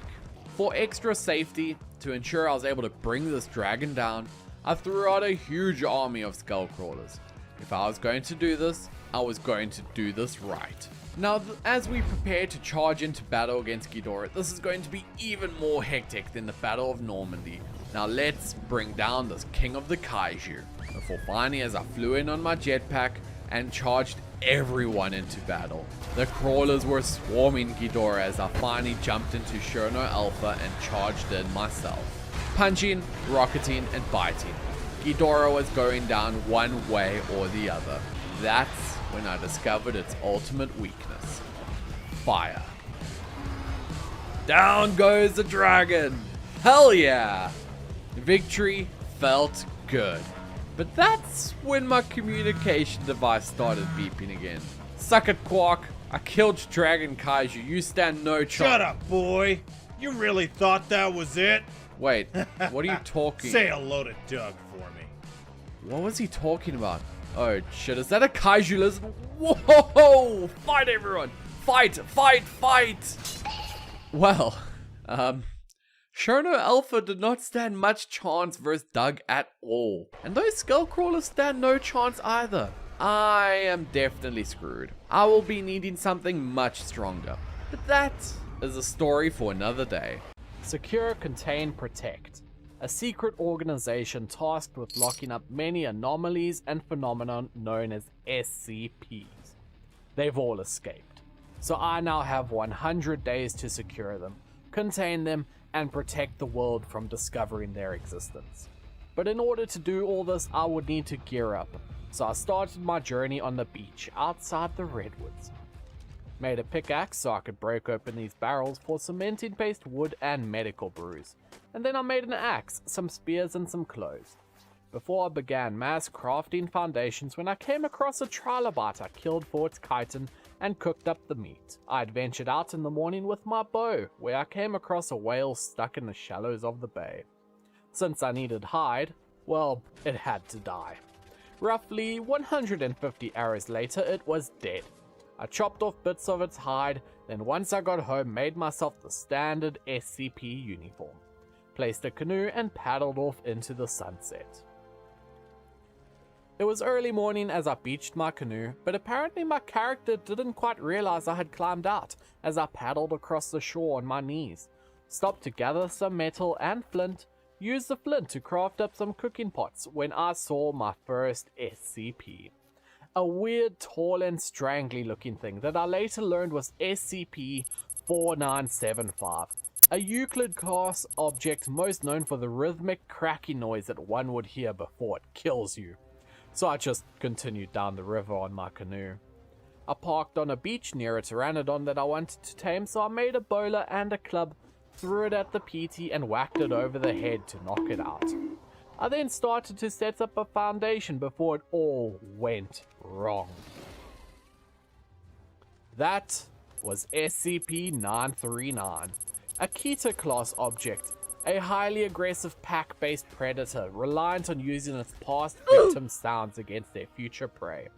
I managed to get back on my canoe before speeding on out of there. I came up on a new safer looking beach, killed some dodos, set up a forge before boloing and clubbing a terror to sleep. Day 4 was starting as I got back to my forge, only to find my canoe had gone to get milk at the shops. No clue when it was coming back, so I just accepted all my stuff was gone. Made myself a smithy, a new mortar and pestle, when I spotted a raptor stalking me down the beach. So I took it out before it jumped me. I spent the remaining parts of the day harvesting resources and trying out some skins, including this cursed looking green celery stick. At least it's a cool color. Tamed a pego I named Kitty Mastax and made a raft, then clubbed another terror out as the day came to a close. My morning routine began by taming yet another pego. I'm sure they'll be useful for something. Continued the morning crafting up some narcotics and trank arrows as there was a trike trapped in some trees. I placed some walls around it, made a crossbow and proceeded to trank it out. Shoved some berries in its butt before crafting a bunch of cooking pots for experience. I saddled up the trike when I saw one terror was killed by an SCP. SCP-659, a Kita class bird object. It managed to kill my second pteranodon, but I managed to bring it down with my crossbow. I killed a carbo in the morning for its keratin as I wanted enough to make a PT saddle, once I finally get one that doesn't die. There was also a Carno down the beach, so I placed some walls to make a simple trap. Led the Carno and then began to shoot some tranks into it before it began to run away as I made chase. It finally fell asleep and now I needed some meat. I had some raptors show up, so swimming away and using my crossbow I brought them down as I noticed a 939 rapidly approaching me before killing me. Waking up on the beach, I grabbed some medical brews from a barrel before beginning my journey down the beach, only to get back as Kitty Mastax was killed. I hopped on my raft only to see a pack of aloes and the 939s descend on my base, killing everything. I managed to recover my gear, but all my tames were absolutely destroyed by the onslaught of aloes and SCPs. This is going to be rough. I have one major goal that I need to complete. There are plenty of SCPs that have broken into this world and I either must defeat them or capture them to be placed in a new secure facility that I have to build. With everything from the smallest 999 to the Scarlet King, SCP-001. An absolutely unstoppable force with millions of health. This is going to be an insane journey. Especially considering even the whales were trying to kill me. At least I still had my Carno, who I tamed and named Carl. I mean, I had to. I collected up my things as the Alapack had moved on slightly before heading off with Carl on my raft, as it all went horribly wrong, with a Capro jumping Carl and a Sarko taking me out. Guess we're starting from scratch again as the day came to an end. I woke up naked and afraid on day 7. Made myself some new tools, clothes, and killed the local wildlife before using their hide to make myself the standard SCP Foundation D-Class uniform. Smelted up a parasaur, tranked out a terror as well as another one before crafting up some metal tools and a crossbow as the day came to an end. I killed a trike by getting it stuck in the tree and murdered a trilobite to harvest up its chitin just before I almost got munched by a shark. Crafted a PT saddle before harvesting a bunch of resources to make a trap as I wanted my own SCP. So I saddled up my PT, bred them up so I'd have backups just in case. There was a Capro that I was slightly worried about, so I started shooting it with arrows, only to accidentally aggro a trike. So I chose to trank it out as well, as his friend who showed up that I tranked out with the final arrow I had. When I saw a Sarko attacking my first trike, so I filled it with regular arrows to kill it. Saddled up my second trike as the day came to an end. I started out in the morning by taking flight with my Terra and gathering some crystal, then heading out in search of an SCP to tame. I saw a 659 near my base, so I placed down my trap and proceeded to lead it in and straight out again. The 659 took the opportunity to kill my other Terra, so I had to bring it down. I tranked a new Pteranodon when I saw a new SCP-659 flying around nearby. So I placed down my trap on the cliff nearby, aggroed the SCP and brought it into the trap with no problems. Placed a gate behind it and proceeded to trank it out. Now, I had an issue. Its health was dropping faster than the torpor was rising, so I kidnapped some dodos to drop in as a sacrifice. I finally had it out and sleeping in the morning of day 10, but now I needed some fish meat, so I killed a coelacanth with my crossbow before dragging it to shore and chopping it up into bite-sized pieces to feed to the 659. I did want to tame a seagull, but my bow kept killing them, so I just used my trike to gather up some bushes for the rest of the day. Even getting some bee honey from these pretty yellow flowers. I named the trike Butter Bob as suggested by my Discord stream, as yes, I do stream these 100 days fully. I also host all my servers that you can join and play on. For the first few days of every server it is Patreon only, before becoming public. So check out the links in the video description, and hey, you might even consider subscribing. We're getting really close to 100,000 subscribers, and it'd be an honor if you help me hit that incredible milestone. Enough of that self-promo. The rest of the day I named Ptomus the Pteranodon and just cleared out some inventory. Day 11 was spent flying about when I found SCP-2662, a bipedal Keter class object with wings and a squid face. I did not want to stick around what kind of damage he could do, so I got out of there. Picked up my trap before hatching out some of my previous terror eggs as I saw a meteor fall to the earth nearby. I picked up all of my baby pteranodons to check their stats, gave the good ones some food before taking them on a walk to imprint them. I killed a parasaur for some meat, but of course the Sarko decided to come finish it all for me as I got back to give my babies more food. A Sarko was trying to eat my adult terror, so I made it eat my arrows instead, and I flew off to pick up my 659 and named it Airstrike. This thing looks awesome! And that is my first SCP. With a whole bunch more to go, I was feeling excited. So I murdered some trikes as well as a Sarko as the sun set to mark the end of the day. Day 12 started with a casual metal grind loading up Airstrike when I came across an orbital supply drop. Now, I didn't think I could complete the entire drop, as for those who haven't played Extinction, an orbital supply drop spawns waves of corrupted creatures to attack this metal crate. But corrupted creatures drop corrupted nodules, which doubles as organic polymer, which I need to make some items. Airstrike eventually got too low on health, so I had to fly away. Got home and began to smelt all the metal, before taking to the skies in search of a base location. I found a massive spider-infested castle with plenty of space to build my SCP containment units. It even had a pool full of silica pearls, so I ended the day with spamming down some foundations to stake my claim on the castle.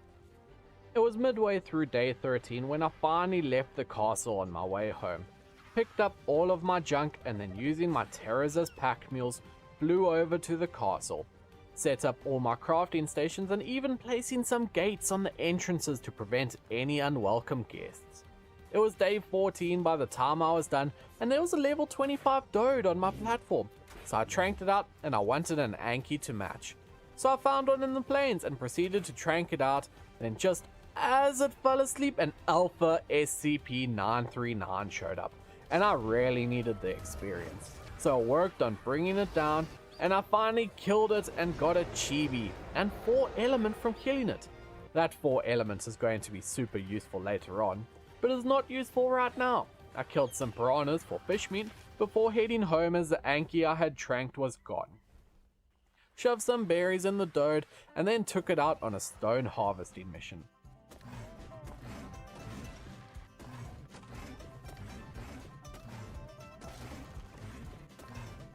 I was checking out my chibi in the morning before deciding to craft up myself a trap. I needed more wood, so using Airstrike I was able to sit on his back as I chopped up trees with my axe, crafted up the trap, and headed out in search of an Argentavis to tame. Led one into the trap and tranked it out. I was looking for prime meat to feed my RG when out of nowhere these raptors showed up. Well, rip me. Jumped on Airstrike and was able to clear out those dang raptors.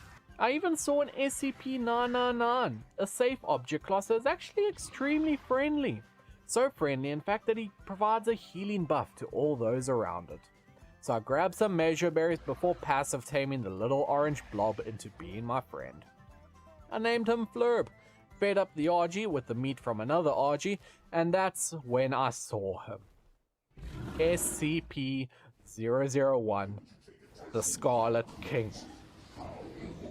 The most deadly and rare SCP of them all. And my final boss that I'll I'm have sorry, to defeat. Mr. Scott. He started to charge up a huge attack, and I did not run, want to stick around to find out how far its range was. I tried to grab a loot crate in the morning, but was 5 levels short, so I started crafting a ton of rafts and gunpowder, then grabbing even more wood to make yet more rafts. I chose to just dump the rafts in my swimming pool, saddled up my RG and flew off to kidnap an Anki that I was able to trank out on my roof, shoved some berries up its ass, then left it to tame while I took out my dode to get stoned. Get stone. Set up a stone trough as well as a blood shrine. In the morning, I picked up a mammoth I had tranked that I'd lost the footage for thanks to a power outage of load shedding. Thanks, Escom. Before using it to gather up a ton of wood, using my Anki to gather up a ton of metal, and my pick to gather up some obsidian, and my scissors to give myself a solid haircut. Crafted up a harpoon gun and some nets as I wanted a griffin. So as I arrived at Griffin Mountain, I began to search for a decent level. I found a 130, which is not amazing, but will do for now. Aggroed it over to my base, netted it, trapped it, and tranked it out. Now Flurb has another special ability. Since he can heal those around him, he makes their food drop super quickly as well. So I was able to quickly tame up the Griffin, and then in the morning I named him Derek, before flying out to a loot crate where I got some insane flak leggings. I did find an Alpha Raptor that I chose to fight, though I did lose it for a bit when I found him in a nearby cave, killed it off, and flew around when I came across SCP-610. More commonly known as the Flesh That Hates, a very powerful tame if you can get it early, but for that, you have to kill one of its variants and harvest its flesh. So I crafted up a bunch of arrows and began raining down on the serpent. I wasn't quite dealing enough damage, so I did have to give up that attack. Day 19 started and I needed more narcotics, so I flew up to a spot with hundreds of bushes and using my mammoth gathered up a few thousand berries. Got home, spoiled up a bunch of meat using the split stack option, crafted up a ton of narcotics, set up a fabricator, generator, and refrigerator. Now, of course I would need gasoline. So in the morning of day 20, I went Basilo hunting, finding one nearby before killing it for its oil. Got home and set up my Michelin star cooking campfire before taking out my Anki for some flint gathering to make spark powder, and gunpowder for trank darts. Gave my crossbow a visual upgrade so it'd look cooler, named my Argent Monkey Burb, the Anki Rocky, my Dode Jeffrey Jefferson, and Terra Flurbia. As I was out exploring the next day, I came across an origin dragon that was both terrifying and exciting. So of course, I wanted it. But I would definitely need a trap. Used Jeffy to gather some stone, Mammoth to gather wood, and then crafted my trap. Flew off to the dragon, placed down the gates, and proceeded to lead some walking rocks off the cliff, before taking some pot shots at the dragon, with the goal of aggroing it to lead it into the trap. Only to immediately almost die. Only to accidentally press E, and then fall to my death. No, why'd you do this to me? I started flying back the next day on my Argent, when of course I ran out of stamina, because well, it wouldn't be a natural cause of this video if I didn't. Got back to the mountains, picked up Flurb, only to watch Airstrike get burnt to a crisp. I managed to lead in the dragon by carrying a raptor. It was attacking into the trap. Except it could fit out the gaps. What? I lost its aggro, picked up the trap again and replaced it, but by then the dragon was gone and nowhere to be found. I was on my way home when I saw another dragon. Placed down my trap before attempting to aggro it.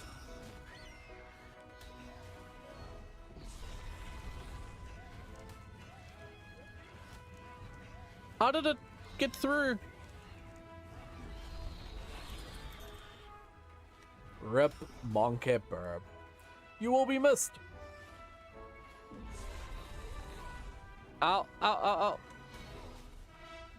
But his sacrifice was not in vain as I got the dragon into the trap. I began to trank it out only to run out of arrows. At the same time, a 939 showed up and killed me.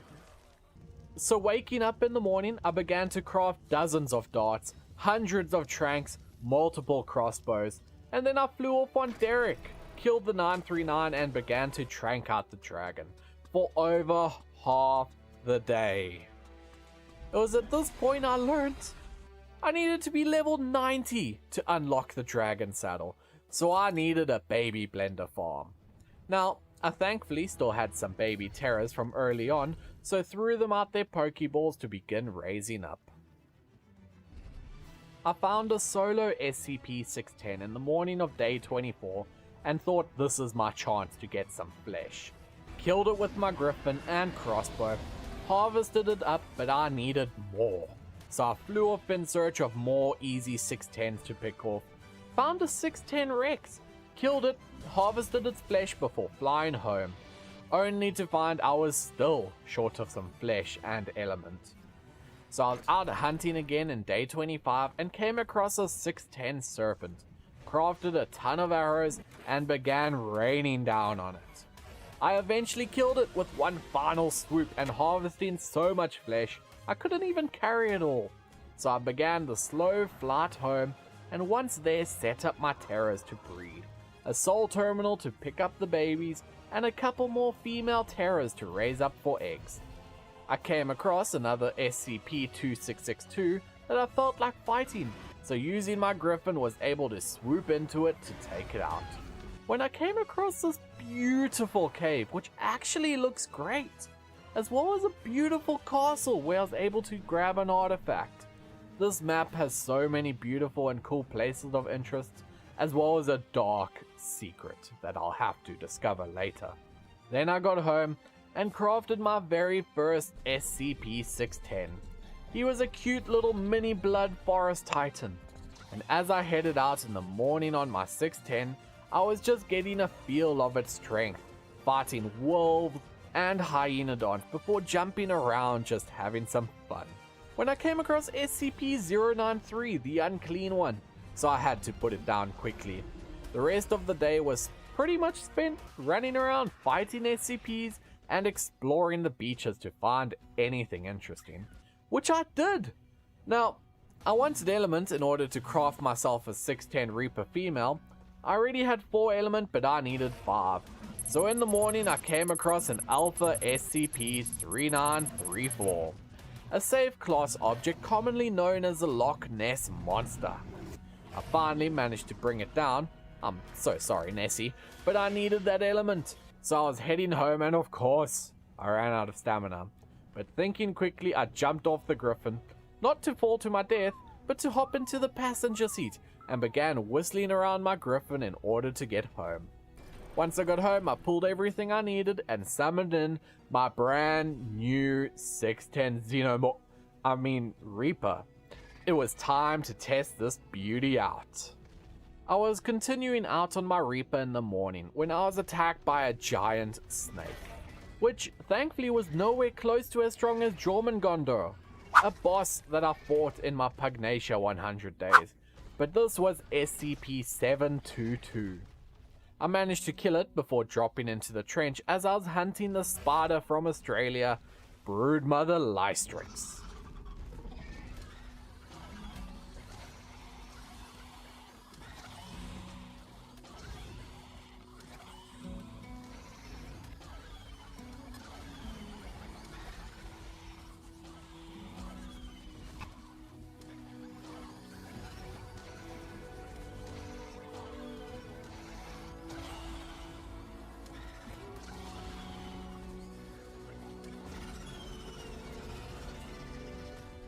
I managed to bring down the Gamma, and while I still had pretty full health thanks to the Reaper's high resistance and 999's healing, I did not want to sit fighting it for the rest of the day. I eventually got home and just hung up my spider flag to end off the day. Early on, I figured I may as well make myself some armor before hunting down some loot drops as I needed something better than a primitive crossbow. I got this fantastic simple bullets blueprint. When on the second drop, I got an amazing crossbow. This thing will be insane. when, as I was flying to another, I hit an invisible barrier above the brood den and fell to my death. Oh no. I need to get that crossbow blueprint back. Made myself a crossbow and some grapple before flying back on Flurbia. I got back to find Derek just hovering over where I fell. Whistled him over before attempting to grapple drop. Never mind. Guess I'm just falling in. Picked up Flurb and my stuff as the brood was rapidly advancing. I just barely managed to grapple away, even as some waves were hitting me, almost killing me. But Flurb had my back and healed me up. The spider did lose interest for a moment, so I took the opportunity to drop down and run. I now had to get out. I eventually got my chance to sprint and get out of the trench. But now I had to get back to Flurbia and Derek, only to see Flurbia die to a zombie lightning wyvern. I just sit back and watch as Derek fought for his life against the wyvern. I had a stroke of luck as Derek unrendered, but the wyvern didn't. So Derek was able to lose aggro for just a second, flying down to me as I whistled passive, before hopping off my 610 and onto Derek to begin fighting the wyvern. That was way too close. Like damn, I could not handle losing Derek. Day 31 started as I came across a boss summoning terminal, and figured I'd check out if it worked. I ended up summoning in the Alpha Megapithecus, absolutely free. Now, this is pretty close to my base, and I couldn't just leave the monker to do his own thing, so I flew to fetch my Reaper, before running into the snow mountains to take on the monker.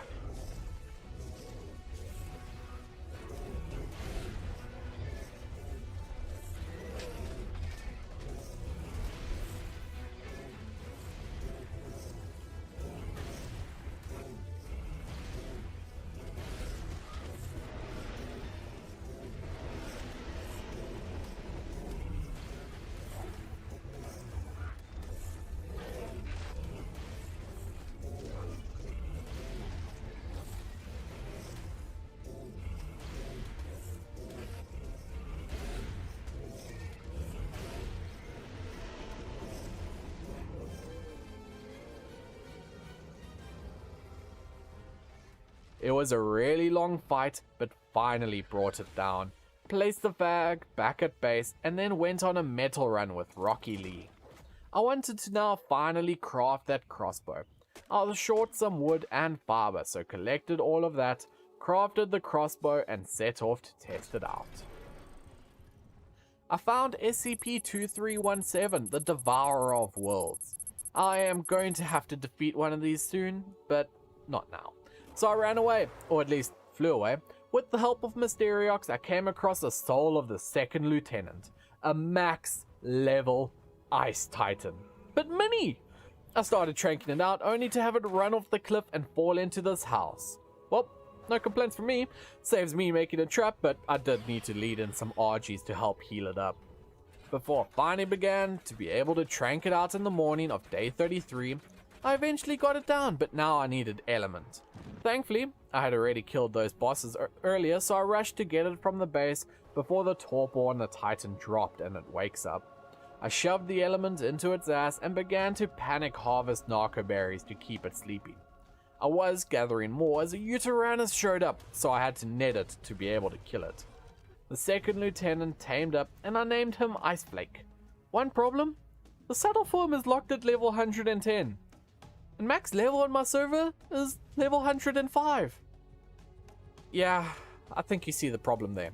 So I would have to not only get to max level, but also get a chibi to level 6 in order to unlock the 5 bonus levels so I can get to level 110. I thought to myself, what's the best way to level up? It's obviously fighting waves upon waves of enemies. Now where could I get... Well, that element vein being right there is convenient. It was day 34 by the time I had fended off all the corrupted creatures, and now I was able to harvest up all that sweet dust, shards, and element for pretty much the entire day. I started day 35 and I wanted to get myself yet another SCP. I found an SCP-745, a Euclid Nocturnal Hunter, so I thought it was perfect to hunt during the day when it's not as deadly. I was tranking it out, got blinded and kept tranking it out. shoved some meat into it, tamed it up, and picked it up before flying off to head home where I could test out my brand new SCP. This guy's actually really cool and speedy. Also, being able to shoot a laser beam out of his head, we named him Roadrunner Irby. And as I was out exploring on day 36 when I found these skeletal alloys known only as SCP-250. And as it is my mission to either tame or kill every single SCP in the entire mod pack, I began to trank it out. It took a bit of chasing, but I finally knocked it out and was able to shove some meat in it when its friend came out of nowhere and began to try and eat me, only to disconnect. I logged back in to find the SCP was dead and mine was tamed, so I can only assume I was saved by the tame I had just gotten, so I named him Bone Meal before attacking the locals for a true test of skill, even bringing down an alpha raptor, as I would need to kill a ton of alphas to level up my chibi, which was actually just enough experience to push me to level 90, so now I could finally make my dragon saddle. Named the dragon Eternal Blaze before saddling her up and heading out to test some damage. Something I never would have expected, the dragon is actually a fantastic metal harvester. I continued flying on Eternal Blaze in the early hours of day 37 when I was told of a resource-rich cave nearby, full of metal and crystal. I realized if I wanted a lot of metal to build my SCP cells later on, I would need to automate my metal collection, so I wanted tech creatures. I did find a tech Rex, but it disappeared as I was about to trank it out, and I also wanted Rexes as then I could delete the babies for easy experience. So I was out hunting for Rexes and tech creatures in the early hours of day 38 and found a low level male Rex I was able to trank, as well as a max level female that I brought down as well, with some slight difficulty as she was having a good swim, and yet she fell asleep in the water anyway. Good thing 999 drains food super quickly. I tamed up the rest of the Rexes and named them Mass Destruction, Chomper and Orp. Got home, threw them all out and let them begin mass breeding. While they were getting their smoosh on, I used Blaze to harvest some wood in order to make crop plots for future veggie production. Was about to place the plots when a Managana tried to ruin the day. Placed down the plots, set up a tap as I went for a swim to end off the day.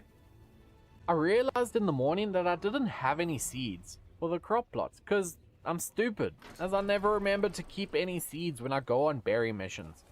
Anyways, I flew off and using my mammoth, who I at some point named Marklo, to gather up a ton of bushes for seeds and narco berries. Flew home, started crafting narcotics, flew to a cave, gathered metal, flew home again, then set off in the morning to tame a Quetzal. Why a Quetz, you may be asking? I had a plan. I was going to tame a Quetz so I could put a platform saddle on it, so I could theoretically carry infinite metal by placing storage boxes on its back and putting the metal in the storage box. Now I know what you're thinking, and you're 100% correct. That doesn't work, but I didn't know that, so feel free to laugh at me. And I was about to get home when I spotted a snow owl that I could easily tame, as I needed the pellets to be used as a replacement for fertilizer. Before heading out with my mammoth and Quetz, I wasn't a high enough level yet for the platform saddle on a huge wood gathering mission, and after I got home I received a very ominous message.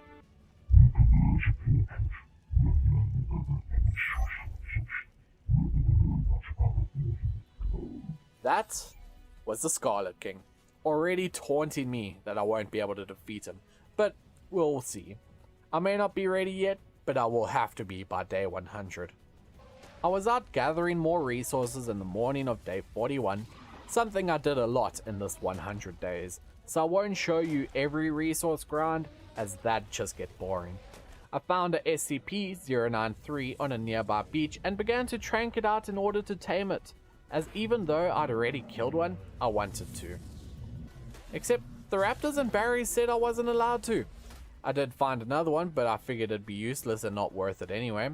Instead, I found a level 140 2662. So I began to trank him as he just yeeted himself off the cliffside.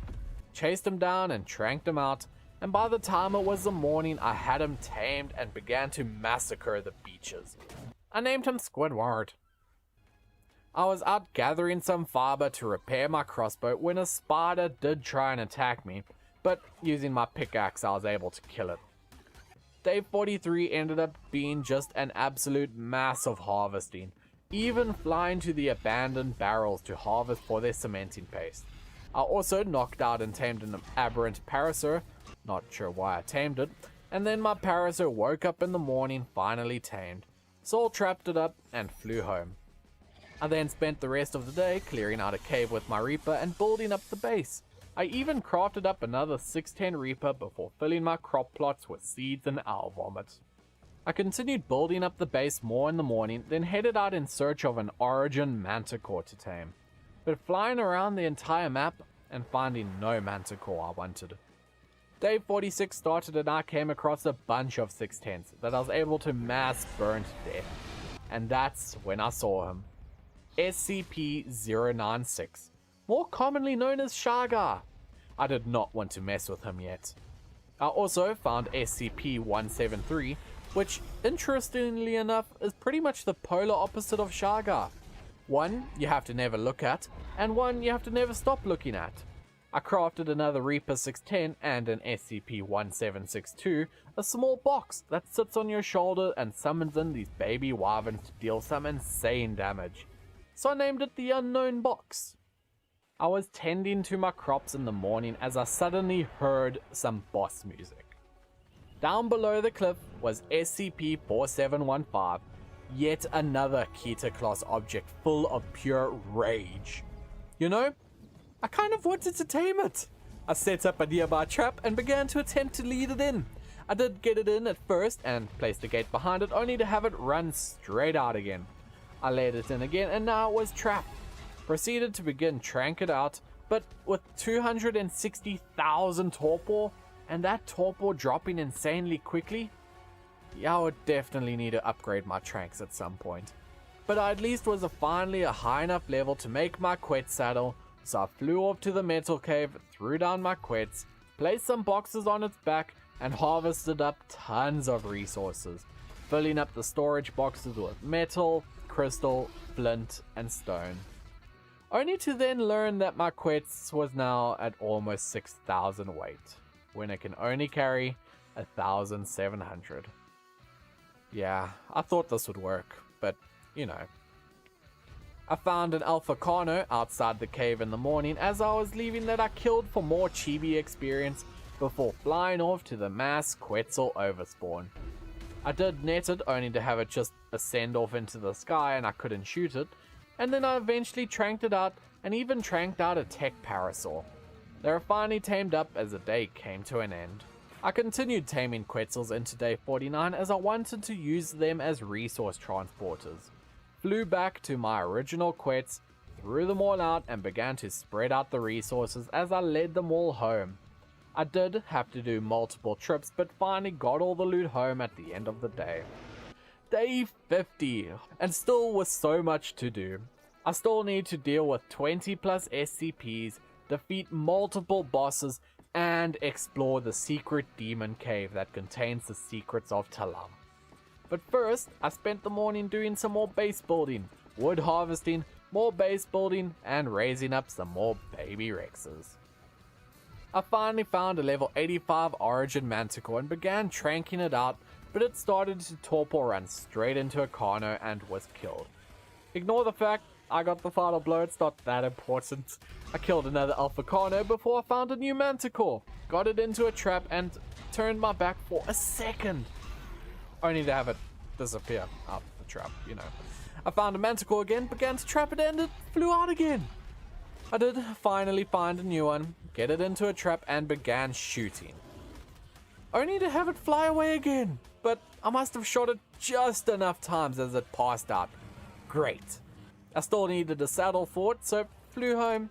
Then in the morning I saddled up the Manticore, named it Oracle, and I was having some fiber issues, so I headed out on my Manticore in search of a Therizino. Found a level 140, tranked it out, picked it up, and even tamed a second one so I could breed them. Killed an SCP-722 that was harassing me while I tried to just get some more fiber. And then the next day I came across another SCP-4715, and now I hadn't yet unlocked the better tranks, as those would only be available to me after the next day, but I had a plan. I led Flaming Horn Ferox into a tunnel through the mountain, placed a gate down to block it in before flying around to the other side and trapping it inside the cave. I began the long process of shooting hundreds of tranks into it.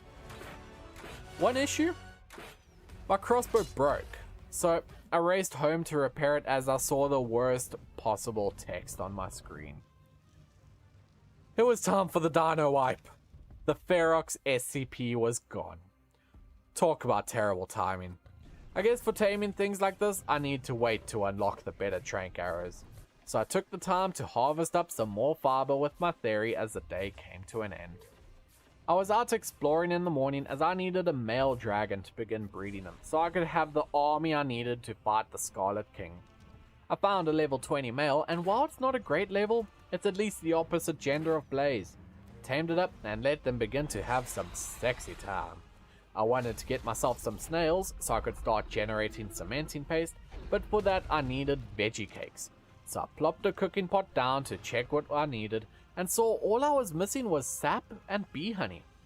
Waking up in the morning, I saw I could finally unlock these fancy new tranks with everything from 10x up to 500x. Only problem is they were 10x and 500x more expensive than the original trank arrows, so I could only craft 3 of the 500x narcotics. So I headed off again for another narco collection mission. I got home and realized if I was going to be crafting up thousands of narcotics, I needed a chemistry bench. I was short of some electronics, so gathered silica pearls from my swimming pool, turned those into electronics, but I needed more. So I started day 56 on a search for female tech Quetzal or female tech Parasaur. I instead found a new SCP-4715 and figured I should test out my new trank arrows. And began to trank it out. And these arrows? They're insane. But considering some of these SCP have hundreds of thousands of torpor, I wasn't too mad. The 4715 tamed up, and as I begin to taunt and attack everything around me, as this Ferox deals more and more damage the more things are fighting it. In fact, it likes fighting so much, it ignites around it from how much heat it generates. Its one weakness? A baryonic stun in the water. Thankfully, I was able to get out of there without dying and continue to just mass rampage through the coastline. I got home and thought a good place to keep him would be in the pool. You know, to help him not overheat. I set up a chemistry bench as all my electronics were ready and just left it to craft thousands of narcotics. Fed my new baby dragon that was raising up and just took some time to plan out my SCP containment units from above. I still need to get those snails for cementing paste. I just get distracted a lot while playing these and I don't plan out my days too much. I went out in the morning to test my brand new, fully imprinted dragon, fighting Rexes, Brontos, and even mini Dodo Rexes named the Dodo Spondylus.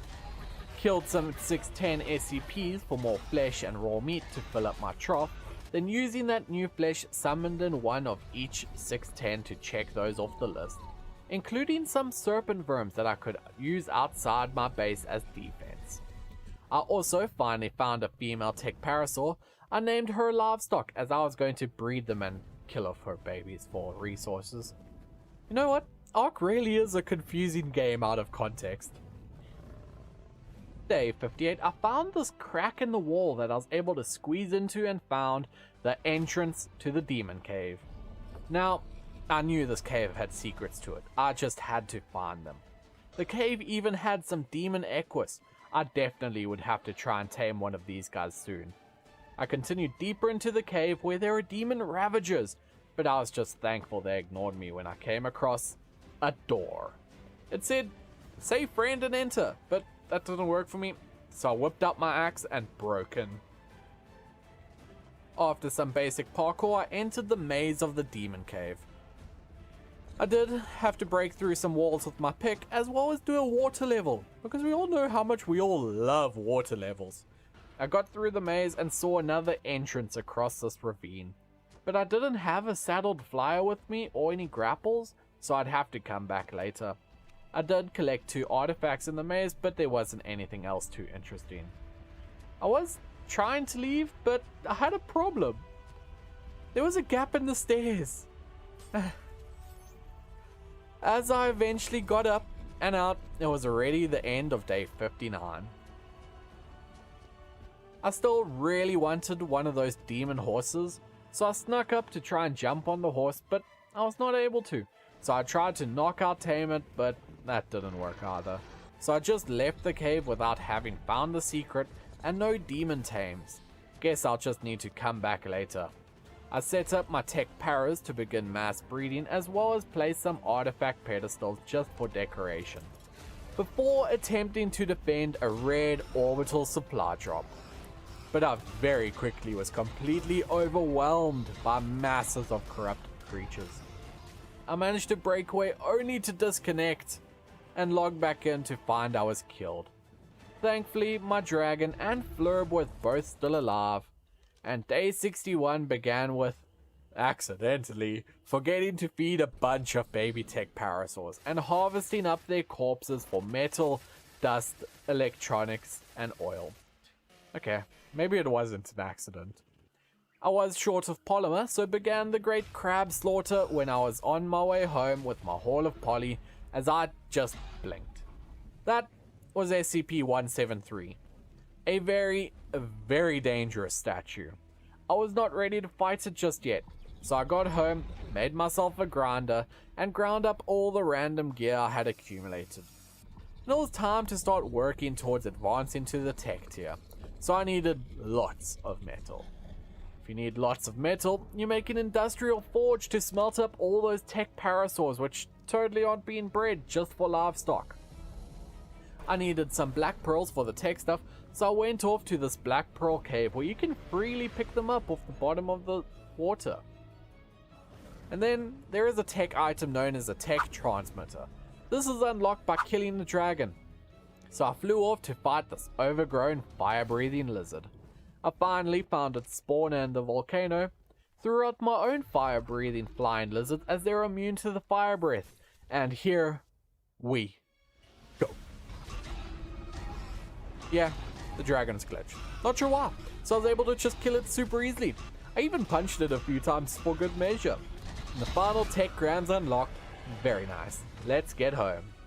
I crafted up some of those 500x narcotics as I was told of a very special SCP terrorizing the swamp. I found him on day 63, the incredibly powerful SCP-682, a massive croc that is said to be invulnerable. But thanks to my overpowered trank arrows, I was able to put him to sleep, gave him some food, and he was mine. I named him Skullcrawler. The rest of the day was spent searching around before placing down my dragon flag, setting up my dragons to continue breeding for mutations. In the first stack of a day, I had finally hit level 105, so I trapped up all the Rexes I had breeding, as now I could only gain experience if my chibi leveled up. I ended up not doing much for the rest of the day, as I was kinda just procrastinating. In day 65, I really needed more metal, so I threw out some tech parasaurs to begin raising up, as you get more metal from the adults. I crafted up a ton of drugs, as well as finally finished placing down some more foundations. The morning, it was time to test out Skullcrawler, my 682.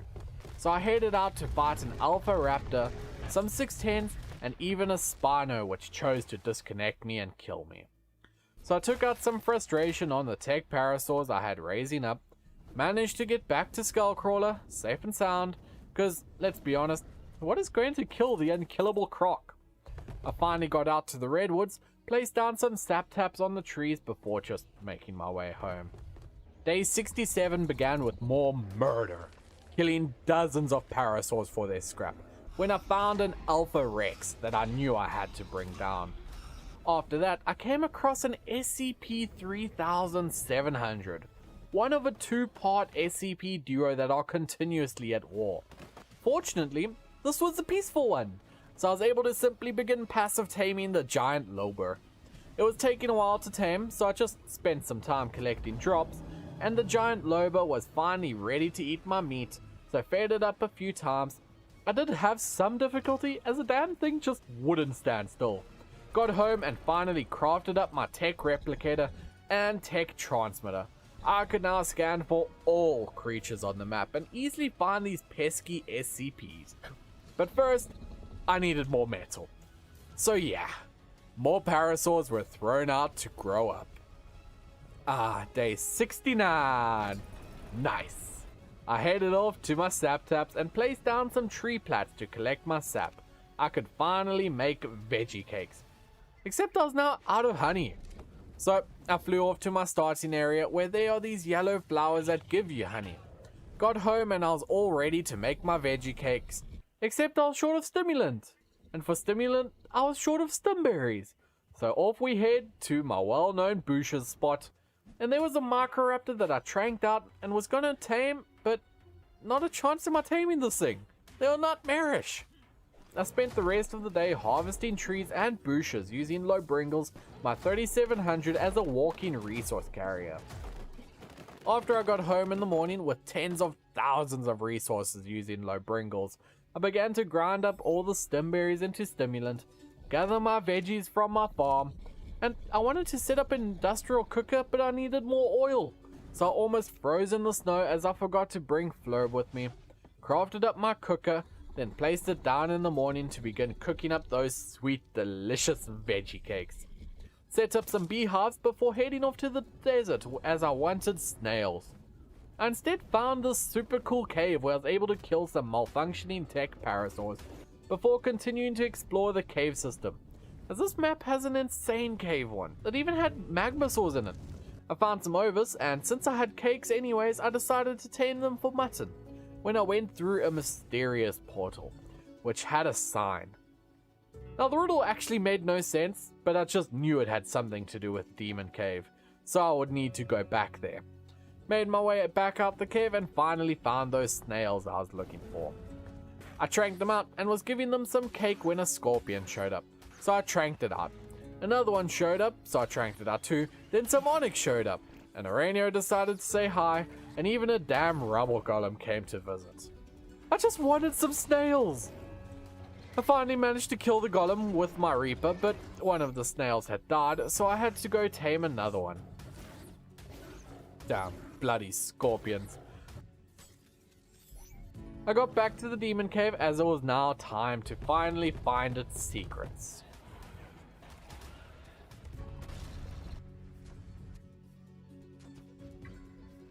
It was day 73 by the time I glitched through the map and out the demon cave. Seriously, I guess I need to do the cave again. So day 74 was into the cave again, and this time I was going to find my way through this maze.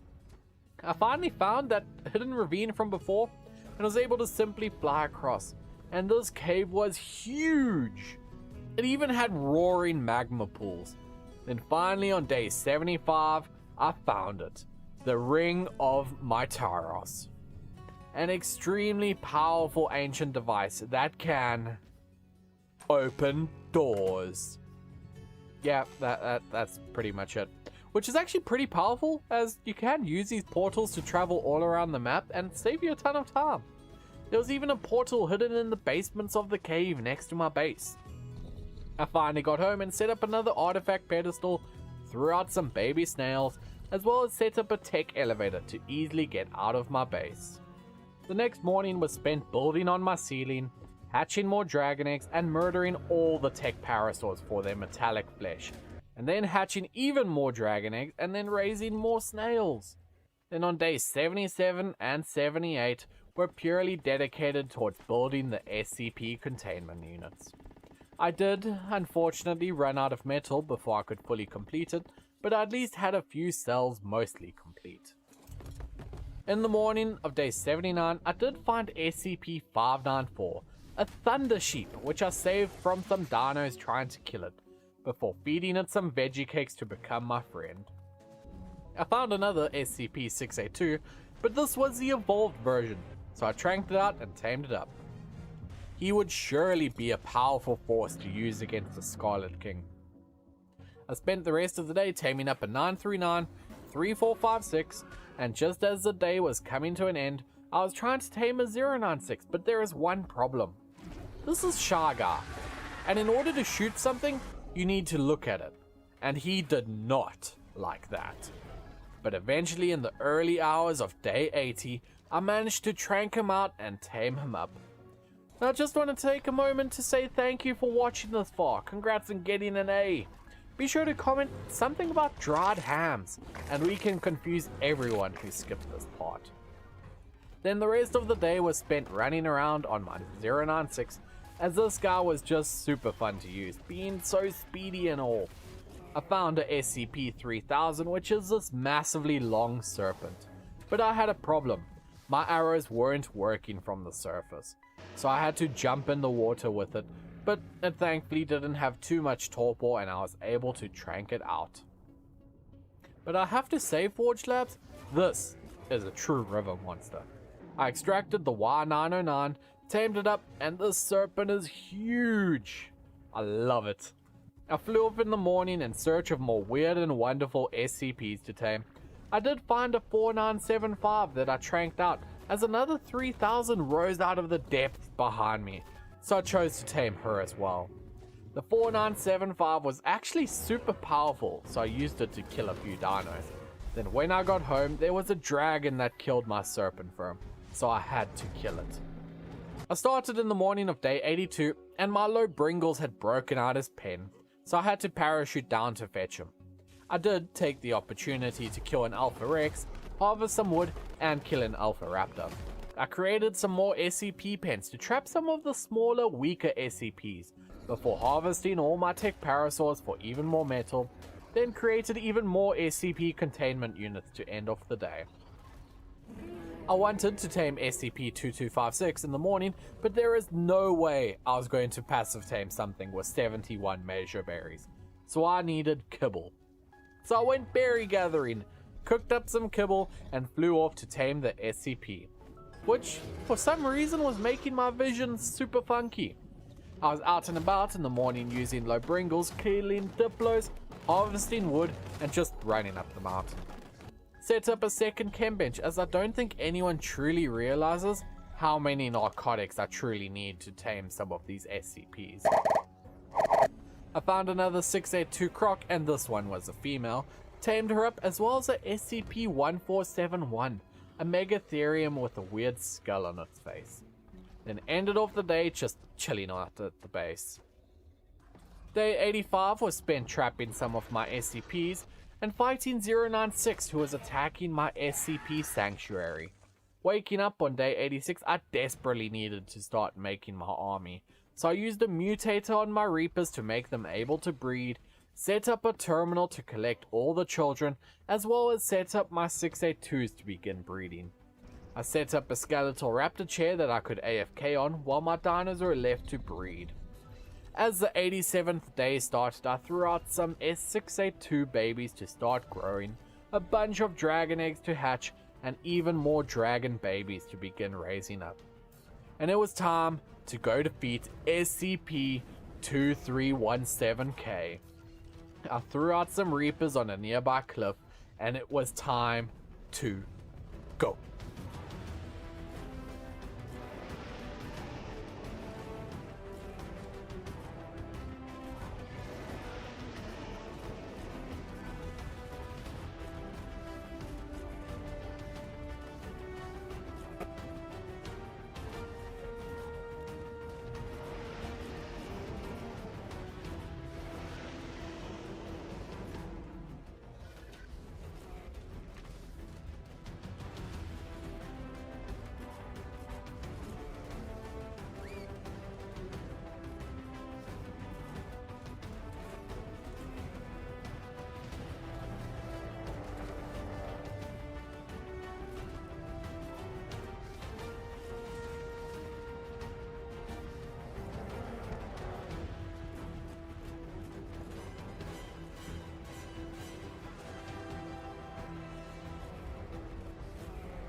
It was almost dead as I ran out of Reapers. I had even been trying to shoot it with my crossbow. I desperately flew back to base to get reinforcements.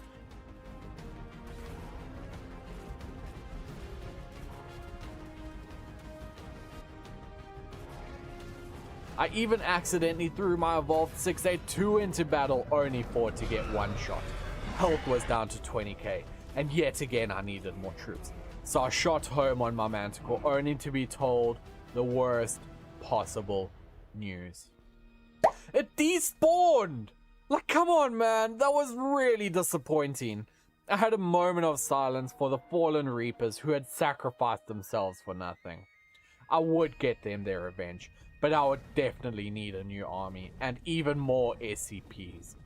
I still needed to get an SCP-1000, but for that I need Y909 substance, which I can get by harvesting from my giant ocean serpent. I found an SCP-1000, except a 3700-2 showed up and ruined my chances of taming that, and I found another one and proceeded to begin walking up to passive feed it. Yes, it is a knockout tame. No idea why I thought it said passive, so I ran away, shot it with an arrow and tranked it up, tamed him up, and ran out to test him out, fighting a Rex. He's pretty cool. And it's the final countdown, 10 days to go, so much to do. I flew for my rematch against the Devourer of Worlds, SCP-2317K, Round 2.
After defeating the massive behemoth, I harvested his corpse, as if I wanted my own 2317, I would have to tame it with its own flesh.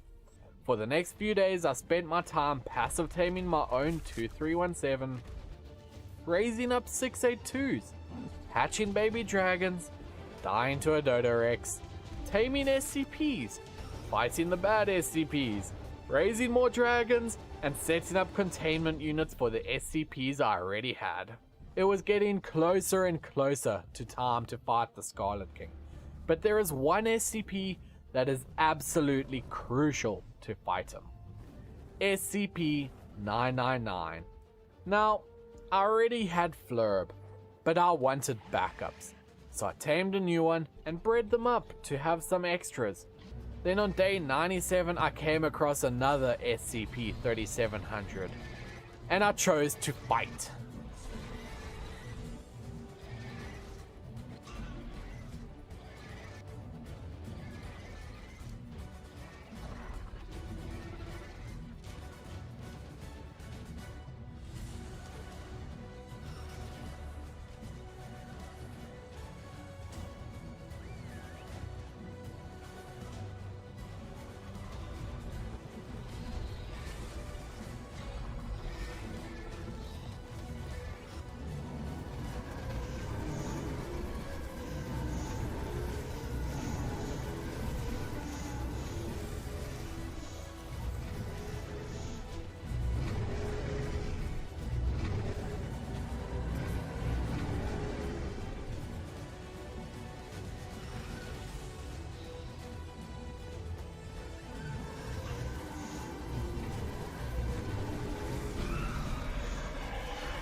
I finally killed the sea monster with my army to end off the day.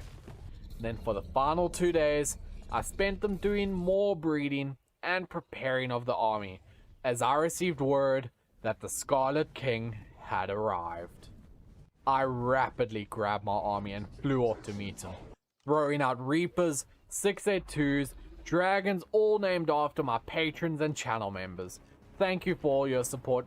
And finally, most important of all, I had little old 999 with the ability to stun the Scarlet King and make everyone deal 15 times as much damage. The army was ready as we all charged into battle.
Thank you so much for watching. I hope you enjoyed. Remember to leave a like and subscribe. Ark Eternal.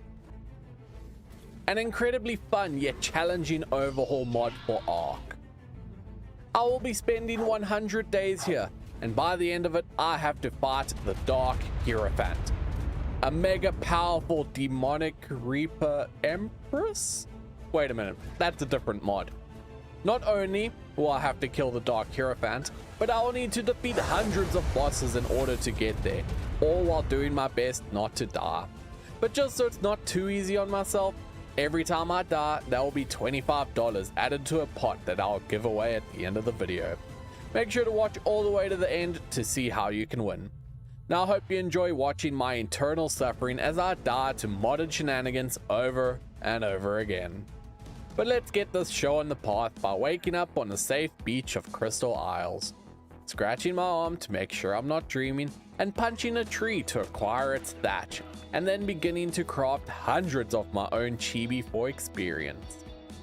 I made myself a bowler and an eternal trank spear before proceeding to yeet myself off a cliff. Yeah, in Ark Eternal you take no fall damage. This will be important later on when we get ourselves an eternal glide suit. I continued off down the beach, very slowly I might add, due to all the chibi crafting. When I came to a spot I had to swim and there was an unconscious shark in the water that I wanted to tame. So I needed some meat, and these leeches should do. Okay, no clue why that leech was so damn tanky, but I was finally able to harvest up its corpse in the morning before running back to the shark, taming it up, and named him Sparky the Sharky. As this was not just a regular megalodon, it was an elemental lightning meg, one of many tiers of creatures in Ark Eternal. Everything from elemental, alpha, prime, ghost, and even the elusive bacon tier. I will need to figure out and progress through these tiers. So using Sparky as a bodyguard, began to swim across the water, hoping to find some more life other than just leeches. I tamed up this eternal dodo by shoving eternal berries up its butt before turning to murder his friends. Guess throwing the spear does no damage. I killed another dodo before spotting a jerboa who I bowled in order to trank it out, but he tamed up only to immediately pass out again. I named him Jerbob Ross after my Jerboa from the Pugnacia 100 Days. Before running off down the beach when a Zomdodo decided to start trying to eat me. No, Jerbob Ross! Rip. I might not be able to kill this dodo now, but I will avenge my Jerboa. I came across a fire truck who I bowled in order to begin tranking, but this dodo was a real pain.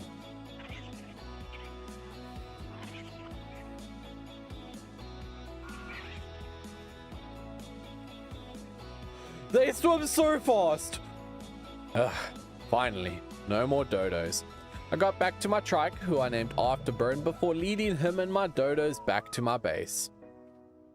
I wanted to make a trike saddle, but was short of hide, so of course I had to murder a trike for it. Ooh, a lightning trike. I named him Electrike. Saddled up Afterburn so I could harvest a bunch of bushes before grabbing some crystal from a nearby rock to make myself an awesome spyglass, and using that confidence killed an Eternal Raptor, but he was just a distraction.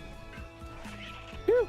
Thankfully Electrike does torpor, so we were able to kill off that Eternal Alpha Raptor, but rip one of my Eternal Dodos. I trapped up Sparky, my Dodos, and Electrike before running off on Afterburn. Yeah, nope. I am not dealing with a metallic Bloodstalker. And after emerging on a nearby beach, I bowled an electric Pteranodon, tranked it out, shoved my meat into it, and then massacred everything around it before seeing a DOA and deciding I am not dealing with that and running away. That Pteranodon was not worth it. I continued off down the beach in the morning of day 4, murdering everything when I saw an Indominus shark stuck in the shallows of the water.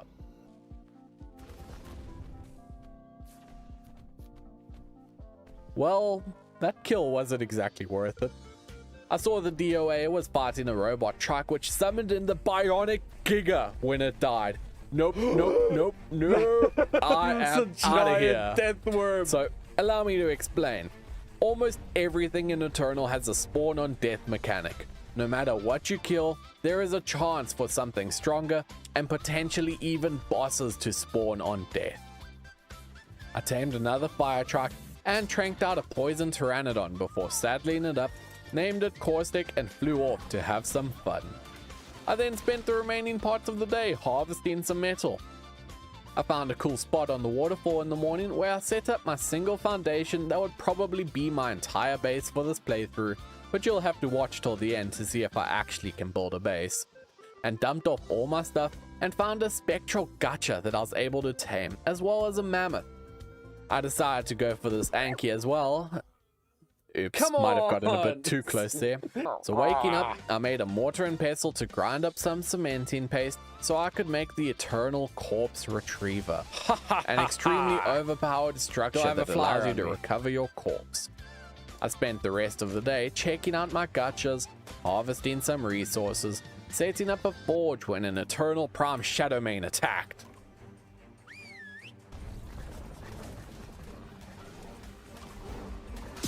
Rest in peace, Afterburn. But I couldn't rest now, as the Shadowmane was stalking me, so jumping off the cliff to at least lead it away, and I was going to bowler this Argent, but missed. Yeah. Did not go to plan. In the morning, there was yet a new Shadowmane stalking me, so I jumped off the cliff again to lead it away. Yeah, this giveaway is racking up pretty quick. Maybe this base spot wasn't such a good idea. So I set up some foundations to hopefully block the spawns, but these Shadowmane were relentless. I wanted to make an Eternal Glider, but needed more hard, so using my backup fire trike was able to kill some alloys before making the glide suit and jumping off the cliff. And as you can see, this glider turns you into a rocket. I got back to Caustic to trap him up before flying off into the sunset to end off the day. And as I was flying around in the morning, I saw these two purple stegos that I easily tamed before gliding back to my foundations, where there was a fire velociraptor that I chose to try and trank. Yeah, my bowler didn't last quite long enough. Oh well, so I flew off to find something else to tame and came across these cows only to get mauled by one of them. Oops. I quickly flew back again to where they were and was able to kill them with my Trike's laser beam, because I needed their hide to make a stego saddle. So I flew home only to find my stego was still taking a nap from when I tamed it. I decided to check out the Wyvern Trench only to find there was a literal swarm of them. Yeah, I died. I instead found a decent level lightning pteranodon in the morning that I bowled, stabbed with my trank pike, and got some meat from the nearby highland cows. Shoved it into the pteranodon and he became my friend. So I named him Zappa Boy before zipping off again on my rocket-powered glider. Saddled up Zappa before diving into the lake to gather some metal. When finally my stego woke up and I was able to harvest a ton of resources from a single bush. Who knew they were so resource rich? And I wanted to make some alpha berries in the morning but was short of DNA. So using Zappa Boy, I went out to try get some kills when I instead found some Ankies I was able to trank and tame. Just in time too, as a Rex emerged from the ground from out of nowhere. So instead choosing to simply head home as I wanted to put this Anki to the test. Fantastic berry gatherer, useless metal gatherer. So I'll need to find something else if I hope to have plentiful metal. I flew off again in the morning when I came across a cave of pure death, only to kill myself with my glide suit. Yeah, the feather falling sometimes chooses to not work. Good thing corpse recovery is insanely overpowered, so you lose nothing. I was tranking out a lightning kangaroo, but let's just say he had some friends, and I wanted a fighter. Something that could kill what I need. Something like that Fire Reaper Queen. I fairly easily tranked it out with Zappa Boy before gathering some prime from the nearby locals and chucking it in the Reaper. I was waiting around for the Reaper to tame in the early hours of the morning when this happened. Yeah, rip stego. Seriously?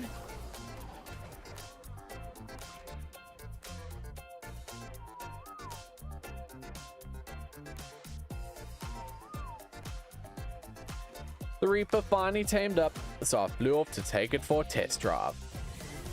Not an amazing damage dealer, but by no means the worst. Though maybe I shouldn't have been fighting in water on a flaming alien. I spent the rest of the day flying all over the map, searching for some things to tame, but something found me first. Woke up to see yet a new Shadowmane wanted to be my roommate on my foundation, but I wasn't interested. I recovered my belongings before using this budget Reaper Empress to take out a sleeping Alpha Shadowmane. And you know what? That's a great name. So I named my Fire Reaper exactly that as she burrowed into the ground to get away from me. I saddled up a poison scorpion I had tamed in the morning to try and use it to tame an Eternal Anki, but the scorpion was useless. So I trapped it up and instead used Caustic to begin tranking it out.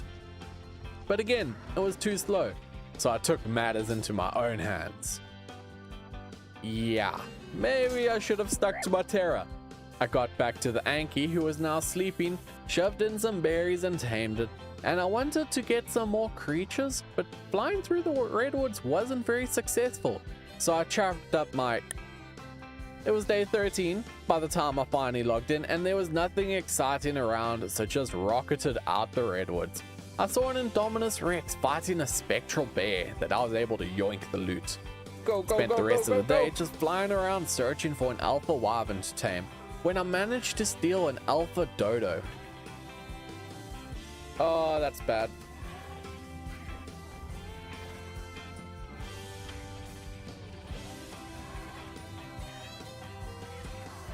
Acro, it's something else.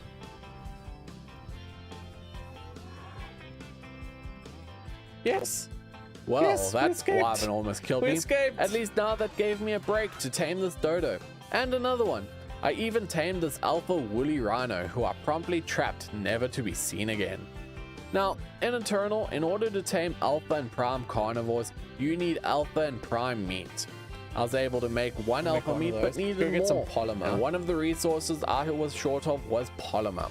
So I flew off to the snow where there are all these black and white fluffy burritos I could club into organic polymer. I was fighting some thorny dragons and a sleepy shadow main in the morning, but honestly, who needs a flyer in Ark Eternal when this glider just rockets you off into the sky before heading back to the base? Okay, maybe that's why it's safer to use a flyer.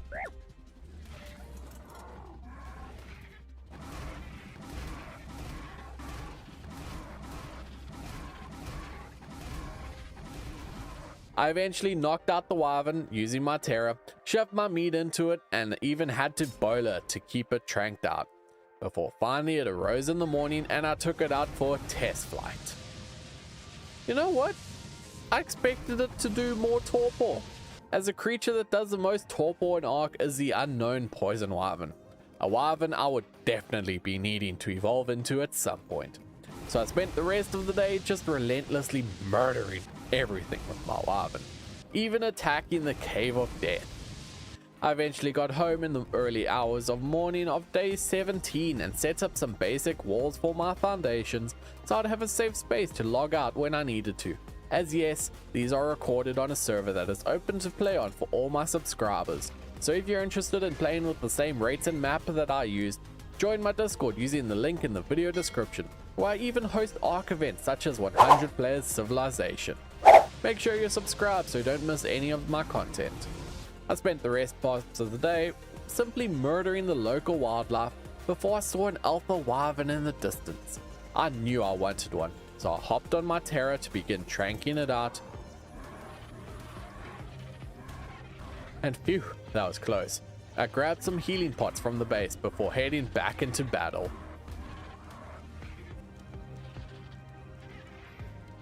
The wyvern was finally out in the morning of day 18, so I fed it a taming potion, gave it my alpha meat, and I now had my very own alpha wyvern. I was short of some dino hearts, so using my poison wyvern, went on a massive killing spree for their hearts.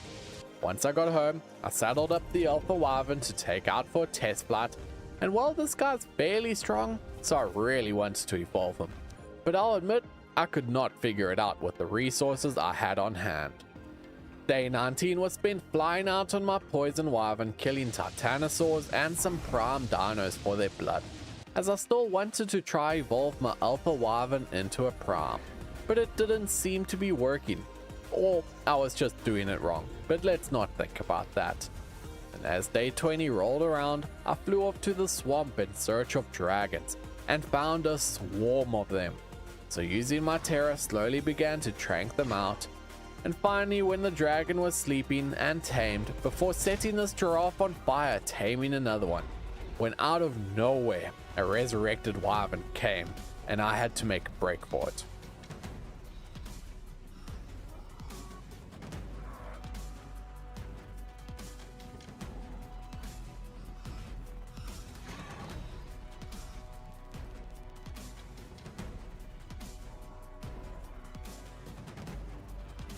Well, that certainly could have gone worse, but at least now I have a couple dragons to make use of.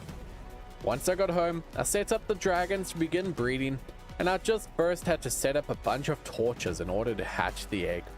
And once the baby dragon was hatched, I threw it out to begin raising up, before being the fantastic father that I am and going AFK while it raised up.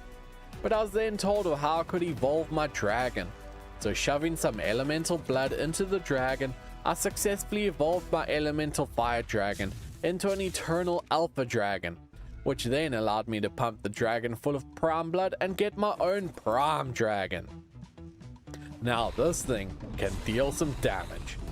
I continued to massacre everything in the morning of day 22 with my prime dragon, flying around burning and bleeding down everything I could. It felt good to be powerful.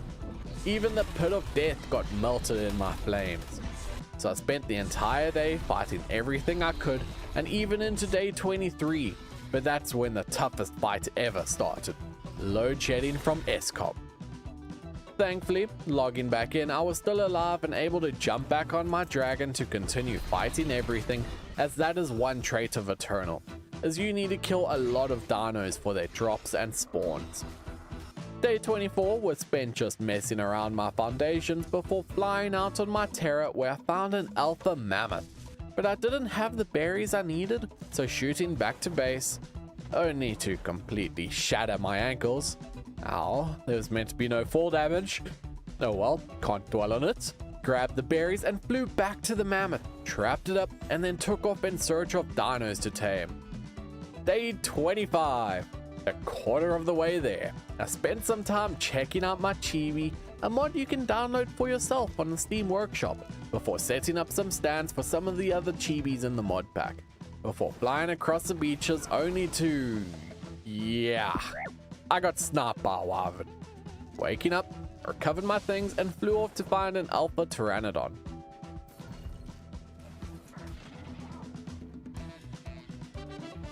I finally got it knocked out, only to have it sink to the bottom of the lake, so I had to dive down after it. Damn sharks. Why do they always have to be in the water?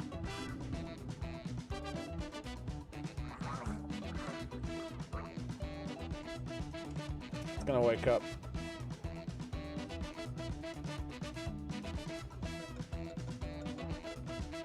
I'm trying.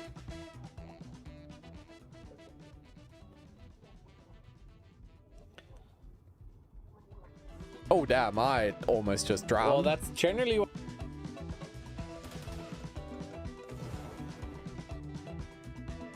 And those manners almost just got me. But thankfully, the quick thinking of throwing out my dragon was enough to scare them off, and I found the terror again, and this time tranked it out on land.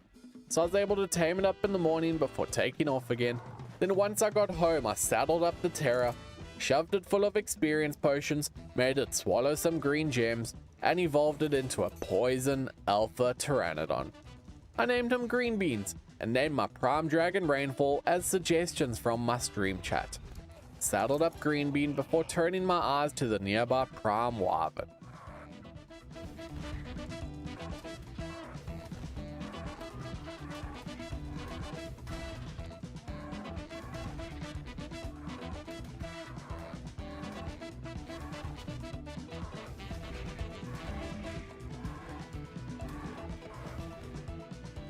Woo! 3 million torpor down, but I was short of some prime eternal meat, so I had to go on a murder spree with my dragon.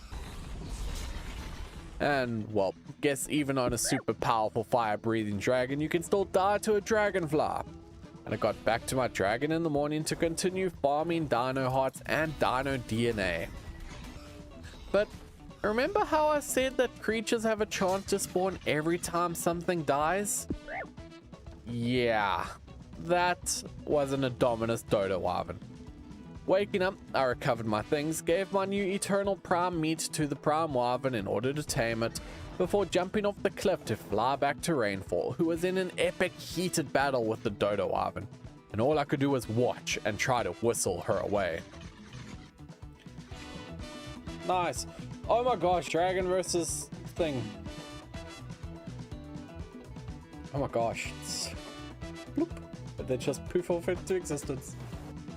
I need to like load in my dragon without loading in the other one.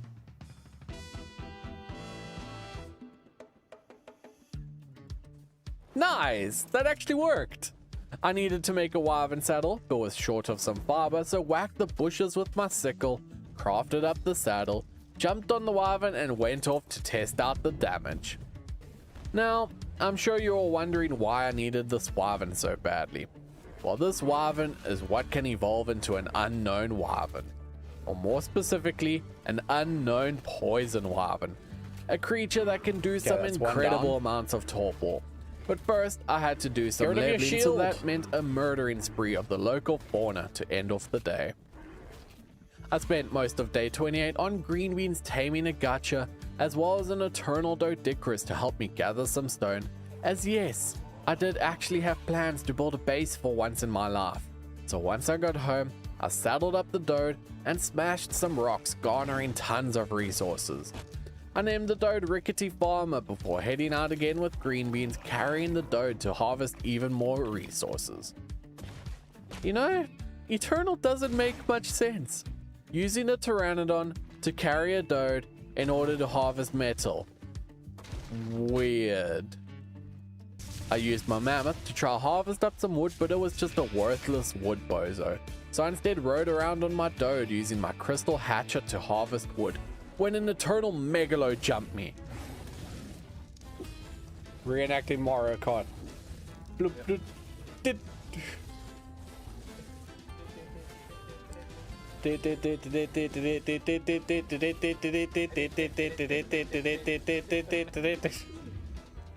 Well, that was comical, to say the least. Oh no, not again. Autobots, roll up. I finally got away in the water, simply paddling my way away and using the opportunity to harvest some underwater resource nodes. I did fetch Rainfall to help me carry the loot back to base as well, though it can't fly, before doing something that I never actually do. I started working on a base for at least like 5 minutes before I got bored and flew off to go mass murdering all the dinosaurs to keep collecting more resources in order to evolve my Wyvern at the end of the day. Day 30 started as I spent some time to clear out the nearby nasties that had spawned on my platform before setting up a crafting area on my new foundations, when I saw a prime Pegasus flying around nearby. I thought this might be a powerful tame, so I tranked it out with green beans, and I really need to get this unknown poison wyvern so I can trank things out faster. Shoved in my berries and it was mine.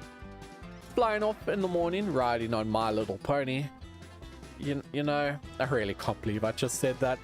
I was in search of some basilos to kill as I needed their oil. After killing about a dozen of the freedom requiring whales, I had a good couple thousand oils, so began the flight to the redwoods as I wanted some organic polymer. As for those who don't know, on Crystal Isles there is an incredible spot to gather thousands of organic polymer in minutes. I finally found it in the morning, the honey cave. I did first use a dragon to clear out the local residents of the bears and the bees. I think I had a conversation with my parents about those once, before using my hatchet to chop up some beehives for all that sweet and tasty organic polymer. Once I got home, I used the poly and freedom fluid to craft up an eternal resource converter. Now this converter is super important as it allows you to craft various Ark Eternal items, including Dino Hearts and Dino DNA. The final two items I needed to evolve my Wyvern into an unknown poison Wyvern. Woo! This is gonna be fun. Being able to deal hundreds of thousands of torpor in a matter of seconds. But it is safe to say that this Wyvern is not much of a fighter. Thankfully, Rainfall was able to help me out, even if I did have to go fetch her afterwards, and I chose to name the poison Wyvern Pixel Cyanide. Another great suggestion from my stream chat. I went out on Rainfall as I needed some more meat, so of course had to murder a bunch of things. When I needed more prime fish meat, so using Rainfall I began to fly? Wait a damn minute, I was flying through the water? Well, that makes no sense. But anyways, killing everything went suddenly. Oh, that's a giga. No, no. Free me. Free me. I'm cocooned. No. Set me free. Set me free. No.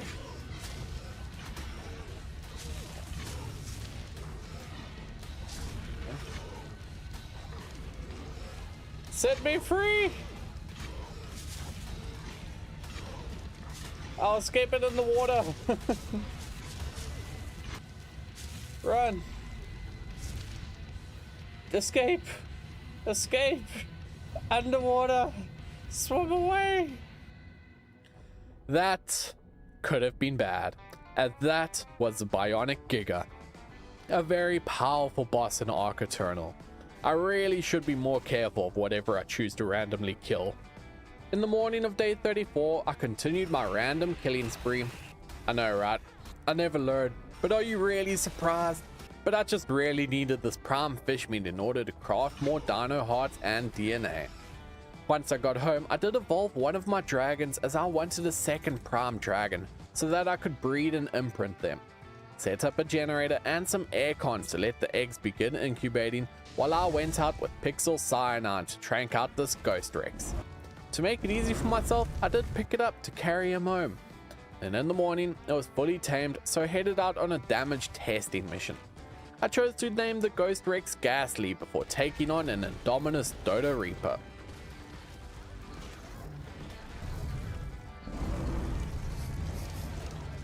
Safe to say, Ghastly is pretty strong.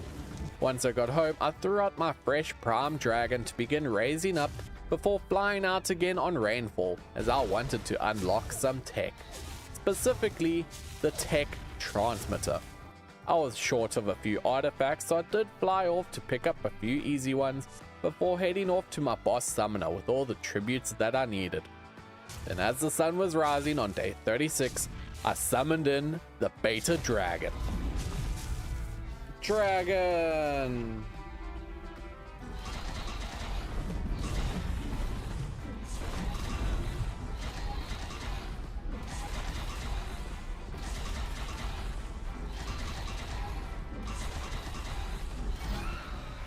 Well, that was easy. But I suppose that is why you fight Ark Eternal bosses and not vanilla ones. I wanted to set up my replicator but needed more metal, so I needed more wood to smelt that metal. Crafted up a forge before heading out with green beans and Ankylo to gather some metal, except the Anki really wasn't gathering very much, so it was suggested to use my Dode. So I hopped on green beans, grabbed the Dode and flew into the water? Yeah, now this is some super weird Ark stuff. Using a Pteranodon to carry a Doedicurus to gather metal while flying underwater. This breaks like every rule of Ark, but it is what it is. And once I got home on day 37, I finally had enough metal and was able to place down my tech replicator. Only to pick it straight back up again, as I just didn't have the right space for it. So I expanded my floor plan, moved around some of the crafting supplies, and placed down the replicator. I spent the next morning working, doing some resource harvesting, building up, and the crafting station, and even a tech transmitter. So now I would be able to scan for any creature on the map for their exact coordinates. I had some plans in the morning to evolve my Prime Dragon into an Infernal, so I crafted an Infernal potion, force fed it to my dragon, and poof! I now had an Infernal Dragon. Safe to say, I was pretty disappointed. Evolving it had a massive downgrade in damage, but it is what it is. So I turned my eyes for something else to tame. And finally arriving at the ice cave in the morning of day 40 as I flew around searching for Morph's death from below. I finally found one, only to have it glitch and disappear, so I got told by Protorax, one of my patrons, about another morph outside nearby. I managed to trank it out before it nuked everything around it, including me. Shoved in my eternal prime meat, and now I had my very own Prolovia of death. So I jumped on before going and nuking everything. Now this was a tame that I could use to take on some bosses. But as powerful as I was, even the simple things can kill me. Twice. Okay, it was 3 times. Maybe it was a good thing I died, as I was able to save my dinos getting attacked at my base before flying back to my morph in order to save it. And I continued my onslaught, massacring everything. I felt powerful. I continued breaking all Ark logic in the morning of day 42, harvesting metal node after node after node after node, as I needed the resources to expand my base. So for the entirety of the next 2 days, I was building, expanding, and upgrading and demolishing the old shack. This was a truly massive base upgrade. Day 45, as I was finishing up the building, I placed down a grinder to clear up the masses of loot that you get as an AoE drop in this mod, before crafting up a pair of scissors to give myself the correct haircut. And that looks way better. Then I headed out in the morning on my Infernal Dragon for a massive meat gathering session, as I was yet again short of meat in order to craft an insta-tame bacon. Yes, you heard that right. Insta-tame bacon. I did also go gather some measures with my crystal sickle, set up a chemistry bench to make up some gunpowder, and an industrial grill to cook up some meat. Before I flew up in the morning to find a jug bug. But not just any jug bug. An eternal dino heart jug bug. A tameable jug bug that passively generates you dino hearts. Stupid direwolf. I managed to get back and use pixel cyanide to deal with the wolf. Flew home and set up a soul terminal for the jug bug to begin gathering the hearts. Flying off in the morning, I was in search of a dino DNA jug bug, which I did eventually find in the swamp, shot with a dart and tamed up using some alpha berries before beginning the flight home to end off the day. I wanted to start prepping to take on my very first Ark Eternal boss, a mystical, so I dived down to grab an artifact before pulling the rest of the resources. Accidentally died to another enforcer. I hate enforcers, man. Yeah, They can I don't kill your learn commands. sometimes. But got back to my morph and summoned in the mystical rhino.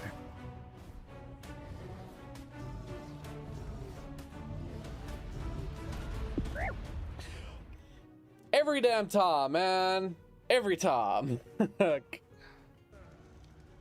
damn enforcer! And in Eternal, if bosses are de-rendered, they despawn instantly. So I had to re-summon in the mystical rhino.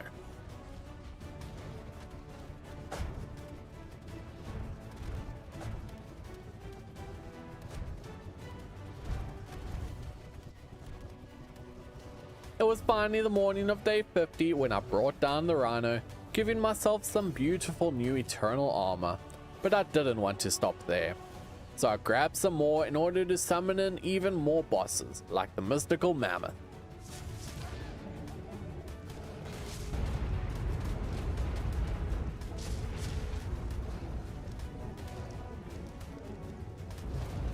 I wasn't paying attention to my health and almost died. I'm coming after you! Second boss down and approximately 100,000 million trillion to go. Now for all these bosses I needed artifacts, so I set off in search of an otter to tame. I eventually arrived at Otter Lake where I began to tame this awesome alpha otter. I then proceeded to spend the remaining parts of the day to get hundreds of kills in order to rank up my dinos, as one of my mods on the server is Combat Trainer, so for every 500 kills my team gets, it ranks up to gain bonus health and damage.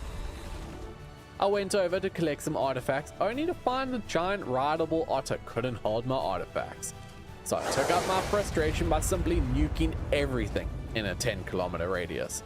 This morph was absolutely insane. Incredibly fast, super tanky, and able to explode everything in sight. I spent the entire rest of the day just running across the map, obliterating everything. But do you remember how I mentioned that different creatures have a chance to spawn in the deaths of those around them? Well, I never learn. Oh, hi, Bacon Overlord.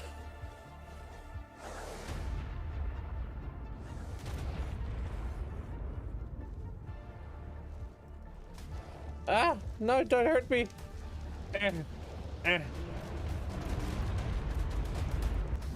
Oh, shit. Oh, shit. That was... Oh, shit. I should not have done that. I should not have done that. I should not have done that. It was at this moment that Nat knew he f***ed up. Oh no, oh no, oh no, oh no, oh no, oh no, oh no, oh no, oh no, oh no, oh no. That's Bacon home. Speed out of here. Get the heck out of here.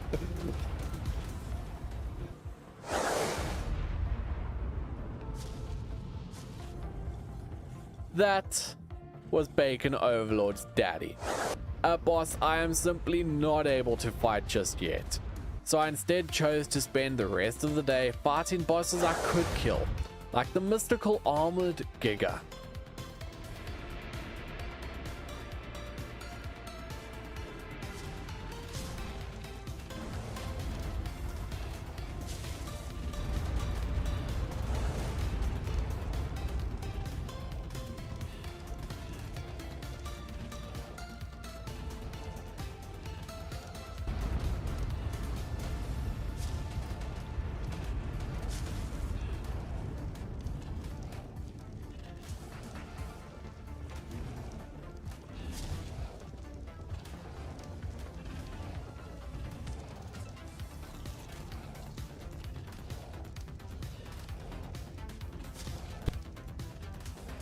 Come on.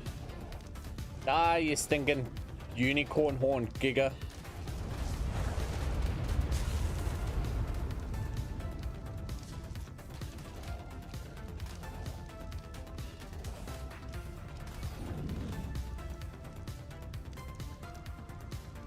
Day 54 was spent fighting the mystical Bigfoot. And then as I was on my way home, nuking everything, a bionic giga spawned in. But this time, I wasn't running. Why'd they have to be two? And they... oh my gosh. Dun, dun, dun.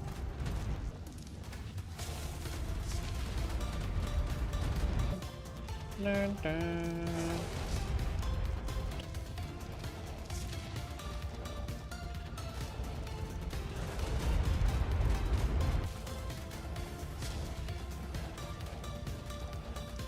Love triangle.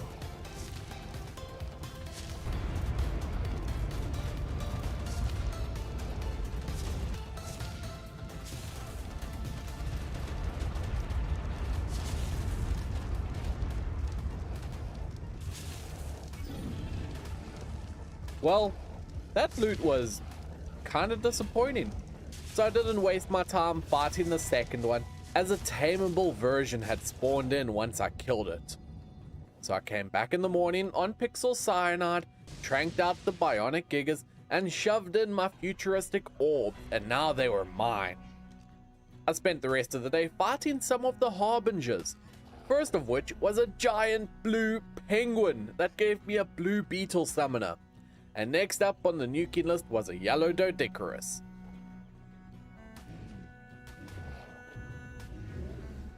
But its death summoned in the phantasmal manticore.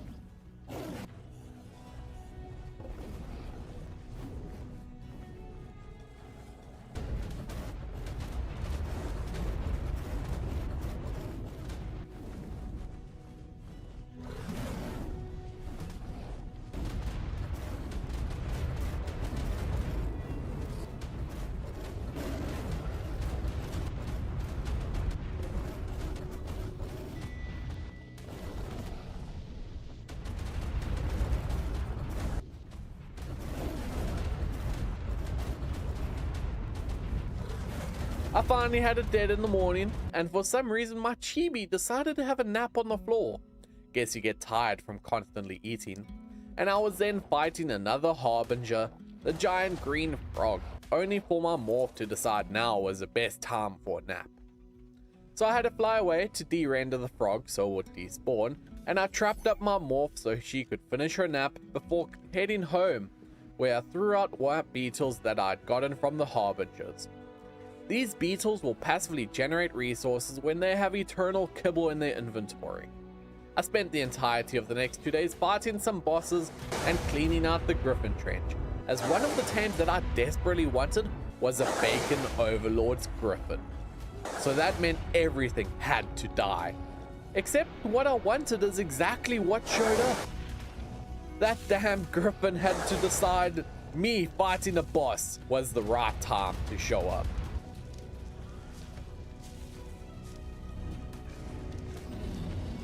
I eventually killed the hard mode Giga in the evening of day 59, even if I did abuse its lack of swimming ability so I could kill it, and I even killed the phantasmal broodmother that had spawned when the Giga ended up dying. It was just such a pity that Griffin was killed in the process as well. And day 60 ended up being nothing more than fight some random bosses and run away from the Titan God as I nuked everything to rack up a higher and higher kill count. I woke up in the morning of day 61 to fight even more bosses before continuing off on day 62 to nuke everything else, as well as my final mystical, the mystical Wyvern.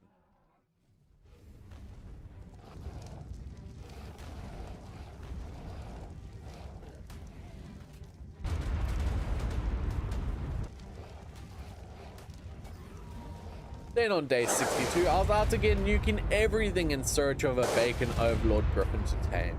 but that meant a lot of bosses who spawned had to be dealt with. Then in the morning, I placed down my very first God Shrine, a structure that can passively generate resources, before heading off back to my boss shrine where I summoned and tranked my very own Bacon Overlord. But I of course didn't have the insta-tame meat I needed, so heading out on my bionic Giga for a massive meat run. Now, he was strong, but definitely didn't compare to my morph who was able to melt these bosses. On day 66, I was having some serious meat shortages, as these prime meats were pretty expensive to make. So I set up some sussy plants that I was able to harvest in the morning for hundreds of meat. So I set up even more of these tech crop plots and even set up some greenhouses in the morning to make the crops grow even faster, before finally having enough meat to craft up this magical insta-tame bacon. And I now had my very own Bacon Overlord. So I spent the rest of the day running around whacking everything, burning it down, testing its damage. I chose to name it Chaotic Golem. I finally made up some insta-tame bacon before heading back into the Griffin Trench, clearing out all the lion bird hybrids, when something new spawned in, a Silver Knight. So I immediately shot home to grab Pixel Cyanide and began tranking out this griffin.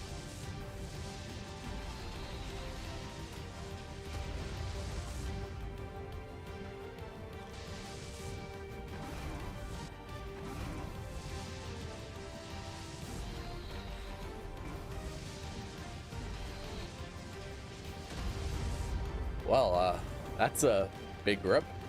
I eventually got back home, evolved a new Wyvern, saddled it up, and flew off back to the Silver Knight, who I eventually brought down, shoved in my bacon, and it was mine. Let's go for a test flight. Absolutely insanely powerful. I was racking up hundreds of kills, and even gave my Griffin some tech armor. Now this thing looks insane.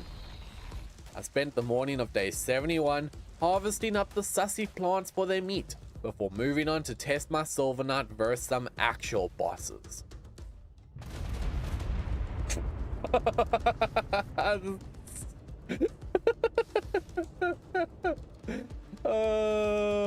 Snow shot.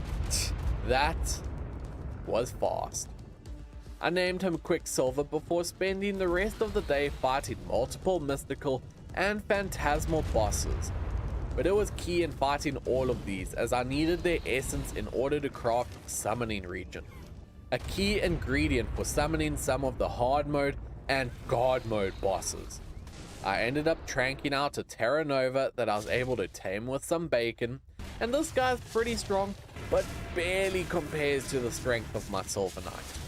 As with Quicksilver, I was even able to melt multiple hard mode mystical pteranodons like they were nothing. Everything would perish at the hands of my Chaos Griffin Ripple. I set up some more guard shrines that I'd collected, which each generated different things, as well as upgraded to an eternal tech generator for unlimited power. And again, fighting even more pteranodons before spending some time with Quicksilver to massacre hundreds and hundreds of dinos. I was continuing to run short of resources on day 78, so I went off to tame some jug bugs to passively generate more resources. Before on day 79, it was time to take on the Resurrected God.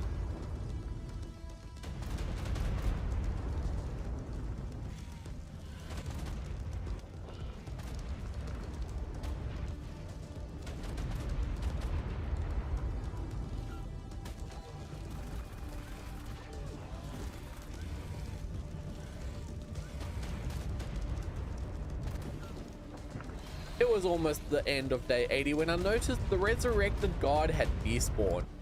All that time spent and I did maybe, 200 million damage?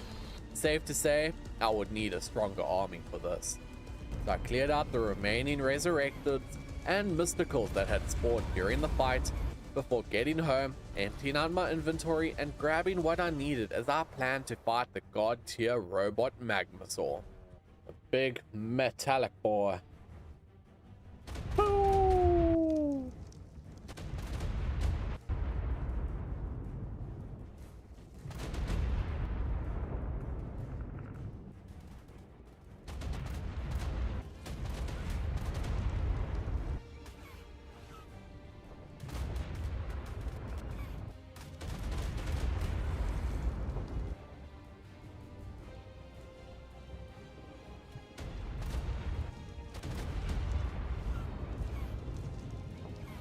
Yeah, that fight went way easier. I was told by my stream chat of a very rare tame known as Bacon's Armageddon. A tame that has a chance to spawn either as an enemy or as a tameable variant. A tame that spawns on death of a Bacon's Overlord's daddy. And Bacon's Overlord's daddy spawns when a Bacon Overlord dies. So I began to farm summon Bacon Overlords, killing dozens of the meat golems when Bacon's daddy showed up. Hi, Daddy. There he is. Crow, look at it.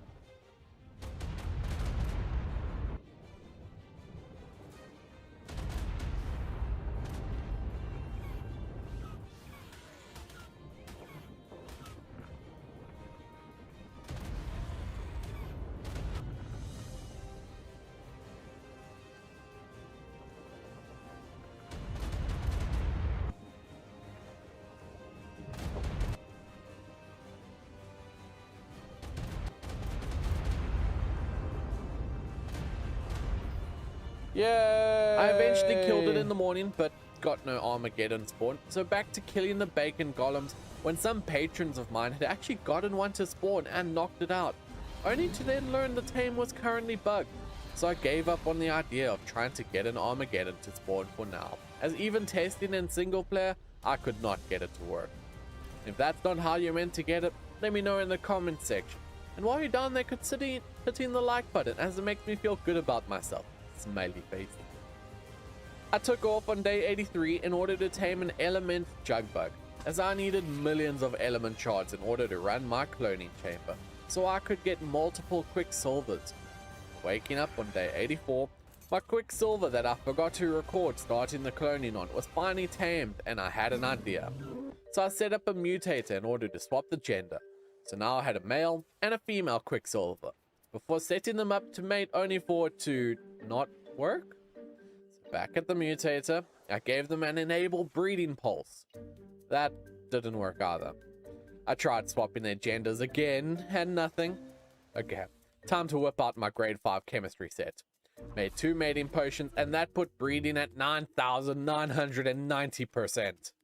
Gave them a sex change potion again, and voila! One was now gestating. Gave it a gestation potion, and yay! I now had 2 baby Silver Knights. No clue how that actually worked, but it was truly a eureka moment. Set up a nanny so I could imprint this Griffin test tube baby before force feeding it a growth potion to rocket it into adulthood, and then I set up a tech cooking pot so I could quickly make some soups and brews before crafting a Dino Mind Flash potion.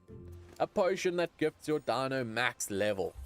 Loaned up the Silver Knight, and now I was preparing an army, just like how you have to join your army and reinforcements in Warthunder. Maybe we can convince them to add the Andrewsarchus. So make sure to download it for free today using my link in the description for that large sign-up bonus. By the time day 91 rolled around, I flew off with my absolute army to the boss terminal, where I summoned in the resurrected god yet again. Attack!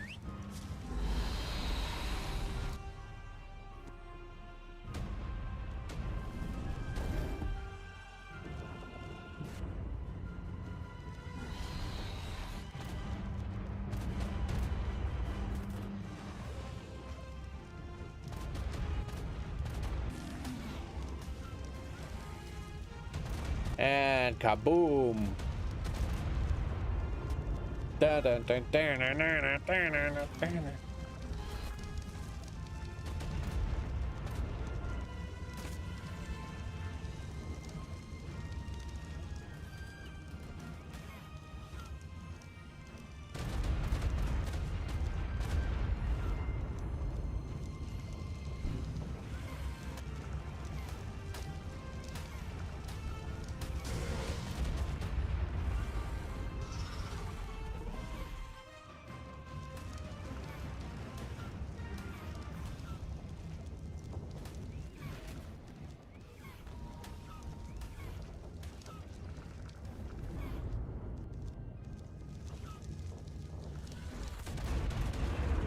My army did not last long, getting so damn close to killing this oversized bag of bones only to... No! Oh, so damn close. I logged back in, having died, but was fortunately able to recover my corpse. Glide back to my griffin, but the resurrected god was gone due to it leaving render distance. Yeah. I knew for the Dark Hierophant that it was a Reaper, so the best way to deal with Reapers is to use a light pet. So I went off in search of a prime bulb dog. So that meant killing dozens of elite Shinehorns in an attempt to make the prime bulb dog spawn. It was already day 98 by the time I finally got a bulb dog to spawn, so picked him up to bring him home to safety, shoved some bacon in his butt, and he became my friend. Gave him a sweet helmet and named him Bulbius Maximus. Pumped up his health, melee, and charge before cloning him a few times, picking one up, and flying off in search of a good location to fight the Dark Hierophant.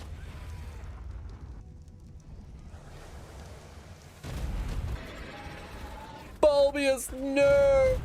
No! Losing Bulbius has Maximus! severely hurt my damage output, so I decided to bite the bullet and go grab a new one. Despawning the Dark Hierophant as I left render distance. Picked up a new Bulbius, flew back in and summoned in a new Hierophant, only for Bulbius II to immediately get killed again by the Hierophant.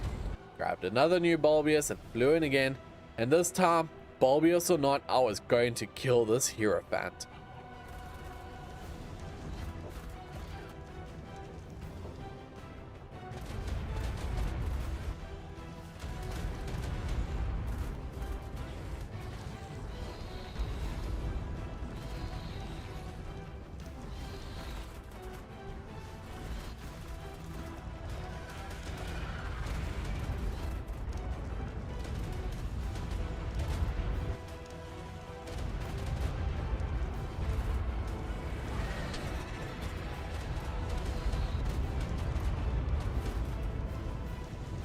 Okay, so that move throws my bulb dog off my shoulder, apparently.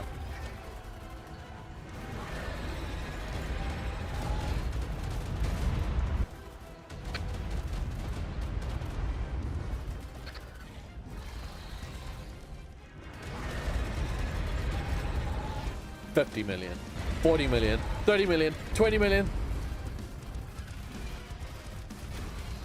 $10 million. No! No! Oh. To explain a bit for those who don't realize what exactly just happened there, the Hierophant summons Reaper minions that can tail whip yeet you across the map, pushing you out of render distance, thus instantly despawning the Hierophant. It was time to fight the Hierophant yet again, but this time I brought an army of dinosaurs, all named after my patrons and channel members. Thank you for your support, ladies and gentlemen, and fellow dinosaurs. But here we go.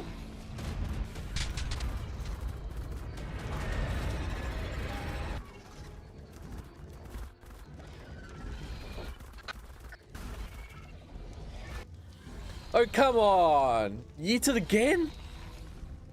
I need a new plan. I need a new fight location.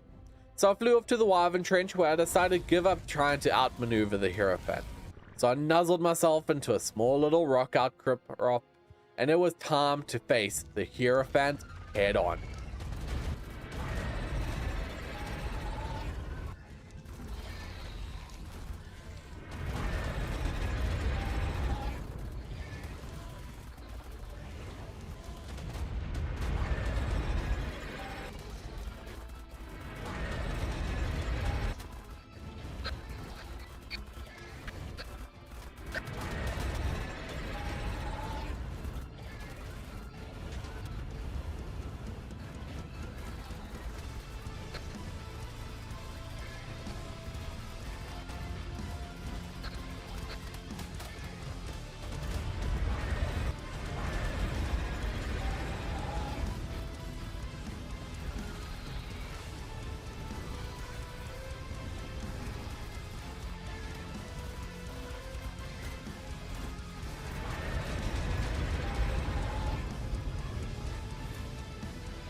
And there it is. What a fan-frickin-tastic journey through Ark Eternal.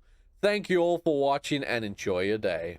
This is Olympus, a gorgeous map filled with godlike creatures. This is my new home, and I have 100 days to defeat Primal Fear, one of Ark's most notorious mods, with everything from exploding dodos, hell-infused goats, and wyverns with the power of the sun. I have a few goals that need to be completed by certain days in order to beat this challenge. Firstly, I have to beat any Ark boss by day 25. On day 50, I need to have defeated an Origin, a Primal Fear boss with millions or even hundreds of millions of health. Day 75 begins a fight with one of the Guardian, a tier 4 boss that can one-shot anything if you are not careful. Finally, on day 100, I will fight Picon's Revenge, a massive behemoth with billions of health. This is the story of how it all went as I woke up on a beach for the very first time. To begin the act of picking up stones, punching a tree for wood and thatch to make a pickaxe, before attacking the local fauna with a spear, which failed at first, even though there's a spear straight through its head. I made my way over the mountain where I was robbed at claw point by a rat. I tried to fight back, but it almost killed me, so I let it keep my stuff, and ran off where I crafted a campfire, some clothes, and cooked some dodo to regain my health. I had a drone spying on me, but it was immune to my spears. In the morning, I wanted to make a boomerang, but I couldn't find any sand on this giant sandy beach. So I just continued crafting a large foundation base for a boost in experience and a simple starter shack. I made myself a KHMR fishing shack, which allowed me to get a chibi, who I named Manny. I had just declared myself the new king of the beach when an alpha dodo ended my rule. So I made myself a bunch of bowlers and spears before taking revenge on the dodo. Made a smithy and some metal tools, and then had some alpha thorny dragons trying to encroach on my small territory, forcing me out the base. But I just ignored them. I found a toxic dodo that had laid a bunch of eggs that I was able to grab, as these would be very handy later, which I'll explain when I get there. In the morning, I was exploring the beach, checking out what was all nearby. Before back at home, I made myself some hard armor, bowlers, and arrows before taking out a nearby para for its meat and hide. I realized it probably isn't safe with these giant sand lizards roaming so close to my base, so I picked up my stuff and moved it up the mountain to a flat plateau. Spent some time murdering off the local wildlife before I decided my first goal of this challenge. I needed to defeat a vanilla boss before day 25. This can be either the spider from Australia, Harambe, Groot, Flappy Bird, or others. I ended off the day by spotting a kamikaze dodo. You don't want to get too close to these guys, so I started taking some long-range shots, eventually hitting it and blasted half the mountain. That kamikaze dodo was awesome to kill, as it gave me the crystal I needed for spyglass, so at least I can see what's killing me.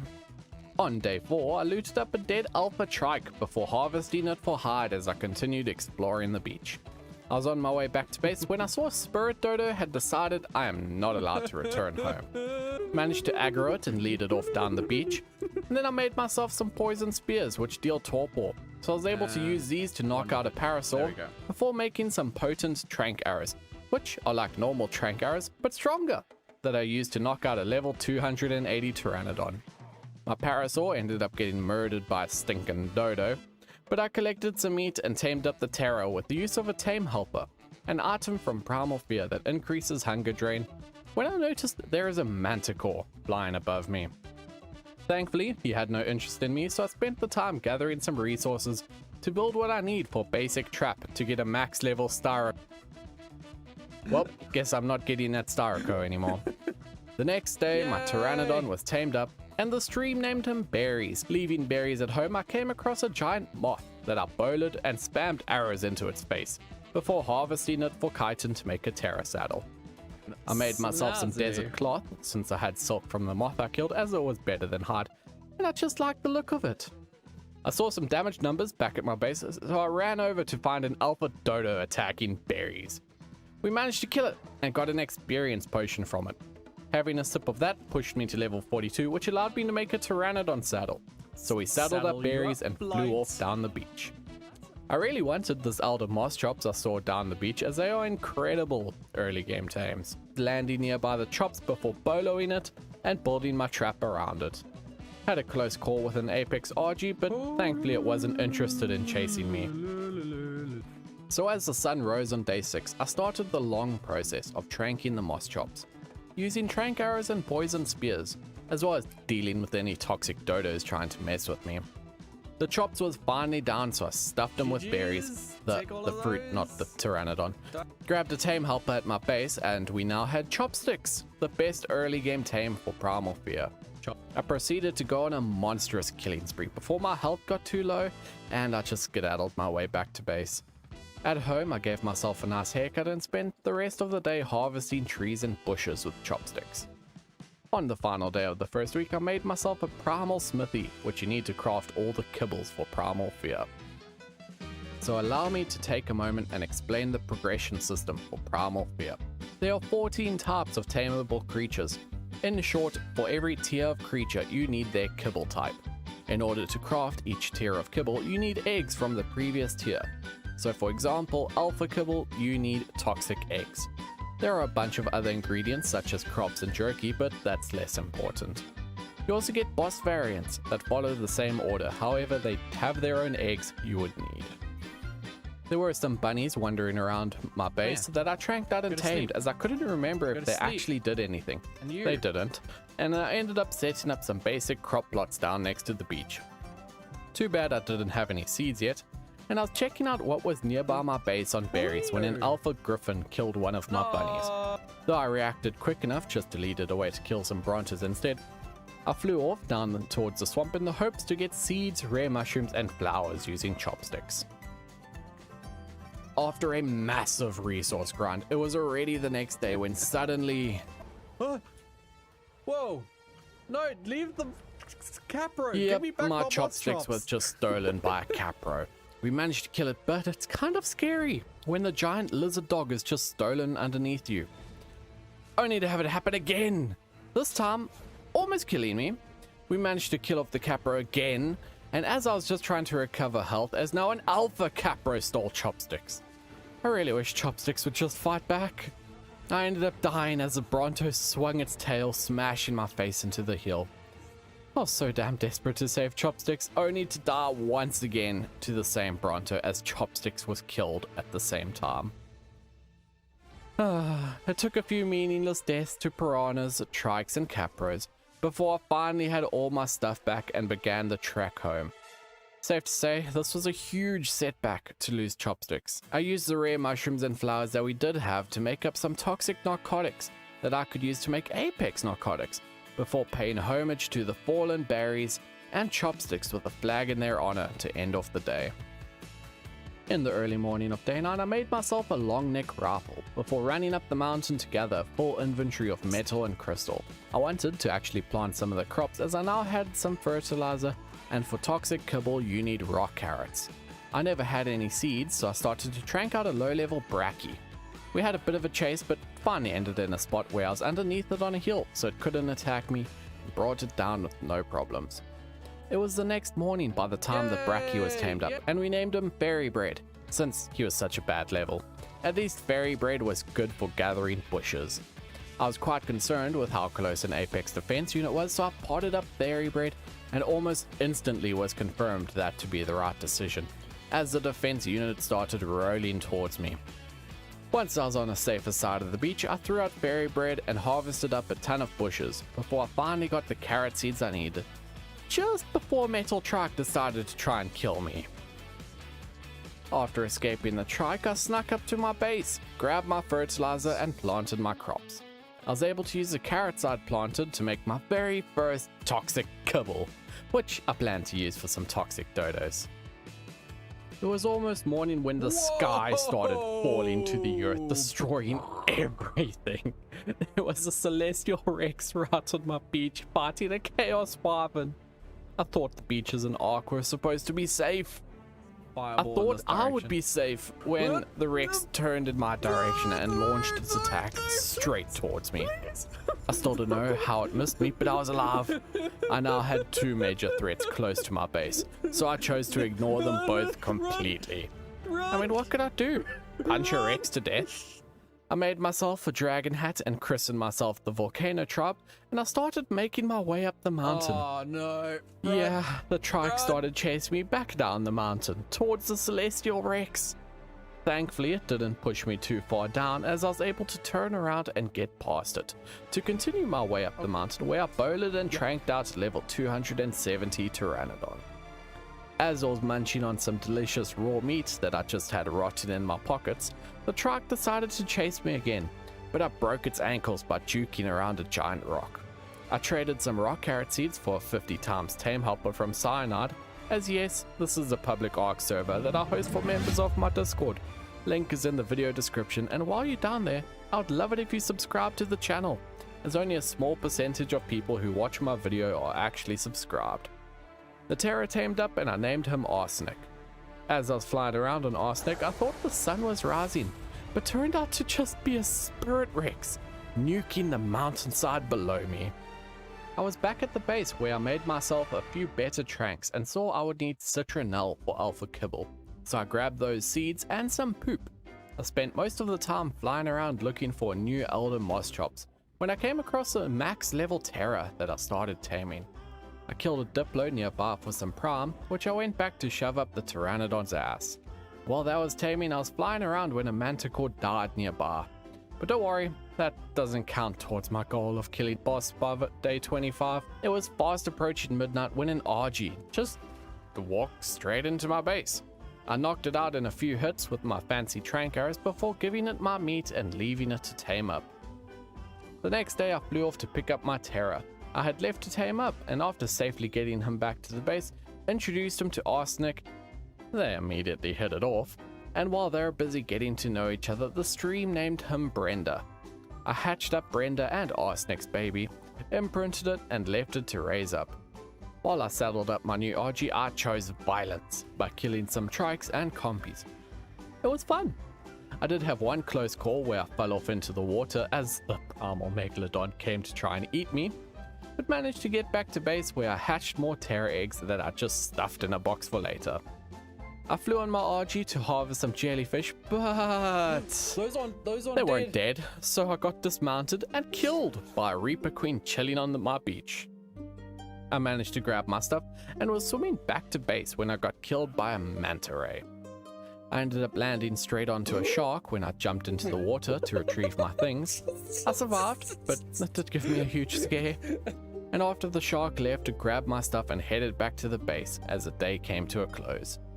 On day 14, I started out by harvesting a metal trike that had the audacity to fight a demonic parasaur, before I spent the morning raising and imprinting my backup Pteranodons.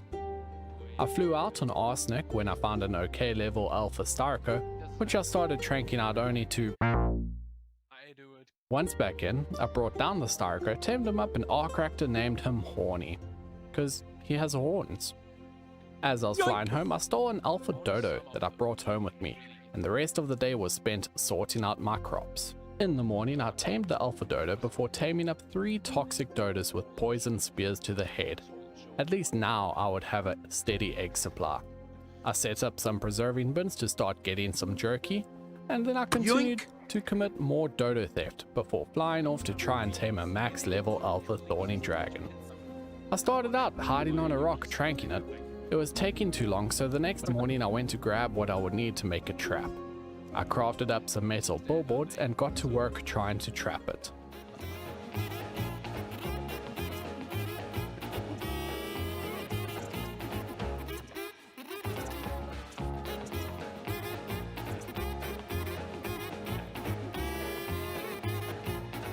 Once it was in the trap, it was still able to shoot me and actually trank me out. So I made some foundations to hide behind as I shot it with my arrows. And also threw some spears. I ran out about halfway through, so I had to use Horny to gather some narcos when I saw a Captain Black Boulder was chilling on my beach. I managed to craft the spears I needed and was on my way back, only to find a Spirit Rex had decided I'm not allowed to tame an Alpha Thorny Dragon, and had gotten itself stuck in my trap. It finally got itself out of my trap, but now it was an even bigger problem. With attacks narrowly missing my base, this was very, very bad. All I could do was just watch from a distance as it aggroed onto my base and blew up everything. On day 16, we The next morning restarted wasn't from much better, scratch. as some parrot minions from Black Boulder started hunting me down, but I was faster, so they never caught me. The Rex by now had moved further down the beach, so I quickly recovered all my items from the death caches, but Horny was dead and all my pteranodons were dead. I was just thankful that my egg doters were in soul balls and never died. I hoped the Spirit Rex would get closer to the demonic parasaur in the hopes it would get killed by it. The plan did not quite work, as the Rex killed the parasaur first, though at least now it was further from the base. I spent the rest of the day just rebuilding my smithy and other structures, as well as picked up my trap from the Alpha Thorny Dragon, where the only thing left was a single egg. I knew I desperately had to move base locations, as I had just gone through so much pain on this beach. I went off with the goal of taming a griffin. I never had any fancy tranks, so I grabbed what I needed to make a trap for this 170 that ended up just flying straight in completely on its own. I'd never even needed to lure it. It took some time, but managed to get it down safely in the trap, grabbed some prime meat and used the time while waiting to harvest up some metal nodes, and when back at the base I was attacked by some damn parrots, but I reacted fast enough again to escape. After the parrot situation, I was chilling out at the base, and this time a fabled mantis came out of nowhere. I wasn't so lucky this time. The mantis killed Arsenic before turning to me. I never even had a chance to escape.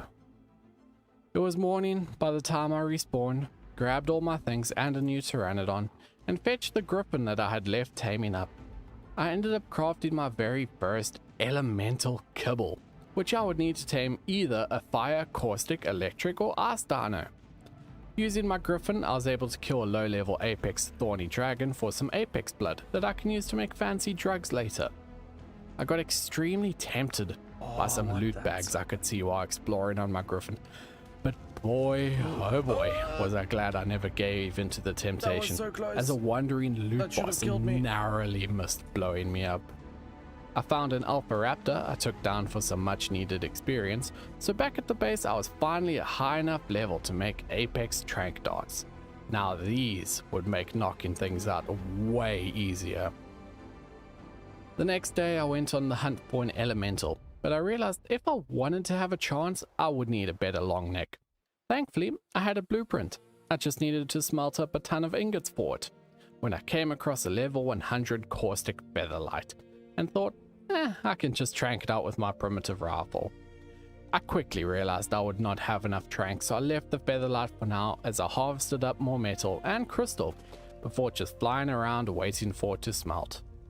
As the day was ending, I found a max level Alpha Terra that I was able to take down in a single shot. On day 21, I continued harvesting, waiting, and mucking about as I needed my metal to smelt. The Alpha Terra had fully tamed up, so I led her home, saddled her up, and put her to the test, killing brackies, trikes, and turtles. It felt good to be fast. I even managed to take down a fabled Terra, which gave me awesome loot and experience. Yes, Heck, I even got a Goliath long Let's neck. go. Things were looking up.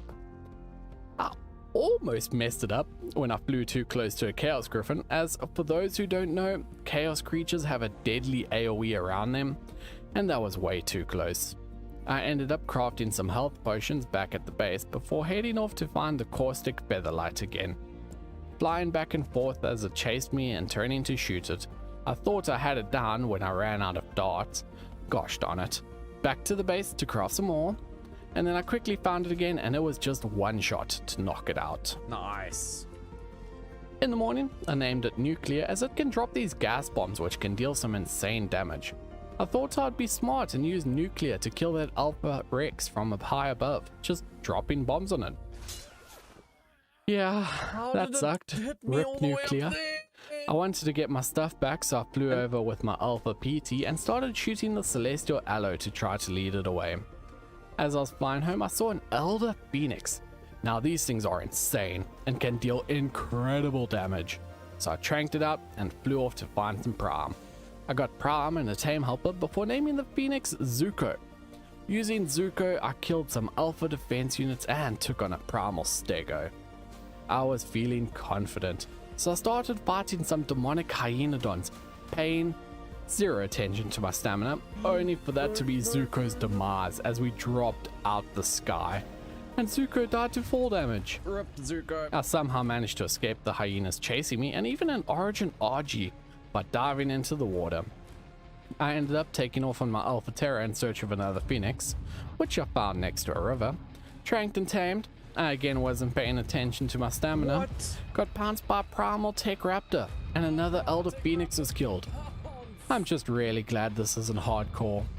But hey, if this video gets 100,000 likes, I will attempt to play 100 Days Dino Overhaul X, Ark's hardest overhaul mod, in hardcore, until I beat it. At least on easy mode. And actually, that sounds terrible. I don't want to do that. Please don't. But I respawned the next day, grabbed Grithus, and flew off to where the Primal Tech Raptor had killed me. I managed to take it out with a few swoop attacks, and once I recovered my stuff, I was told there was a Forest Titan on the map. And I knew with the limited time I had left until day 25, I had to go and see if I could take it out. So I flew over, and there he was. The giant walking tree. The Forest Titan. I at first tried taking it out with the Terra, but it was not working. I had to look around and found a max level alpha droid, and proceeded to just start raining down plasma bullets on it. I can't aim down. Yeah. Dodging its root attack before eventually blasting it down, defeating it. Goal 1 accomplished. Yay! It was the next morning, and I spent most of the morning rolling around the mountain, killing everything I could, and avoiding my base since an apex poison wyvern was right next to it. Get away from my base. I was contemplating taming an Alpha Archie when I almost flew straight into a Celestial Rex. After that narrow dodge, I went back to base where I took down a fabled Bronto, and then started working on taking out Captain Black Boulder. My defense unit had just barely enough knockback to keep it away as we slowly smashed down its health. It was already day 25, and while I was killing Black Boulder, I was told of my next goal. I have to kill an Origin by day 50, so I chose not to kill the Black Boulder as I got it far enough away from my base, and took off on my Terra to see what I could find. I found an Elder Moss Chops that was stuck inside someone's base. I tranked it out since it couldn't run away, though I did have to fly back for some resources, but got them no problems and came back. I did kill Fabled Shark for Tame Helper, but it wasn't quite enough. Serious. And then an Alpha Broodmother was rapidly murdering tame up its way quickly, down please. the beach. So the Moss Chops tamed up as I was dodging the brood, so I jumped off on the PT, dashed for the chops, soul trapped it, and got the heck out of there as the brood was advancing on the house. Day 26, I was flying around when I saw a caustic griffin. I wanted so badly. It was fighting a caustic Megaraptor I had to take out using my Alpha PT. After doing so, the griffin was nowhere to be seen, so I took the opportunity to regain some stamina. Oh, hello, Griffin. Not expecting to see you here.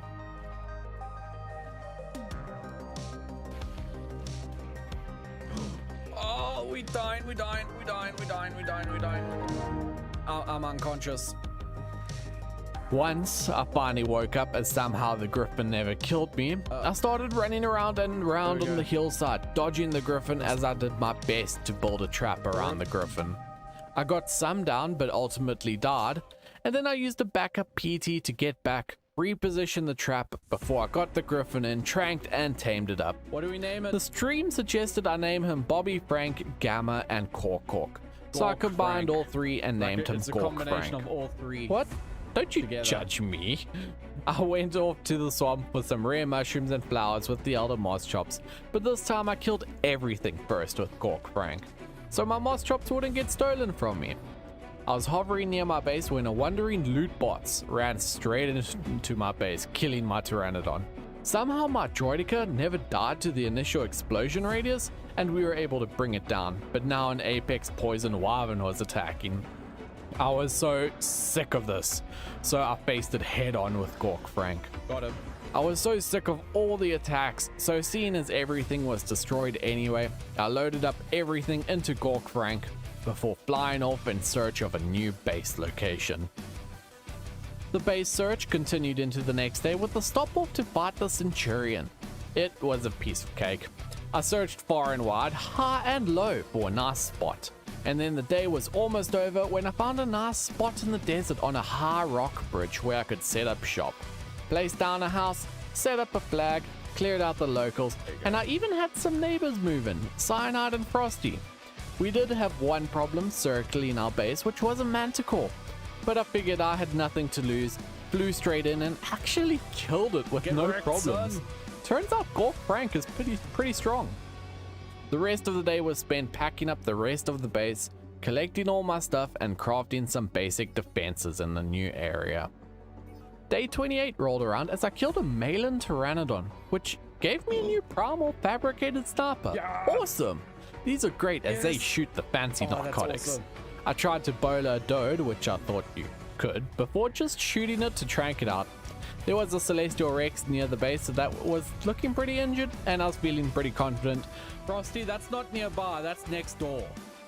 Gork Frank and I dived once and then twice to take it out for some sweet loot. I shoved some measure berries up the Dodec's ass, placed down some gateways at the hill entrance, and set up a crafting station inside. I had some final things to fetch from the starter base before beginning the slow flight home to find my Dode fully tamed, and we'll just say that some mass harvesting ensued. Day 29, we woke up to a level 290 manticore attacking our little refugee camp, so I flew straight in and just led it away. I was not going to try and kill it if I didn't have to and risk losing Gork Frank. I killed the Centurions again as they're a great source of experience, and I'll be needing tons of artifacts before back at the base made foundations, fabricated generator, and other general base stuff. There was a pair of max level alpha indoms outside the base, and these are not your standard knockout tames. You can tame the indoms by getting the female down to 10% health, at which point she will spawn an egg. I did this pretty easily just by pooping gas bombs on them with Gork Frank. No need to endanger myself more than necessary, and once she was down I left the egg to hatch up while I tamed a max level electric Archaeopteryx, but it vanished halfway through taming. We found another alpha indom pair and I easily took out the female as the male then ran straight up to Cyanide nearby and took one munch, killing them in their terror. I felt bad, so I gave them a lift from the base to pick up their stuff. Day 30, I took my first few steps into parenthood as I started raising up my first indom when I saw the electric archer that had vanished yesterday. I continued to trank it out when the damn thing vanished again. It took a couple minutes this time, but I eventually found it and was able to bring it down, tame it, and get the heck out of there. I desperately needed polymer, so I flew off to the snow in search of penguins to murder. And thus began the most I struggled in this entire playthrough for the next 2 days. And to top it all off, I had to pause my recording to see where I died, so I never even got the footage of me getting back to my griffin. Oh my god. But I was streaming it to the Discord. Yeah, I felt like an idiot. Oh no. Day 32 was spent finishing the raising of my indoms, planning out the foundations of what would actually be my base, then saddling up the indom and taking her out for a spin. I even fought my very first demonic head on. I was feeling good. I knew I wanted to have a backup pair, so once I got home I let my 2 indoms go out to a hotel. Well, I kept an eye on the kids. Yeah, Day 33, I went back to finish a black boulder that I'd left wounded on the beach and put him out of his misery with Gork. There we go. Before killing some alloys, including an Omega allo. I'm going to cry about that later when I want to tame Omegas. Towards day's end, a demonic parasol got into a fight with the Primal Raptor. Once the parasol finally won, I just swooped in to come and steal the loot, like the little treasure goblin that I am. I got some primal health potions and holy cow are these things overpowered. I ended up finding a gacha and just gave it all my junk to eat to tame it. I also found an Alpha Phoenix that refused to stand still, wasting a good chunk of my darts. But I finally hit it on day 34, tamed it, and named her Azula. Once I got home, Azula and I went on a mass murdering spree. Sometimes it's fun to just commit killings of all the creatures in a 5-kilometer radius. We even took down a dodo wyvern and a demonic thorny dragon.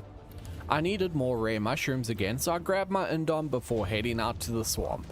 We got in a fight with an alpha broodmother, but thanks to my Indom and those OP health potions, we were able to bring him down. At least now the swamp was safer for me to go around on Chops Reborn, harvesting many mushrooms. On day 35, I had enough shrooms to make my trip feel worthwhile. So Gork and I left the swamp when we found a demonic thorny dragon had spawned in my base. I had started to gas poop it, but it yeeted itself off the side of the bridge instead, and I was able to finish it off with Azula. I was fighting a demonic parasaur, and when I came back to my base, I had this giant eternal flame in my base. So I chose to worship it. Day 36 started with one of the worst things that can be outside your base. A spirit griffin. I managed to aggro it with Azula and deal some insane damage, but it hit me at the last moment, taking us down. At least it was far away from the base now. I marked a grave for Azula in the Eternal Flame, because I just felt that was the most fitting spot. Day 37 started with having to deal with the buffoon, ferox, and a manticore, both outside my base. So I spent most of the day just transporting all my junk and building walls for my base. I need to stop trying to live out of a cardboard box. I started day 38 searching for an alpha theory or an alpha mammoth, neither of which I was able to find. I ended up finding an alpha thorny dragon instead. Once that was tamed, I spent the rest of the day moving my final new things into the base. I started day 39 with a massive wood collection mission by holding a chainsaw while riding Gork Frank. No clue why I even wanted a theory, mammoth, or thorny if I could just do this. I also realized I desperately need my crop production again, so I learned everything I need for greenhouse and started crafting a bunch of pipes. But by the end of the day, I had a fully functional greenhouse, even if half the walls were missing. Day 40 started with a good deed by giving some crystal to Declan, who was just starting on the server.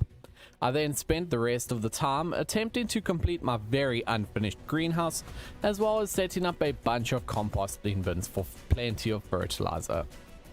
Day 41, I found, tranked and tamed my first apex Dilo for eggs.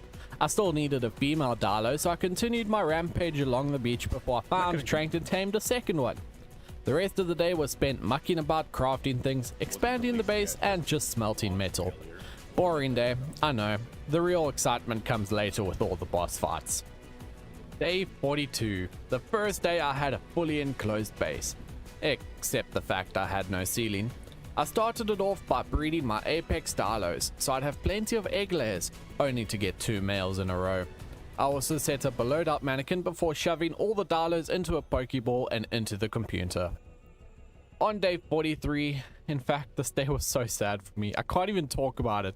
Just watch my stupidity unfold in real time. Oh no. Out of stamina. Out of stamina. No. Whoops. Indeed.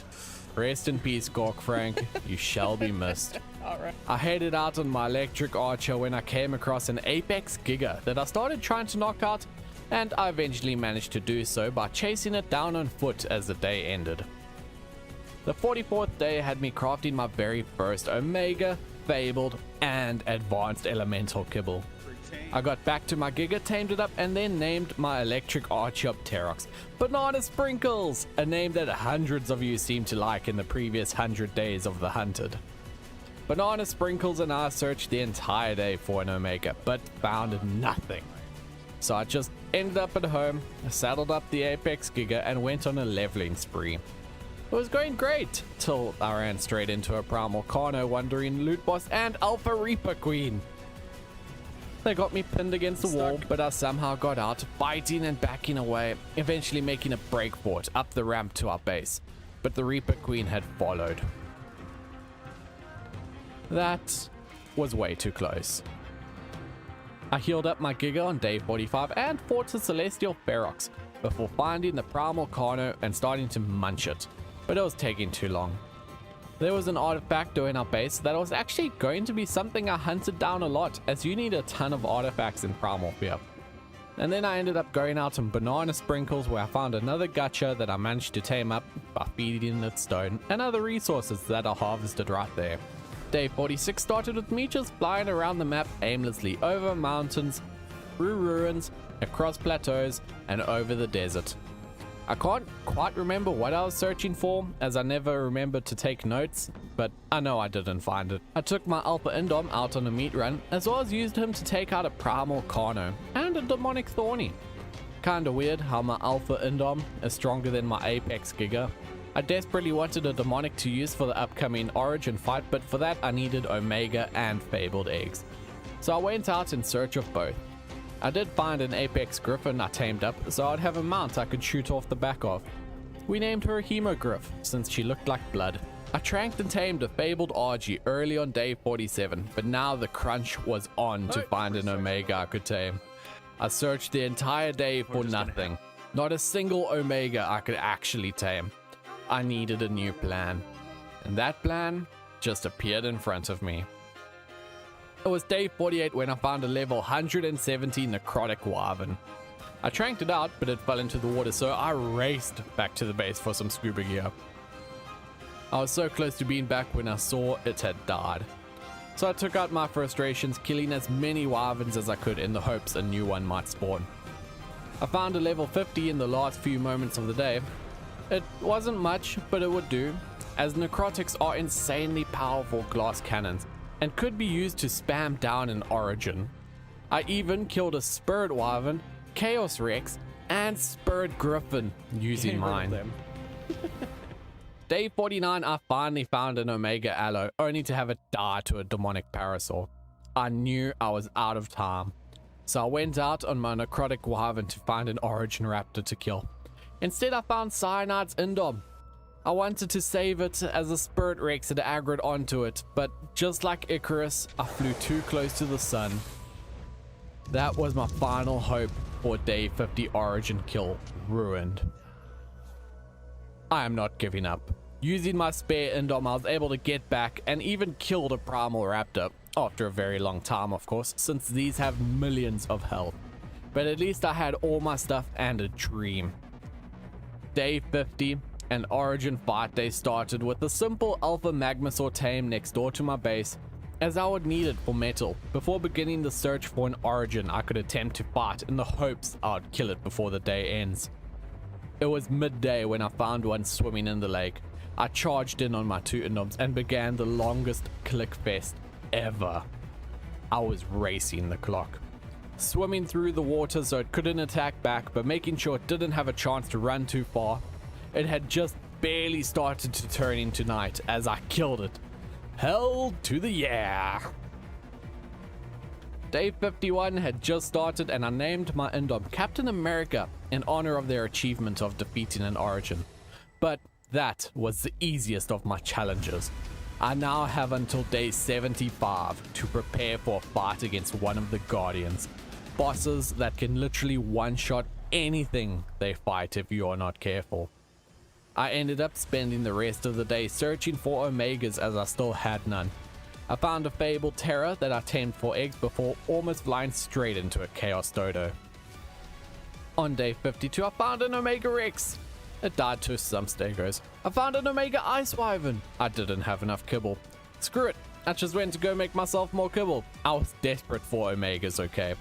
Once I got back to the snow, I couldn't even find the Omega Wyvern.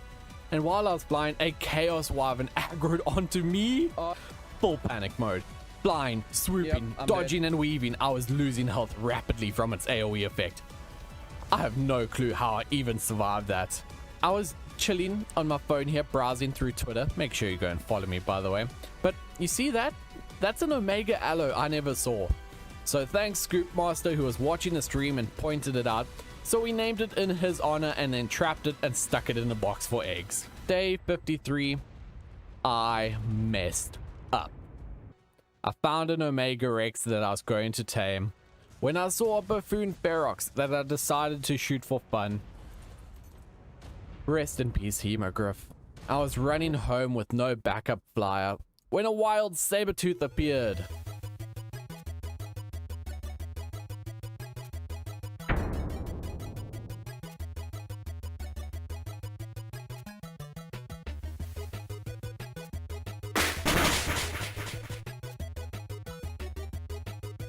Yeah, it's not safe to walk through long grass without repellent these days. I spent the rest of the day on a metal run with my Alpha Magmasaur as well as stone and sand, as if there wasn't enough sand from the sandstorm going on. I really wanted a grinder, but for that I needed ingots. So day 54 I set up 20 forges to begin mass smelting for ingots, before heading out on a crystal run. I then did what every Ark player does for hundreds of hours. I went AFK while waiting for things to smelt. Day 55 began as I went hunting for oil. So I did first tame an Omega Sarco to boost my egg production. Once I got home I made myself a grinder and then proceeded to destroy hundreds of items I had gathered so far for their raw materials. In fact, I got so many resources back, I made myself a Primal Industrial Forge, so I never would have to worry about ingots ever again. On day 56, I found my favorite creature in Primal Fear, a fabled Grifficorn. This Grifficorn Unicorn hybrid is the fastest creature in Primal Fear. I had some slight difficulty tranking it, even tranking a Rex while shooting it, but it was mine. I had so much fun just speeding across the map on a murder spree for experience. As I was out hunting on day 57, I was asked to tame an Alpha Rock Drake, which I did and then never used the entire 100 days. But hey, I had one. I ended up finishing the day by munching down a Primal Kentro, as I needed its blood for more narcotics. I was running out of electric feathers on day 58. You need feathers to make kibble, and you get them from all the elementals. So I had the brilliant idea to breed my electric archers together and just mass murder the babies. Free electric feathers! And then in the second half of the day I created my very first demonic kibble. Now it was just a matter of finding the perfect demonic. I found a max level demonic thorny dragon with a single arrow shot to the head using an origin arrow that I crafted from the blood of that origin raptor. The demonic went down.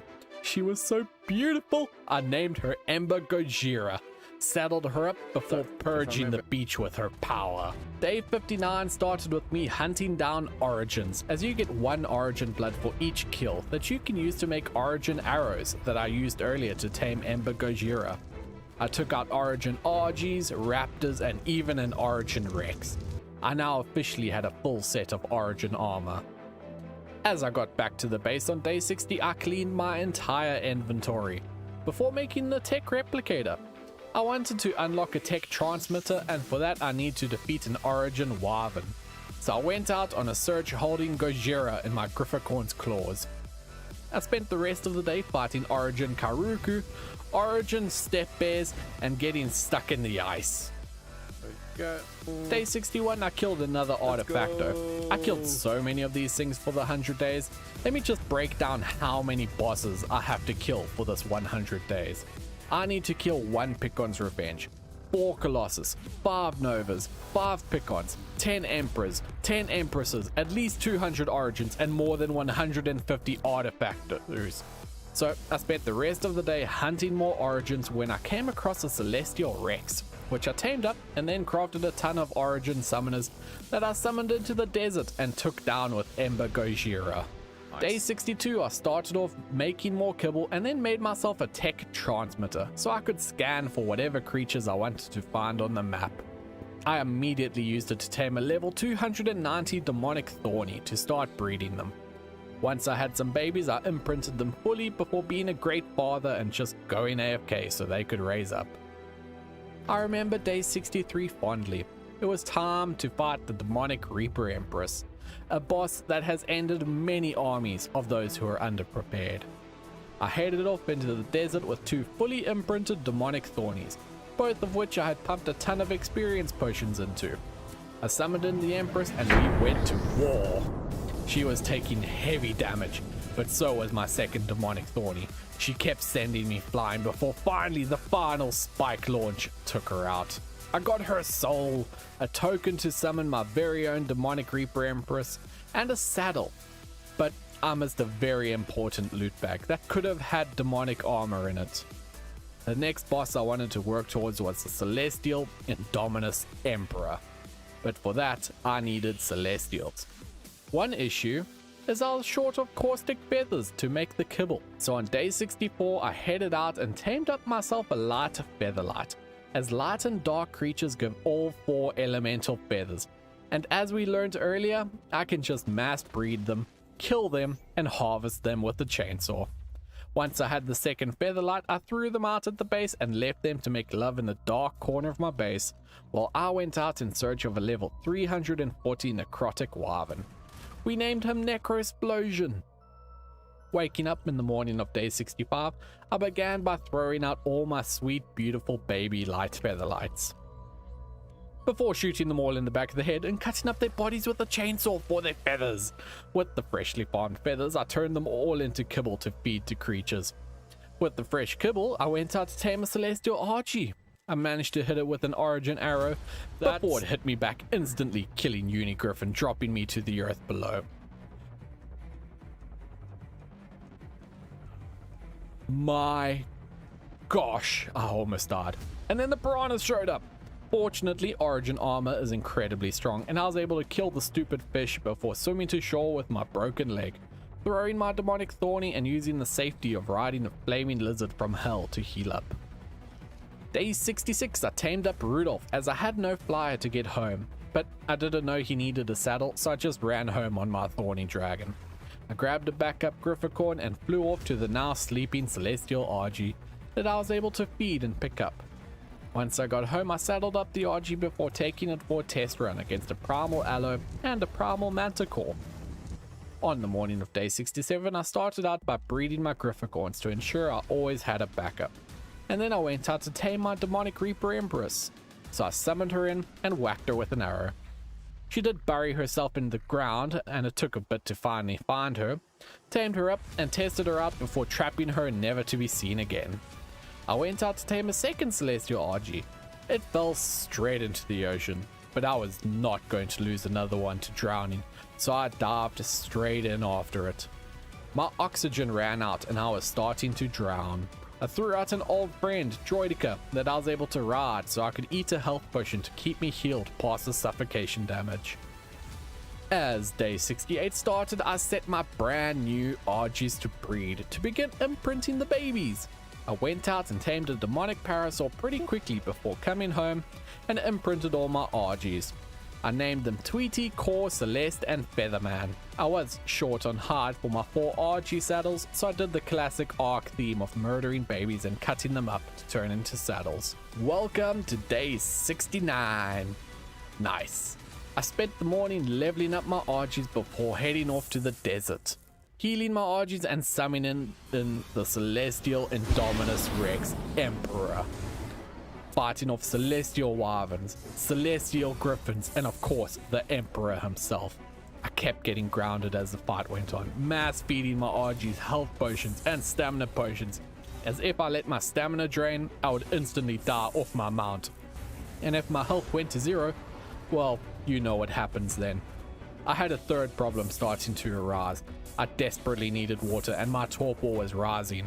I managed to find a break to grab some water and headed right back into the fight, but we finally did it with one final Argy shotgun blast to the face. I brought it down.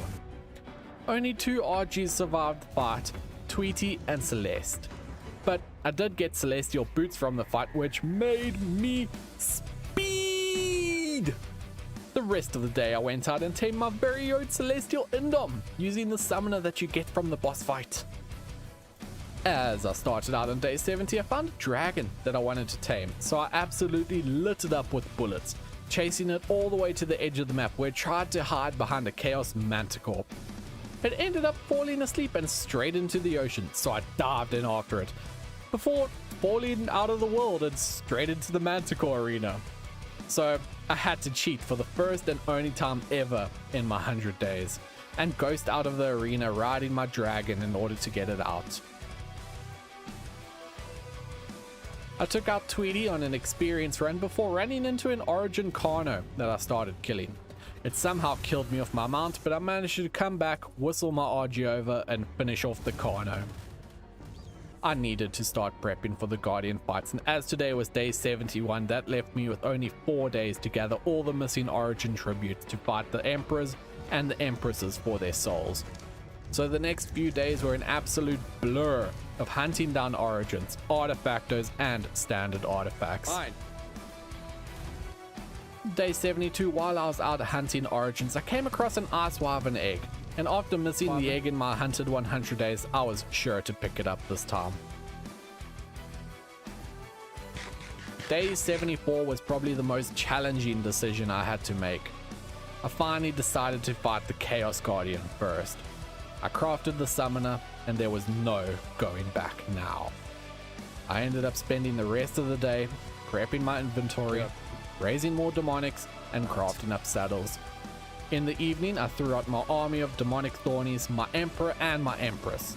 I had a plan. I was going to let my Emperor keep grounding the Guardian with its spike attack, while I barraged it on a thorny dragon. My Empress would be there for extra damage, as well as a Parasaur and some extra thornies. As the sun rose on day 75, the Chaos Guardian was summoned.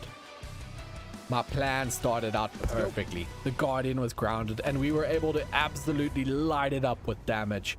It was only down to 1.1 billion health when my Emperor died. Uh-oh. The battle continued as my demonic Parasaur fell. The fight was absolute chaos when time just stopped.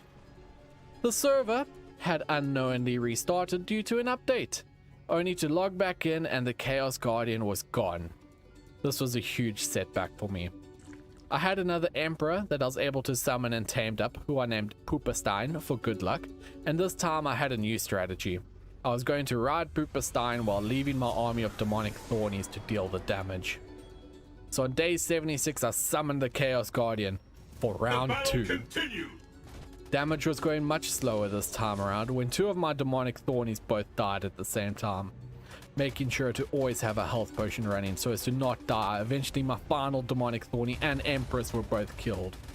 My damage per second had now taken a serious hit, but I was not giving up that easily. The fight lasted forever. I got its health down to 900 million when it got itself glitched into the mesh and deleted. I was devastated. My army was still completely dead. It was now day 77. I needed a plan, and I needed it now. In order to beat Primal Fear, you need to defeat Picon's Revenge.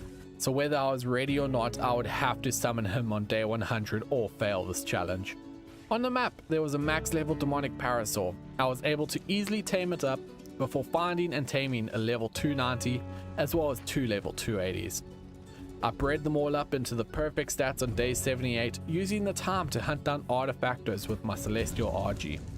I wanted an army of demonic Parasaurs, so I threw out a bunch to raise up.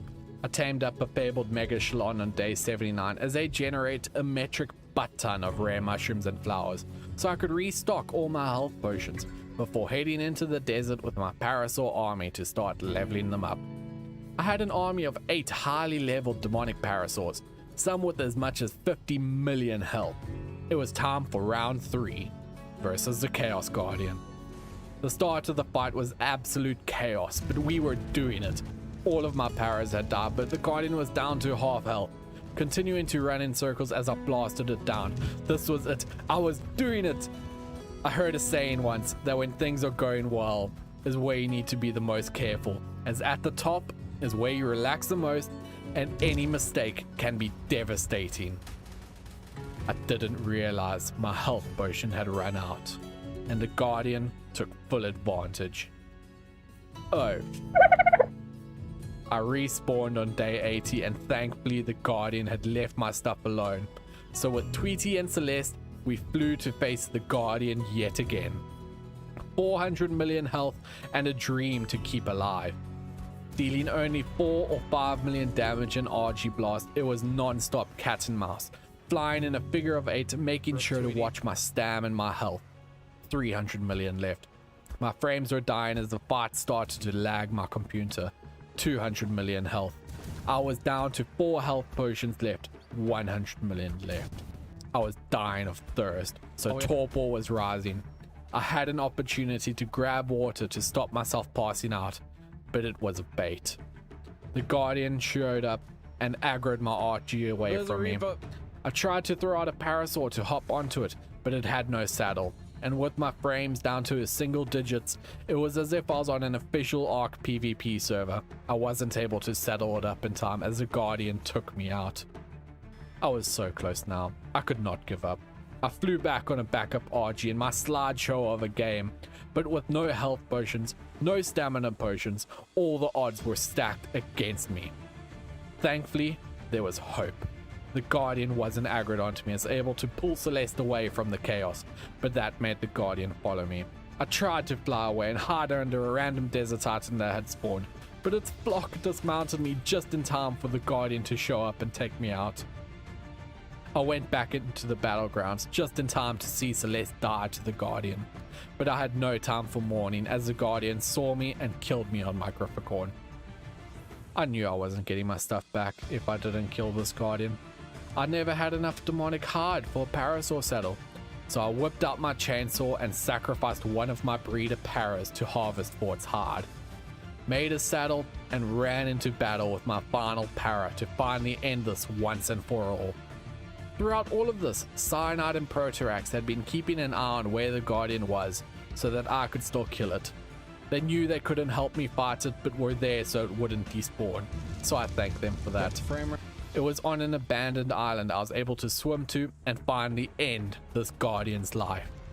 It was the end of day 82 by the time I finally defeated it. Go. At least now I had the Chaos Orb unlocked so I could tame Chaos creatures. I was definitely going to need a rebuild after this fight. I started out on day 83 by raising all my demonic parasaurs as I had sacrificed my breeder to defeat the Guardian. And then I crafted my very first Chaos Orb. There was a Chaos Wyvern on the map. It wasn't quite a high level, but it was better than nothing.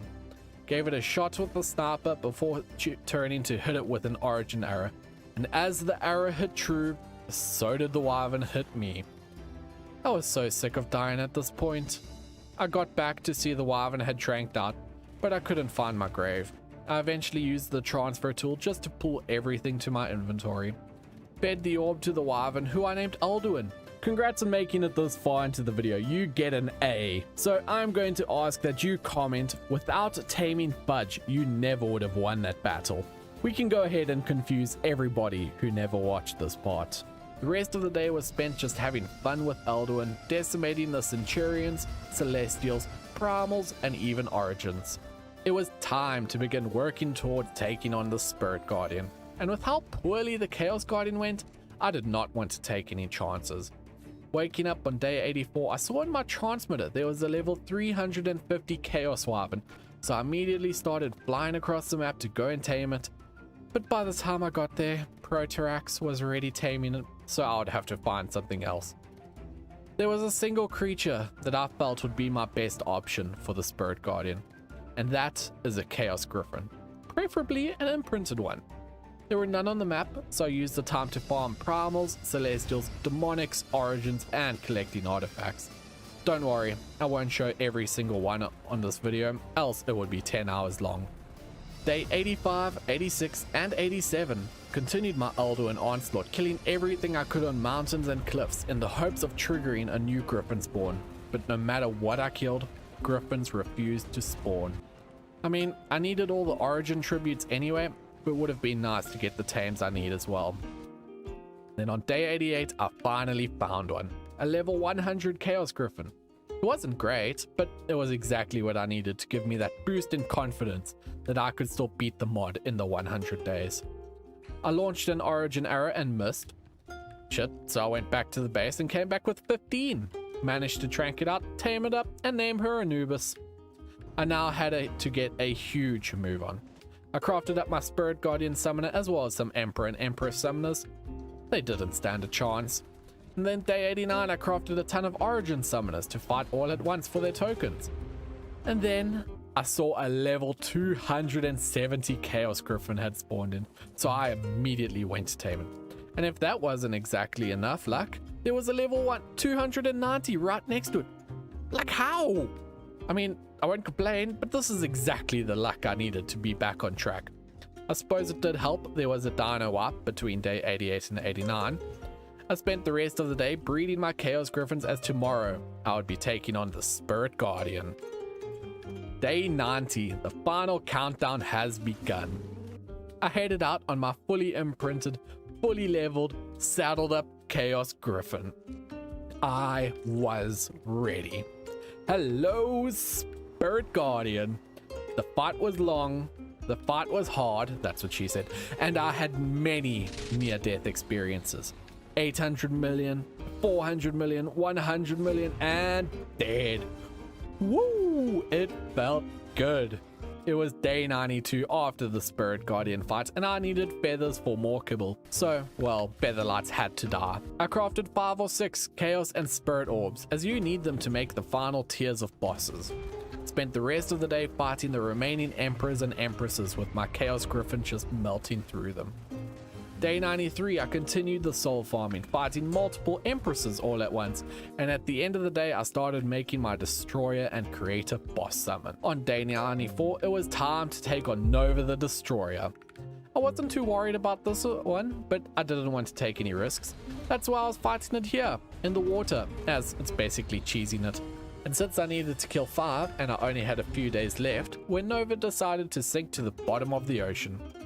I tried to swim after it with my Celestial Blade, but she wasn't interested in me, so I came up with a new plan, and went off to tame a Chaos Wreck. I did trank out a level 280, only to accidentally kill it, while clearing out the creatures around it. So day 95, I went off and found a Chaos Rex that was level 260, at least this would do.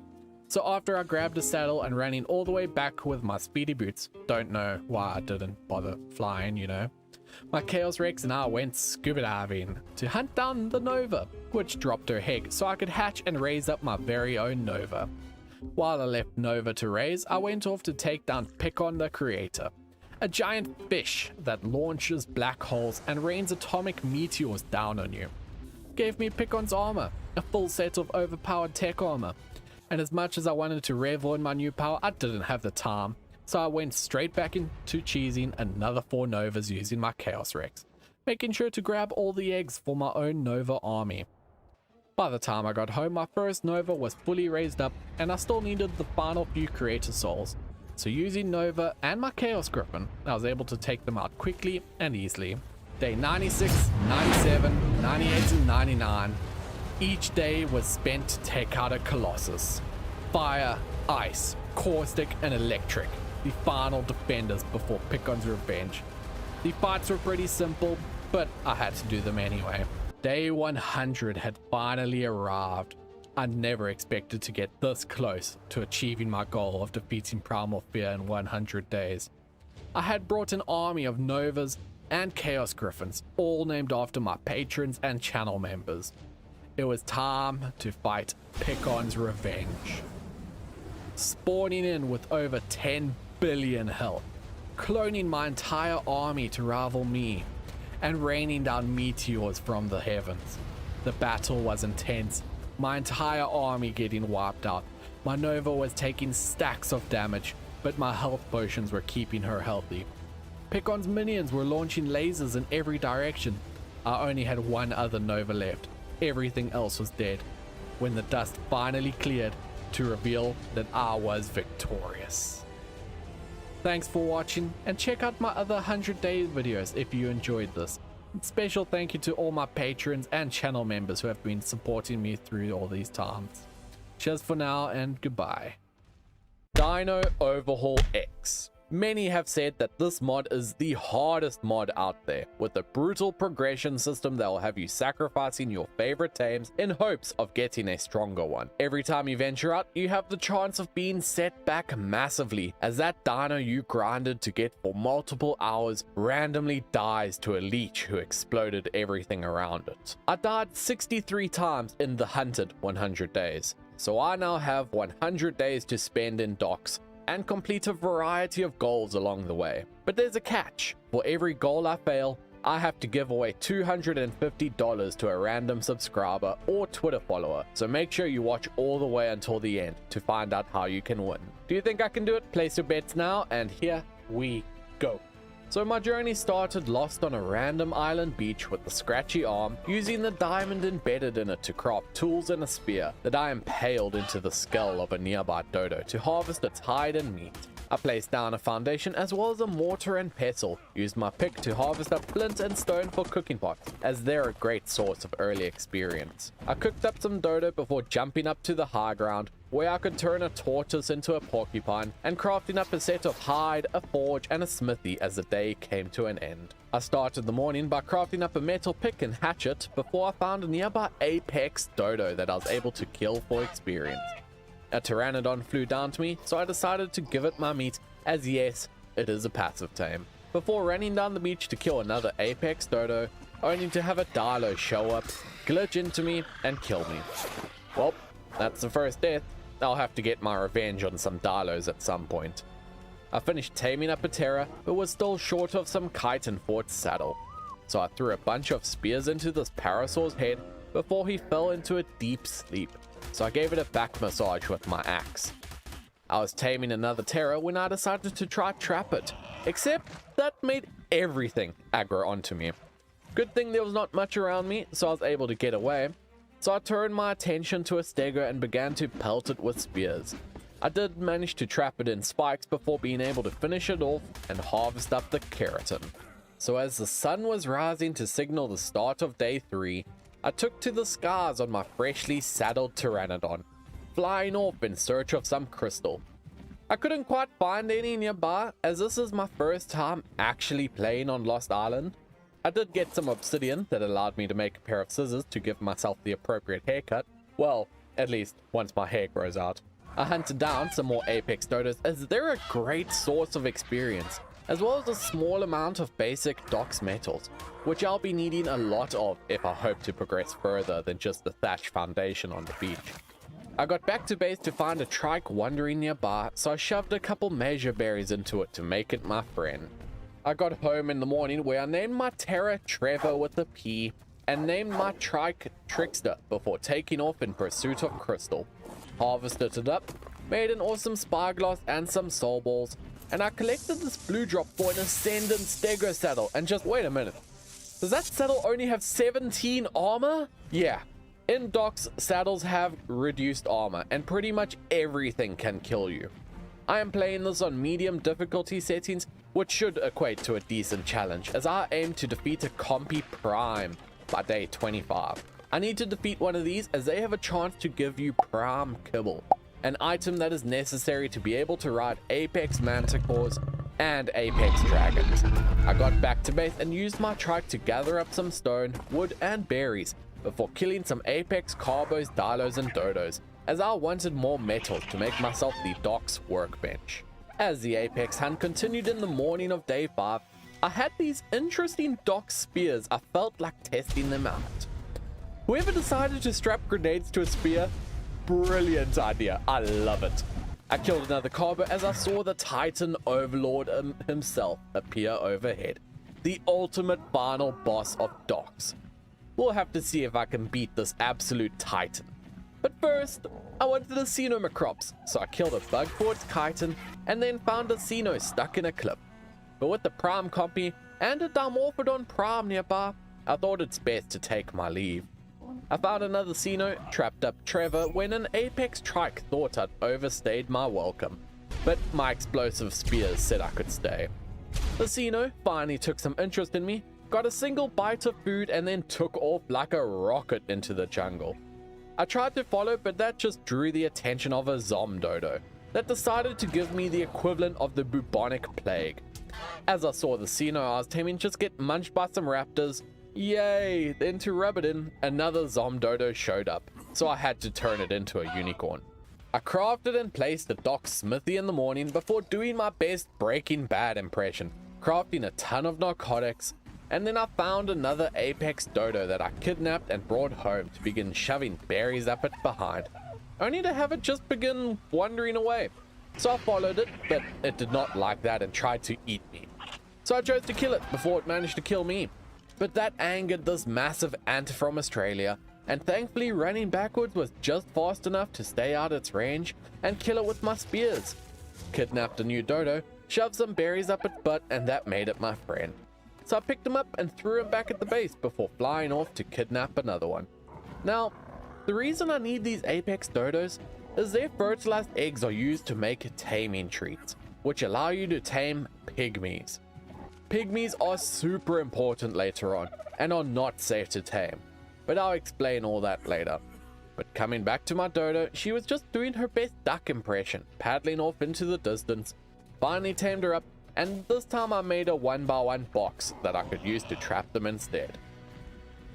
In the morning, after I tamed up a male apex dodo, I began to let them have some sexy time to begin collecting their eggs, though I did let the first eggs hatch so I'd have some extra females to ensure I had a healthy supply. And that's when I noticed the mega wyvern flying overhead. Now, that is terrifying. So I picked up all my structures and tames before hopping on my pteranodon and flying off to the Redwoods Castle, where I hid in this cave for the remaining 100 days. Nah, I'm just kidding. I have way too much to do if I am to have a chance at completing all these challenges. I set up the base before harvesting some metal to end off the day. I attached some more grade to some sticks in the morning before working on a crop system. I was sick and tired, quite literally and figuratively, from this damn bubonic plague. So I flew off in search of an apex Mesopithecus to Merc as they dropped small antidotes. I killed another one when I saw a third, so I flew in to kill it, only to get hit by a wolf. Oh, that was so close. What? How? No. Oh, crap. Oh, I'm dead. I'm so dead. Well, that's a big rip. At least I had already cured my plague. I wanted to get some meat by killing this diplo, but it drained all my stam. So I used my explodey spears to bring it down, except my terror got in the crossfire. Oops. I had a Trudon try to jump me, but thankfully bowlers came to my rescue, and it had just started to get light in the morning when I tranked out a new terror and even swam across the water to begin taming more pteranodons and a dode. As in docks, you do not want to be left without backup tames. I got home with my terrors and immediately began breeding them to ensure I didn't run out. Also, boy, was I glad I did that, as I flew out my base when I saw a fire wyvern. Too bad that it saw me as well and turned me into a KFC zinger. So as I rose from my death, I hatched up some of those baby terrors to imprint and raise up as I spent the remaining parts of the day farming my crop plots. I wanted some tranks so I could begin taming some apex dinos, so I flew off in search of some terror birds. I found one, but it was a trap. Like, damn, I just can't do anything. As I woke up again from my forced slumber, I swam off to finish passive taming that dode from earlier, using some kibble I had gotten from those monkey kills. Except its food got completely reset, so I just left it alone. I flew off on my pteranodon when I spotted a wyvern nest on the hill. I thought this was my chance to get an OP early game tame. Yeah, getting wyverns in docks is not that easy. So allow me a moment to quickly explain how eggs work in docks. You will find these nests all around the Ark. They can either be a wyvern, dragon, or manticore nest.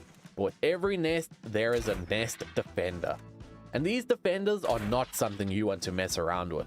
You can only steal the egg by either killing the defender or successfully leading it away. But be careful, if you lead a defender too far away, a new one will just pop up in its place. Also at this point, you may notice the death counter increasing between cuts. That's simply because in docks, I am going to be dying a lot. I needed some polymer in the morning, so I flew off to the snow when an RG just got pissed off at my mere presence and killed me, dropping me into the snow. Thankfully, I was already close enough to go clubbing with the penguins, but this stupid spiky sauropod decided to be a bouncer and kick me out. Towards the end of the day, I landed out on this remote island with a lone Bronto on it. I had heard they are pretty powerful early game docks tames, so I began to shove berries up fits, but even though I wasn't quite sure how I could reach, while waiting around, I used my trike trickster to gather up some berries and rare flowers.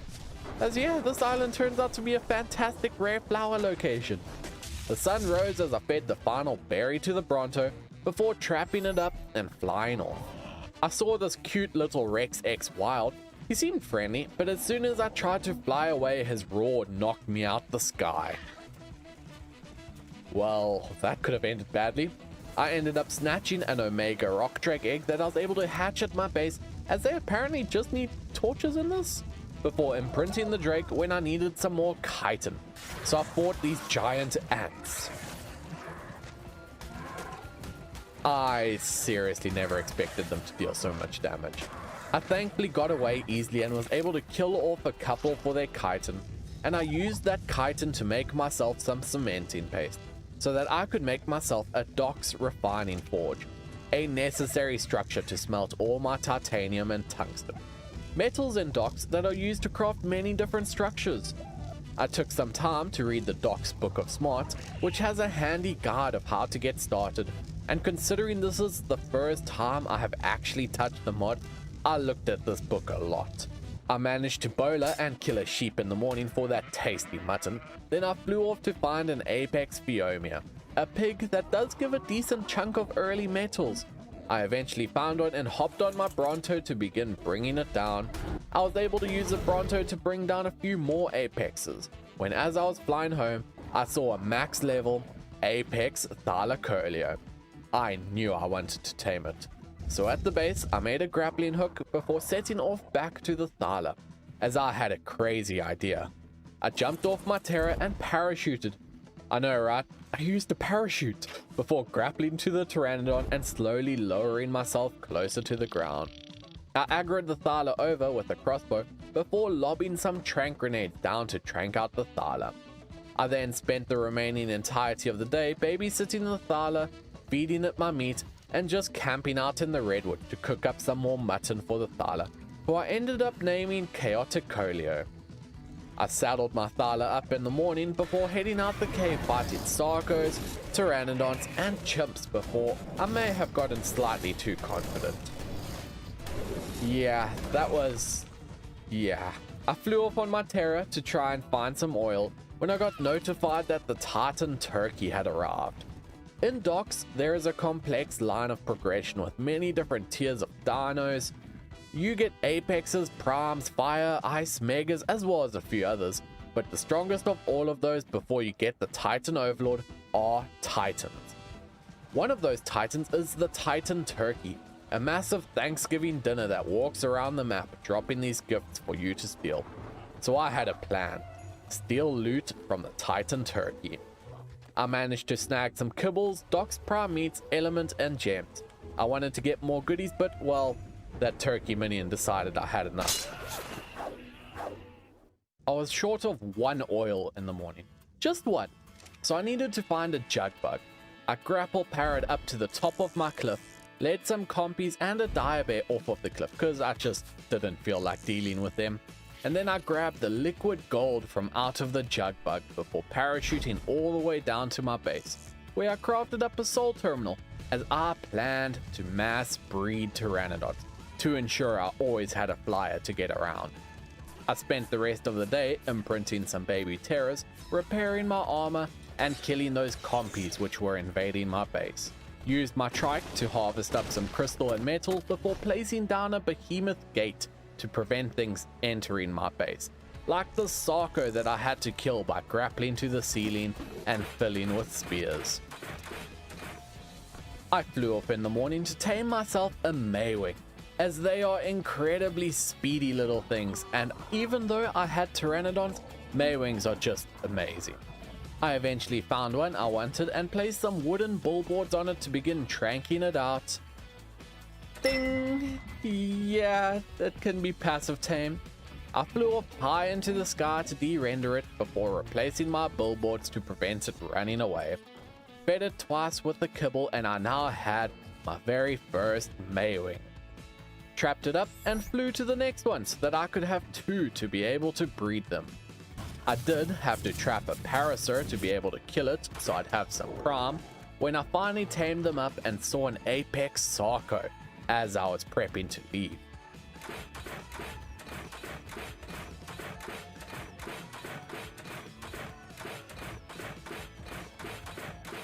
I finally killed it in the morning of day 18 and had to make a break for it in order to claim the loot, some of which was 2 Sarco eyes.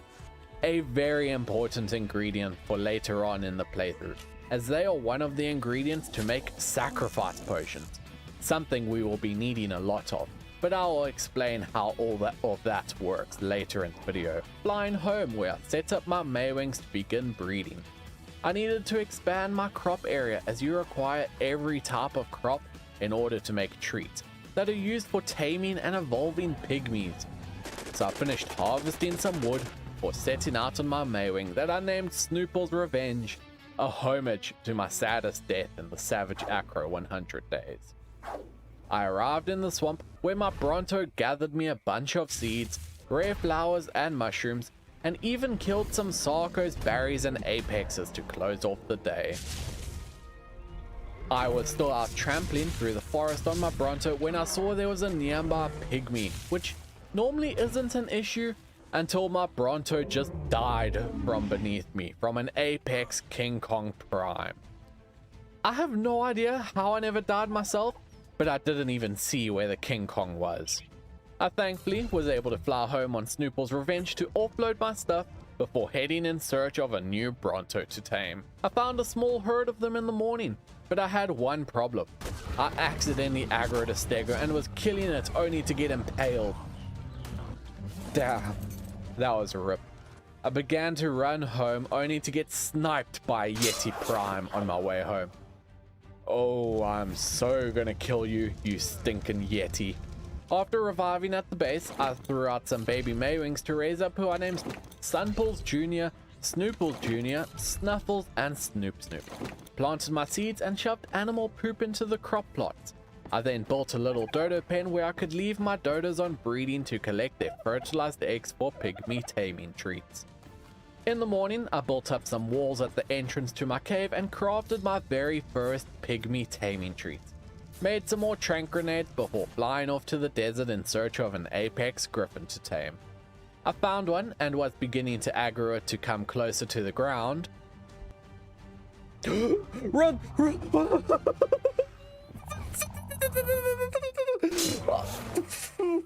Why did I stop to get the... Yeah, that was a Prime death worm. Yet another deadly Prime I'll have to fight at some point. At some point, a Carno must have snuck into my base, but thankfully was killed by my trike before setting up a feeding trough and checking what I needed to make that rock drake saddle. And I needed red gems. So I looked up a guard and headed off to the entrance of the cave. Entering the cave, I began to fight my way through as there was no sneaking around here, taking on scorpions, carnos, and rabid dogs from Aberration.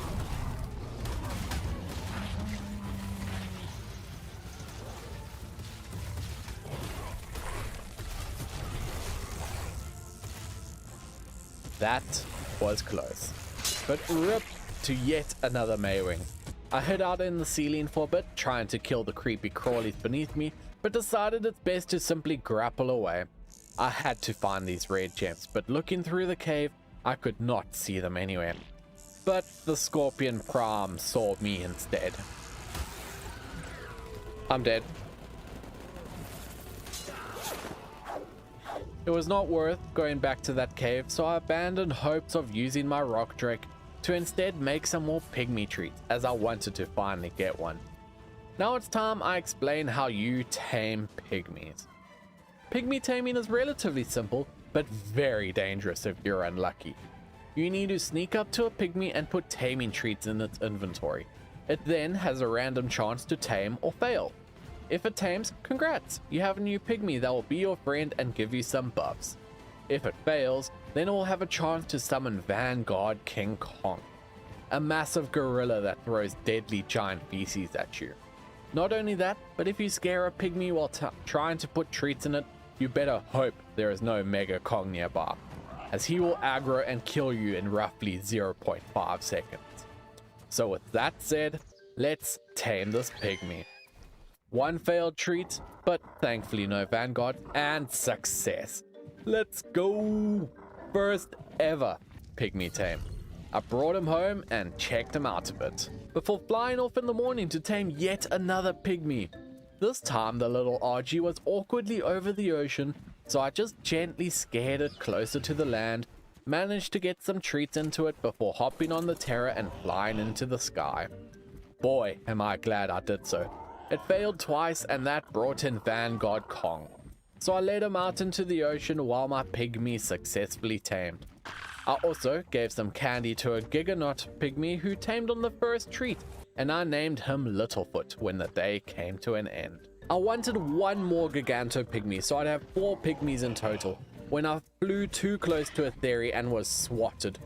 My Terror ended up dying to the bleed damage, and I figured I may as well try for the pygmy anyway. So gave it the treats before hiding out on a mountain. It tamed on the 4th treat, and 0 Vanguard spawned in. So that's 4 pygmies for the cost of 8 treats? Is that good luck? You can let me know. I killed an apex snake, which gave me a Doc's poison rifle that I can use to trank things out. Then I was taming another pygmy, but I wasn't too lucky this time, as Vanguard Kong killed me on the first fail. I now needed to get myself some apex Dilo eggs, as their eggs are used to create the next tier of treats that are required to evolve pygmies. As pygmies are more than just cute shoulder mounts who give you some buffs. Pygmies can be evolved to apex pygmies, which give increased buffs. Apex pygmies can then be evolved to your very own Prime Dino. I eventually found and tranked out some apex Dilos that I was able to trank and tame by shoving my meat into it, before surfing, gliding and sliding my way back to the base. Threw out the Dilos to start laying some eggs when I needed some more metals to make a Doc's mining forge. So I started hunting down apex Phiomias with my Maywing, only to have an apex dragon hunt me down instead. Waking up back at the base with a massive headache, almost as if I had just died. So I threw out even more Maywings to raise up, as at this point they're just sacrificial flyers, before imprinting all of them to end off the day. But with the day ending and having not yet killed an apex compy Prime, a dino I was meant to kill by today, so I've actually failed one challenge already. So that $250 added to the giveaway fund. But now I have until day 50 to defeat a Mega, the second strongest tier of dinos right below Titans. I easily tamed a Dode pygmy in the morning of day 26, as with the Maywing you could just glide around and dodge all poops. But thankfully no Monkess spawned anyways, so I spent the rest of the day harvesting some flint for spark powder to make more trank grenades, and raising up even more Maywings.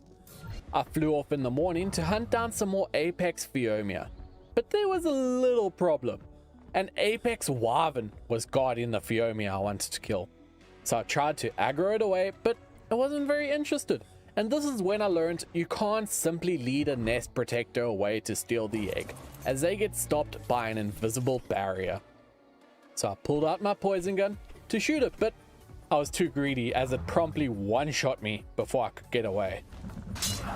So respawning, I saddled up Snooper and found a new Wyvern on the nest. So I instead went and killed an Apex Kano, Apex Gotcha, and another Apex Phiomia. I even got a rainbow pistol from one of them. I did have a super close call after I dived straight into a Theory.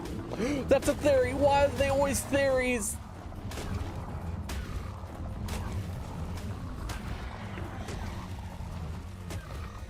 No, you're gonna die, you're gonna die, you're gonna die. Pick you up. No, you're gonna die.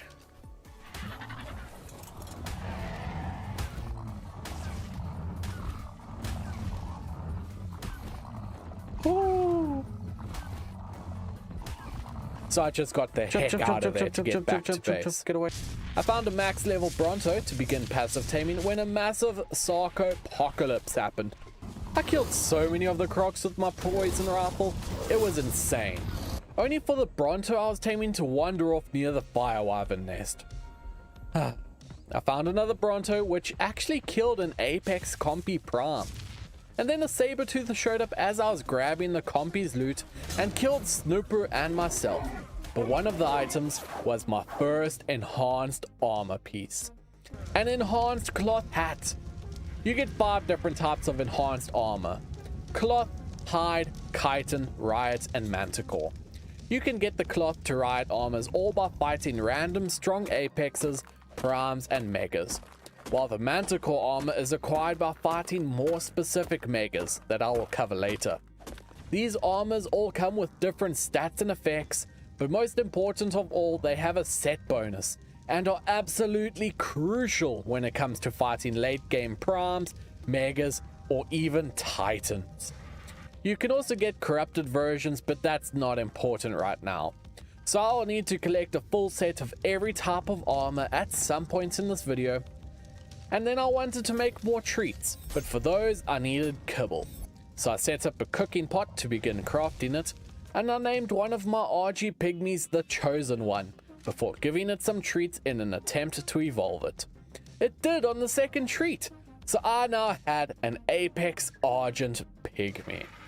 I tried to evolve some more, but they just ate all the treats, the greedy little tykes. So in the morning, I flew out in search of some golden dodos, as they drop a good amount of Doc's meats that I need to evolve my Apex Argent pygmy. The dodo got itself stuck on the terrain, and I was able to easily bite at its butt and belly flop on it to kill it. That gave my Maywing over 100 levels, so I named them Super Snooples, before flying off to kill yet another golden dodo that again got stuck in the terrain and gave me an easy opportunity to kill it for even more meats. Once I got home, I grabbed my Apex Argent, shoved it full of 25 random Doc's meats, and boom! My very first Apex Prom! And it's a unique! Now, uniques are a new addition to Docs, which are basically just a super rare creature you can get that has boosted stats even better than ancient variants. I named the Argent Data Sufferwing, after one of my patrons and admin who is also playing on the server. My servers are always open to patrons while I am recording before being made public. So if you want to try out Dino Overhaul X for yourself, or one of my many other servers, join the Discord using the link in the video description. I needed some electronics for my Doc's mining forge, so I went out on Sufferwing to kill some bugs for chitin to make cementing paste to make a fabricator. I flew out in the morning of day 31 to gather more chitin, when I came across another rock trek egg. Phew, glad my Argent could save me from that Microraptor. I set up myself an upgrade station before finally giving my Argent a saddle for armor, and flying off in search of silica pearls for electronics. I tried to use my Argent minions to kill Manticore and a dragon, but they were just too slow. But that's when I saw an Apex Dodo Rex. So I flew down to it, tranked it out, shot it with a metabolism dot, and then shoved in my meat and had my brand new Dodo Rex. It was decently strong, being able to kill Apex Terrors, Morellatops, and Brontos. I eventually came up to another Wyvern nest, and I was tempted to try and lead it away with my minions, but yeah, it was wrecking my little baby Argies. So I came back and found the Wyvern had gone, so I yoinked myself a nice little Apex Tropical Wyvern egg. I managed to kill a Prime Compy for some experience and some loot, including some Riot leggings. I spent the rest of the day killing Prime Compies before finding a Manticore nest. I sent in my minions and they almost killed it, so I flew in myself and attacked twice before being able to kill it. My first Manticore egg! I just had one issue. I didn't yet have any Prime kibble, so even if I hatched this Manticore, I would not be able to ride it. From one of the Compy kills, I got a Cinemacrop summoning artifact, and gosh, these things are so cute. And with a little crown too. So I named him Flappers. I also summoned in some droids, which gave me some polymer, electronics, and crystal. So I finally made my Doc's industrial mining forge. Now these are great. Simply stick some gas in it and they will passively harvest Doc's metals for you. I decided to evolve my Giganto up to prime level and got another unique. So we are 2 for 2 on the unique Gamba. So I named the Monkey Harambe, and he's pretty damn strong. But in docks, you don't want to be on the ground if you can help it.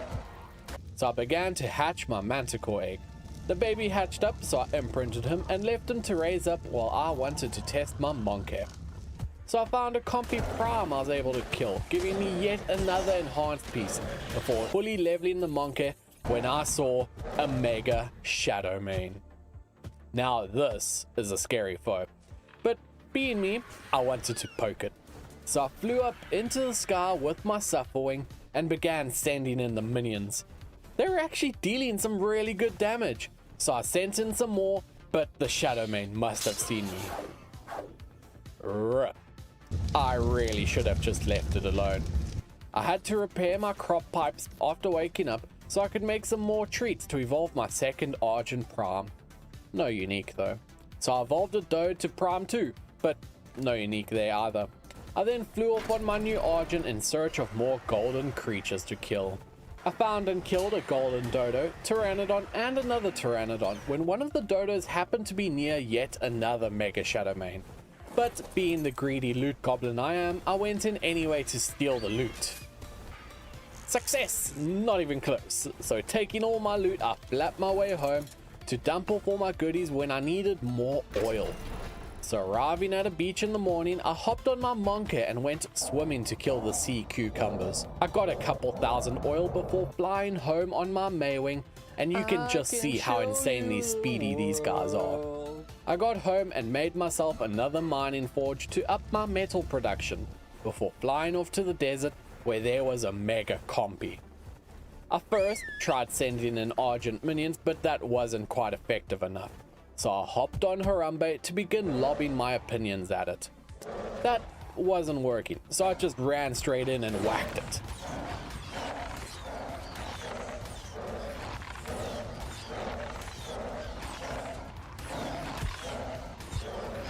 First mega of the playthrough done. That counts, right? No? Fine, doesn't count. I need to kill a different mega by day 50 then. I found a Mega Raptor to try bring down, but a Vanguard Kong that was in the area found me first. Yeah, rip Argent Prime number 2. So I flew up on a Terra in hopes of finding some easy primes to kill with Harambe, but the first few Raptors I found all had fast HP regen, so I ignored those, and instead found one with no buffs at all. Hopped on Harambe before slapping a Raptor to death for loot. I wanted to fight even more, only to run straight into a poison golem who promptly one-shot me. Rip. Do not mess with the golems. They are super powerful. I really wanted to use my Manticore, but having not received any prime kibble yet, I had to start killing some more primes. So I evolved another Argent and went out just sending minions at everything, trying to fight dire bears, raptors, and more. But they were all either in a bad spot or had that dang fast health regen buff. So I flew off to try find yet another one, only to... I logged back in to find I was set back quite a bit due to a rollback, so I hopped on my Argent after whistling it down. I could see there was a prime nearby, but not quite sure where, so I was flying along as this happened. Yeah. Ouch. I evolved another... You know what? I evolved lots of things in this series, so allow me to do you a favor, and I'll only show you the important evolutions. I named the Kong Littlefoot before fighting another Compy Prime and another one, and that gave me Prime Kibble! I was genuinely so happy. I was almost as happy as when I got that Angler Gel in the Hunted 100 days. But this was exactly what I needed to be able to use my Manticore. I flew off to perform a mass compy killing spree before turning my sights on some Apex Pithecus. These are very important kills, as their heads are one of the components to evolve your Manticore into an Apex Ice Manticore. I continued the compy hunt into day 40, killing tons of the little ankle fighters for all of their loot when I came across another Manticore nest, but that was a big mistake. I desperately dodged and weaved before I eventually got away, losing the manticore in the trees. So I went back to see if a new one had spawned with weaker buffs, and one had. So I grabbed my rainbow pistol and flew off to the manticore. But it wasn't very effective, so I just abandoned the idea until tomorrow. It had just crossed midnight as I went into battle.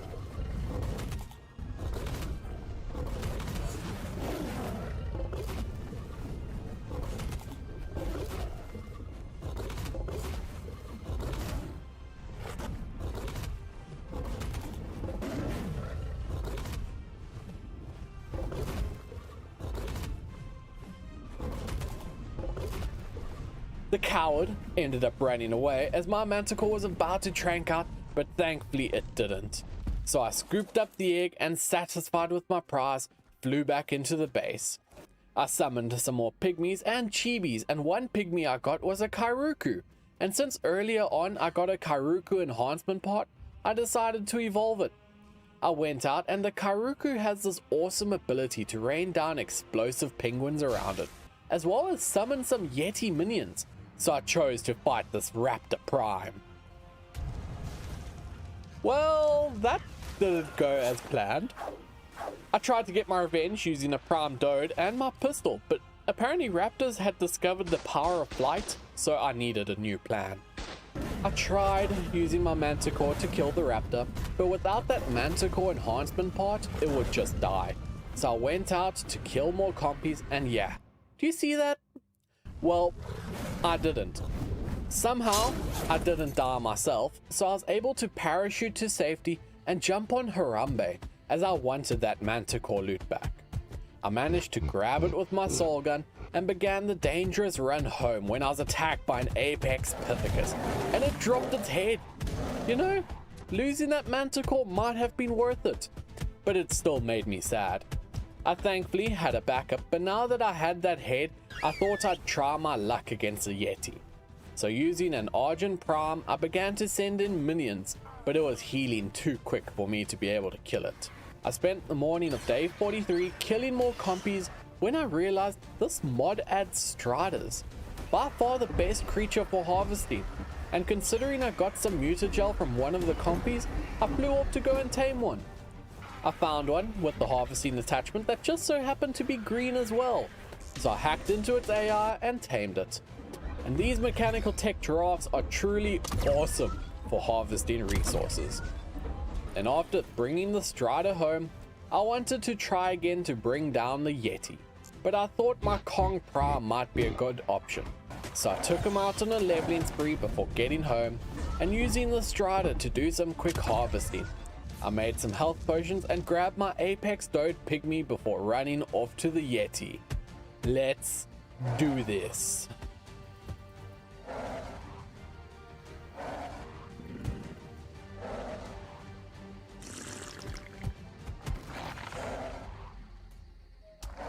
Oh, that was quick. I spent the rest of the day and morning of day 45 dodging poops and taming a Monkey Pygmy, only to have it get eaten by a Sarco, before using my Argent to bring down the Vanguard Kong, but he MLG 360 no-scoped me as I tried to land for stamina. I set up a Transmute Shrine as this structure allows you to summon a variety of different creatures, such as Ancient Primes, Megas, and Titans. I wanted to get some Ancient Primes, but first I went to committing penguin genocide before moving on to the trilobites for their silica pearls. Sorry, Nettie. The shark got revenge though and ate me. So I just finished the trilobite poaching with my Maywing, and I spent the next day hunting compy primes, collecting enhanced armors, prime kibble, and dock speeds. Then once I got home, I set up some loadout stations so I could easily track what enhanced armors I still needed to get. Then in the morning, I placed down my very first mega wall. These walls are the ultimate defense for your base, as they will remain rendered in no matter where you are on the map. So a mega dragon won't just accidentally wander into your base. But with these walls, getting in and out was going to be a pain. So I crafted up an awesome teleporter remote to be able to easily get in and out, as well as named my Strider What a Lot I Got, before heading out to kill even more compies in search of a manticore enhancement part. Dead compy, dead compy, dead compy, enhancement part! That's awesome! Now, this enhancement part allows you to use the X attack, so you have a much more reliable ranged attack. I immediately flew home where I was able to use the upgrade station to increase the armor of the manticore saddle before turning it into a blueprint, as I did not want to lose this item. I was short of electronics in the morning, so I flew up to the desert as there are these Star Wars drones all over the place that you can kill for metal, electronics, and polymer. My only issue? I couldn't hear the tremors as a death worm prime rose from the ground, killing me instantly. I needed to get those electronics, so I hopped on Super Snooples to go and get back that loot. And as fast as he was, the death worm's poison balls were faster as they caught up to and killed Super Snooples. I didn't want to risk another Maywing, so I instead went and killed another Basilo for its oil to make a grinder, so I could crush up all those extra saddles, armor pieces, and weapons. And day 49 started, and I went off to fight yet another mega copy, before teleporting to the penguin's tribe base, which happened to be underwater. So I had to swim all the way up, and there was yet another mega compy I wanted to fight. And my monkey was able to just scale entire cliffs. I went into the fight with the compy and got my ass handed to me. Yeah. Note to self, even if you killed something before, doesn't mean you can always kill it. I wanted to get myself an ancient prime, but for that you need prime hearts, which are acquired in one of two ways. You can either choose to sacrifice your favorite prime, or gather the hearts by getting them as drops from primes and megas. Now, since I didn't have a way to reliably kill primes and megas, I knew I would need to sacrifice evolved primes. So I flew off on a massive pygmy taming spree, dodging poops, fighting carnos, and using my Sino to help get treats into Argent. If only I had a white van, would have made giving out this candy so much easier. But then a dang Daedon killed my Maywing, so I killed it with my poison rifle. I raised up 3 pygmies into strong primes, shoved a Sarko R potion down their throats as a sacrifice to get 3 prime hearts. So I summoned in my very first Ancient King Kong Prime. I chose to name him Pring Kong after one of my patrons. I set up an awesome teleport in the morning of day 51 that I named the Nat Cave. And now I'm sure you've realized the only mega I killed by day 50 was a mega compy, which, as we said, doesn't count, so that's another $250 added to the giveaway pot. I now have until day 75 to fully advance to the tech tier, so that includes killing a variety of powerful megas, including Mega Kong, Mega Manticore, and Mega Shadowmane. The day continued by taming even more pygmies. I did say you have to tame a lot of these in docks, and now, because these enhanced armor pieces are such RNG, all I needed to complete the ride set was the helmet. I decided to do a trade with Protorax, trading one of my Riot gloves for a Riot helmet. I flew off in the morning on a fresh new Argent Prime, killing Manticores, Wyverns, and Compy Prime.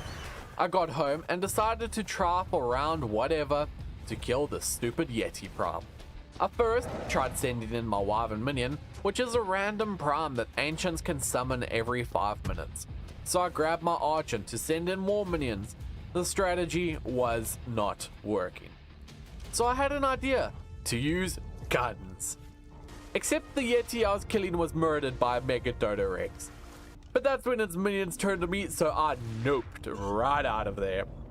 And since my Yeti was gone, I spent more time hunting Apex Pithecus as well as a Prime Direbear who I just flung with some poop before giving him a slap. I was hunting another when I noticed a Mega Dinopithecus chasing me, so I immediately teleported out. Yeah, that was scary. So I chose to poke it with my minions. Wait, I learned this already. Don't poke the Megas. So I just flew off as I wanted propellant to make more explosive bullets to kill that Yeti.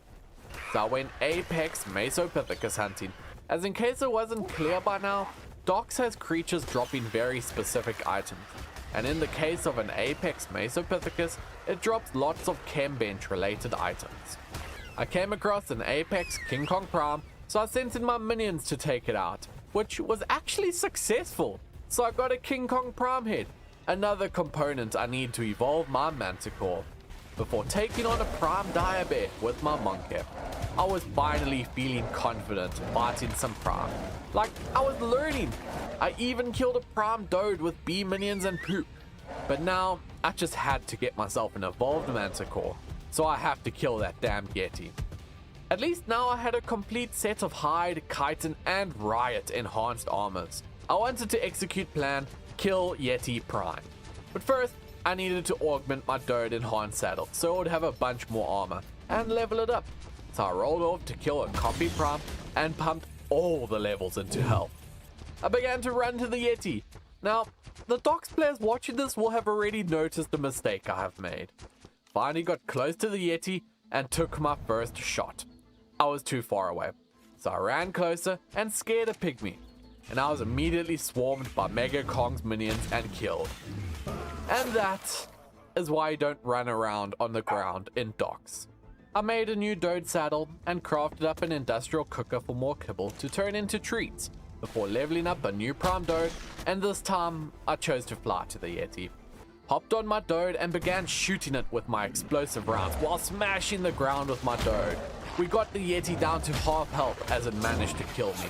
I was not going to give up this opportunity, so I raced back to the Yeti and jumping on my Kong, summoned in minions and killed it with a final poop throw to the head. Epic! One step closer to my first Ice Manticore.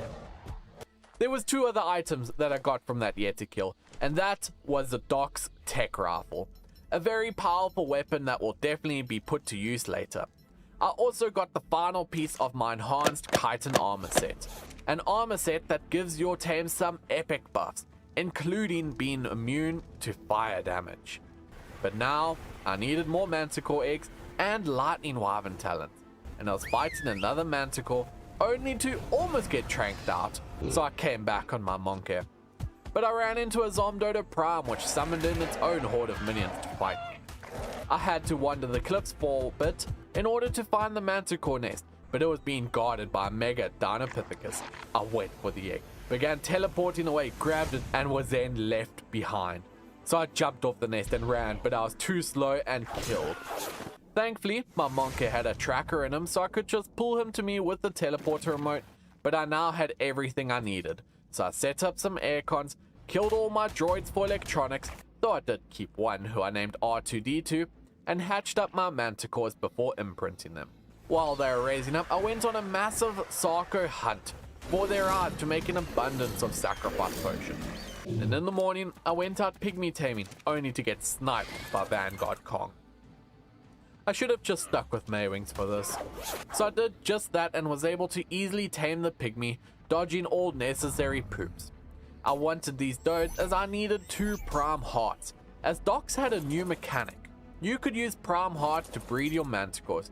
Now at this day, it was still pretty bad, but they changed this feature later on, so I only got 1 Manticore at this stage for 2 hearts used. I also sacrificed my Prime Argent, and that gave me an Argent token. One of 10 unique tokens that you need to collect from different Prime sacrifices in order to summon the Mega Rex, the ultimate killer that I would need in order to fight Titans. Are you confused yet on how Docs works? Because I certainly was. So shout out to Protorax, one of my patrons, as well as to Casavad, another YouTuber, as my 2 Docs experts who helped me a ton with advice and answering my questions throughout this journey. I killed another Apex Pithecus for its head in the morning before getting one-shot by a Pithecus Prime, because I poked it. I mean, That was I a have to big learn snowball. somehow other than just asking. Before heading out to tame more pygmies, yet another one of those things you have to do a lot in Docs. But this time, I saw the Titan Queen, a massive spider from Australia, so I instead went off to tame a Prime Compy. These will be used later to help me get some stronger dinos and armor.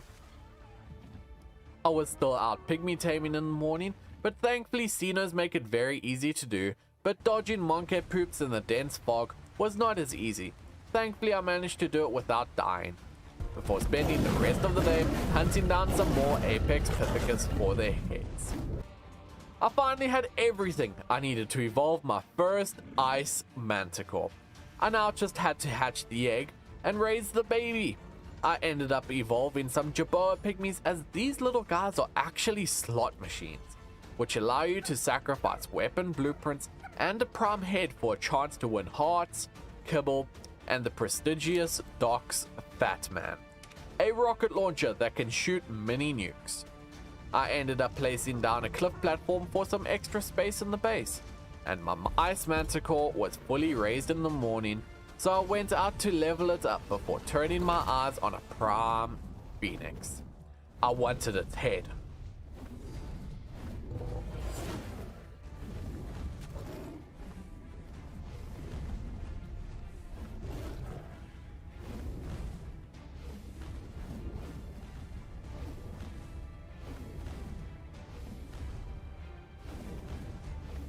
I eventually froze it to death, giving me its head, so next on the list was killing some apex dragons for their scales, wyverns for their talons, and manticores for their nests.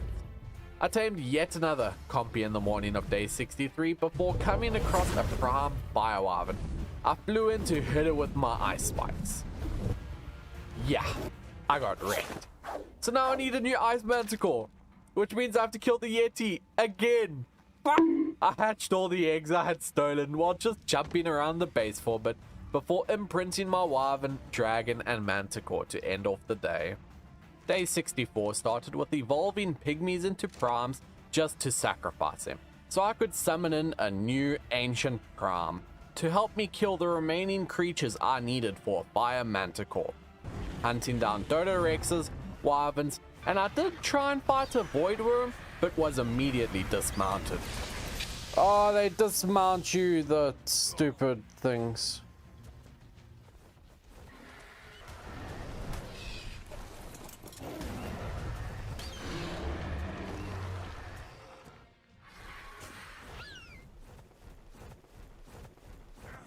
Phew, that almost went badly, but I still had to kill wyverns for their talons. I woke up in the morning to give some kibble to all my hatchlings so I could actually ride them, as well as evolving my manticore into a fire one. I hatched up the baby so I could imprint it, but now, remember how my ice manticore died a horrid death? I needed to kill a new Yeti, so I evolved a new Dode that I'd need to level up, and I flew out my base, and there was a prime Ferox outside my base. Now I never wanted one outside, so I sent in my minions to take it out, but that was a big mistake. The Ferox broke through my walls like it was nothing, killing dragons, manticores, and even my Strider. So much death. I replaced the mega walls and even double layered it for safety. I eventually led it away off to fight this Yeti. I had an Apex Dode Pygmy, full enhanced riot gear, a max Dode enhanced saddle, a max level Dode, a max damage tech rifle, and a bunch of health potions. Let's do this.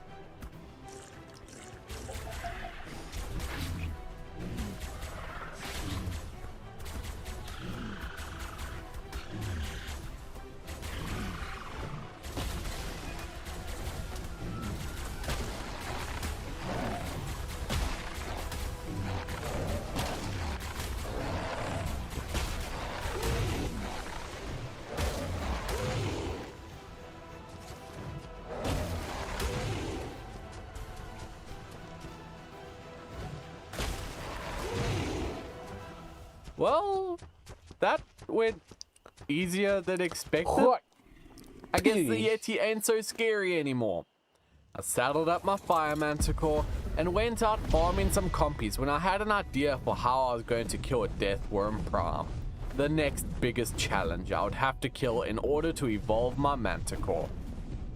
I flew off to the desert where there was an Apex Rex I was able to easily tame with my poison rifle before taming a male so I'd have a breeding pair. I planned to use the Apex Rexes as sacrificial units to be able to kill the death worm with my manticore.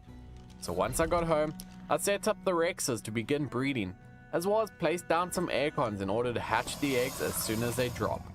I also learned that my Manticore can summon in mini lava golem minions, which I thought was pretty neat.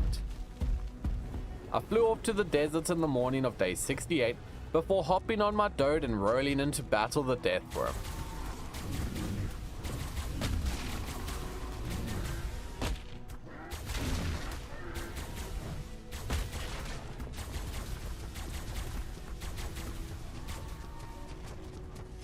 Okay, that was way too easy. Guess I didn't need the Apex Rexes after all. So when I got home, I simply put them away, and now I needed more lightning talent to get a new Ice Manticore. So I spent the remaining parts of the day hunting down wyverns to ensure I'd never need more talents ever again.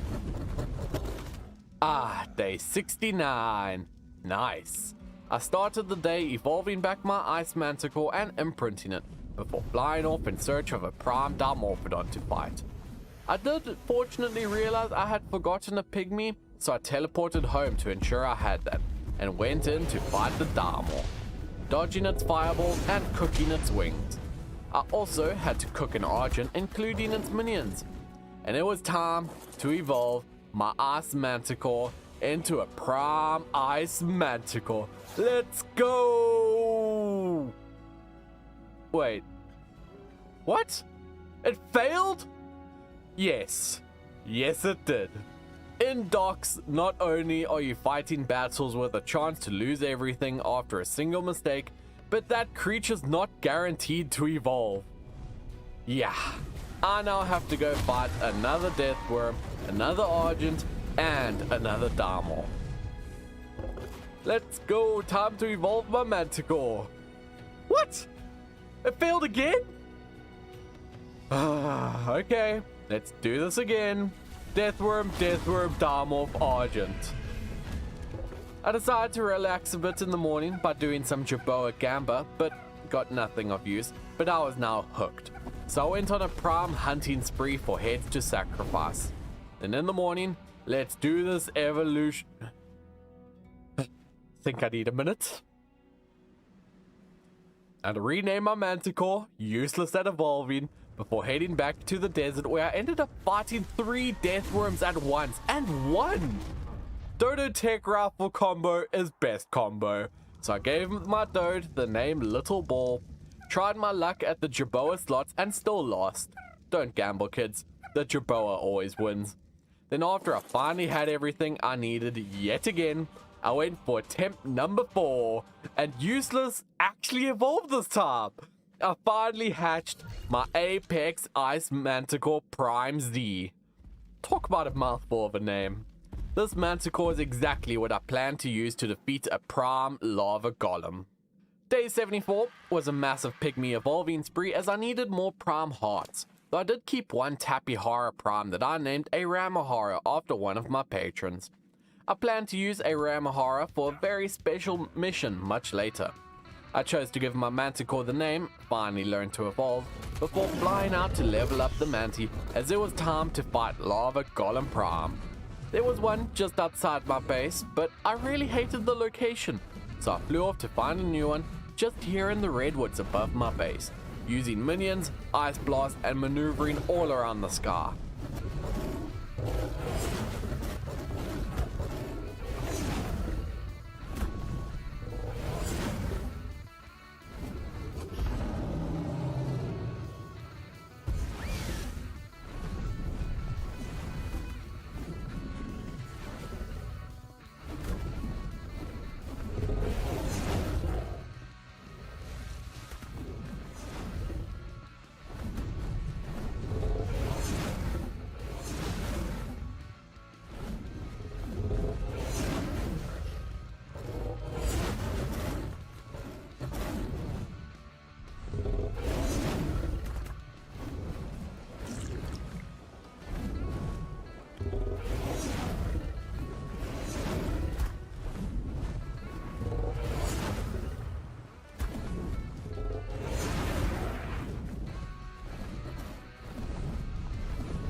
I fought this golem for the entire day, simply learning how to use the Manticore properly, teaching myself how to dodge, and slowly but surely bringing down the golem to receive the lava golem core.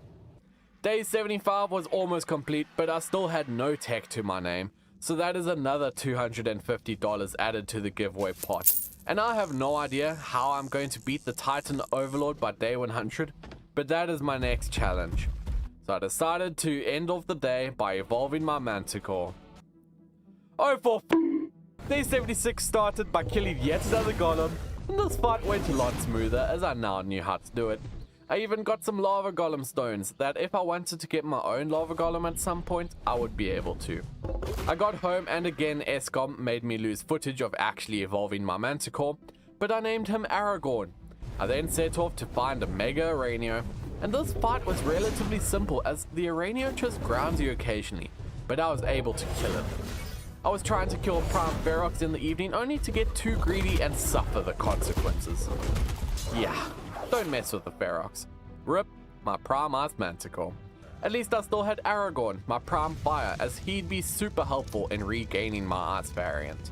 But I needed to get back my loot, so I flew off to the Ferox who managed to get itself stuck in a cave. So I grabbed my stuff and got the heck out of there.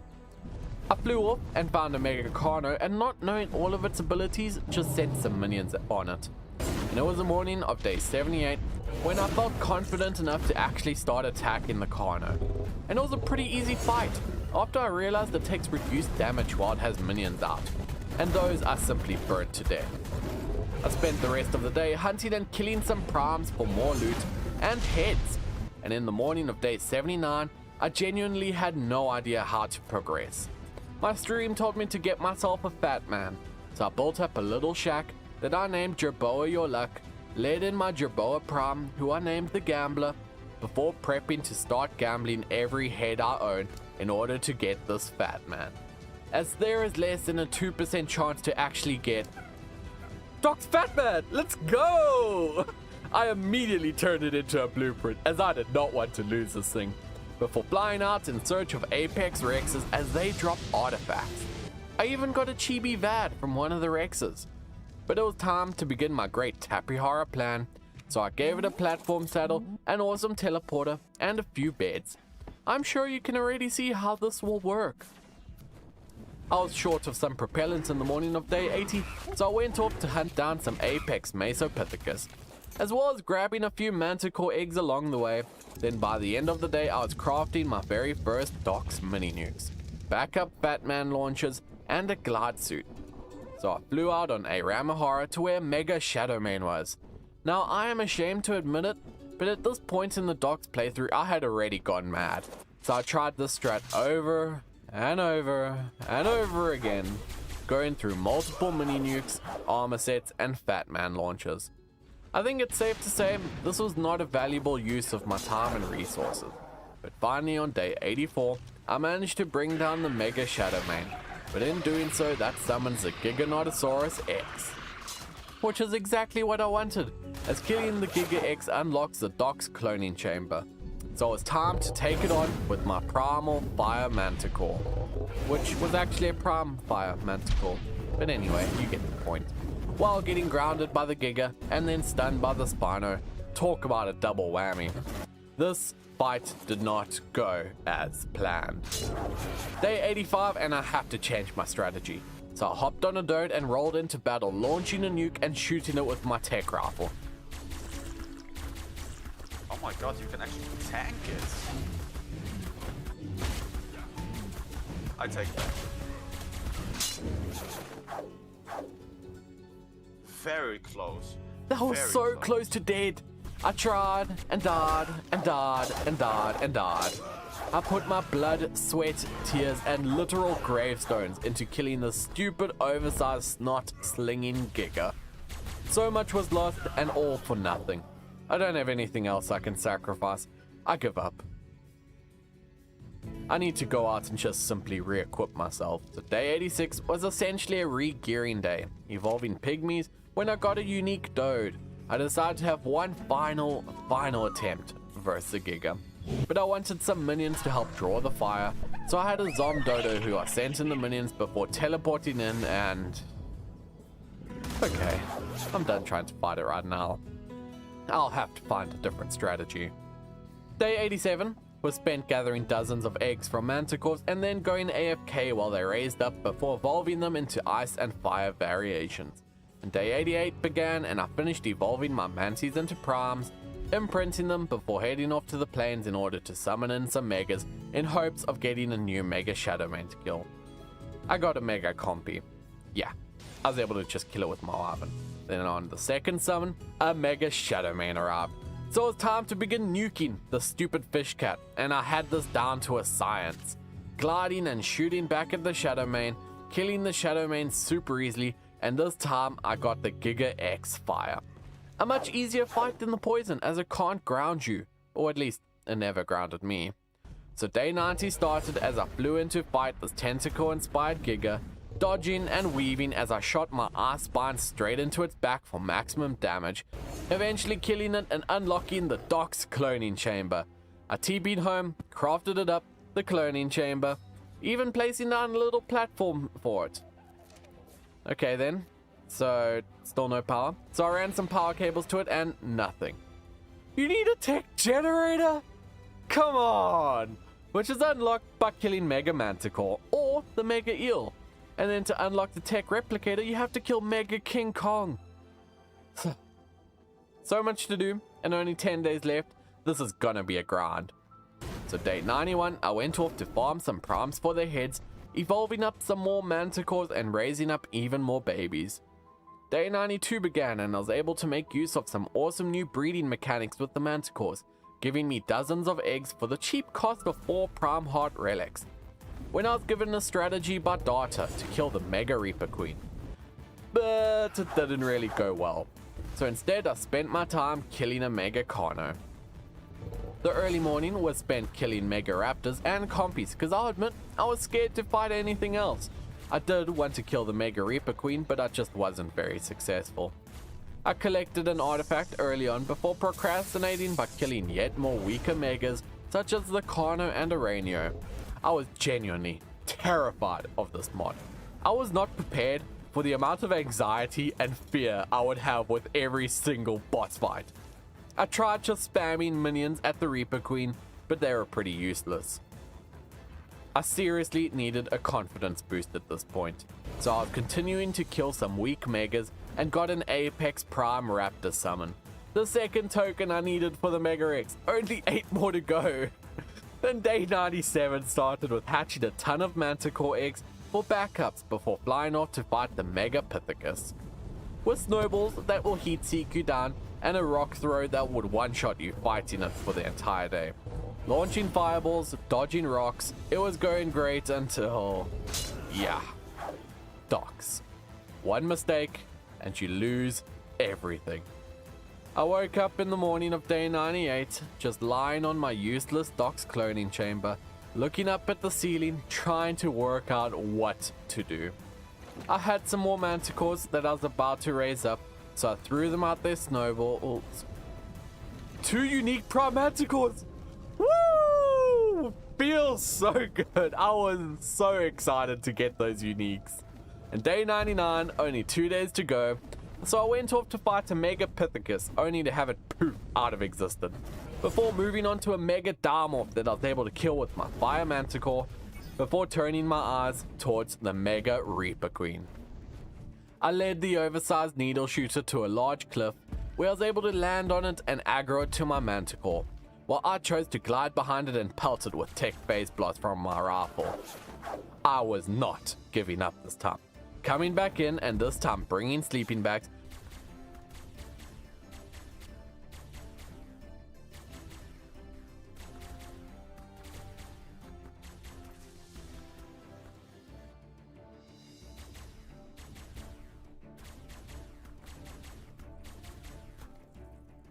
I finally managed to kill the Mega Reaper Queen.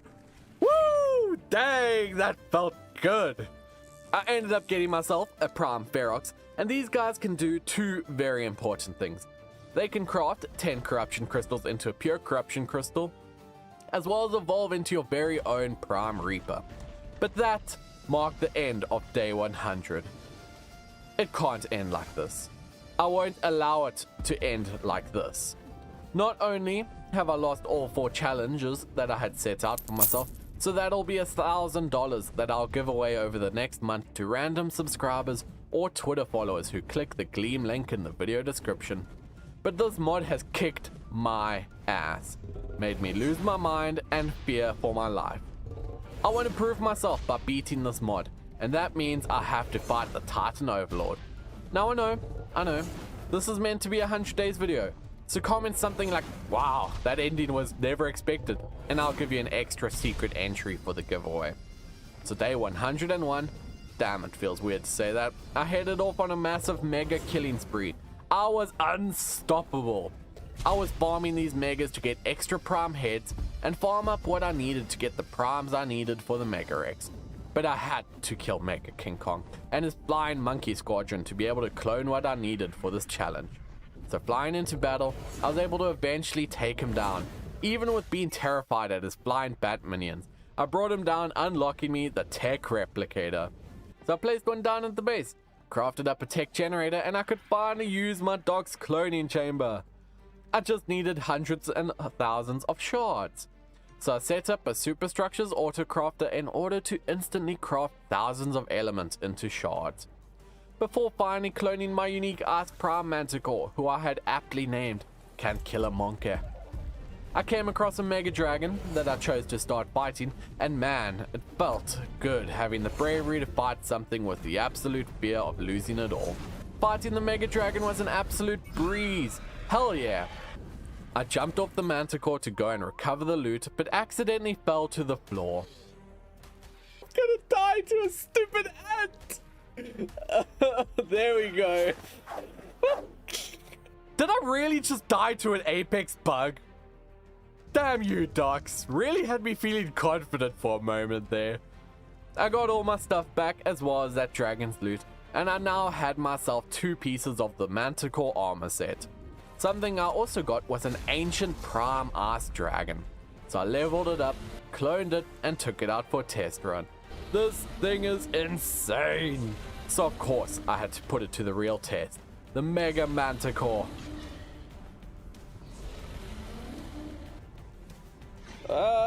Don't kill me, please.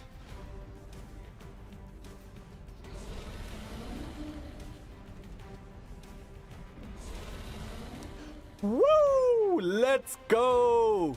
Not only do I have 3 manticore pieces, but that is my 3rd token for the Mega Rex as well. I was finally feeling like I was progressing after so long and so much pain. I even got my revenge against the Mega Pithecus. Day 104 onwards was spent killing some more megas, including the Mega Wyvern, which turns into a Mega Zombie Wyvern on death. I had to kill the Zombie Wyvern in order to unlock the final piece of Manticore armor. Okay, maybe I shouldn't be so confident. Flying back into battle on a backup clone, and dang, that thing was fast. I was finally able to bring it down. Hell yeah! Managed to get home and finally put on my brand new Manticore armor. Not only did I get the final piece I needed, but I also had the Zombie Wyvern brain that I was able to use to evolve my Prime Ferox into a Prime Reaper.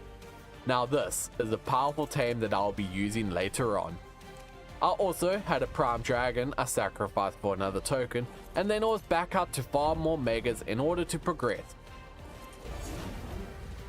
In order to progress, I have to get that Mega Rex, as that is what I need to kill my first Titan. Throughout all of this, I was farming corruption crystals from the megas and artifacts for health potions. I did try and fight a Mega Reaper Queen with my Prime Lava Golem that I'd gotten, but that didn't go too well. Thankfully, by this point I'd gotten pretty good with my Manticore, and I was able to kill the Reaper Queen for yet another Prime Ferox. It was day 110 as I began the Great Compy Gamba, because in docks you can sacrifice an armor piece and a corruption crystal to get a corrupted piece of armor, before continuing the grind of farming for this goddamn Mega Rex. Day 112, I even set up the Dome to mass summon in megas, as I just couldn't wait for them to spawn in. And on day 114, I only needed one more token for the Mega Rex, the Prime Dimorph. Now, I was hoping to get it as a drop from all these megas I had been fighting, but nothing. So I set off to murder some Dimorphs for their blood to summon one in, and I finally had enough to summon in the Apex Dimorph Prime before sacrificing it for the final token. Let's go! Hello, Apex Rex Mega Prime. I am almost ready to fight Titans. But here's the deal. Titans have been buffed to all hell. They are no longer possible to defeat solo at all. So some of my patrons who had already defeated the mod were going to be joining the fight with me. The catch? They can only use what I have. So I spent some time gambling corruption stones in order to get corrupted armor, before cloning my Megarex in order to ensure I had backups. Protorax and Lingo stopped by and I noticed something. I don't have a Rodan Pygmy, something I desperately needed to get. So I headed out on my Reaper to go and fight Rodan Prime. There we go.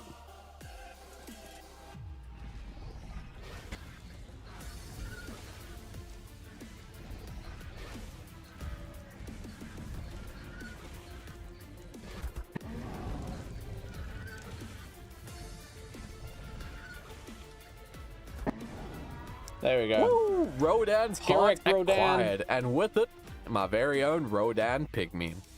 It was day 117 as Protorax and I marched into battle, the massive spider from Australia, the Titan Queen. No, not this fire breath, not worth it. Oh, golems, need to kill the golems. Okay.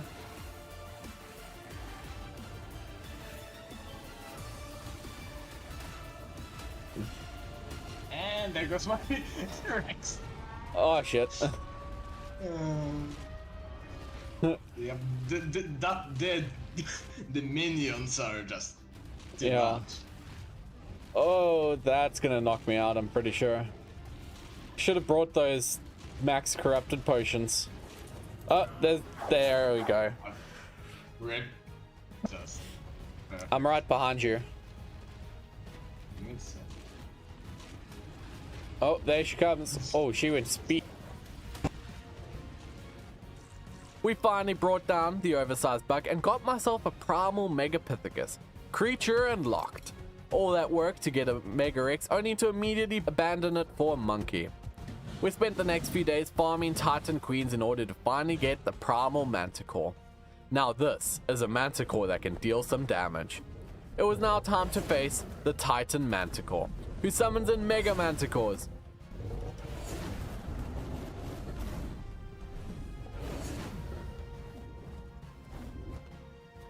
Yeah.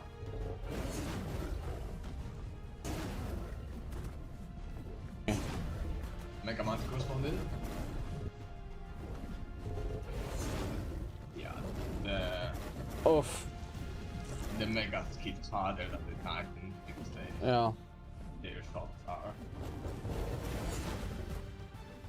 nice. Titan Manticore is down. Next on the list, in case you weren't aware, in order to fight the Titan Overlord, you have to kill 3 different Titans to collect their gemstones. So it's time to fight Titan Rodan. Yeah, I guess we're just... Oh, over. Who's Primal Manticore just died? Oh, I accidentally hit Titanic. I accidentally hit the Titanic. You may want to just crowd the Manticores and leave, because Overlord will not make this easy on us. Yeah.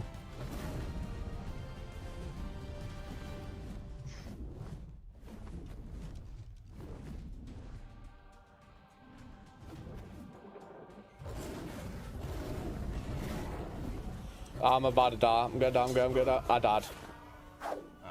We got absolutely massacred. Yeah. We need a new plan. So we hopped on our Prime Reapers and headed to the desert where we would fight Titan Rodan.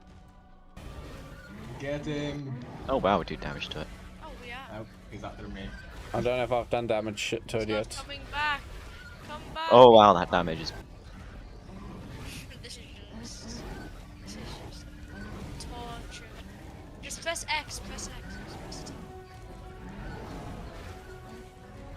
A turkey after us. And the brood. Oh, and the queen. Alright, we're boss killing. Go to the boss killing thing. Oh, it's a Lawless. We got him down to half health, only to have the Titan Queen show up, so we had to teleport out.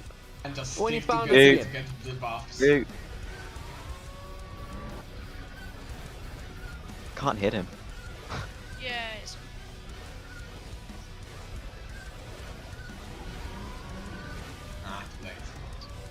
knock him. I got back with the shields. Okay. Down. I got the. Titan Rodan defeated! Let's go! I now had all 3 stones that I would need to summon in the Titan Overlord. But first, I do want to take a moment to thank all my patrons and channel members, as well as you, the viewer who has watched it this far. You are truly incredible. So with the sun rising to signal the start of day 121, I walked up to the Transmutation Shrine and summoned in the all-powerful Titan Overlord. Oh, it's day 100, I take. Oh, it's like day 130. Oh my good god. Oh, it's just a desert titan. It's not just a desert titan.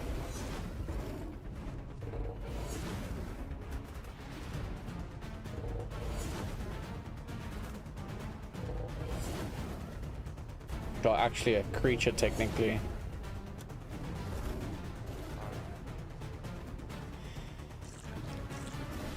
Oh my god, monkeys. Oh my god. Your apex Dodicarus pygmy was killed. What? I never had a pygmy. I never had an apex Dod pygmy. What? Yeah. Pretty much. Oh, that hurts so much. Let's get out of here.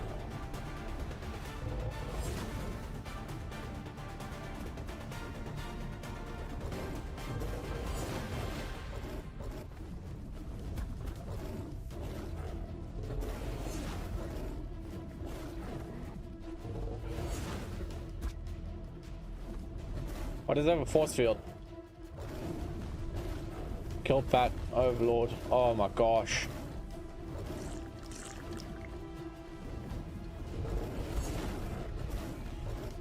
Oh, minions do so much, have so much health. What the heck?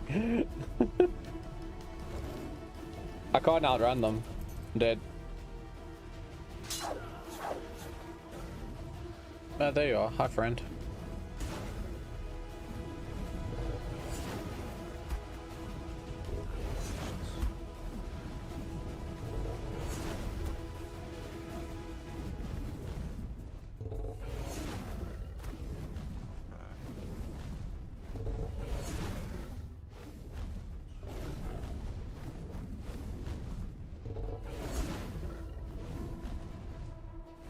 Is that all of them? I think that's all of them.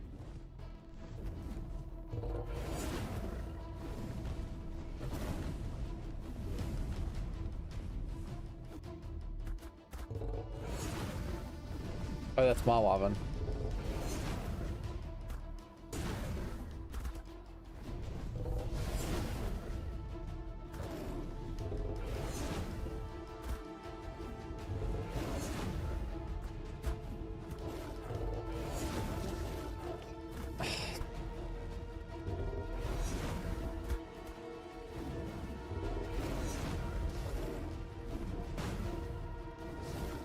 Oh, that's... Oh, rip.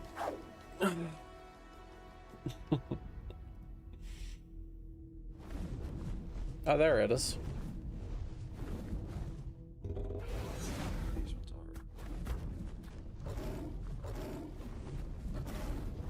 Stamina drained. Something's drained my stamina.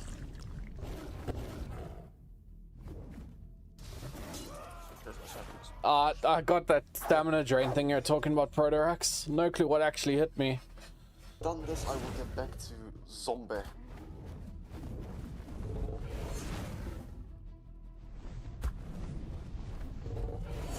Oh, big damage, big damage.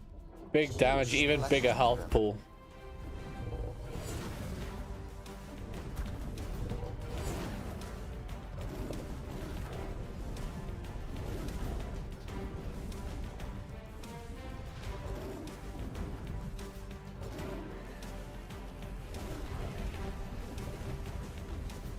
Dead.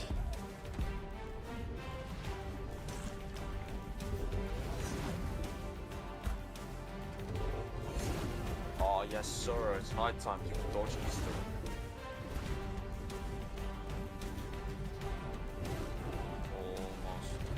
Oh, Oh, it's the megas. That's why I'm taking so much damage.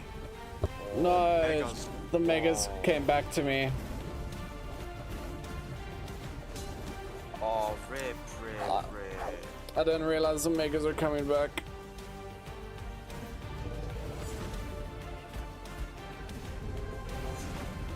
Oh, the fire wyvern's still here, by the way.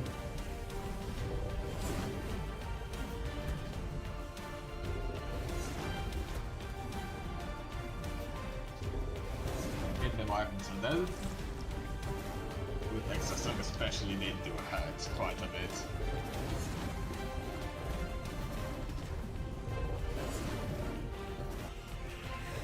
Oh my god, there's so many minions. Vortex. Yeah.